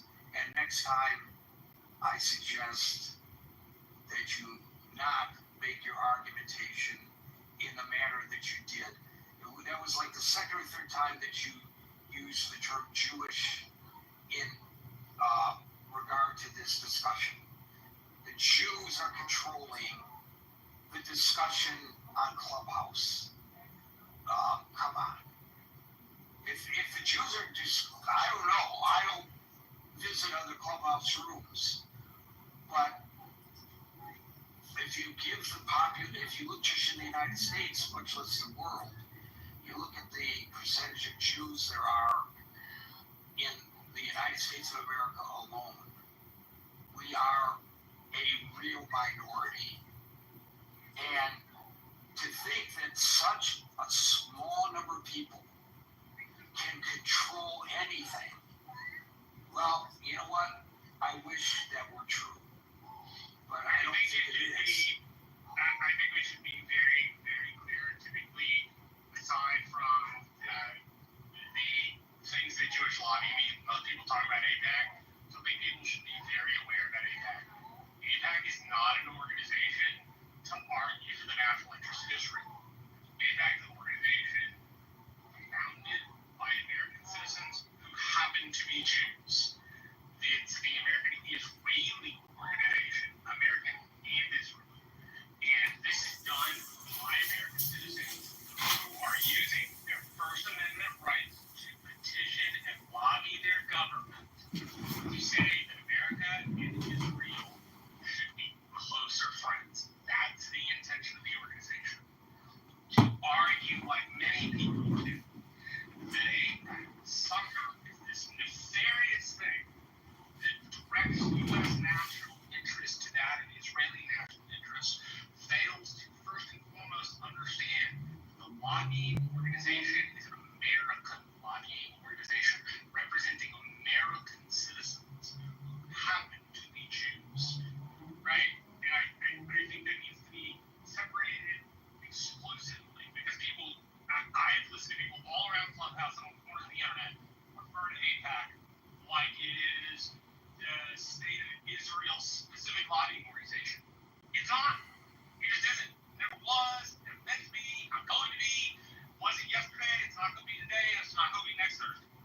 It is an American lobbying organization. And the reason that it has the power that it does is because it's American citizens that are applying to the government through their First Amendment to do so. The Palestinians have an organization that is a lobbying organization that uses the exact same structure of the First Amendment to lobby, right?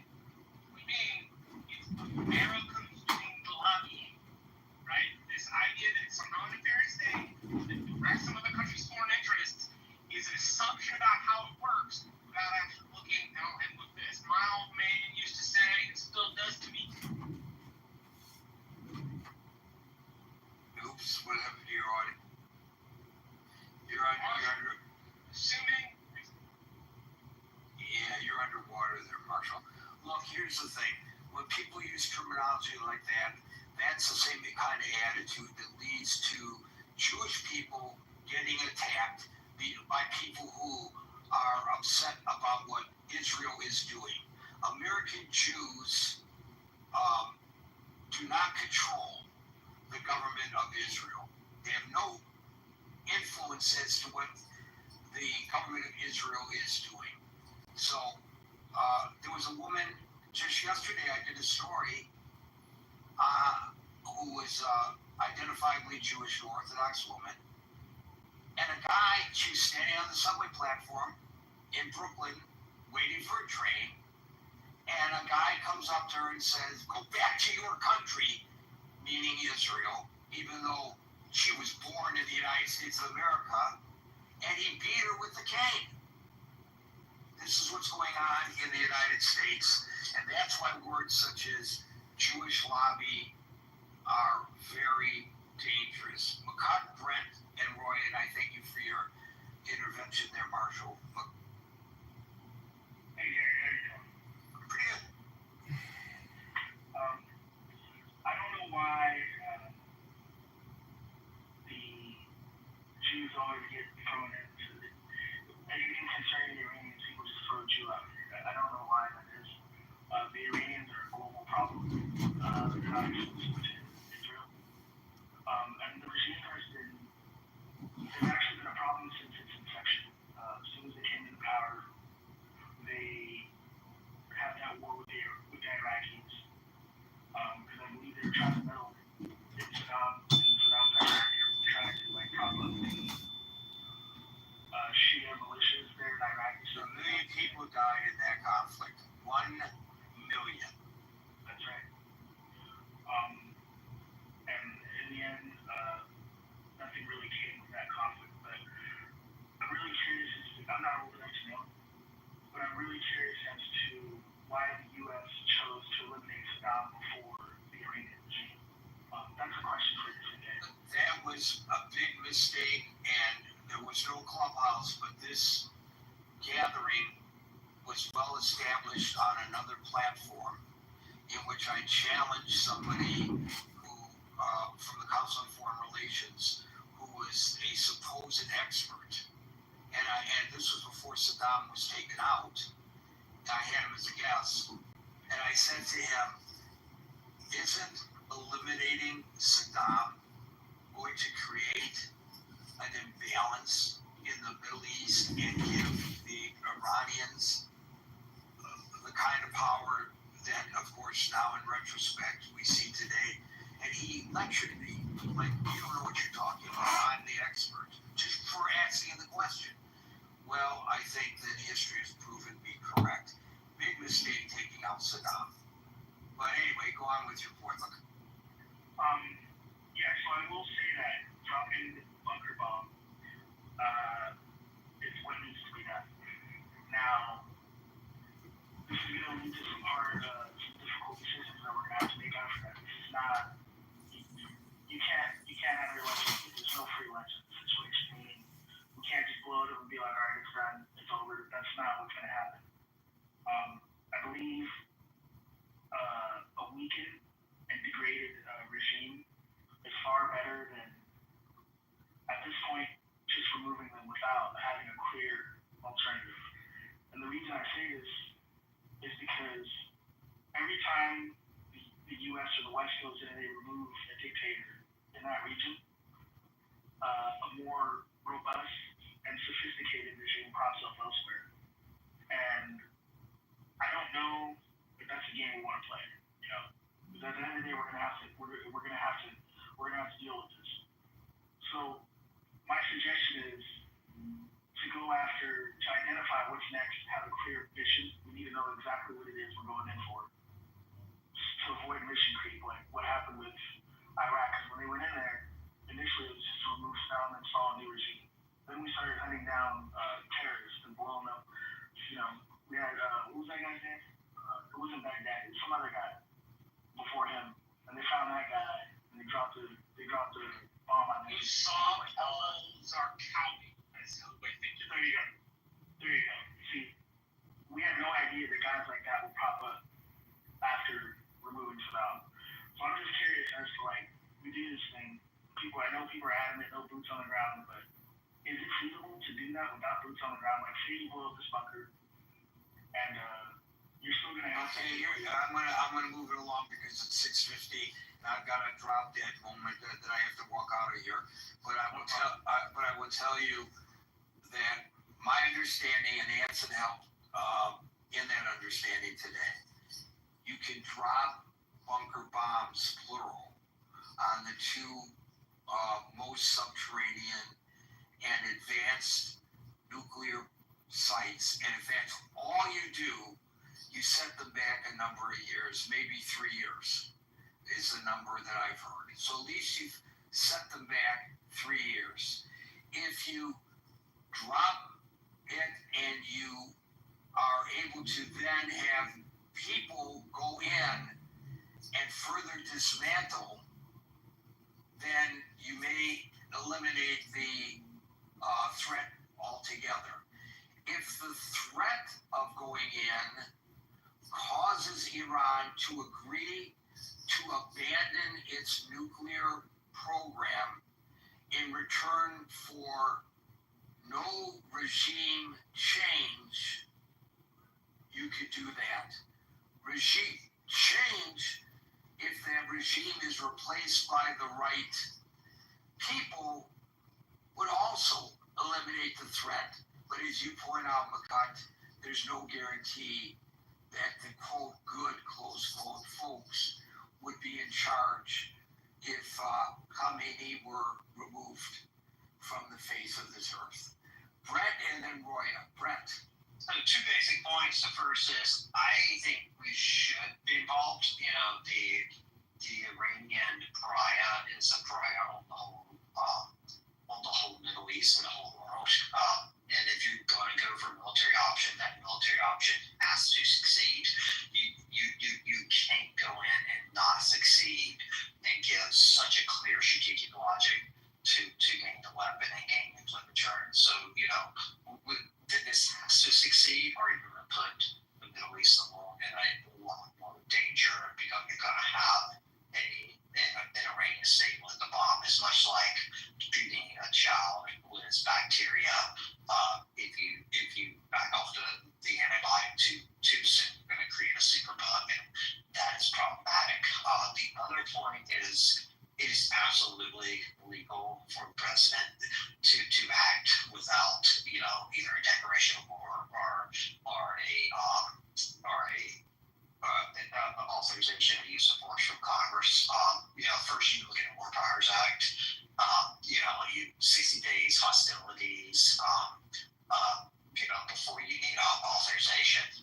But the other thing you can kind of look at is just the inherent power of the commander-in-chief of the President of the United States. The reality is, people like to say, you know, this is the way Congress, you know, the founders intended, blah, blah, blah.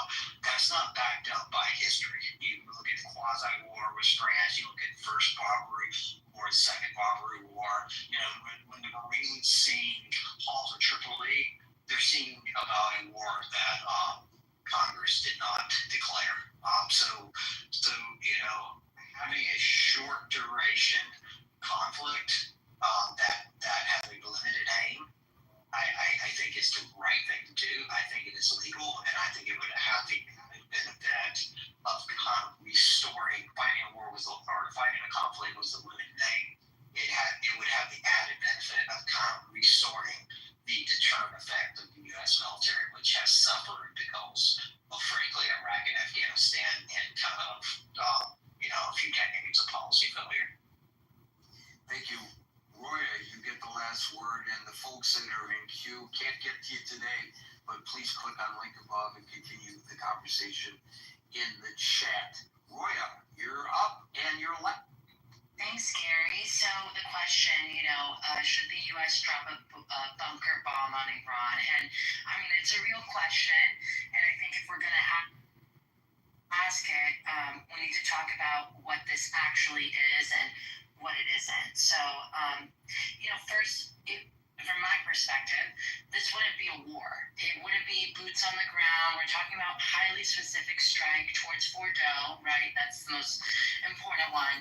And it is Iran's most fortified nuclear facility. I mean, it's 80 meters in the mountains. The Israelis can't hit it. Only the U.S. has the kind of, you know, the bunker buster that could, right? And that's the reason that this conversation is happening. And I don't want to say that there's not a risk. I mean, Fordow is partially built near civilian infrastructure, and that's not by coincidence. That's definitely by design. The regime does that on purpose. So, you know, any response is going to look reckless. A strike like this, you know, wouldn't be the cleanest, and it wouldn't be casualty-free, and that just needs to be said plainly. But I also think that doing nothing hasn't been clean either. I heard some people on the stage worried that this would turn into another Iraq or Afghanistan. From my personal my perspective and my lived experience, I don't believe so. Iran is not a collapsed or tribal state. It's a coherent nation with centralized institutions, you know, a long-standing national identity, you know, from the time of Reza Shah and Ataturk with their westernization movements and the fight to westernization. I mean, there's internal order even under this authoritarian regime. So there's no U.S. occupation being proposed here, no fantasy of top-down regime change. And so that fear is frustrating, whether it's Tucker Carlson, whatever, is that guy, all the way to Jon Stewart, who have been kind of espousing this type of rhetoric. I don't think it's helpful. And the fear steps. It's a fear of, I guess, escalation. And I get that that's fear, but the regime already is escalating. I mean, I don't need to go into who it funds, what what areas it's attacked. I don't need to go into how it disrupts shipping and threatens global energy security. Everyone already knows this. So pretending that this isn't our problem, like us Americans, that this isn't a problem, doesn't make it less of one. It just means we're going to respond later with way less options because time is ticking. And, I did want to say this, just we said we were going to cover it, but already inside Iran, people are already resisting. This is a population with the highest percentage of political prisoners per capita on planet Earth. I mean, there's movement, there's protests, there's already strikes, there's coordination. It's not perfect, right? But it's happening. And they're not asking for us to come in, us, the U.S., to come in and liberate them, like this is the liberation of Normandy. But if a single targeted strike could potentially weaken, the regime's sense of invulnerability, which they've highly relied upon to stay alive and keep the people afraid, I mean, that could or couldn't, be enough to shift the energy, and they might be able to do more with that space that's free. So Fordo isn't just some nuclear site. It's a symbol of how this regime operates. That's really what I want to say. It's hidden, it's insulated, they're always so smug, these Ayatollahs, that the world will never react. So, this isn't about rushing into war, but it's also not pretending that strategic paralysis is the high ground, right? That's my personal perspective. And if in any shape or form, some sort of calculated action could delay Iran's, breakout timeline, break this regime's confidence and open space for people who are already organizing, I don't think it's completely off the table. So, acting is still a choice, and we've seen what that choice keeps producing, as you mentioned, Gary. So I'll just leave. Thank you, Roy. I'm glad I made an exception and allowed you out of the stage late. Folks, we're here Monday through Friday from 5 p.m. to 6 p.m. New York time, so until 5 p.m. New York time tomorrow. For the next edition of the Critical Thinking Forum, everybody be safe, be well, and peace out. Liability only. Just basic. So, all this stuff sounds good, but he better have a heck of a personality to make me decide to take him on long term as a financial, what is a liability? It's gotta be, his character, all that has to be there. And then on top of that, I feel like if his character was what it was, then he would be doing the right thing. The question I asked you was, if you was driving anywhere, it sounds like you're in a car. Oh, yeah. Let me turn my shit up. Or you home? You got a car. I'm in the car right now. Yeah, I'm gonna say, I'm gonna take care of the car. That's like beyond fucked up. What are you on? Just so you know. I'm not driving. Yeah, you got mushrooms and reading the system. That mix, no bueno. Okay. And he said he's not driving. So are you a passenger of a car, or you just sitting in the car leisurely, high as fuck right now? He's sitting in the car smoking weed and eating mushrooms. No one. Thank you, Dr. A. And Taziki. Oh, and Taziki, I'm sorry. I forgot you was eating too. My bad. But yeah, everything's cool. Everything is hot out. It's real hot out. I'm trying to get to the beach, yo. How are you trying to get there? I'm trying to drive. I'm saving gas. See, here we go back to square one. You should leave. Get out the car. Find your ass an Uber if you want to go to the beach. I am. It was right across the west of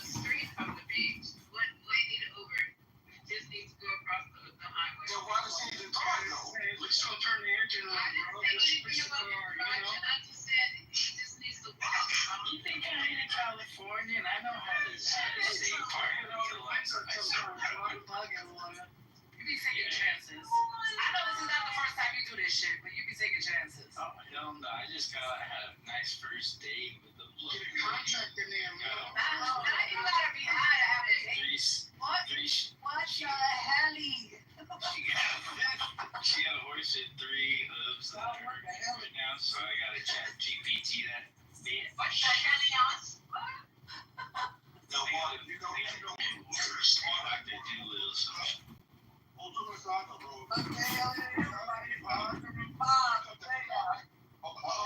my God. I mean, this is not gonna be worse. If you really fucking driving, you need to chill out with that shit, bro. Because motherfucking innocent people get killed by assholes like you. And I experienced that. A friend of mine getting killed by a drunk fucking driver who was a train shit. I hope I kill you high. Kill yourself if you want to kill somebody. Why? If he's in the car, show like that would be the goal. So yeah, let's kill your high. You still get a fucking DUI. You get killed in your car when you fucking high. Water is okay. So am I the only one who has observed that water is high all the time? Like when is he not? When is he not inebriated? That's why I said it. What's that before? You can say I know he's high all the time, Dr. I thought he was in his mom. yes. No. They're two kinds of water. There's one water that's high, and then there's one that's sober. I can't determine which one is more annoying, but I've noticed. Do you have a replay? Can you get us a replay for the sober? I can see right on the handlebars. I'm looking at it. Water. You know about riding on handlebars, and put the pegs on the back. Y'all keep saying water, so I play the song. Oh man, that's too much. But seriously, water. If you're in the car and you're talking about how hot it is outside, and you're on all of these different types of I'm gonna call them medications to be nice. Aren't you worried about dehydration? No, I'm drinking. Hell no. Oh Lord. Drinking water? Yeah, you gotta stay hydrated. Okay. And pH, all that. Yeah, thank you though.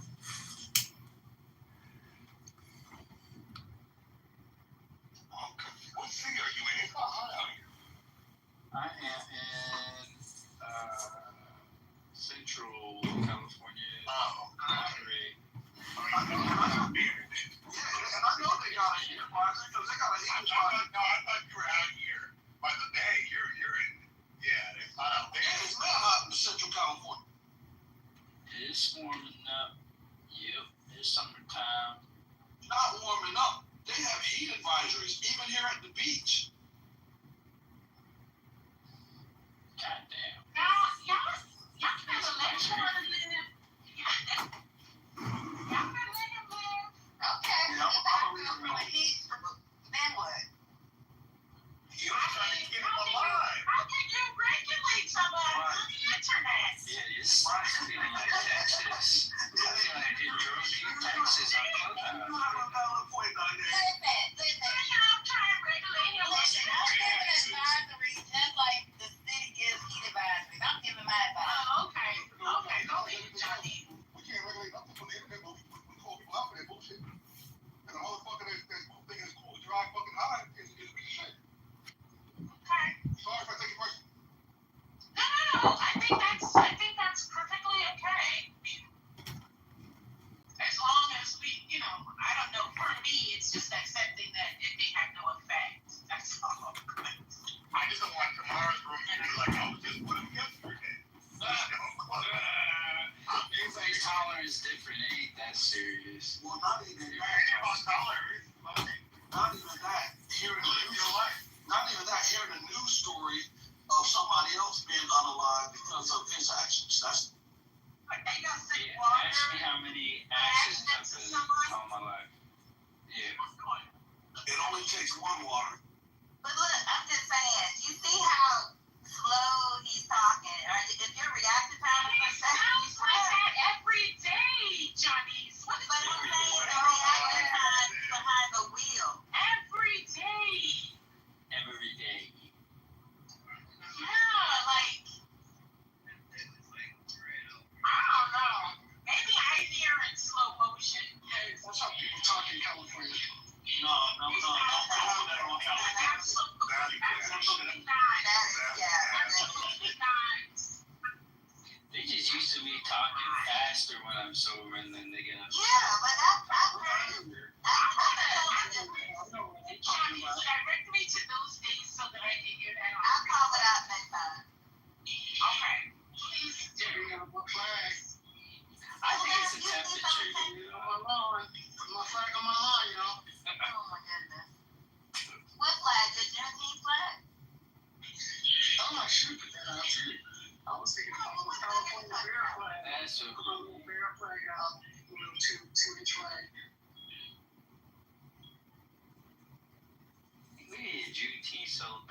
down here.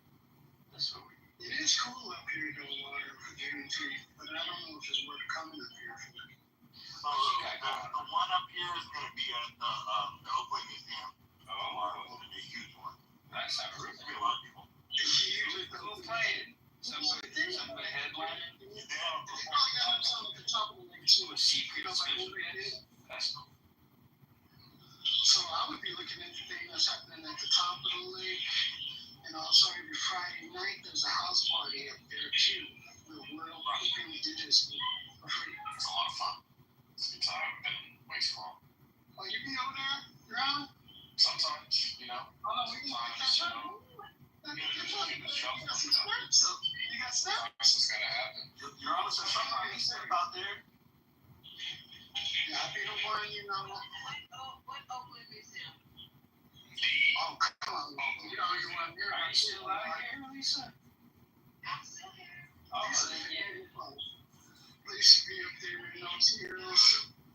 It's funny because I just passed San Quentin, and guess what? Oh, Lord. Is it okay, this is when I'm not online. Okay, go ahead. Pretend like I'm not here to talk about me. Oh, is it that? Oh, come on, Lisa, don't do him like that. No, I didn't say you were there. I don't see him laugh. I don't hear him laugh. I'm just going to talk about it. I thought y'all were over that. And little I'm not over that. It ain't over until it's over, baby. And San Quentin is actually Unless I drive by that every day. That's right. I'll bring it to you. Come on, Lisa. You gotta speak to her like you're crazy.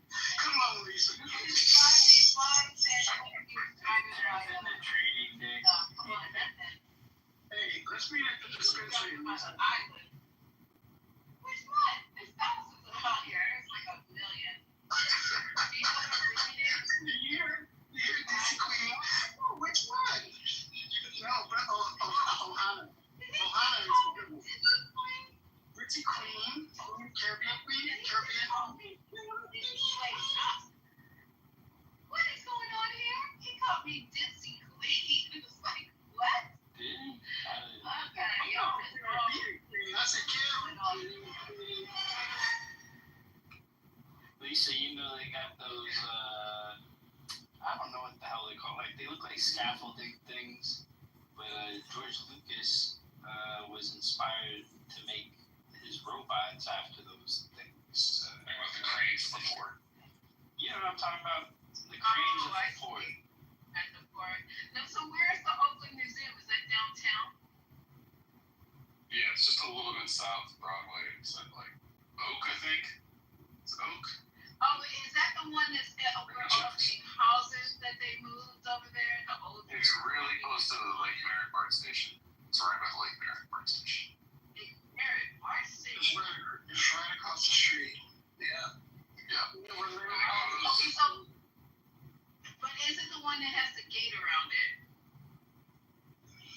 You can't. It has a gate around it. It's kind of like a little wall, but it's not even. It's like waist level. It's not even. Yeah. The entrance is. You gotta walk down stairs to go down into the ground. So. You just look at that one side. On the other side, you don't have to. Yeah. But have you guys been to the one where they moved all the first homes over there in this area? It's like all the first like colonial homes were moved, and there's also a museum there. I can't remember where it was. You talking about Whistle? Well, there's where the Black Panther Party. Yeah, not too far from yeah. That's why people over by 8th Street. Yeah, that's great. Great place. Are you from Westover? Yeah. No, I'm from the east side. But I worked over there, and I know people over there. There's a great church over there. Nice. Yeah, that's amazing. So, I don't know. Maybe it's just Lake Merritt or something. You say you gonna move to Lake Merritt? What did you say? I thought you said you was gonna move to Lake Merritt. Oh, not move. No, I just said maybe Virginia.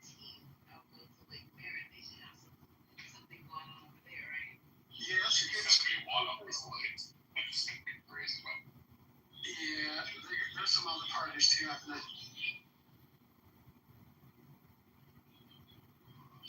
Get straight.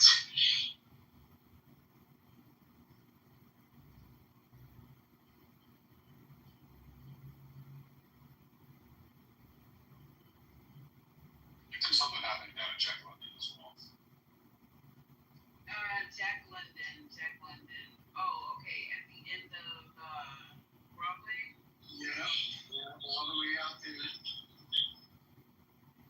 Okay, yeah. And they have some cute little restaurants up in there. I went to something called Chops. That money chop bar's gone. Is that bar going? Chop bar? Whoa! I know what Black Angels are. They had some really good food. Well, only went once. Dang. So there was a lot of robberies of businesses. You're going to go ahead because you might be talking about something I'm talking about. So a lot of, unfortunately, Black businesses as well over at Jack London were getting broken into, or just the windows being broken. So the cars were getting broken into. Yeah, so the businesses were forced to close down. They just couldn't sustain it. Sad. Because there really was a great movement happening here.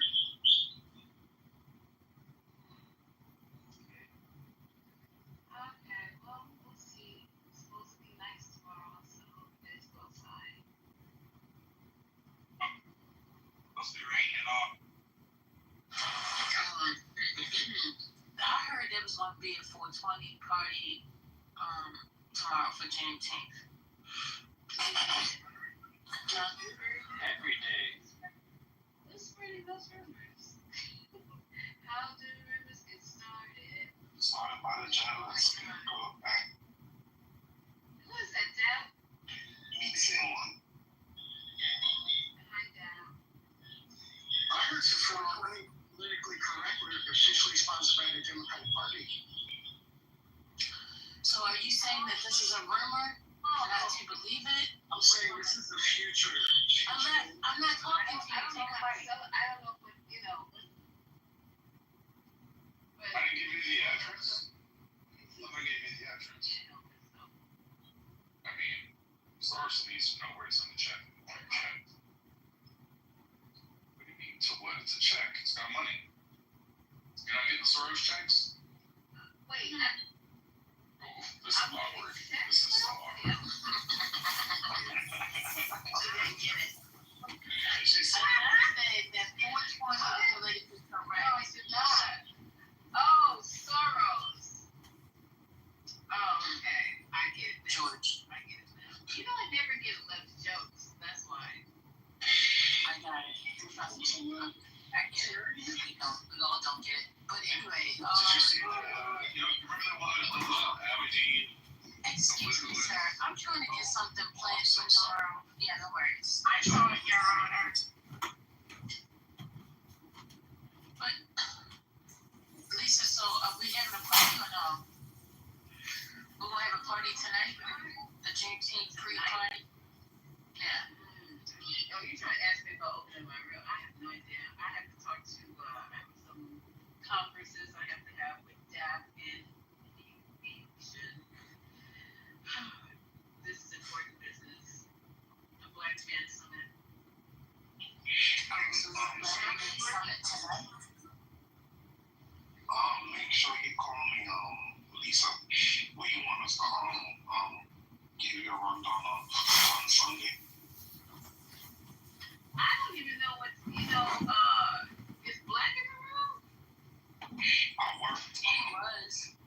so he's right here, yeah. I worked, but this Sunday, I'm off.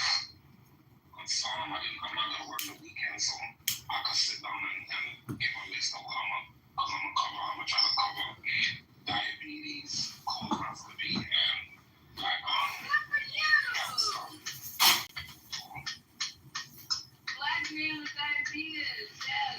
And you said diabetes and colonoscopy and prostate. they ain't gonna never get no colonoscopy that, but go ahead. That's part of the conversation. Like we can break that stigma. Yeah, we do. We do need to break that stigma because everything that goes in your butt is not bad for you. Now, Waters, what is going on? You're gonna send this woman to the birthplace of the burrito to go buy a sausage? What is going on? Birthplace of the burrito. Burrito? Yeah, the birthplace of the burrito, the Mission District of San Francisco. Interesting. Oh, okay. Yeah, he sent you a link to a sausage place, which is a perfect. I mean, it's a good sausage place. It's the best. Don't undersell it. It's the best. It's fucking incredible. It's intact. It's a whole California thing. Yeah. Don't go, Lisa. Definitely go, Lisa. Mission District. I have to go with somebody. Go with somebody. Go on trivia night on Tuesdays. Hop off pictures. Yeah. Oh God. I think it's a good vibe. It's sad. I want to cry because they closed the one in Oakland. That one was way better. But the one in San Francisco is still open, so I hope they got picnic style, German style seating, I think, and they got lamb sausages. They do like a truffle and duck. Lisa. I'm telling you, that's one of the best kind of secrets. It's really affordable, a nice like date night for the day. Yeah. There's like truffle mixed with a duck. Anybody like that? Anybody think that's delicious? Yeah, you guys like Indian food? I love it. I'm just leaving an Indian restaurant right now. Oh, really? Oh, right now. Yeah. They got this one spot. Tell me if y'all have heard of it in San Francisco. Off I can't remember if it's Taylor, but it's called Kennedy's, and it's a Indian cuisine, but like an Irish pub. Like it's the weirdest combination, but it's like historic. And in that place, they got the best garlic naan and like lamb curry and stuff. And you get like a pint of Guinness with it. That shit, yo, oh my god. Yeah, it's perfect. You went too far. In Philly, they got an Indian Korean fusion restaurant. Oh, that's crazy. What does it have to do with Guinness, though? You say Indian, Irish. Yeah, he said, and you get a pint of Guinness with it. And I'm like, where did that come from? Pint of Guinness. Because it's an Irish pub called Kennedy's, but they serve Indian food. So I forget how That's it went. Crazy. That's crazy. How the ownership went, but they didn't change shit. It's like very common for them to do that type of shit. They got Italian places, old Italian places I haven't tried, but yeah, there's a lot of cool places to eat over there. I had some good poutine. And He has some good poutine. Poutine. Okay. It's so Lisa Black is here. He's unmiked. Hey, Black. How's your day? Good morning, Miss Lisa. Morning.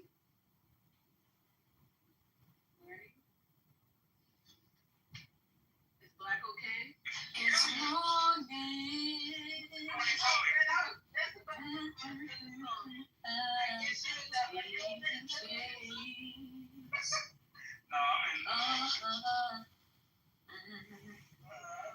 A new day. Go ahead, young Shimon. Don't lay. I was just wondering if he was in the Middle East to say good morning. Special way. Yeah, I said don't lay down in the bed. Don't lay down like that. We gotta go. Oh, don't lay down. Can't stay over. You can't spend the night. You gotta hit and run. Come on. Don't lay down, girl. Yes, I said. Well, you know my shirt is burned out. So we definitely gonna do men's health, y'all, so I can get my stuff ready. Absolutely. When? Still working on that. I thought we told you. Can I talk? When is this? I have to be quiet. Let her talk, please, so she means talking in the mental health room. Oh, shit. It's not the mental health room. It's supposed to just be men's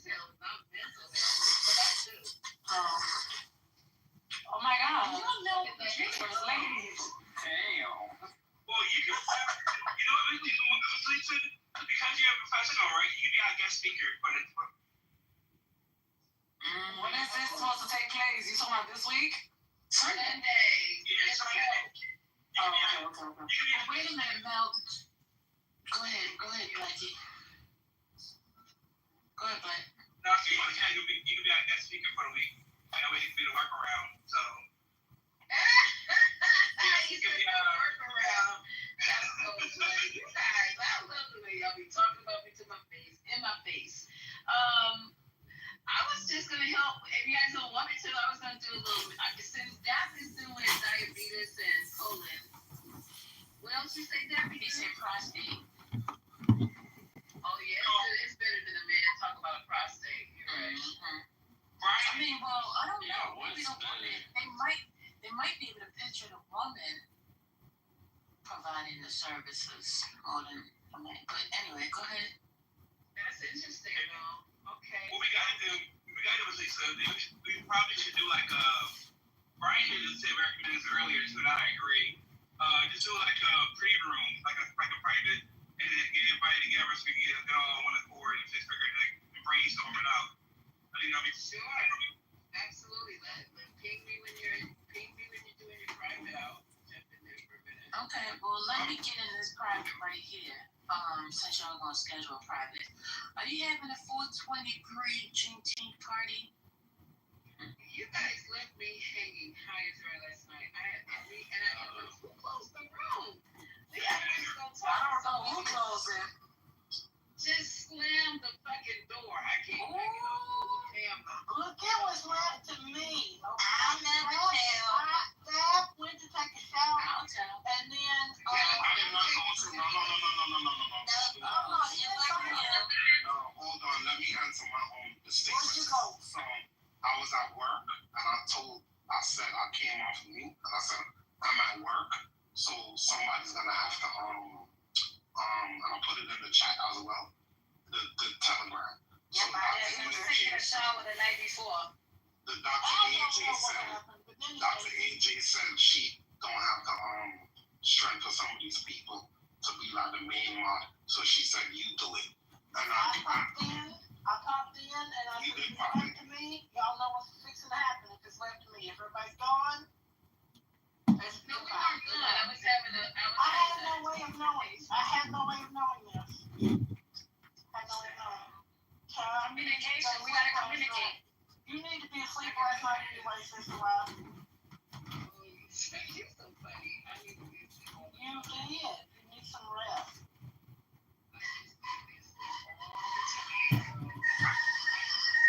No, but there was the reason that I thought it was safe is because we have these little experts in there talking. So I've said between Trent and whatever that guy's name was and Sweet, what could go wrong? What not gonna go wrong for me? When the day makes them to go wrong. Look what Ava Gray put in the chat. They wouldn't be at 420 without you. They very much apparently could not buy. Quick. Look what F. Gray put in the chat.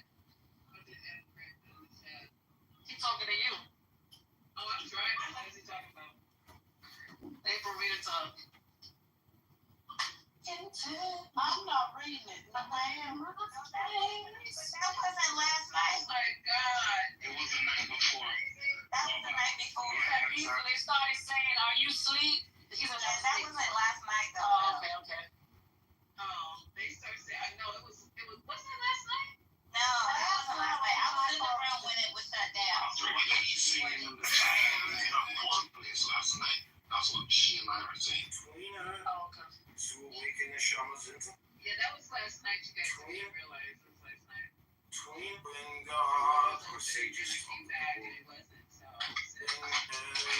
Lisa, I'm up tonight. It's always been work tomorrow, so. I'm up tonight. I was up. Listen, by 7:30, it's that I was up. So I can't get on the phone. I'm not sure.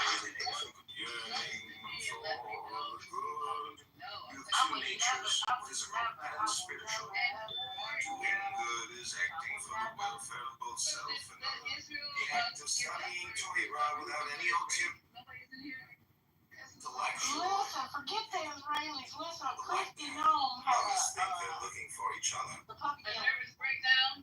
She had an alert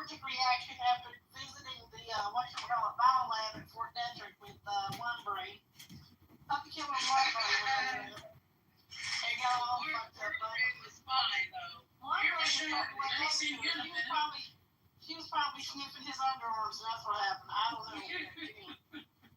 Where you come from, Rashad? Where you been? Rashad. Oh, your mic is broke.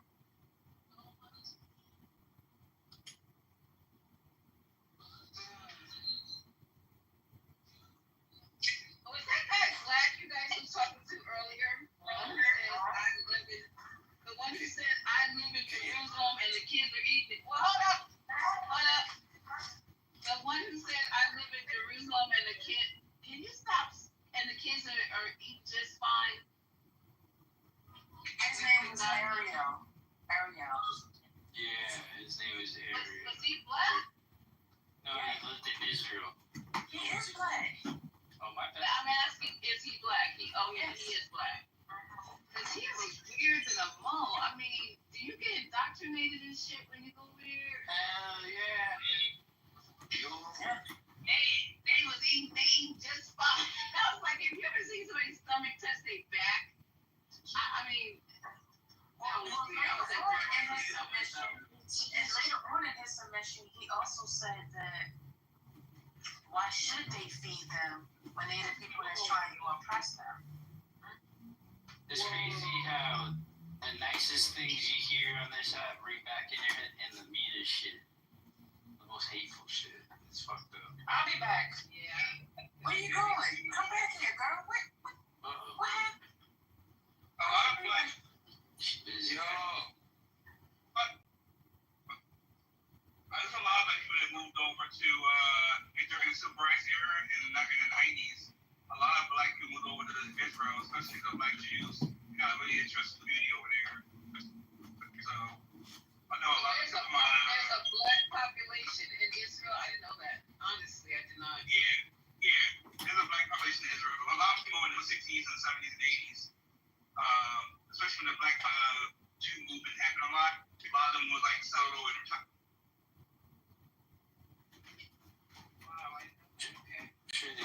shit too. Hey, see, I've been in Europe. I've been in Europe this whole time. That's why, Okay. I haven't been in areas where I could really hop on like Clubhouse and stuff like that. No worries. Did you just call me Yodo? No. I was saying like I was checking to make sure my mic was working. So I was like, yo, because I was trying to make sure my mic was working. Nah, I wouldn't do that. But it's been quite a over here. It's been quite the experience. That's all I'll say. So, you still pleased with your vote? Where in Europe are you? So, I'm in Poland. Oh my gosh, where? I'm like 20 miles from Russia. That's what I was saying. But I would say like I am, to be honest with you. Do I agree with everything Trump does? No. They always say that. But when I voted for Biden, I didn't agree with everything he did either. I thought that I would say like this. I'm gonna go really fast. So the border always mattered. Take your time. Slow down. Yeah, the border thing always mattered to me, but I thought there were other things that Biden said he would address that I was like, you know what, these matter more to me than the border thing. I think this time I thought the border thing I did like that it seemed like the forefront of Trump's campaign. Did I agree with every policy that he said he would implement? No. But am I pleased with how he's handling immigration? Absolutely. You know what I'm saying? Do I think it's a hard right? Like, do I think it is a very extreme version of how he's tackling it? Yes. But I like that. You know, I feel like from the Democrat side, I thought they tiptoed. I thought Biden, he made a lot of promises, and then he seemed like I just like how Trump seems very aggressive with attacking his policies and getting things done. And I wish that Democrats did that more. I wish Biden did that more. I wish Obama did that more. You know, it seems like they kind of try to tiptoe around. So I think what he's doing so far is so radically right that I think our next president will probably be a Democrat. And I hope they take a playbook from play from Trump That's and not gonna have that happen. same Nobody's tenacity. gonna take anything from his playbook because both Obama and Biden deported more criminal, illegal, migrants than Trump ever has or ever will. So there's that fact that you. Well, I'm not talking about.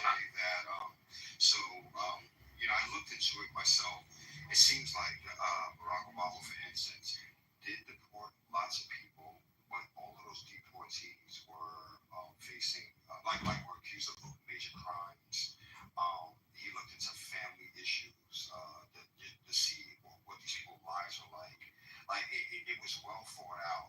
It's not just just send them over, just get them out of here. While the Donald basically doesn't care.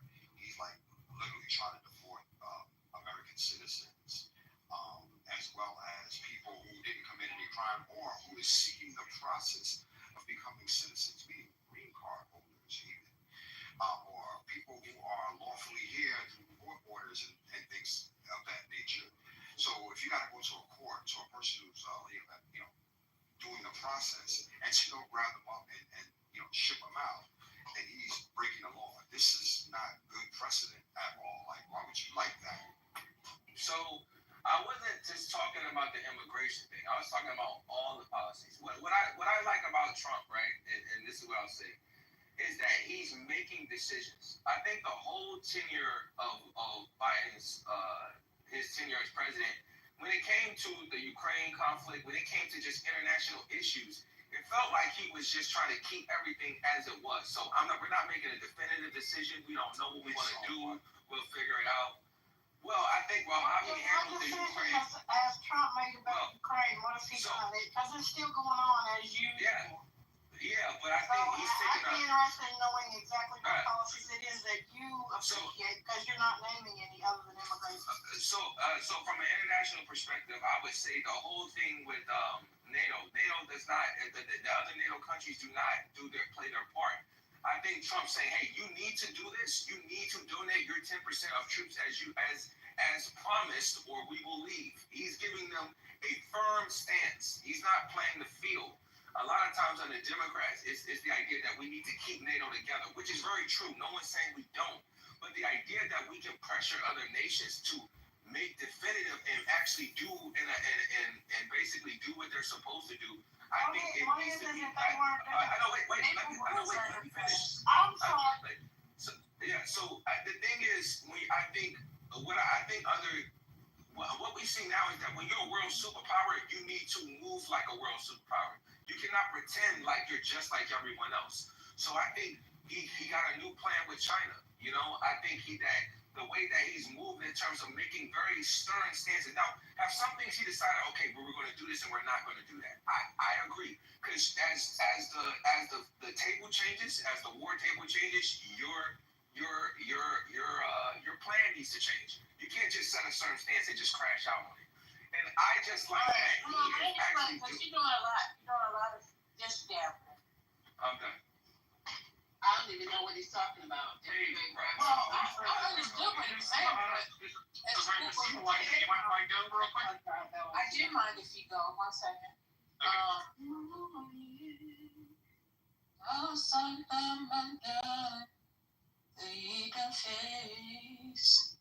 What's worse, Lisa? Oh, why you saying okay? I thought we was gonna go do it. Rashad, so my question to you was simple, right? I asked you if you still. Excuse me, it was my motherfucking question in the first place. I don't know why the fuck y'all keep trying to talk over me. Golly, the level of rudeness. Oh my God. You want to describe who he's calling rude? You lovely lady, you. Okay. You can go down to the audience and read that. Let me show you rude. I'm tired of y'all. I was the person that asked the question. Everybody gonna come off and start talking to him. I let y'all try to get in there for a minute. Now I'm taking back the fuck over. You got a problem with it, then oh well. So, Rashad, I was the person that asked you the question in regards to Trump. And if you still supported your vote. You said, well, no.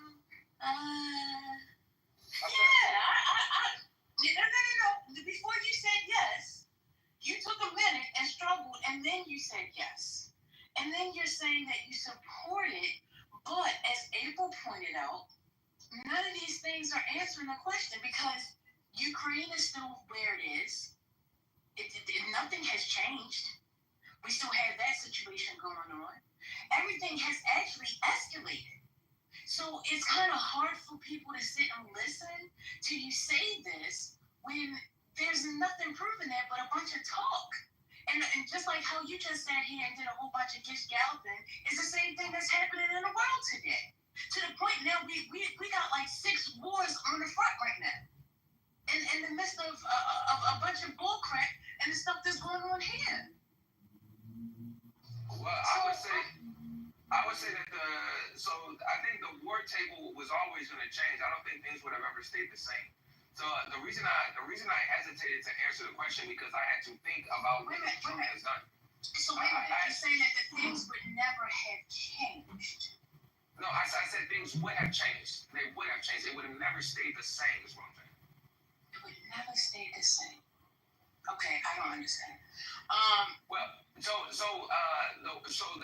When it comes to the Ukraine-Russian conflict, He just now said that things were status quo with Biden and they would stay that way, but now it's that they would never change. First Lady, I had some strength to address this a little while ago when I interrupted him wrongly. Now I don't have the strength left. I can't. I can only do so much a day with the Trumpers, and I don't have it today. First Lady, could I take a stab at this? Sure, go ahead, Elijah. All right, Rashad, where are you in Poland? Well, I can't say that. Just like 20 miles from Russia. Are you there as a student? No. You're traveling? Yes. Okay. So imagine if Poland were to tell you to leave the country and you left, based on your skin color, right? So that's one. And then, I mean, you have to look at this as well, right? So, we're talking about wars, and we're talking about kind of how Trump been doing things. He said that he's, kind of like a mover and a shaker, kind of making things happen. What things, foreign or domestic, do you believe that he has done that puts us in a net positive, or even just something that's a change that you like? Well, let's just start there. I do think that he challenged NATO to self-sustain. I heard that one. I can trust that one. But I do think that he is very aggressive with tackling the immigration issue that we have in the States. Okay, so your two things are immigration and NATO? Wait, let me finish. I think that he was also very aggressive with trying to get a peace deal between Russia and Ukraine, and that he was very quick with calling out the bullshit when he realized that Russia really wasn't trying to get a deal, and that they're basically trying to see this occupation through. And I think that he is also very aggressive with trying to separate the U.S. from the Russian-Ukraine conflict. Okay, all right. So now we got some meat. So here's what I can tell you about Russia and America, right? Right now, and just geopolitics in general. Let me just actually pose the question first, so I don't make myself look stupid. Would you consider Trump leaving the G7 as something that looks as though we are, powerful in the world? No. Okay. And then would you think that, flip-flopping on different things, and let's just say, Kyiv was bombed 2 days ago. Trump hasn't even said a word to Putin about that. Do you think that maybe Trump should try to talk about how, there hasn't really been anything talked about directly. He says he speaks with Putin, but we don't see any results. So is there anything you would want to see come to fruition with Ukraine and Russia? Do you think that we should stay out of there? Do you think that? I think we should continue supporting Ukraine, but I don't think that. So the thing is that he's aggressive. He's at least having conversations with Putin. So we all can agree on that, and we can see that he also has tried to get a deal done. But the thing is, I think Russia is not going to capitulate because they have a certain large portion of Ukraine right now. They're not just going to give that up. And I said this before we even got to this point. I believe that if any peace deal happens, it would be Russia would keep what they have in Ukraine. That would become like a demilitarized zone, and then that would be it. And then maybe years from now, they would invade and try to take the rest. But the idea that Russia is just going to leave Ukraine is not going to happen. So we will have to just. You're right. Yeah. So we would. So not. Yeah. So they're just going to have to see it through. I do think that his ability to get Putin on the phone and have a conversation with him is something that it should matter. Because from years, it's always been Russia's evil. We don't fuck with them. We're not going to have a conversation. And it's not really turned out much. It's not really. It's not really turned out to. It's not really turned out to much of anything. I do like that he is basically trying to throw a different perspective. Like, okay, so is he a little bit cool with Putin than I would like? Yes. Okay. But I also think his ability to have Putin look over and say, yo, what you got to fucking say? I do think that matters. So that's the key thing, right? Like, I think most Americans are looking at this going, because you're talking about how Russia, how he's doing things, and he's trying to negotiate and all of this stuff with Russia. Where are you seeing, like, if you actually can notice the fact that Trump is cozying up to Putin, but doesn't want to explicitly. That's your last question. Lisa, you wanted to jump in after that? Elijah is like, it's cool that we got a direct line to Putin, call him up and say, hey, what's up? Yeah, nothing's up, bro. Okay, so that's all I called for. Thank you. Hey, Putin, what's up with them? I forgot what I was gonna ask you anyway. It's cool. Take it in with you. I'll talk to you later. Bye. Yeah, it doesn't. People are still dying. You know who got played? The one who gave up his minerals for nothing. That's who got played. Absolutely. I think we should understand that the alternative to what's happening right now, we already tried that, and much didn't happen. What did we try? What's the alternative? Well, Biden was in office, right? And he definitely. What did we try? He said we tried. The idea that we weren't ever going to have a conversation with Putin, we were just going to keep supplying Ukraine, and we're just going to keep cutting them a check. We tried it. Keep supplying Israel.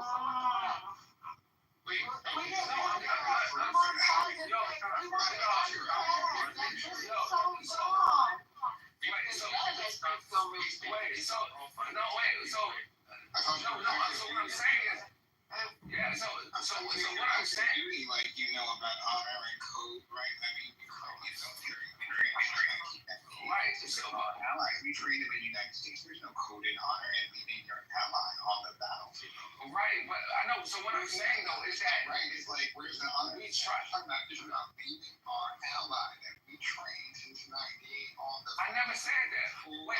When did I say that? You said we tried with Biden did.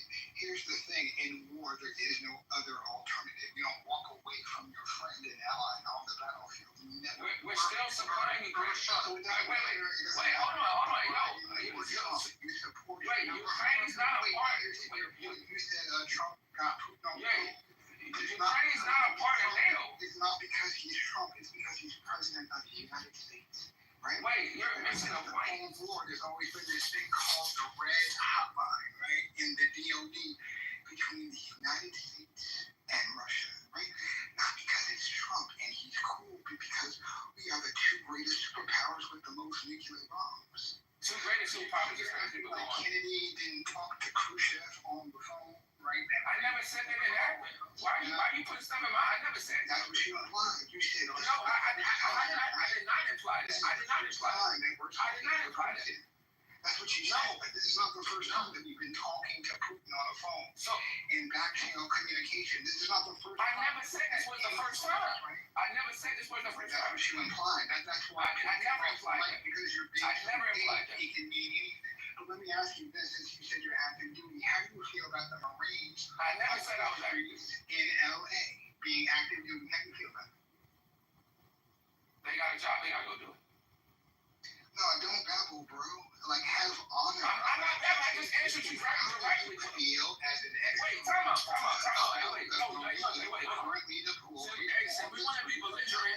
I know. I have honor. I just answered your question directly. Look, just because you don't like my answer doesn't mean you ask the question again. I just gave you a direct answer. I just gave you a direct answer. Just because you don't like the answer doesn't mean you can ask the question. What are you retarded? I said they got a job, they gotta go do it. What else you want to hear, bro? I said they got a job, they go do it. And I said they have a job, they have to go do it, bro. How many times you want me to say it? I said they have a job, they have to go do it. Are you fine? Orders, but how do you personally feel about it? You're deflecting responsibility. I said, yo, it is what it is. I'm not deflecting responsibility. I said it is what it is. I think he's asking for your personal opinion. Like, we know they have a job they got to do, but what is your personal opinion on the matter? If you come in the country illegally, you illegal. I don't know another way to flip it. They have a job, they got to go do it. Hold on. Why did that come from at the same time? Don't add anything. Let's hold them down to the question. The question is the fact that the Marines have been sent into the areas, or he attempted to send the Marines in. What is your personal opinions? As Marines and the National. Yes, right. Oh, thank you. What is your personal opinions about him sending the Marines there? That's it. Not anything about the illegal and all that stuff. What is your personal opinion on sending them? If ISIS don't, listen, I just answered this question. Look, okay, this is what I'm gonna do real quick. I'm gonna answer your question, right? Just because you don't like the answer doesn't mean you can pretend like I didn't answer the question, okay? I'm gonna say this one time, you know what I'm saying? Because it's not getting to y'all apparently, okay? They have a job. If ISIS is conducting an operation and the people living in the area are infringing on them and preventing them. No, I mean ICE. If ICE is ICE, can I please answer the question? Let me just answer the question. Let me finish. Just because you don't like the answer doesn't mean you just cut me off, bro. Let me finish this. Let him answer the question, please. If ICE is conducting an operation and the people in that area are preventing them from doing that, from getting that done, and they send in the Marines so they can finish conducting that operation, then it is what it is. I feel no ways. If they're taking out illegal immigrants and the people are trying to stop them from doing it, then I don't see nothing wrong with them doing it. It is what it is. You're illegal, you gotta go. What's the regulation, Rashad, for active duty soldiers when it comes to law enforcement operations? Tell me, I don't even know. If you're active duty, what is your job when it comes to civilian population? Wait, you tell me active duty right now? Yeah, he's active duty and he's saying this dumb shit. So, what is your job as an active duty? He's in the Army. What is your job as active duty when it comes to civilian population? Domestic. So you don't have no matters in it because you're not being. It's not martial law. So you don't have a right to arrest a U.S. citizen. So honestly, you'd be in prison right now if you have the right commander, if they want to fucking investigate you and say this is wrong. So this is another thing, right? So even some of those things that's going on now, you have the DOD investigating with them in its own ranks now. You do know that, right? I mean, isn't there an investigation that he's overstepped his power, right?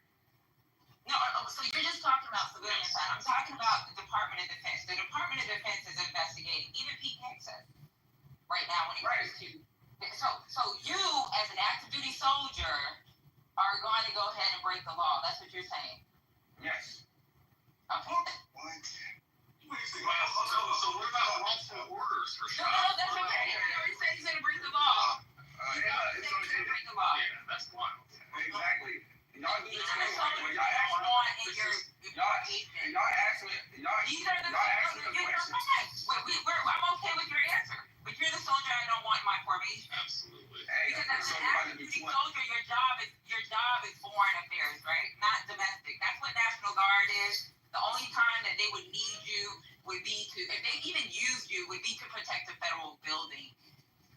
probably on the front lines of your formation, but that's a different topic. You wouldn't be on the front line of my formation. I put you in prison because I know that you'll do whatever the fuck you want if you were outside on a cop somewhere. I know that you're not responsible. You don't know your basic 350-1 nor any of your fucking basic training when it comes to legal procedures. Well, you don't know your TLPs. I know you don't. Because you don't know your responsibility as a soldier. I don't need to. So what is your warrior ethos? What is your warrior ethos? What is your warrior ethos? And what did you swear to when you came into the military? I doesn't resemble baby. You have to, if you raised your right hand. I did. I can't remember with. That's a call. Yeah, it's a call. Right, it's a call. When you come on stage pretending that you're in a good faith argument, you're talking about Trump and all these things, and I'm actually talking to you like you're He's a criminal. He already said what he is. He's a criminal. I don't need to continue this conversation with him. Elijah, I answered. Yeah, go ahead. How long you been in the military? 14 years. Wow. You spoke before. You talking about? You know something like this, bro? Come on, man. Well, the thing is, so wait, so the thing is, right? So what I'll say, what I'll say is, right? Rashad, why are you flying piranhas in this room? No, I'm not. They ask me a question, I give them an answer, and they don't like it. So are you drinking today? No. No, listen. I think it's fair. He's a criminal within our ranks. We do have criminals within our ranks. These are the same people that when they go outside the wire, they do illegal shit. These are the people that make our army look bad, our military look bad. They're the ones that rape civilians. They're the ones that beat civilians. They're the ones that go into fucking communities and they fucking. So this is an example of a fucked up ass soldier. He does everything against the regulation, doesn't know what he's sworn into, said he's been in for 14 years, should know the oath of enlistment by heart, should know warrior ethos by heart, doesn't understand loyalty, doesn't understand none of that. He doesn't know nothing. He probably don't even know the Soldier's Creed. Say the second paragraph of the NCO Creed. I'm an officer, and I know the second paragraph, and I'm not an NCO. So say the second paragraph. Come on, Rashad. Yeah, Rashad don't know it. Google it real quick. You're not an NCO. You're an idiot. Patty, I read up the other day they keep him. That's even worse, right? They keep him. Yeah, that shit's scary. They gave me another. Hey, they said we gonna keep you to 20, young nigga. Oh my God. That's crazy. You know,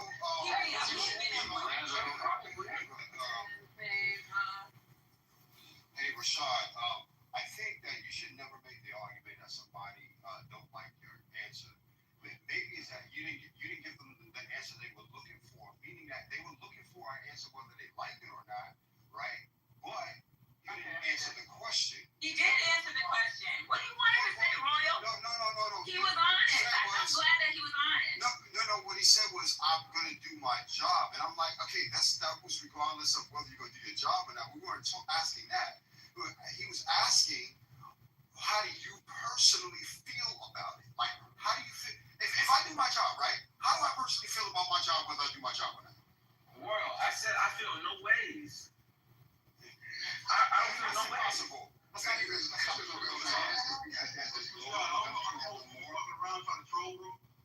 I mean, Rashad, you have a moral obligation. Rashad, real talk though, bro. People who are illegal, people who are illegal are illegal. So, bro, I don't know if you're trolling, but I hope you're not, bro. Seriously. Because if you taking care of soldiers, that's a real fucking responsibility. Taking care of Haitian. motherfuckers' kids. He's taking care of Haitian. The man asked me how do I. People who are illegal are being deported, and people are trying, and civilians are trying to prevent them from getting the operation done. It is what it is, bro.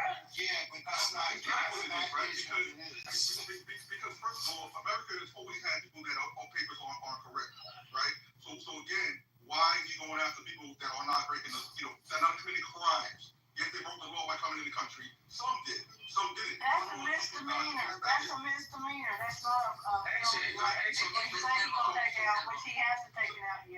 Some on TPS status, some with asylum. So again, Rashad, you said 14 years, you about to finish out, right? You're 20. And you don't understand that typically active duty is not to patrol people in the fucking country? I understand that. Typically, I understand. Yo, I really don't be trolling, bro. You can see it's one thing. I'm agreeing with you, Haitian. I'm agreeing with you. I know. Haitian. Counsel your soldiers every month. Sir, are you hearing me? You just said it's not typical. I said I agree with you. It is not typical. It is not the norm. I am agreeing with you. It is not the norm. You said you're willing to break laws in order to do whatever you have to do. What about, like, I don't understand. What about lawful order? What about do you think in combat zones we typically always abide by the Geneva Convention? We're not in a combat zone right now. We're not right now. We're talking about U.S. citizens. I've been to one. Well, it doesn't. I'm talking about. We're talking about. You also have a moral obligation. I'm not trying to into a physics contest. I'm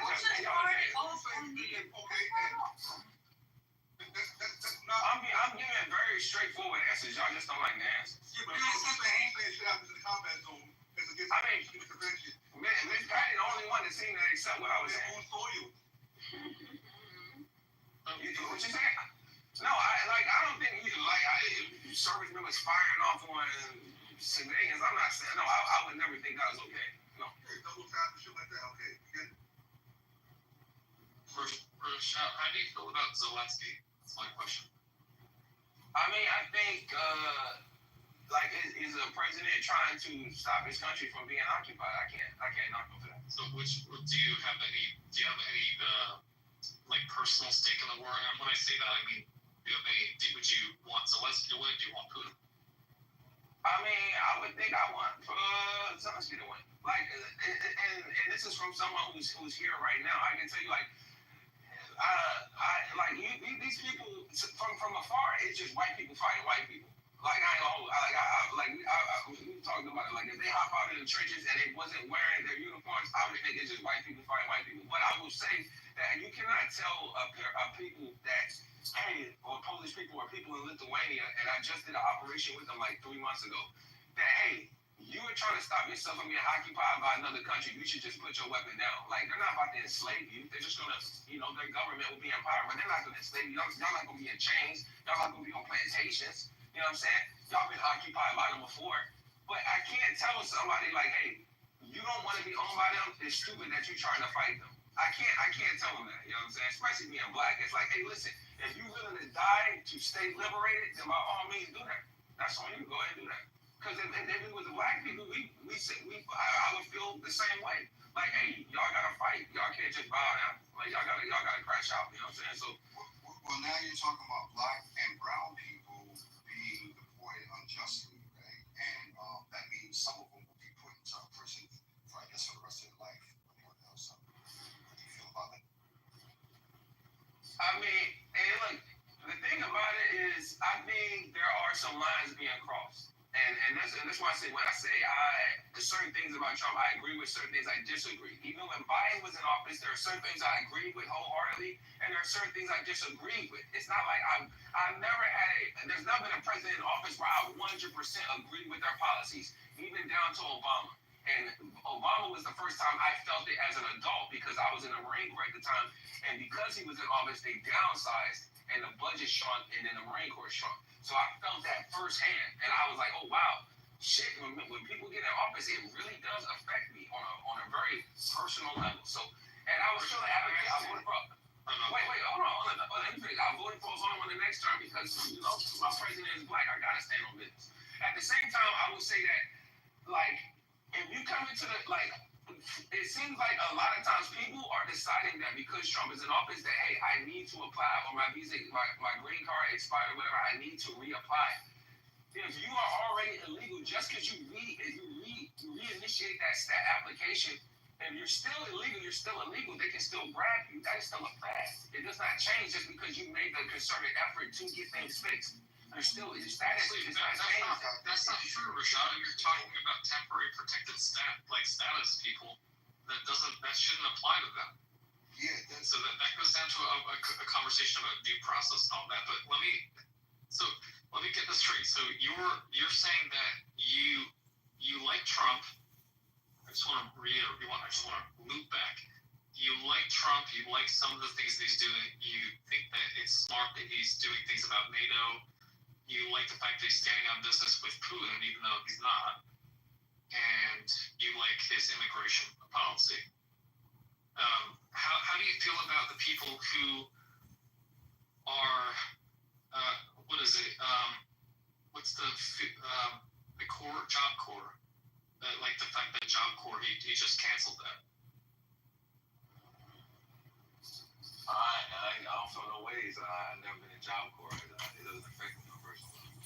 Like, here we go. Here we go. I have a question. You know, I'm saying, the reason I can't speak on that is because it doesn't affect me. It's like I can't say certain things, policies.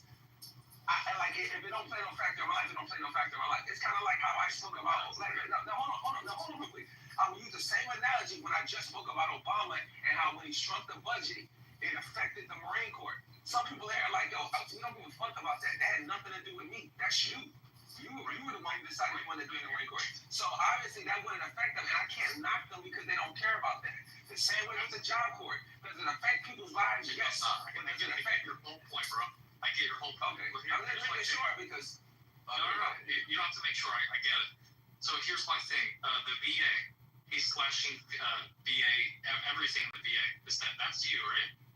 I mean, it's 7 years, I guess, but he won't be president, but sure. Right. So he's slashing all that. How does that? How do you feel about that? Being affected 7 years, it will absolutely affect you. How do you think that's going? I don't know. Maybe you'll figure it out in 7 years and get back. Now, I'll tell Patty because she's squared away with 3 times. You need to figure it out on your own, bro. Because people get knowledge, but they'll be going to get fucked. I'll cross that bridge when I get to it. But you know what I'm saying? So the time's done, buddy. I ain't know which one the position, grab it ankle, baby. Yeah, no, people are acting. It's all They know that is huge. And the fact that he's affecting vets already, like retroactively, like he basically is letting people know from the jump, hey, you're like not even that you're going into war. Hey, we're gonna slash these benefits. Oh, and by the way, we might be going into a war, right? Like you're saying that doesn't. That's not. You're not really gonna care about that until that affects you, correct? I just want to make sure that I got it. So can you tell me? Hey, wait. So can you tell me what? Because I'm looking at some information right now, and it says like there's a large increase in the spending bill. Wait. This is what you need to do.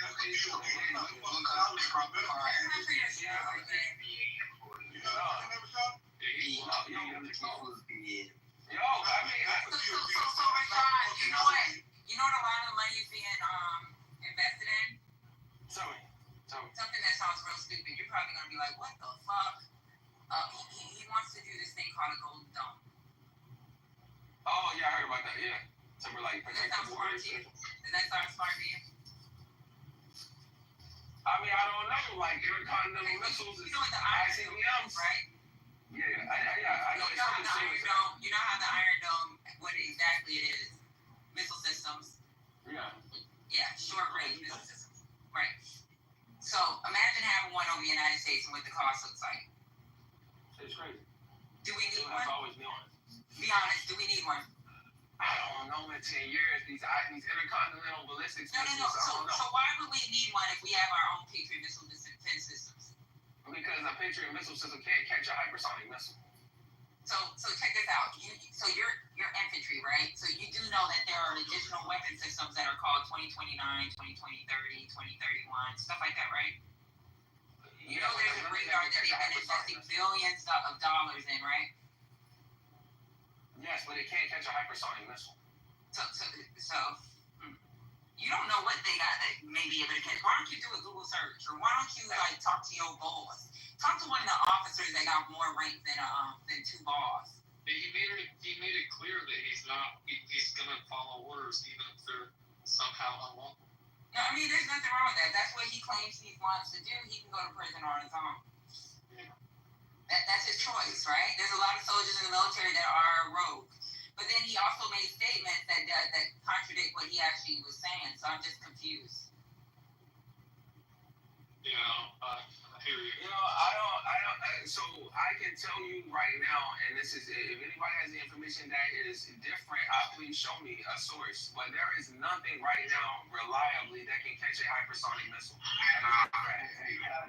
When the missiles, when they go, they don't be for Canada or for Mexico. I don't understand. What's it for? It's like the Iron Dome. They just call it the Golden Dome. But who are we defending against? Canada, Mexico? No, China. What are you talking about? North Korea already has a long-range missile system that can reach to Guam, and then we don't know if it can reach to the U.S., but we do know it can.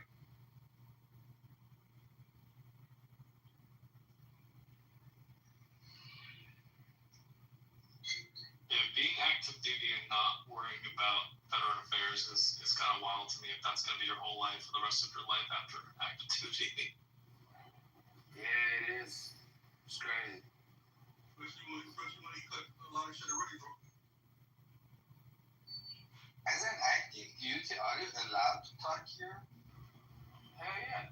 Yeah, he's allowed to. Why he's not a robot. What's going on here? Y'all don't do that. It's not known for real. But I'm gonna be honest with you. They do have weapon systems, right? That's why I said do a Google search. They have weapon systems. You ever heard of the OPIR? No, I don't think that we have weapon systems. We have defense weapon systems without question. But to be able to catch a hypersonic missile, No, these are like, have you seen them in action? It's not easily interceptable. So the Navy, right? They have this thing called they have an interceptor called a GPI, right? I mean that's what they're using for HEVs. You are tracking that, right? I mean, I'm not. It catches them during their course. Wait, it's catching hypersonic missiles. Yeah, so it's a program.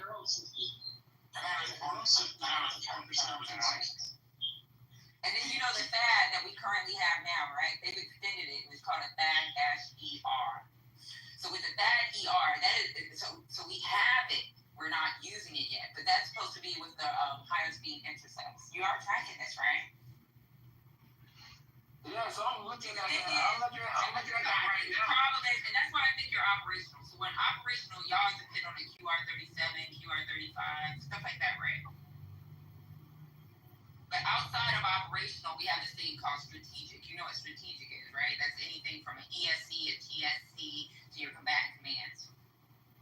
And they're the ones that's going to deploy something like an SM-6 when it comes to missiles. They're the ones that's going to have, like, the THAAD-ERs. The THAAD is very expensive itself. But even with the ER, we don't even really use them like that. And if we have to use it, we know it has cost the government billions of dollars. We could lose it. And that's why we haven't used it. Or even if you look at the SPIs, the Navy has those. Those are in an NDA program right now. And those are all public, so it's nothing top secret. May have been top secret maybe 5, 6, 7 years ago. This is not top secret. But there are things that we have in place if we had to go into a large-scale war. So aren't they training y'all when it comes to your shoot, move, and communicate on what a large-scale war looks like? Of course. So what have they told you is going to happen if we go in the next war? To you, Rashawn. Hey, there's going to be a lot of dying. You're not coming home. Your pinky finger's not coming home. So 1,000 soldiers are going to die a day. So I would say that I don't know if it's going to be necessarily like that, but I can tell you that the idea. It actually is. Wait, so I'm telling you what. Anybody that's a major above, because you know majors have to start doing their TV time. So talk to anybody that's a major above, and if they've already done their time, they will tell you you are going to die. So I can tell you from being out there, right? Because a major's just checking a checklist. No, a major isn't just checking a checklist. It's different when you're but it's different when you're actually out there and you're actually getting real casualties. But I can tell you that how you operate though is the idea that drones will drastically change warfare, and it's not really going to That's be a. not true. That's why we It's not. That's not true, Rashad. Wait, let me finish. It's not going to be a necessarily troops on the ground type of, I don't know, like battlefield, like, you know, like. Rashad, you're still wrong. It is going to be troops on ground. It has to be troops on ground. I'm not saying, I'm saying in a large capacity. So in a large scale war, it's troops on ground. Wait, I'm saying it's not going to be like that because drones drastically change war. That's not true. Because you can Drone basically. is already. I know. Wait, let me explain. The reason I say this one thing is because you can have a $500 drone that you spent $500 to get together, and it can completely dismantle if you hit it in a sweet spot, a paladin. Wait, what's a drone? No, stop. Let him finish. Wait, let me. So like let's say a fiber optic drone, you know what I'm saying, or let's say a more, you know, advanced drone. Drones are really cheap to make, and the thing is, a high value asset would be, let's say, a tank, right? You know what I'm saying? What you find is that you're suffering major losses, and they've noticed this in Ukraine. You're suffering major on both sides. You're suffering major losses for something that damn near was made on Amazon parts. So because of this, it makes you have to rethink war. Because you can't just, I throw a bunch of troops, but you use a bunch of, I don't know, $200 drones, and you taking out my entire troop line, then it's like, damn, we just wasted lives. You know what I'm saying? Without question, people are going to die. But now, right now, because the Ukraine-Russian conflict has shown us that you cannot just use the same tactics that we use to say battle. Gibberish now. Okay, sure. No, go ahead, go. You got 20 seconds. No, I'm done. You know, what you're talking about is hybrid warfare, and the fact that drone, like within large scale operation, the one that Patty's talking about, like it would be both. It would be drones, and it would be people on lots. It's going to be people on ground. So this is the thing when it comes to the drones, right? Did they ever talk to y'all about the Valkyrie or even the Ghost Bat and how those wingman drones are going to be alongside the warfighter? That should be like, have you done a warfighter exercise at all? Because you are in Europe. Have you done any warfighter exercises? Obviously not.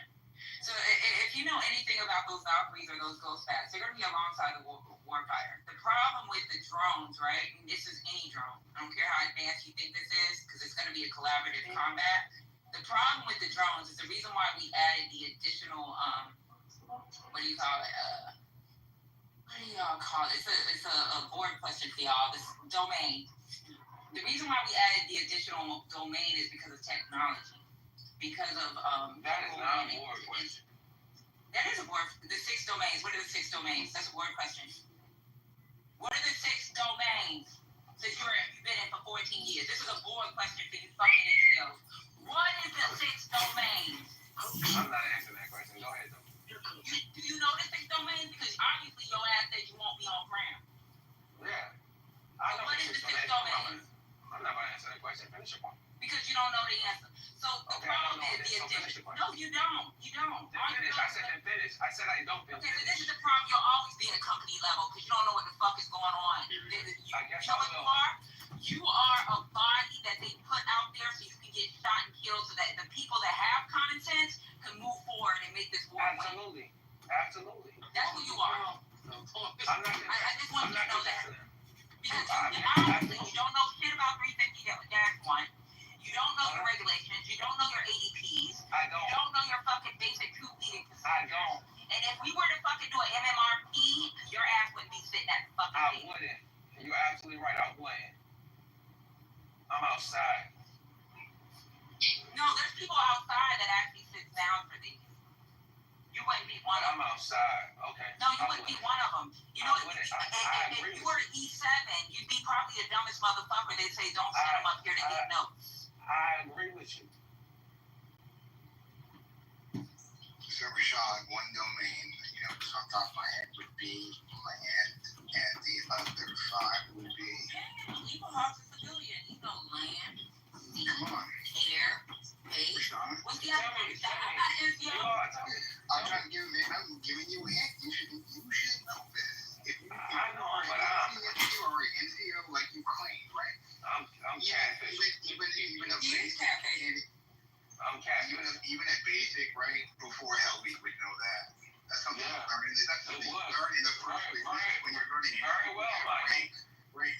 formation, how to dress, right? I didn't even go to you go hard. I didn't even go to Hell Week. I didn't even go to Hell Week. I don't even know what that is, to be honest with you. These are the people that are Okay, so can I get 30 seconds fun with them? 30 seconds fun with them. So you are familiar with age systems, right? You were talking about hypersonic. Are you familiar with what we as the U.S. military have in terms of hypersonic capabilities? What Pat was trying to turn you on to? Like, yes, for instance, the U.S. Navy Halo operation, right, and program, which they're fighting in terms of money right now. We have our own hypersonics, if you're familiar with that, across all branches, right? We also have hypersonic defense capabilities, which is why I was trying to mention, right, the Aegis systems, right? Navy, right? You should know this. Right? Yes, so when I was jumping off the mic before, and I apologize for that, I was trying to ask you, do you feel that drones are a force or force multiplier? Because I see where you're going with that. You're talking about automated weapon systems, right? Like Guzmas, right? Drones, what have you, right? The stuff that came out 20 years ago, we're now on third, fourth generation, right? But have you ever seen a military use them as a first line, right? Active line, right? In kinetic warfare, or are they just a false multiplier, as Patty was saying, to They're just a force multiplier, Rashad. Have you actually seen them in practice? You know what the biggest problem we've been having with them? And this is like letting little kids play with these little young motherfuckers that's on in cybersecurity. You know what they've been doing? They've been jamming them. They've been fucking with them to give them GPS denial. When we put them in certain areas, in air defense areas where in contested zones, they haven't been working well. So if you're looking at a full spectrum war, that is why the drones have to go as wrong side of warfighter. They may be a force multiplier, but when you're talking about operational, I'm telling you, we have had issues, and that's with any drone out there when it comes to the jamming and GPS denial issues. You can't jam a That's why we added the additional domain. So you can't jam a fiber optic drone. Trust me, they have done GPS denial. It's literally like a landline connection. How can you jam it? It's on a spool of thread. Remember when? Do you know what a GPS denial is? Remember when Iran took our drone and they broadcasted it all over television? They downed one of our drones, and we were doing the same with them. This was like that wasn't a fiber optic drone. That wasn't a fiber optic drone. These are the drones that Patty was mentioning before. You know what I mean? And they happened to down one of our drones, right? And they were displaying it on Iranian television and showing the motherboard of the CPU and all that. Oh, you're asking me or telling me? I thought you were about to. No, I was just asking you. I think that's what she's referencing. You know what I mean? No. So when you talk about this is more microwave. So there are issues with those. So they do get EW interference. So there are ways that they can jam it, and that's why I said you still can get GPS denial. It's going to be through the EM pulse when it comes to wireless. So they can be countered. They can be countered. So they can be countered. Just so you try. So the issue right now is not about like there's a defense for anything, but it's like it's nothing else. When you're let's go back to something else, Rashad. ADHD is whooping your ass. No, it is because nobody understands what's going on. We're speaking a different language. It doesn't matter, Rashad. You can't talk another language in a room. If this is a room full of military people, then we can have this conversation. So, Patty, what would happen if Rashad, someone found out that I guess Rashad was open to unlawful orders, and he was in the industry? So honestly, I'm just gonna be straight up and honest with you. Under this administration, there's a possibility that nothing could happen, but the Department of Defense still does its investigations. They're gonna recommend what needs to happen. They could put them in decel, but the way this administration, because they want this to happen or they want soldiers to do these illegal things, yeah, I got it. He may get a pass, but that doesn't guarantee that Trump will be in office for 4 years. Right? And it doesn't guarantee that that he's going to get somebody in the next administration that's going to pardon all these soldiers that do the illegal shit that they are being asked. So, like, let's pretend that fucking Millie went and shot the legs, because that's what the question was. He told Millie, shoot the protesters in their legs. You don't have to kill them, just shoot them in the legs. If he would have said, okay, I'm going to take the order of the president, knowing goddamn well there's AEPs and ARs and TMs and FMs and AFs and Navy doctrine, all kinds of doctrine with joint doctrine, Department of Defense doctrine, and he went against it and said this is their order. This came from the president. His ass to be locked up under Biden. All right. Rashad, can I ask you a question? I'll ask you the same question. What would happen if someone knew in your rank that you would actually obey unlawful orders? I don't think nothing would happen. Okay. It would be on the So because you're catfishing on the internet and no one can find you, you feel free to speak about this. Just wait. So I'm not catfish on the internet. You can probably find me. Just do it. No, but Rashad, I'm gonna be honest with you. Remember last time I put you down because you said something and I was like, "What?" Oh wait, hold on. Let him stay up because I have a magic trick. No. So this is Elijah. Rashad, I put you down last. It is. My last name is not Carter. Yeah, it is. I got your Facebook, but okay. So your last name's not Carter? Hey man, please don't do this. We don't need to. You don't need to. Like. Bro, I know. Wait, Elijah, listen, Elijah. I've been on Clubhouse for damn near like. You can be on Clubhouse, but you know that. I guarantee you I know. Look, people have found me. They have found my lady. All types. I'm not afraid of nothing. This is not a conversation. We don't care. Nobody cares. Just leave it alone. I know. Wait, let me finish. If you trying to go here, we can go here. I'm just saying, bro. I just need to go there either.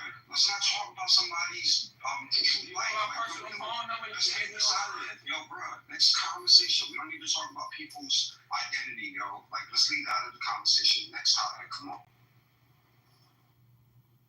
Yeah, because some of the stuff that you're saying can be like you can go to jail. You know that. Like you can't go against. He asked me a question, I gave an answer. Yeah, I got you. Change your name, Rashad. I'm not gonna do that. Okay. Wrong person gonna call IG. Then what the right one? IG got a hotline that's on the internet. Yeah, let them know. That way they can record the conversation and say, do that. Do your due diligence as an American citizen. You have a duty. Yeah, you sat on the stage and said you did stuff against Geneva Conventions. You sat on this stage and you have revealed, like, when you were doing an operation when you know damn well you're not supposed to be talking about stuff like that. Like, this is kind of weird. I'm going to go ahead and drop you.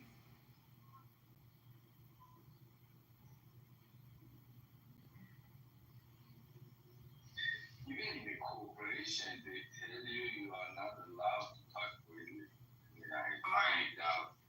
You can be an active member and go and make your statement look bad freely because you like. Right, like some people are really stupid when they sit up here and be like, right now we're doing an operation in Poland and I'm sitting right here right now. I'm doing Operation Eagle Hawk. And then if you Google Operation Eagle Hawk, it's not on the internet and it's not on nobody's. Like, you can't do shit like that. He knows that. He's a dummy. Anyways, back to what we were talking about before. Do you think the Golden Dome should maybe be put in, like Washington, New York, or a place like that? Obviously, across America is probably not cost effective. But what about in, like, concentrated areas? You don't need it. We have, so let's say it's a concentrated area. You have these things called, you got defense systems. So all they have to do is move the defense system to that area. That's it. What do you mean by that? They can do it with it. They can do it depending on who you have. Defense systems. Isn't the Golden Dome a defense system? So all it does is deter, right? So if a missile is coming in, it's gonna shoot the missile out the sky. That's it. Do you know we have defense systems right now all over the United States on certain bases? You have this thing called J35, which is Joint 35, where they do strategic planning for, they're considered a staff job. So the J35 people will be like, hey, there's a possibility of something coming in from North Korea because we've seen activity. They would move that system to wherever they think that they're going to try to shoot at. You don't. Are they not the same technology? Usually? Aren't those defense systems the same technology? As what? This Golden Dome. Pretty much. It's just for it only the trajectory is only so much. So if you're gonna do a Golden Dome over the whole United States, just imagine how much that's gonna cost. That's insane. Yeah, the question is like New York.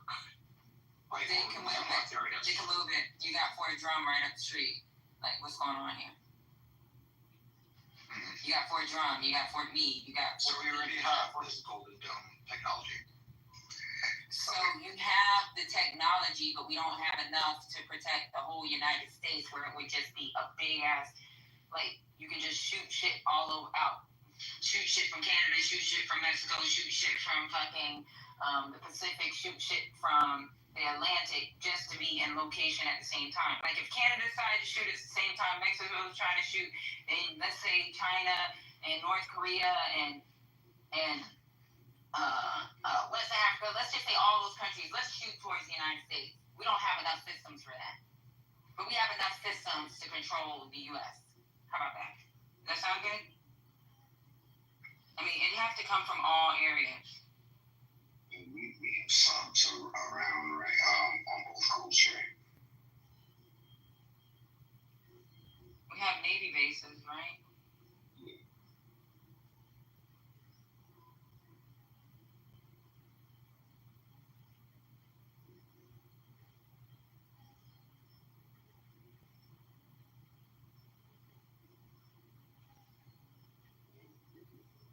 On Navy bases.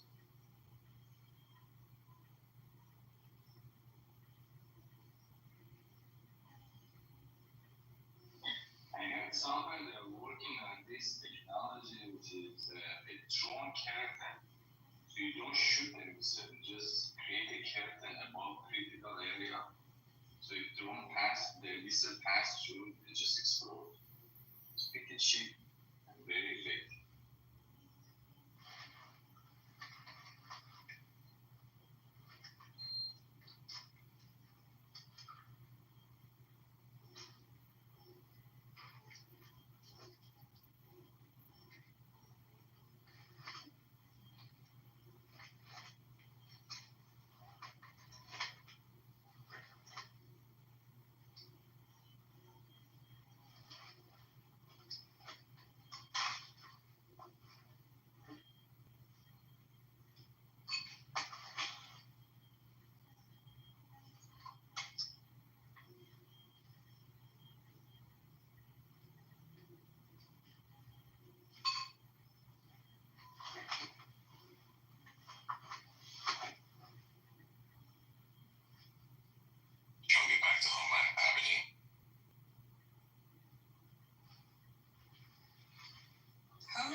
It's really fascinating, huh? I mean, I just think it's wild. It's like a weird way for someone to like pop back up, you know? Yeah.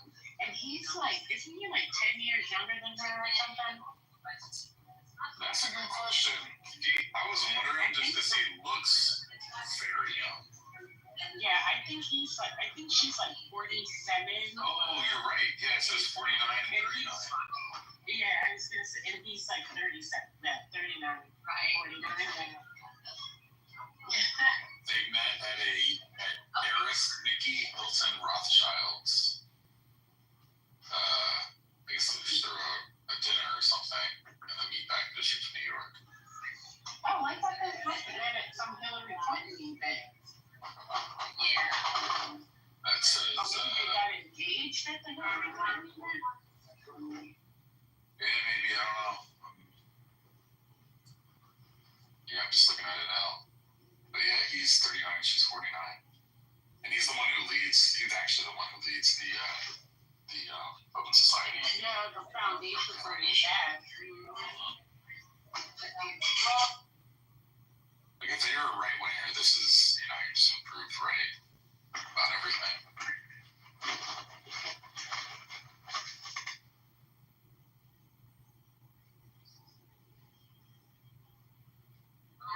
I think now she matters, but I think all that other stuff before was just like right wing hyperventilating about Hillary Clinton. Oh yeah, it was all a bunch of bullshit for sure. I mean, cause she was just like foods, you know. Yeah, I thought all that was just too much nonsense. But that's what it is.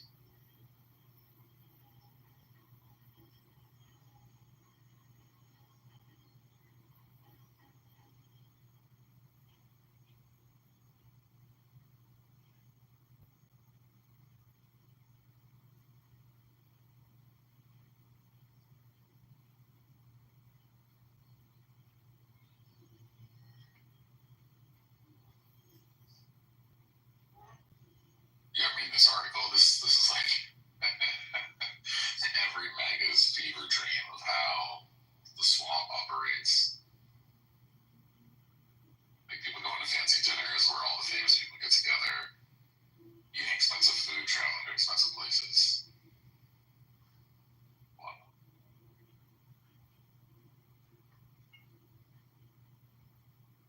There's a quote here where they're talking about how they like their courtship. And he says, and on Sunday night, I cooked, Mr. Soros said.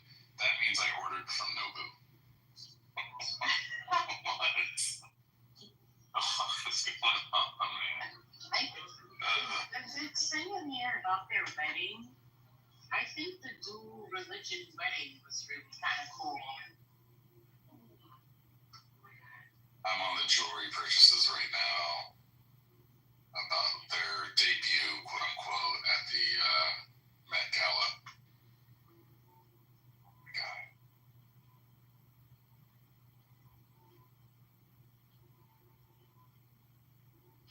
Yeah, so they signed the ketubah in honor of Mr. Soros's Jewish faith and nikah in honor of Ms. Abedin's Muslim faith in an intimate interfaith ceremony.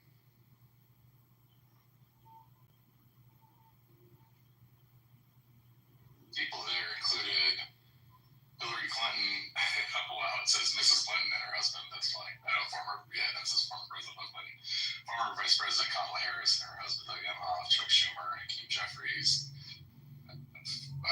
Pelosi, Jimmy Fallon, Jennifer Lawrence, Adrian Brody, Sienna Miller, Mariska Hargitay, the Rothschilds, and Anna Wintour. Boyz II Men performed. Not the Rothschild. Well, that was the connection with someone who's both a Hilton and a Rothschild.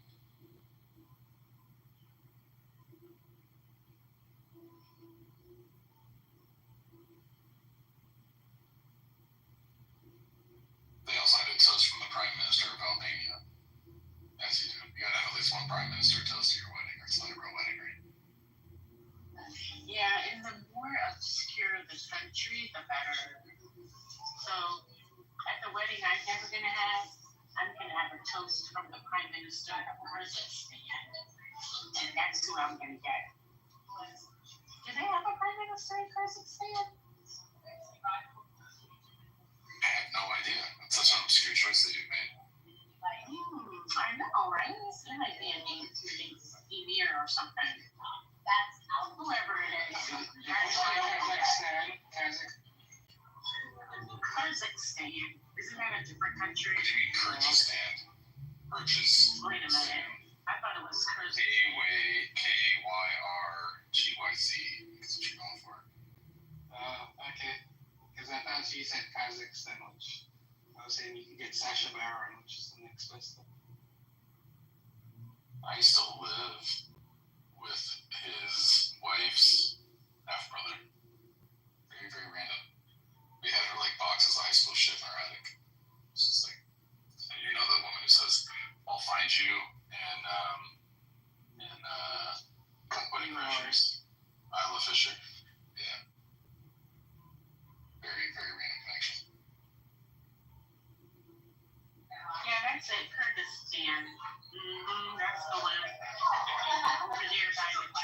that's the one I'm gonna get. You see, you already messed up on the wedding plans. It's ordered by Kazakhstan. And if they deny me because they have bad taste, I can always get Tajikistan. Is that one too? Tajikistan? Okay, so to say Sasha, you can't get Kyrgyzstan because they are assholes. Fascination on Sasha. Oh no! No, that's literally the joke. It was like, no, if you watch the first Borat. Is that where he's from, really? I don't know, but I mean that's what he says. He says this is Kazakhstan. We're located to Kyrgyzstan, and they are assholes. That's literally the first. The first couple lines. Yeah. They won't deny me though. If only because they want to up. They would like to one up Tajikistan. Thank you. That's where you moving out, AJ? No, that's who's gonna do the two-step wedding I never gonna have.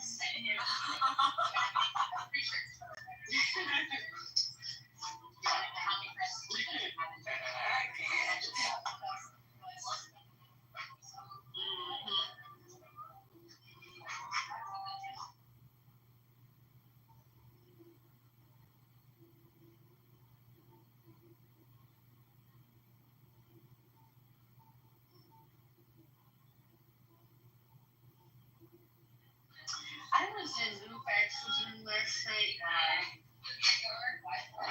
It's a long story.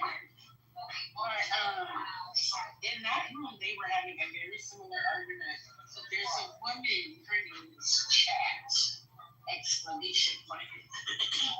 And she was having a conversation with some woman who was trying to tell her the same thing about the missiles and all that. And he was giving bad information and challenging her very accurate information. And the same way that the conversation was happening just now. How could this happen to you 2 nights ago?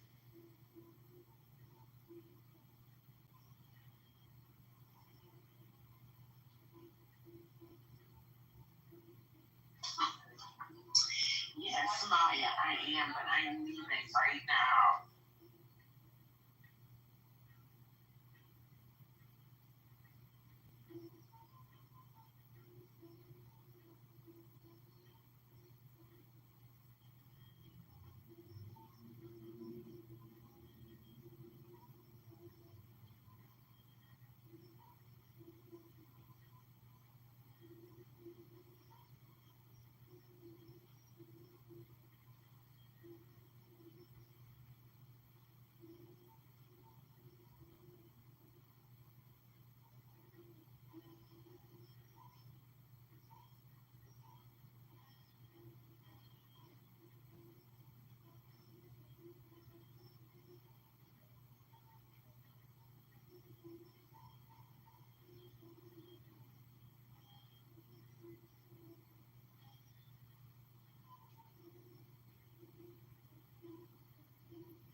just love those gifts. You just don't get tired of that. It's amazing.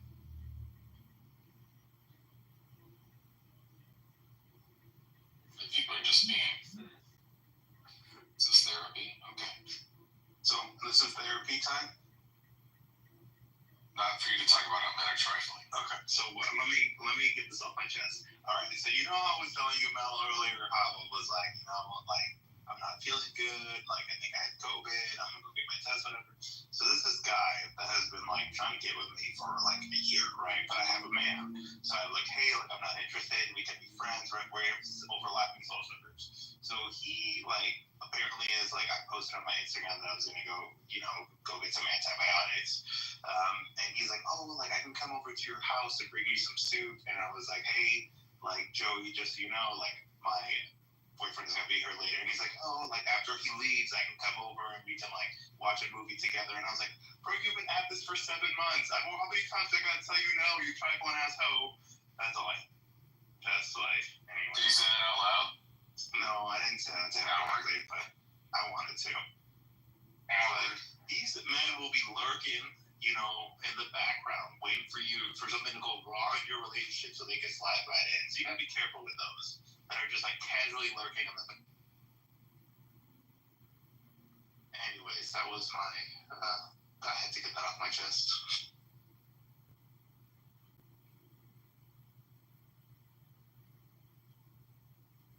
But why do you think men are trifling, Your Honor?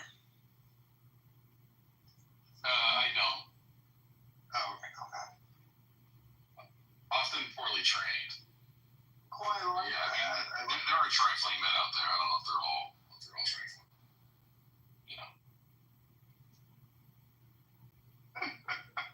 This is like Franco's vampires in the chat. That was fun. Yeah, I'm not trifling. I'm well trained. But you're like married and like settled down, right? Like you're in your like established. Because I'm not trifling. Yeah. You should lead a class on how to like, you know, be a domesticated house husband. Because this app is full of. I don't know about all that. I'm not a domesticated house husband. What's going on? I mean, I put the seat down, but you know, that doesn't mean I'm a domesticated house husband.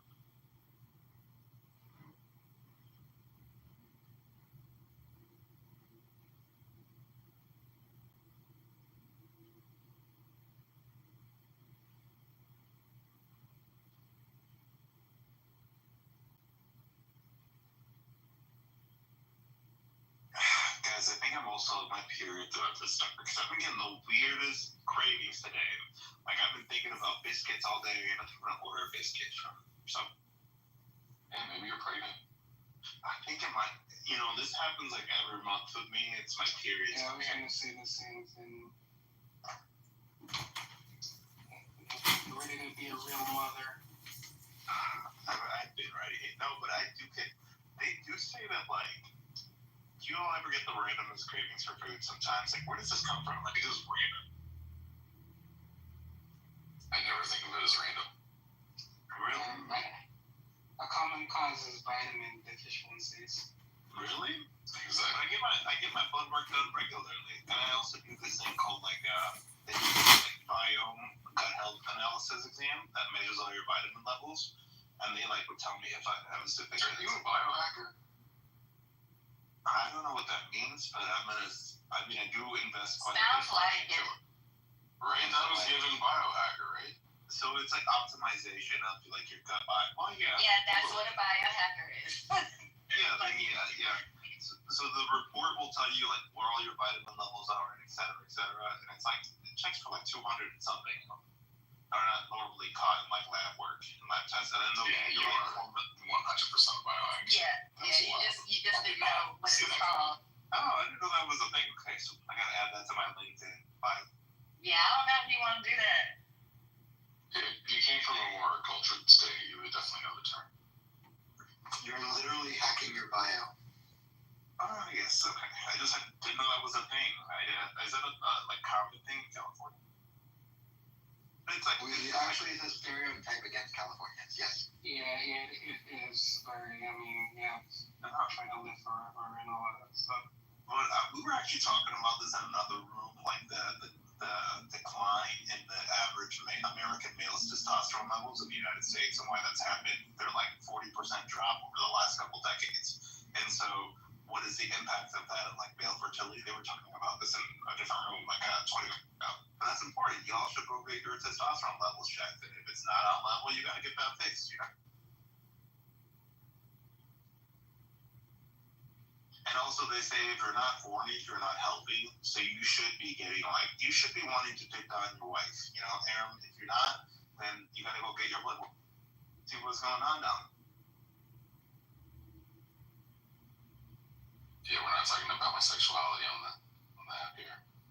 Okay, let's not talk about Aaron. Let's just say I don't need to talk to the doctor. And in general, What the hell? You're not horny on a regular basis. I know, right? Right now, what's going on? I just hide my volume and all I hear is. I think I know what Mother, what happened? Actually. So we. Mother, you sexually frustrated? It's all the vitamins. It's all the vitamins. I think because I'm sick and not feeling well, I think that everything is like off. Like I'm hungry, I'm a little hangry, but I'm like, I don't know why, because I just ate. Like I think it's my time of the month. But we were talking about testosterone levels and how they got down. It's your time of the month. Mm-hmm. You know, I think we can take COVID off the list. It sounds like your blood work is coming back normal, so I'm glad to see that. So it's clear there's only one condition that you could possibly have. It's verbal diarrhea. I've diagnosed it. Oh, that I got it from Trent. Oh man. He could be patient zero. That's possible. I'm gonna stop hanging out with Trent. No, but jokes aside, y'all should go get your levels checked. I got mine checked. Mine were good, you know, but I get them checked as part of my recurrent blood work every couple months. So I gotta know if the boys are doing good. Why are you getting blood work done every couple of months? I have to for prep purposes. I have to get it done anyways. For what purposes? Because I'm sexually active, gay man, I take PrEP, which prevents the transmission of HIV. And you have to get recurring blood work done every 3 months anyways. But on top of that, I get for additional blood work to make sure everything is good. So before you get your prescription refilled, they go and check that you're blah, blah, blah. I'm only dating one guy right now, but because I have trust issues, I'm going to keep taking PrEP until this is like, we're married, you know. I don't know, these men be cheating on you, and then next thing you know, you catch something, so I take it out of But wait, like, the blood work, is it expensive every 3 months? Because, like, that's a lot. Oh, my insurance, well, without insurance, yes, it's expensive. No, not expensive. I said expensive. Like, is it several vials that they have to take a month? Because, you know, some people, they can't do that. Like, they have sensitive veins and all of that. I'm just thinking, like, there's a lot of blood work every 3 months. They take about 4 vials, usually. Usually it's 4. I've never heard of having to take it every 3 months. You don't get, your insurance doesn't require you to go get blood work every 3 months. I have to get it. Before they won't refill my subscription without getting the blood work done. I've never heard That's of it. crazy. It's interesting, but what state are you in? But yeah, because insurance, like, this is just new to me because, like, to your point, initial point, blood work is expensive. And for your insurance to cover it for every 3 months, that's, like, I have no words. That's interesting to me. But I also, I'm not gonna be dishonest. Like, I have very, very good healthcare. Everything is covered under my plan. Pretty much everything. After I go over my $600 deductible, I can get X-rays, I can get MRIs, I can go. Pretty much everything's. So this is an exception. That's not like the norm. Most people don't. Yeah, you better knock on wood. Do your friends also have blood tests every 3 months? Yeah, they have to get I'm it. from Florida too, so I don't know. I feel like that maybe your doctor marked you something at risk so you can get them done. Well, it's because I'm a homosexual, so we're a higher risk No, I get population. it. I know PrEP, and I know people who take PrEP, and yeah, I'm just. They take PrEP without getting their blood work done every 3 months? Where are they getting it from? Like, which provider is reading them? Everywhere.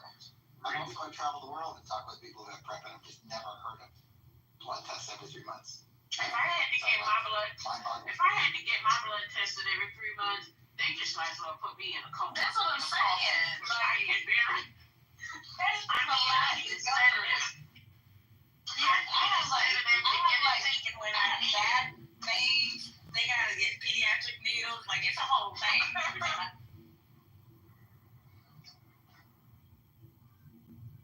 I start crying when they open the needle. I'm like, oh no! I'm gonna start asking around. Yeah, Google says that it's recommended. You don't need to, but it's generally recommended to have blood work done every 3 months. Oh, so it's optional? Taking PrEP. I've never heard of anyone actually doing it. So, who?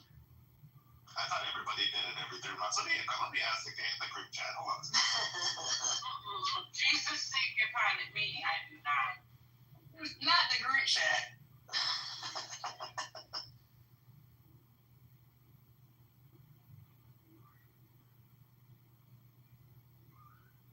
I mean, that just further drives home the point that, it's not a choice. That's who you are. Why would you sign up for something like that? You know what I'm saying? Like, it's not fad. Like there's certain things, like, when people say, oh, that lifestyle is a choice. I mean, it comes with its own set of trials and tribulations. I'm about to pass out just thinking about blood. Yeah, I know women that take PrEP. So. Yeah, anybody can take PrEP, but I don't think that's the reason why it's not a choice. Especially the women in Atlanta. I had to take a soul off.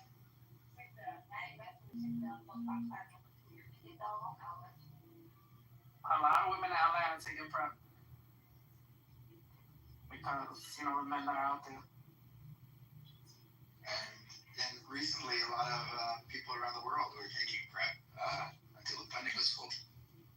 So apparently there's a new medication that's in FDA. Sorry, you just reminded me of this. It's apparently you only have to get it, take it twice a year. It's like a new injection that they're working on, and I'm like, that would be wonderful. Oh yeah, I saw that on the. I saw that in an advertisement. I saw that in an advertisement at my doctor's office. It's a shot you take. Yeah, there's a shot you take every month. Somebody in the chat. No. This one you take it like every 6 months or something like that. Mm-hmm. It's not every month. Take the shot twice a year. In the chat. Yeah. One that is once every 2 years. Funding was postponed. No, Joey, he said fag here, absolutely, every 3 months. No, I bet he said that. Joey just laughed. Oh, he was just laughing. Oh. I got you, Joey, I saw it. I need better literacy, male. I need better literacy. I need to get glasses. I think I'm pushing 40 now. I think it's time to get glasses, guys. Oh, girl, yeah. Welcome to the club. Come on, girl. It's ciao. When you start to think that the eye, like your light bulbs and the lighting is different, that's when you need glasses. And when you start pushing the phone away from the face. I was in denial. I called a friend and was like, when did they reduce the font on the vitamin bottle? And she was like, girl, you need reading glasses. And I was like, no. And I was like, I think I need soft lighting because this hard lighting, I can't see. She was like, you are coming up with every excuse. You need reading glasses. Have you guys considered LASIK? I've thought about it. It's weird. My sister was weird people.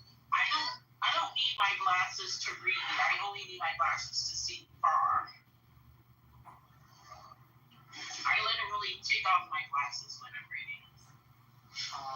Yeah, that used to be me. But once I started having like working remotely, I'm in front of my computer so much that it was inevitable. I ended up needing reading glasses during COVID. Get some blue blocker glasses.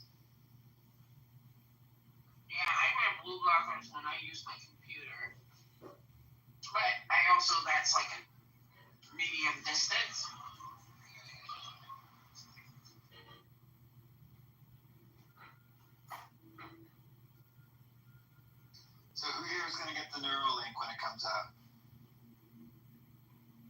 I was too. Did you just hear me say that was too scary for me? Give me up and get them. Hell no. No, I'm not gonna touch that. But I won't even get in one of these Waymos. And the idea of hooking my brain up to anything that Elon Musk has touched? Absolutely not. Not in a million, trillion, bajillion, trillion years. That's a Waymo. I took my car back. I took the car back to the dealership because the car was talking too much. I'm like, no, this car is doing too much. It's telling me how to park. Yeah, I feel like they judge me. Like mine was telling me to pull over and get some coffee because I ran into the side for a little railing, and I was like, okay, you're doing too much. I didn't ask you for that. Wait, you ran into the railing?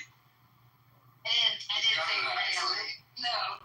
And then it told me it said equal tip, but it was basically telling me to roll up my window because I guess the car moves faster or whatever. And I was like, I want the window down. Thank you. Yeah, it's better energy because the car is not filling up with air to make you have to use more power. There is some medication you can take if the car is talking to you too much, though.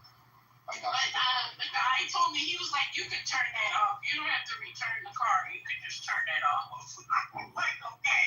I don't want to. Then you tell him you want what you want to take the car I was back. like, okay, I was like, turn it off then. How do I turn it off? And I haven't turned it on since. I don't want all that shit. Yeah, my friend Acura, she said that something in like it's like a cell phone code driving thing, and it was like correcting her steering wheel when she was trying to switch lanes, like she was doing it too early, and then it was trying to help her park, and I was like, I don't need all of that. And it was like when she wanted to decelerate during cruise control, it wasn't doing it when she wanted to do it. Like it was trying to tell her when to decelerate and accelerate. I was like, And mine does this thing like with the mirrors, like when you put it in reverse, it changes like the side mirrors. Oh, that's good. I like that part. I don't want it. I have my mirrors the way I need it. I don't want you doing that. I like when they turn down because then you can see the curve. Yeah, they said they go down. I said, but I can look. I don't need you to do that.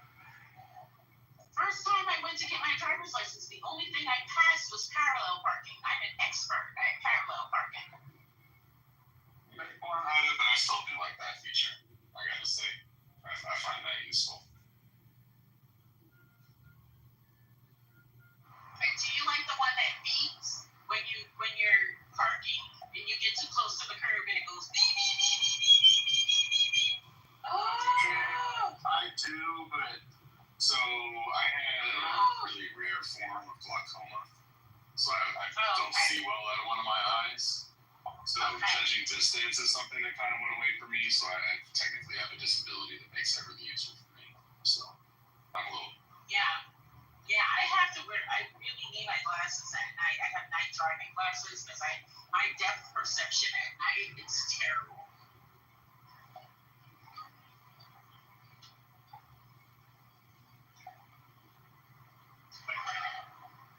My doctor said that my what is it? Whenever the cataracts or whatever, they're forming, but you got a long way to go. Like why? Because when you get that cataract surgery, you get like impeccable vision. So I had 2 of them because they had to replace my lenses. It didn't really show up that much for me though because I was just too young. Like I didn't have it all up yet.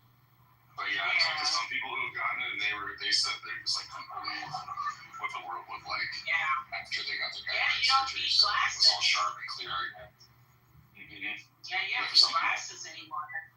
But I'm gonna have to wait until I'm 80 because my eyes, like last time I got my eyes checked, my doctor was like, "Yeah, you don't need new glasses." It's like, what do you mean I don't need new glasses? I've had these glasses. I've had the same glasses for like 5 years. What's going on? Yeah, my eyes, they're not changing. It's crazy. I mean, that's a good thing, right? I mean, yeah, I got new glasses anyway. frames. But yeah, that's good. My eyes aren't getting worse.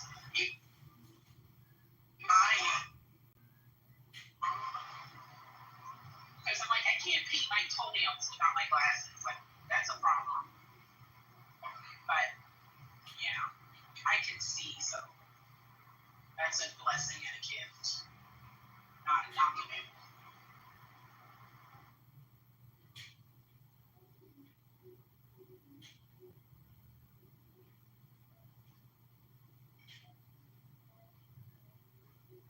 I think there was something that Thomas Trace said about your eyes reaching. I think it's after 30, your eyes settle and they stop changing as much. Maybe it's 35. I can't remember the age. That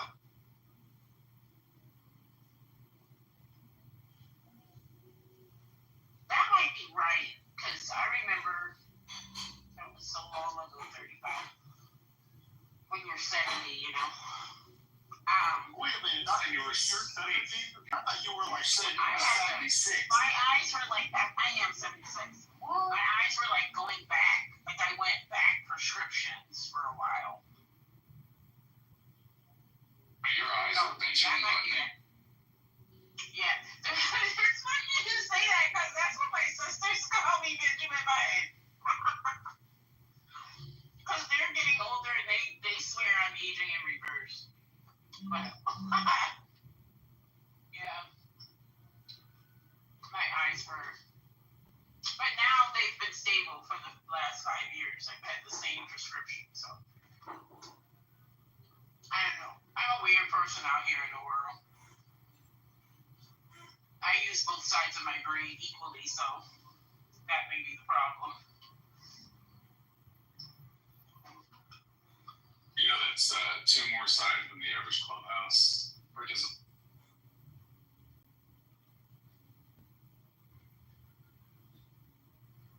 That explains my frustration, man, with the clubhouse conversation. Just like, use your brain, any part of it.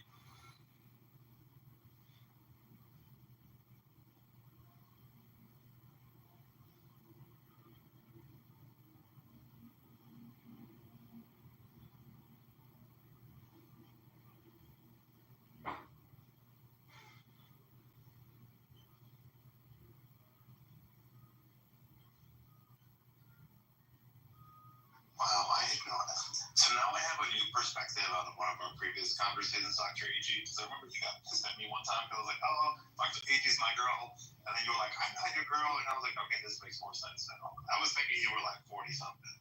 I had no idea you were in your 70s. So I apologize. I'm not really in my 70s. Oh, okay. I just say that because my grandmother told me that I was 50 when I was 7. So I figure, you know, now I've got to be at least 80, you know. That's fair, okay. I was like, oh, now I feel bad. I was like, you're disrespecting this 70-year-old. But don't tell anybody that I'm not 70. That's a secret. Everybody has to believe that I'm 76. Like somebody said to me once, you're too old to be acting this way. So I'm like, what in the world? Yeah, I feel I'm 76, but I feel like I've lived 76 years, but I'm just trapped in a younger body, you know? You know how that is? Like, there should be a thing for that. There has to be a name for that. It's not like body dysmorphia, but age dysmorphia or something. I also think people are just growing up slower nowadays. Like, at some point, people didn't become adults until they're like late 20s, and I was like, society has kind of changed expectations, and people are just taking longer to become full.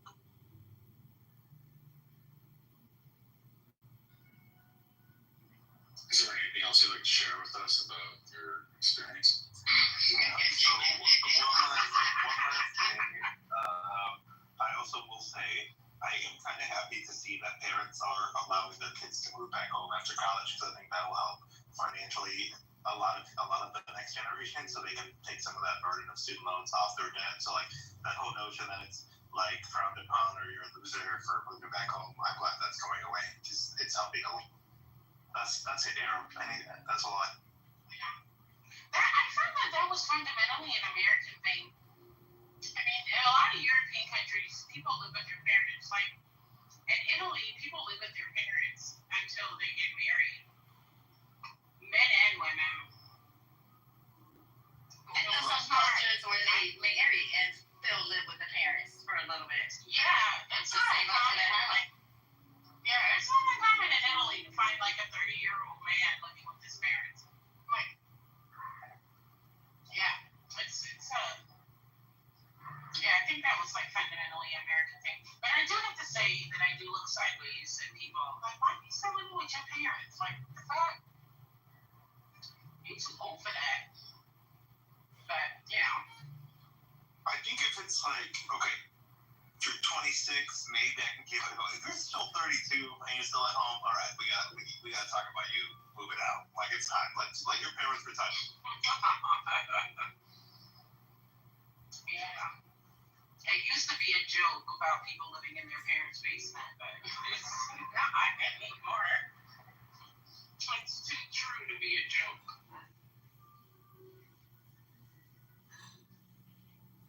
Times are changing. I don't know. I think maybe it's because, well, everyone knows I'm Latino. It's actually very common for us to like move in with our parents, but I think I'm glad that's becoming a norm outside of this. Dominicans never let their sons leave. So right now, your daughters or kids are gonna move back in, and they're gonna be the first. I hope they come back. If they listen to their mother, they'll come back. Water. But the reason why it became a norm is because that property is expensive. And that's also like a shitty apartment will cost you $3,000 a month, like some basic ass. Exactly. Back in the day, you can get a basic ass apartment for like $500. I'll tell my daughter, you better come back home. I don't know. Let's see what happens. There's that Dominican accent. I think it's kind of. I mean, there are advantages and disadvantages because I think the longer it takes for people to become self-sufficient, the harder it is. You know. And, like, God forbid, like their parents die young or something. Like both my parents died young. And my brother is fucked in the game because of it. But yes, I think there are pluses and minuses to it. If the parents are really strict about you're living at home and making sure that you take some responsibilities while you're doing that, then I think that makes a difference. But living at home the same way you did when you were in high school, that's not a good look. Times are hard.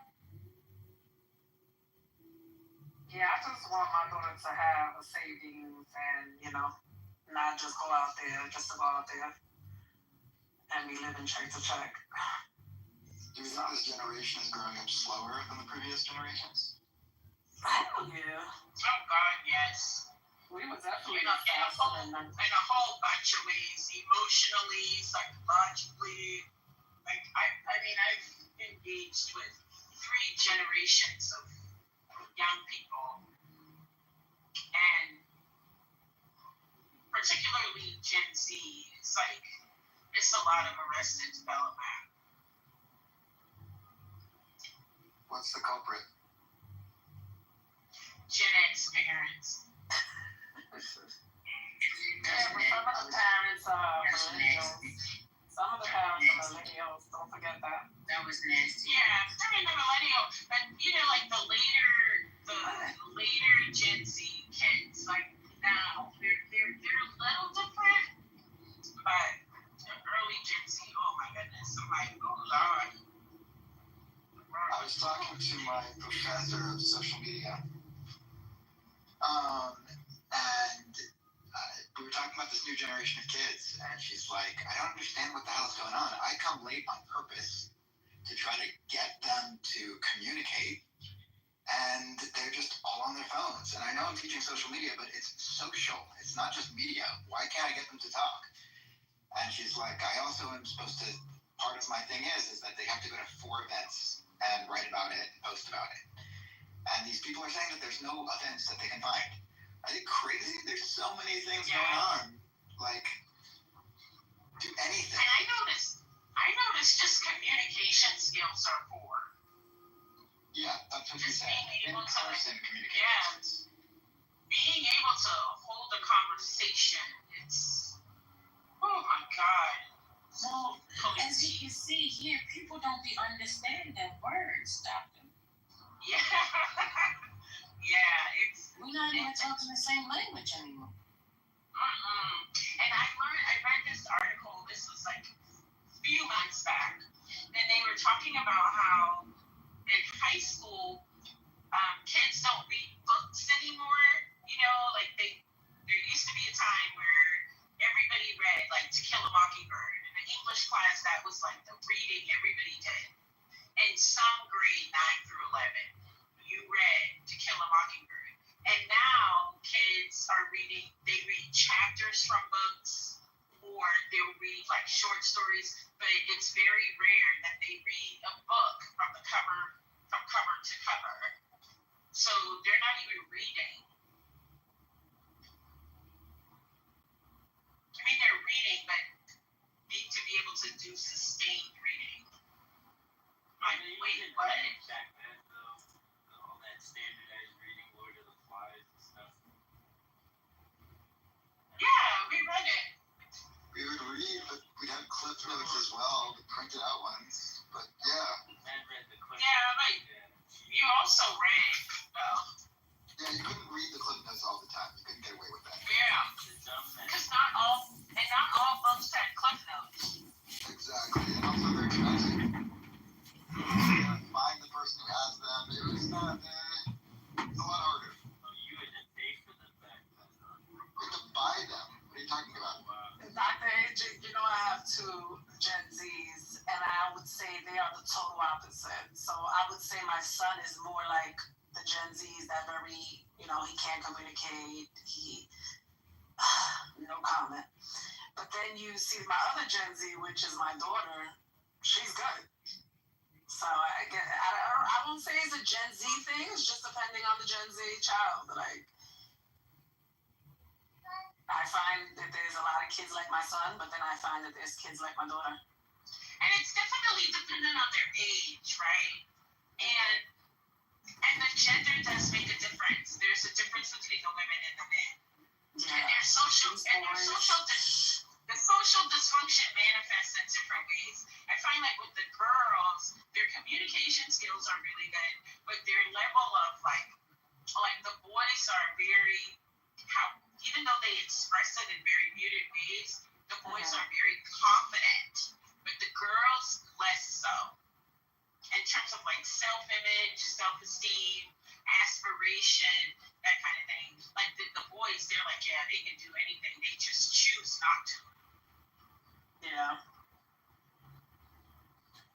Yeah, it's definitely the gender thing. I see, and I have friends that also have sons, and they have the same problem with their sons versus their daughters. Yeah. It's a really interesting phenomenon. Really interesting.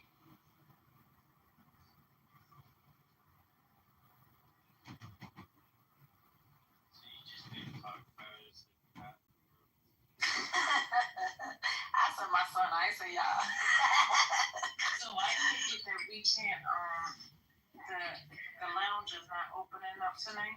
I guess not. The owner of the lounge left.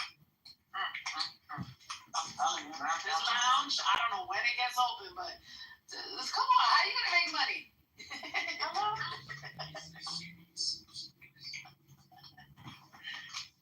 All right, I need the lounge may just be a side hustle.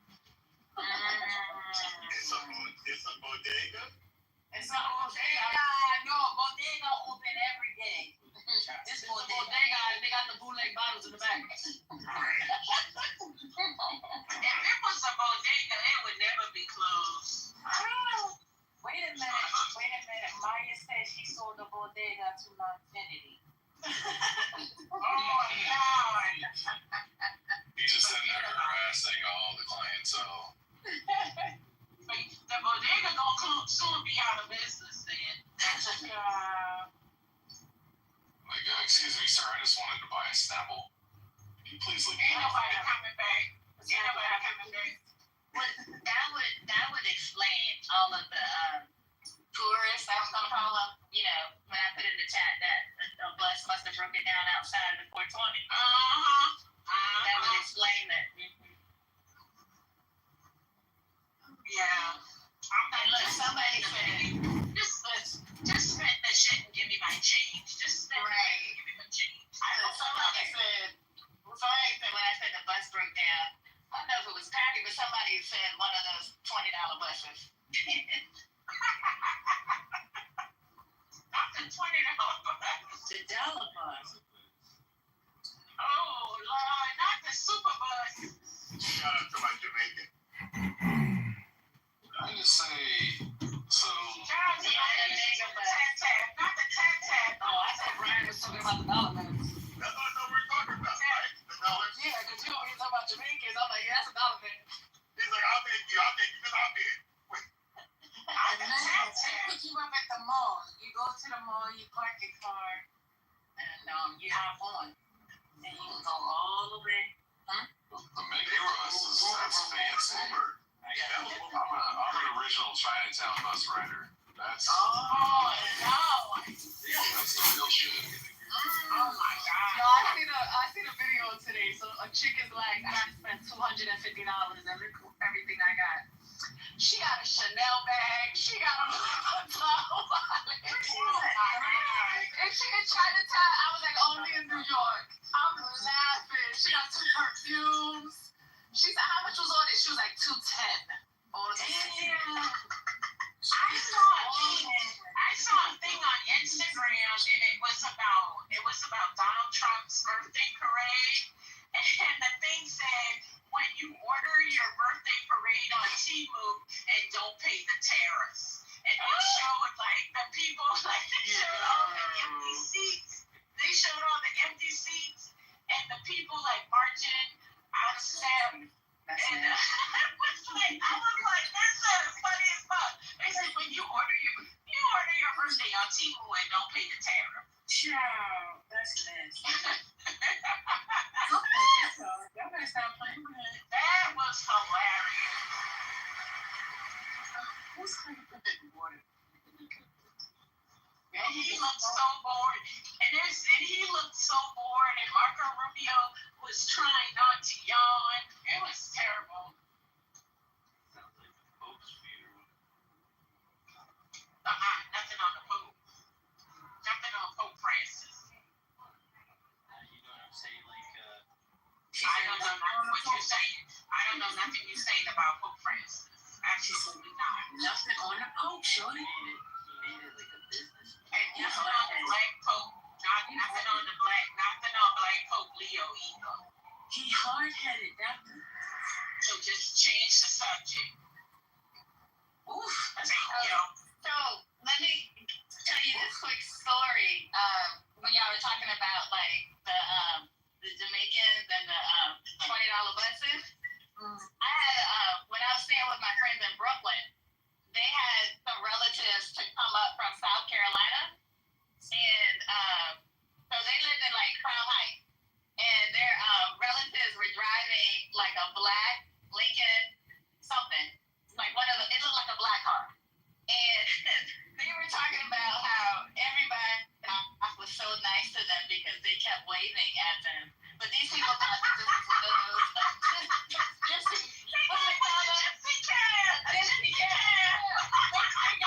were like people saying in New York that people are rude, but they just so nice.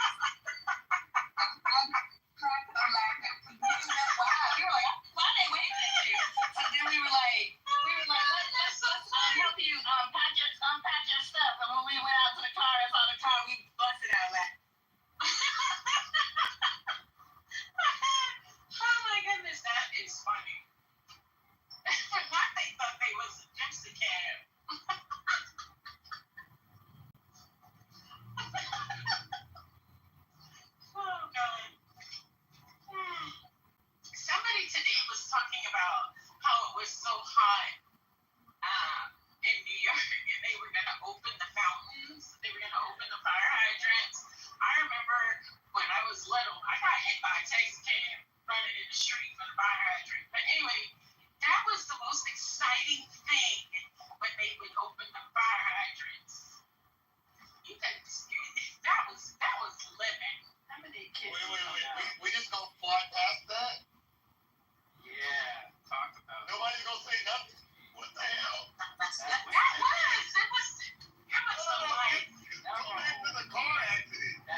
should have sued. I'm like, why didn't y'all sue? I could have had so much money. I missed out on like 3 lawsuits in my life where I could have been set for life, you know? Did your parents be conservative? Yeah, my mama was like, well, she's not hurt. Yeah, that's how You know, it's okay. the same way. Yeah. What happened? Your head got hit or your body got hit? I think I literally like ran into the cab. Like the cab didn't hit me, like I hit the cab. Because I wasn't paying attention. I was so excited. I was like 7. There's a lot of water. Yeah. Yeah, you know. But they should have sued the taxi service. I don't know. They should have sued the yellow cab. We could have got a lot of money from the city. I'm sure of that. Especially back then. Yeah, in the 70s, for sure. There was no Uber. Yeah, my parents, they weren't worried about suing on my behalf. Like, you know, like, I could have had some cash. Back then. I don't know why. I think it was just the unknown. It was scary. My grandmother sued everybody. My grandmother, yeah, she was suing everybody. When my cousin got hit by a car because she crossed in the middle of the street and from between 2 cars, she got hit by a car. My grandmother sued. Like, but she crossed, like, that's jaywalking. Like, she was like, my grandmother was like, I don't care. She got hit. She's pedestrian. Right away. Oh, she got money. My parents were not doing that, though. Yeah, me too.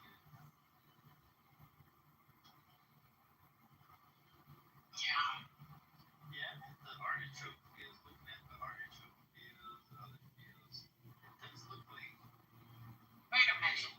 So let me get this straight. So you're on weed and mushrooms, and now you're in the artichoke fields. I'm not in there per se at the moment, but it does sound really nice to just crawl up inside there. Oh, yeah. Continue smoking. Okay. There's a lot of artichokes in people's yards here, like as decorative, like plants. Oh, really? They're beautiful. It's a really beautiful plant if people haven't seen it. And they don't eat them? They probably do.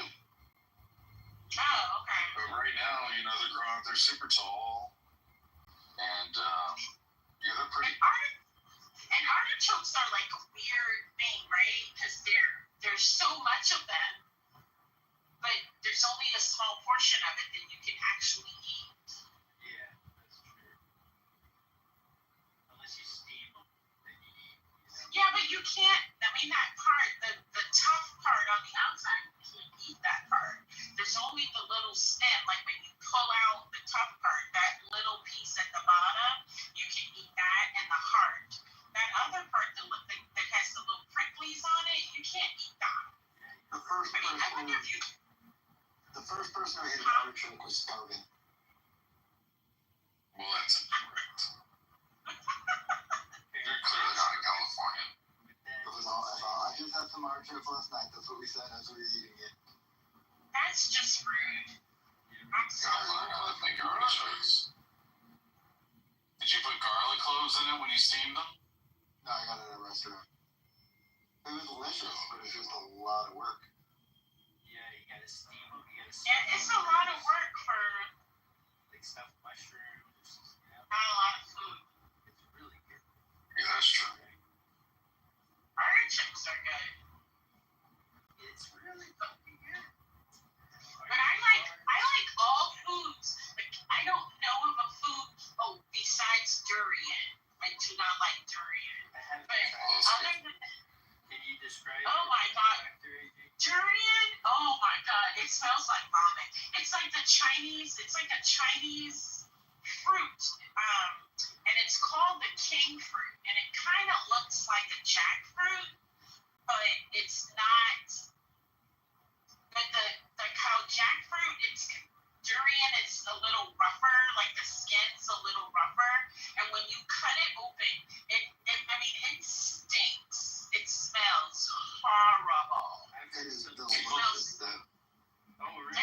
like it smells like it looks vomit. like it came from an alien planet.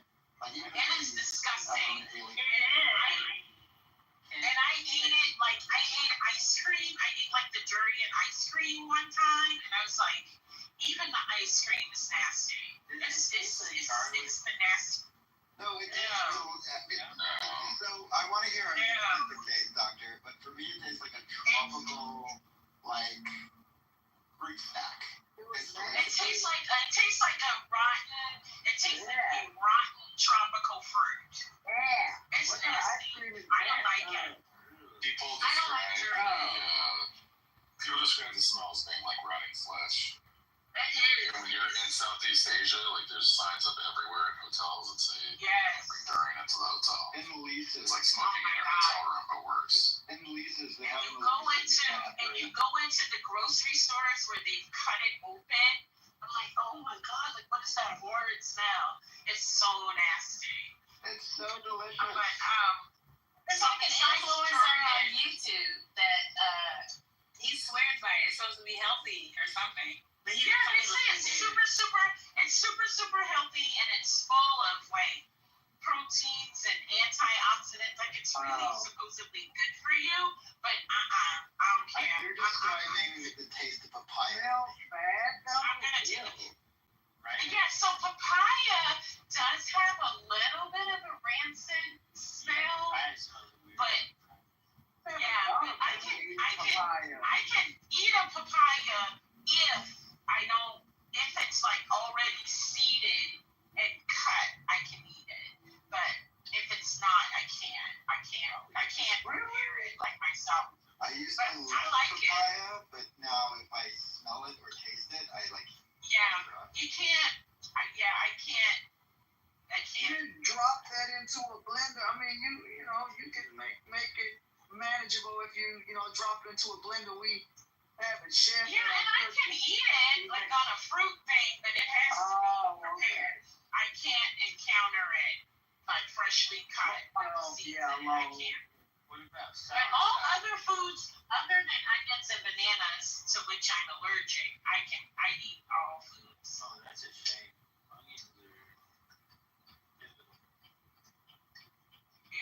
But I have shallots. I was gonna say you can't have shallots. Yeah, I can have shallots. I can have shallots and garlic. Brazilian food where it's basically almost hatched egg, and you eat it, you slurp it down, and you crunch on the bones. How does that sound for you, doctor?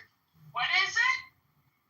It's a Brazilian food. It's a Brazilian delicacy where it's basically like a half-hatched egg, like a chicken egg. And like you eat the embryo and you crunch on the bones as well. You slurp it down. Oh, I don't know. I mean, when I was in China, I ate pigeon. I didn't know that it was a pigeon at the time, but after I had eaten the entire thing down to the bone, I was like, oh my god, this is so delicious. What is it? Yeah. And they described it, and I was like, a pigeon. Oh my god. But so I probably can eat it. I probably wouldn't mind. But if you can eat that, you can eat chitlins. If you eat that, absolutely not. Absolutely not. Eat one at a time. It's tough. Absolutely not. So chitlins, yeah, it's pretty tough. You eat those things, Hey, look, it ain't too much. Like pig feet and all that hog maw, all that stuff your grandma cook on Sundays or something. I mean, I'm from the country, I don't know. You eat hog maw and all that stuff. Some people don't because they call it poor man's food and all of that. So a lot of people don't eat. Yeah, but I'm not eating chitlins, so no ma'am. If they're clean, good, you won't give them one time. I saw my great grandmother prepare that. First of all, it's like durian. It stinks up the whole house. Number one. But you can. Oh my god! And then you have to soak it in all. Like my grandmother would wash it, soak it in that vinegar water to clean it. Oh I can't. I'm gonna add chitlins to the list. You just hold your nose. It'll be all right. On Sundays, I don't know, my grandmother would make those for people and stuff, when I was a kid. But as an adult, I don't buy those or what have you. But folks will make them or whatever. You didn't turn away food in no black household and say, I ain't eating that. You get punched in the top of your dang on head. That's just what it was. You didn't turn away food from a black table. But Caitlin, well, I mean, I don't know. You may be lucky. Your grandmother would have probably. I mean, they maybe not have made you eat it. But my grandmother, she never made that like for for a regular meal. But she would cook it like for her people, nieces and nephews. Yeah, when they would come from off, like when they would come. Yeah, this was on Sundays for us. Like for that. They would make it on Sundays for us, and pickled pig feet. Some people don't like them because. I know. When I was a kid, I loved that pickled pig feet. You go to the store and get it out that pink juice. Pink juice is. I don't know what that pink juice was, but pickled pig feet was delicious. It's color. I think it's just colored when they never had vinegar, but they would color it or whatever to make the red dye, number 65 or whatever. Yeah, and it make it color. But yeah, a lot of folks don't like eating that stuff either because again, they call it the poor man's food. But let me tell you, it ain't nothing wrong with moving on up and having steak and black Angus steak and beef, good quality meat that's tender, falls off the bone. I never liked steak. When I was growing up, when I was a kid, my dad, every Friday we would have steak and mashed potatoes. And I never liked it. And it was always like the whole thing. Because my dad was like, you know how hard I worked to make this? I was like, but I don't eat it. I don't eat steak to this day. There's something about the texture of it. One part is it the black Angus steak? Is it tender? I mean, because it depends on how it's cooked. If you're, getting rib. I don't care. You don't eat it at all. I don't like beef. I had filet mignon. I had Wagyu, whatever. I don't like none of that. Absolutely not. Oh, wow. Oh, no. I'll eat it. Like if I go somewhere and, there's like an occasion where I have to eat it, I'll eat it. But it's not my fave. Wow. No, I mean, for me, I tell you, I really ain't picky when it comes to, food or whatever. Like I told somebody, I'll buy it, but I'm so like, I ain't gonna help cook no chitlins. I'm not going to do that. Now, you know it. Excuse me. Hold on. Oh. This motherfucker. Road rage. They're driving. Okay, I was like, did I say something?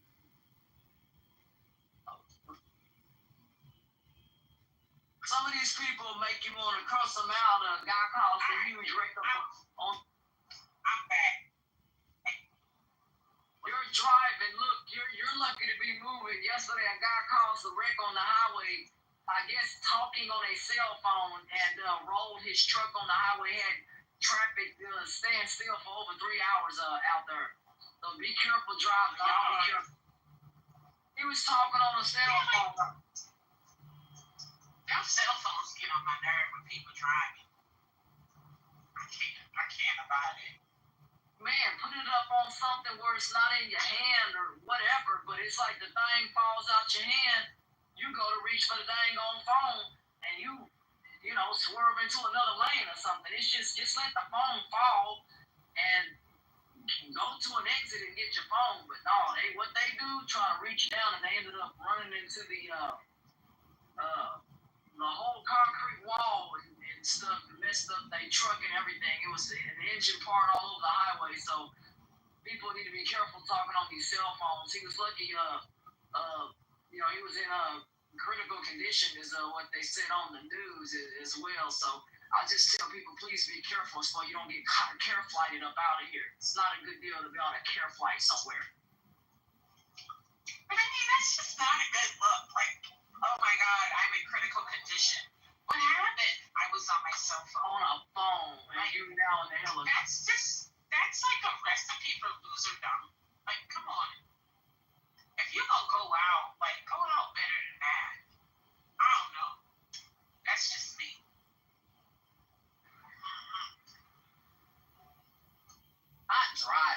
Not driving across the dang on bridge. I said the only thing that saved it from going over was the concrete wall.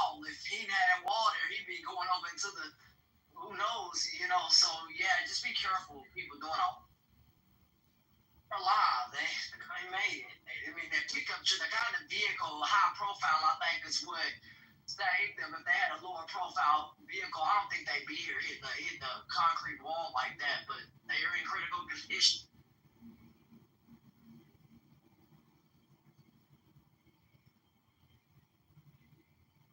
Somebody said in the chat earlier. So I guess we're not gonna talk about nothing tonight. I mean, I'm just trying to understand the itinerary. Is Donald Trump talking about going to war or putting us in a war? I thought I heard something about that possibly. I don't want to be tied up in a war, y'all. I don't. I just want peace, man. This is crazy.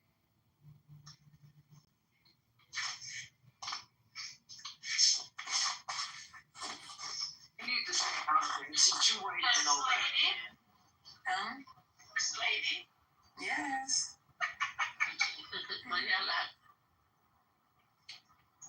I'm here. I'm just. I guess this is how we're gonna spend our Juneteenth because nobody opened up a room. So.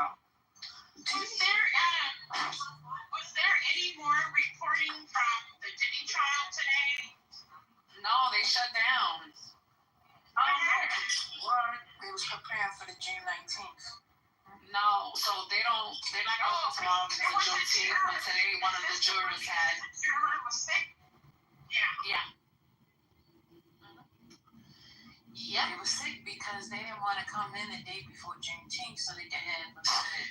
I don't know. I think Diddy poisoned them, but I don't know about that. But nah, they coming back Friday. They should have worked today and got sick on Friday. Exactly, but see, they didn't want to do that because they made it seem like it was fake. So they had to at least get the Wednesday, you know. Yes, 1,000%, 1,000% sure. And I'm not. No, you're not. Yeah, so they're coming back Friday, and the drug mule is gonna go on the stand to talk. Yeah.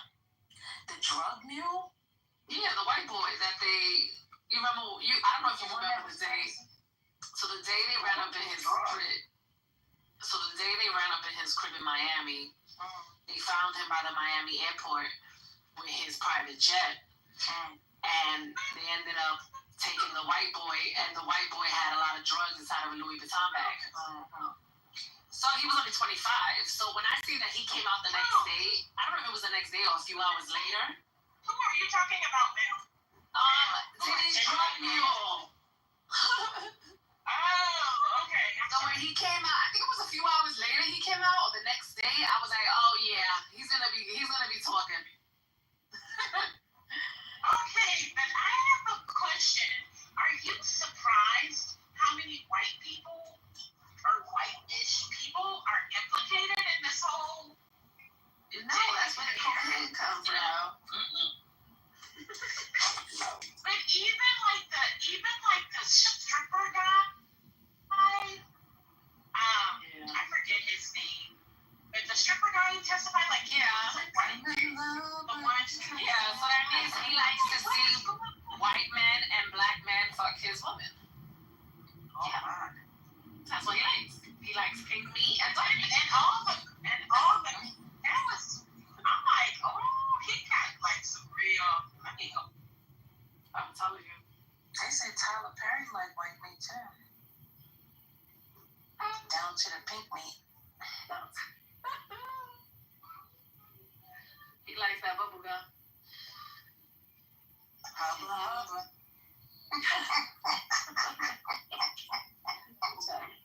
Who's in here? Hey, do you remember that program? Yeah. It's Hubba Bubba. Hubba Bubba. Hubba Hubba. You seen one back to there? You seen them? No.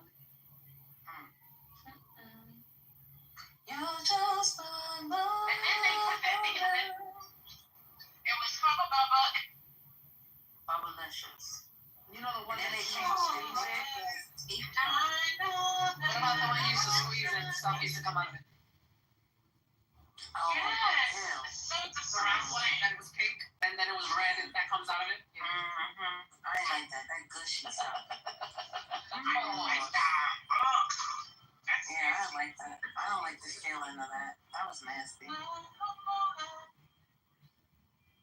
I didn't like that pink tape either. It was too soft. I could never get it to. Oh, the one the bubble tape or whatever that was on the wall. That's too soft. I don't like it. All of those were like chewing rubber if you drank something and then kept chewing it. Like, we should all have like jaws of like steel. Continuing to drink it once the sugar was out. You know, we just kept on chewing it. Like, it's the same. I liked Bazooka Joe though. Yeah, Bazooka was good. You like the black one or the cylinder one? Say it again. Remember they had like the little square rectangle one, the flag, and then they had one that was like, kind of like a circle-ish kind of. Remember that one? No, I like the square one. Which one was the one with the curtain? Yeah, the Bazooka Joe square. Yeah, I like that. Mm-hmm. What did you guys think about R. Kelly overdosing? Oh no, I didn't know that he did. Yes. He on the stage. Oh, They Say he overdosed and they rushed him to the hospital. Okay, what did he What, overdose on what? on? This? I don't know. It doesn't say. Who overdosed? First lady. I just want to Maya said it sounded fake. Yeah, like First lady. I just want to say your comment is highly inappropriate. That's alright. You can't overdose on this? I was thinking that he was just doing that because he's trying to get a part of it. One of the most popular theories is that it was staged because he's been trying to either get home confinement or move to a different facility, and this was a way to do that he's not safe there, so that he can be moved. Yeah, he's trying to get Trump to pardon him. That's fun. And how is an overdose? How is a self-inflicted overdose? It wasn't self-inflicted, like the people that administer the drugs at his facility, like they're supposedly who did it. Like that's what he's alleging. That is insane. Ain't nobody believing that. Exactly. They gonna stay in jail. Nice try, Robert, but no. You sound like that woman who was in the movie about R. Kelly where she was this teacher and she said, and I said, Robert, what are you doing around here? Around McDonald's? Right? It's like, Robert, what were you? I told Robert, get away from around here. I was like, Lord, the teacher's like, she called him by his whole name. Doctor, why are you not at home already? Why are you out in the streets? It's too late. It's not the Okay, yeah, that road racing. Wait in here. So this is what happened. My figure skating club had a clinic, right? And so usually for the figure skating club clinics, what happens is the teachers like go on the ice and the kids or the people are out there for public skating. And you go out there and you talk to them, like you teach them a few skills or whatever, because you're just trying to get them to enroll in landscape. So I go over there for the clinic, and when I get in there, Susie is telling me that I have to pay for the public skating. I'm like, excuse me? I was like, no, I don't want to skate. I'm only here for the clinic. And she's like, oh, but the clinic is happening on public ice. I said, oh, no, ma'am. I'm not doing that. And she was looking at me like I was crazy. I'm not going to pay money to do a free clinic. Are you insane? So I'm on my way back now from the clinic that I didn't do, which I'm really irritated about because it takes a little less than a quarter tank of gas for me to go to and from the rink. And that's a quarter tank of gas that I didn't need to use, with this war in Iran. Right. Yeah, but I'm like 10 minutes from my house now. That blink have been on for a minute though. That's because I'm constantly changing lanes. Thank you, ma'am. Oh, you're a You're a constant lane changer? Oh my You gotta get where she's trying to go. Or she's not here about these important things. She's not going on. These people don't have a mission. They not trying to get nowhere. Seriously, you know This that. is why I like Dr. Angie. Look, you know that seniors in their 70s drive with the blinker light on for like 2 miles. You know. Oh no. Oh, She's in her 70s. You know they keep that blinker on. No, she's in her 80s with me. Well, I'm 87. I'm gonna be 80 soon. So that means y'all need drivers. Y'all shouldn't be outside. I needed to drive when I was 35. What's going on? Why you don't hold me?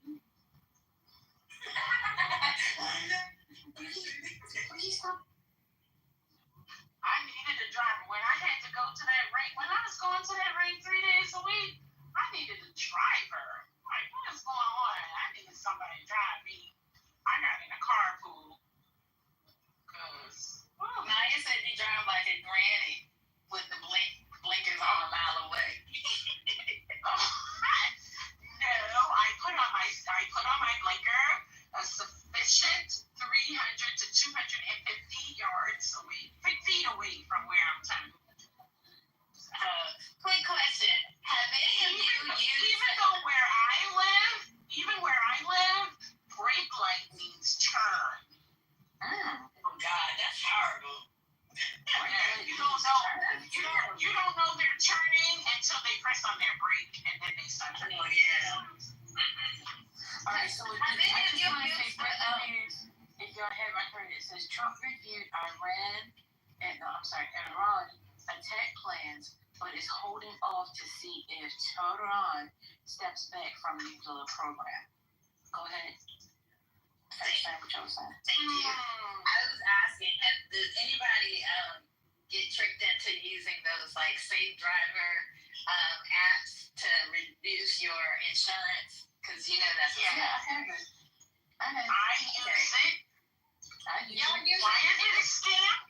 It doesn't beep or tell you that you're driving too fast and you're going around the corner too fast. No, but I save a lot of money, and that is a lot of my road rage when I have to like slam on my brake because I be telling the people, I'm like, you're fucking up my road.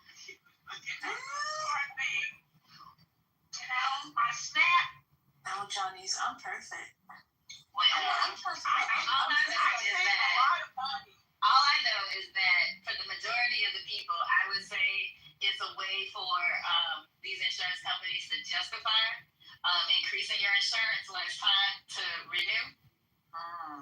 Whether you had an accident or not. Yeah, that's how they increase it. They tell you that it's to see if you're safe, but basically it's another way to basically justify by their different calculations, like when you're driving, the time of day you drive. Oh yeah, now that time thing is crazy, but it has made me more conscientious because I'm like, and I be cursing them people. I'm like, why are you making me like you gonna mess up my snap projections for this month? But you think of it like that? Just goes to show you don't drive well. That's all. I take it out. I reduced my car. Did it?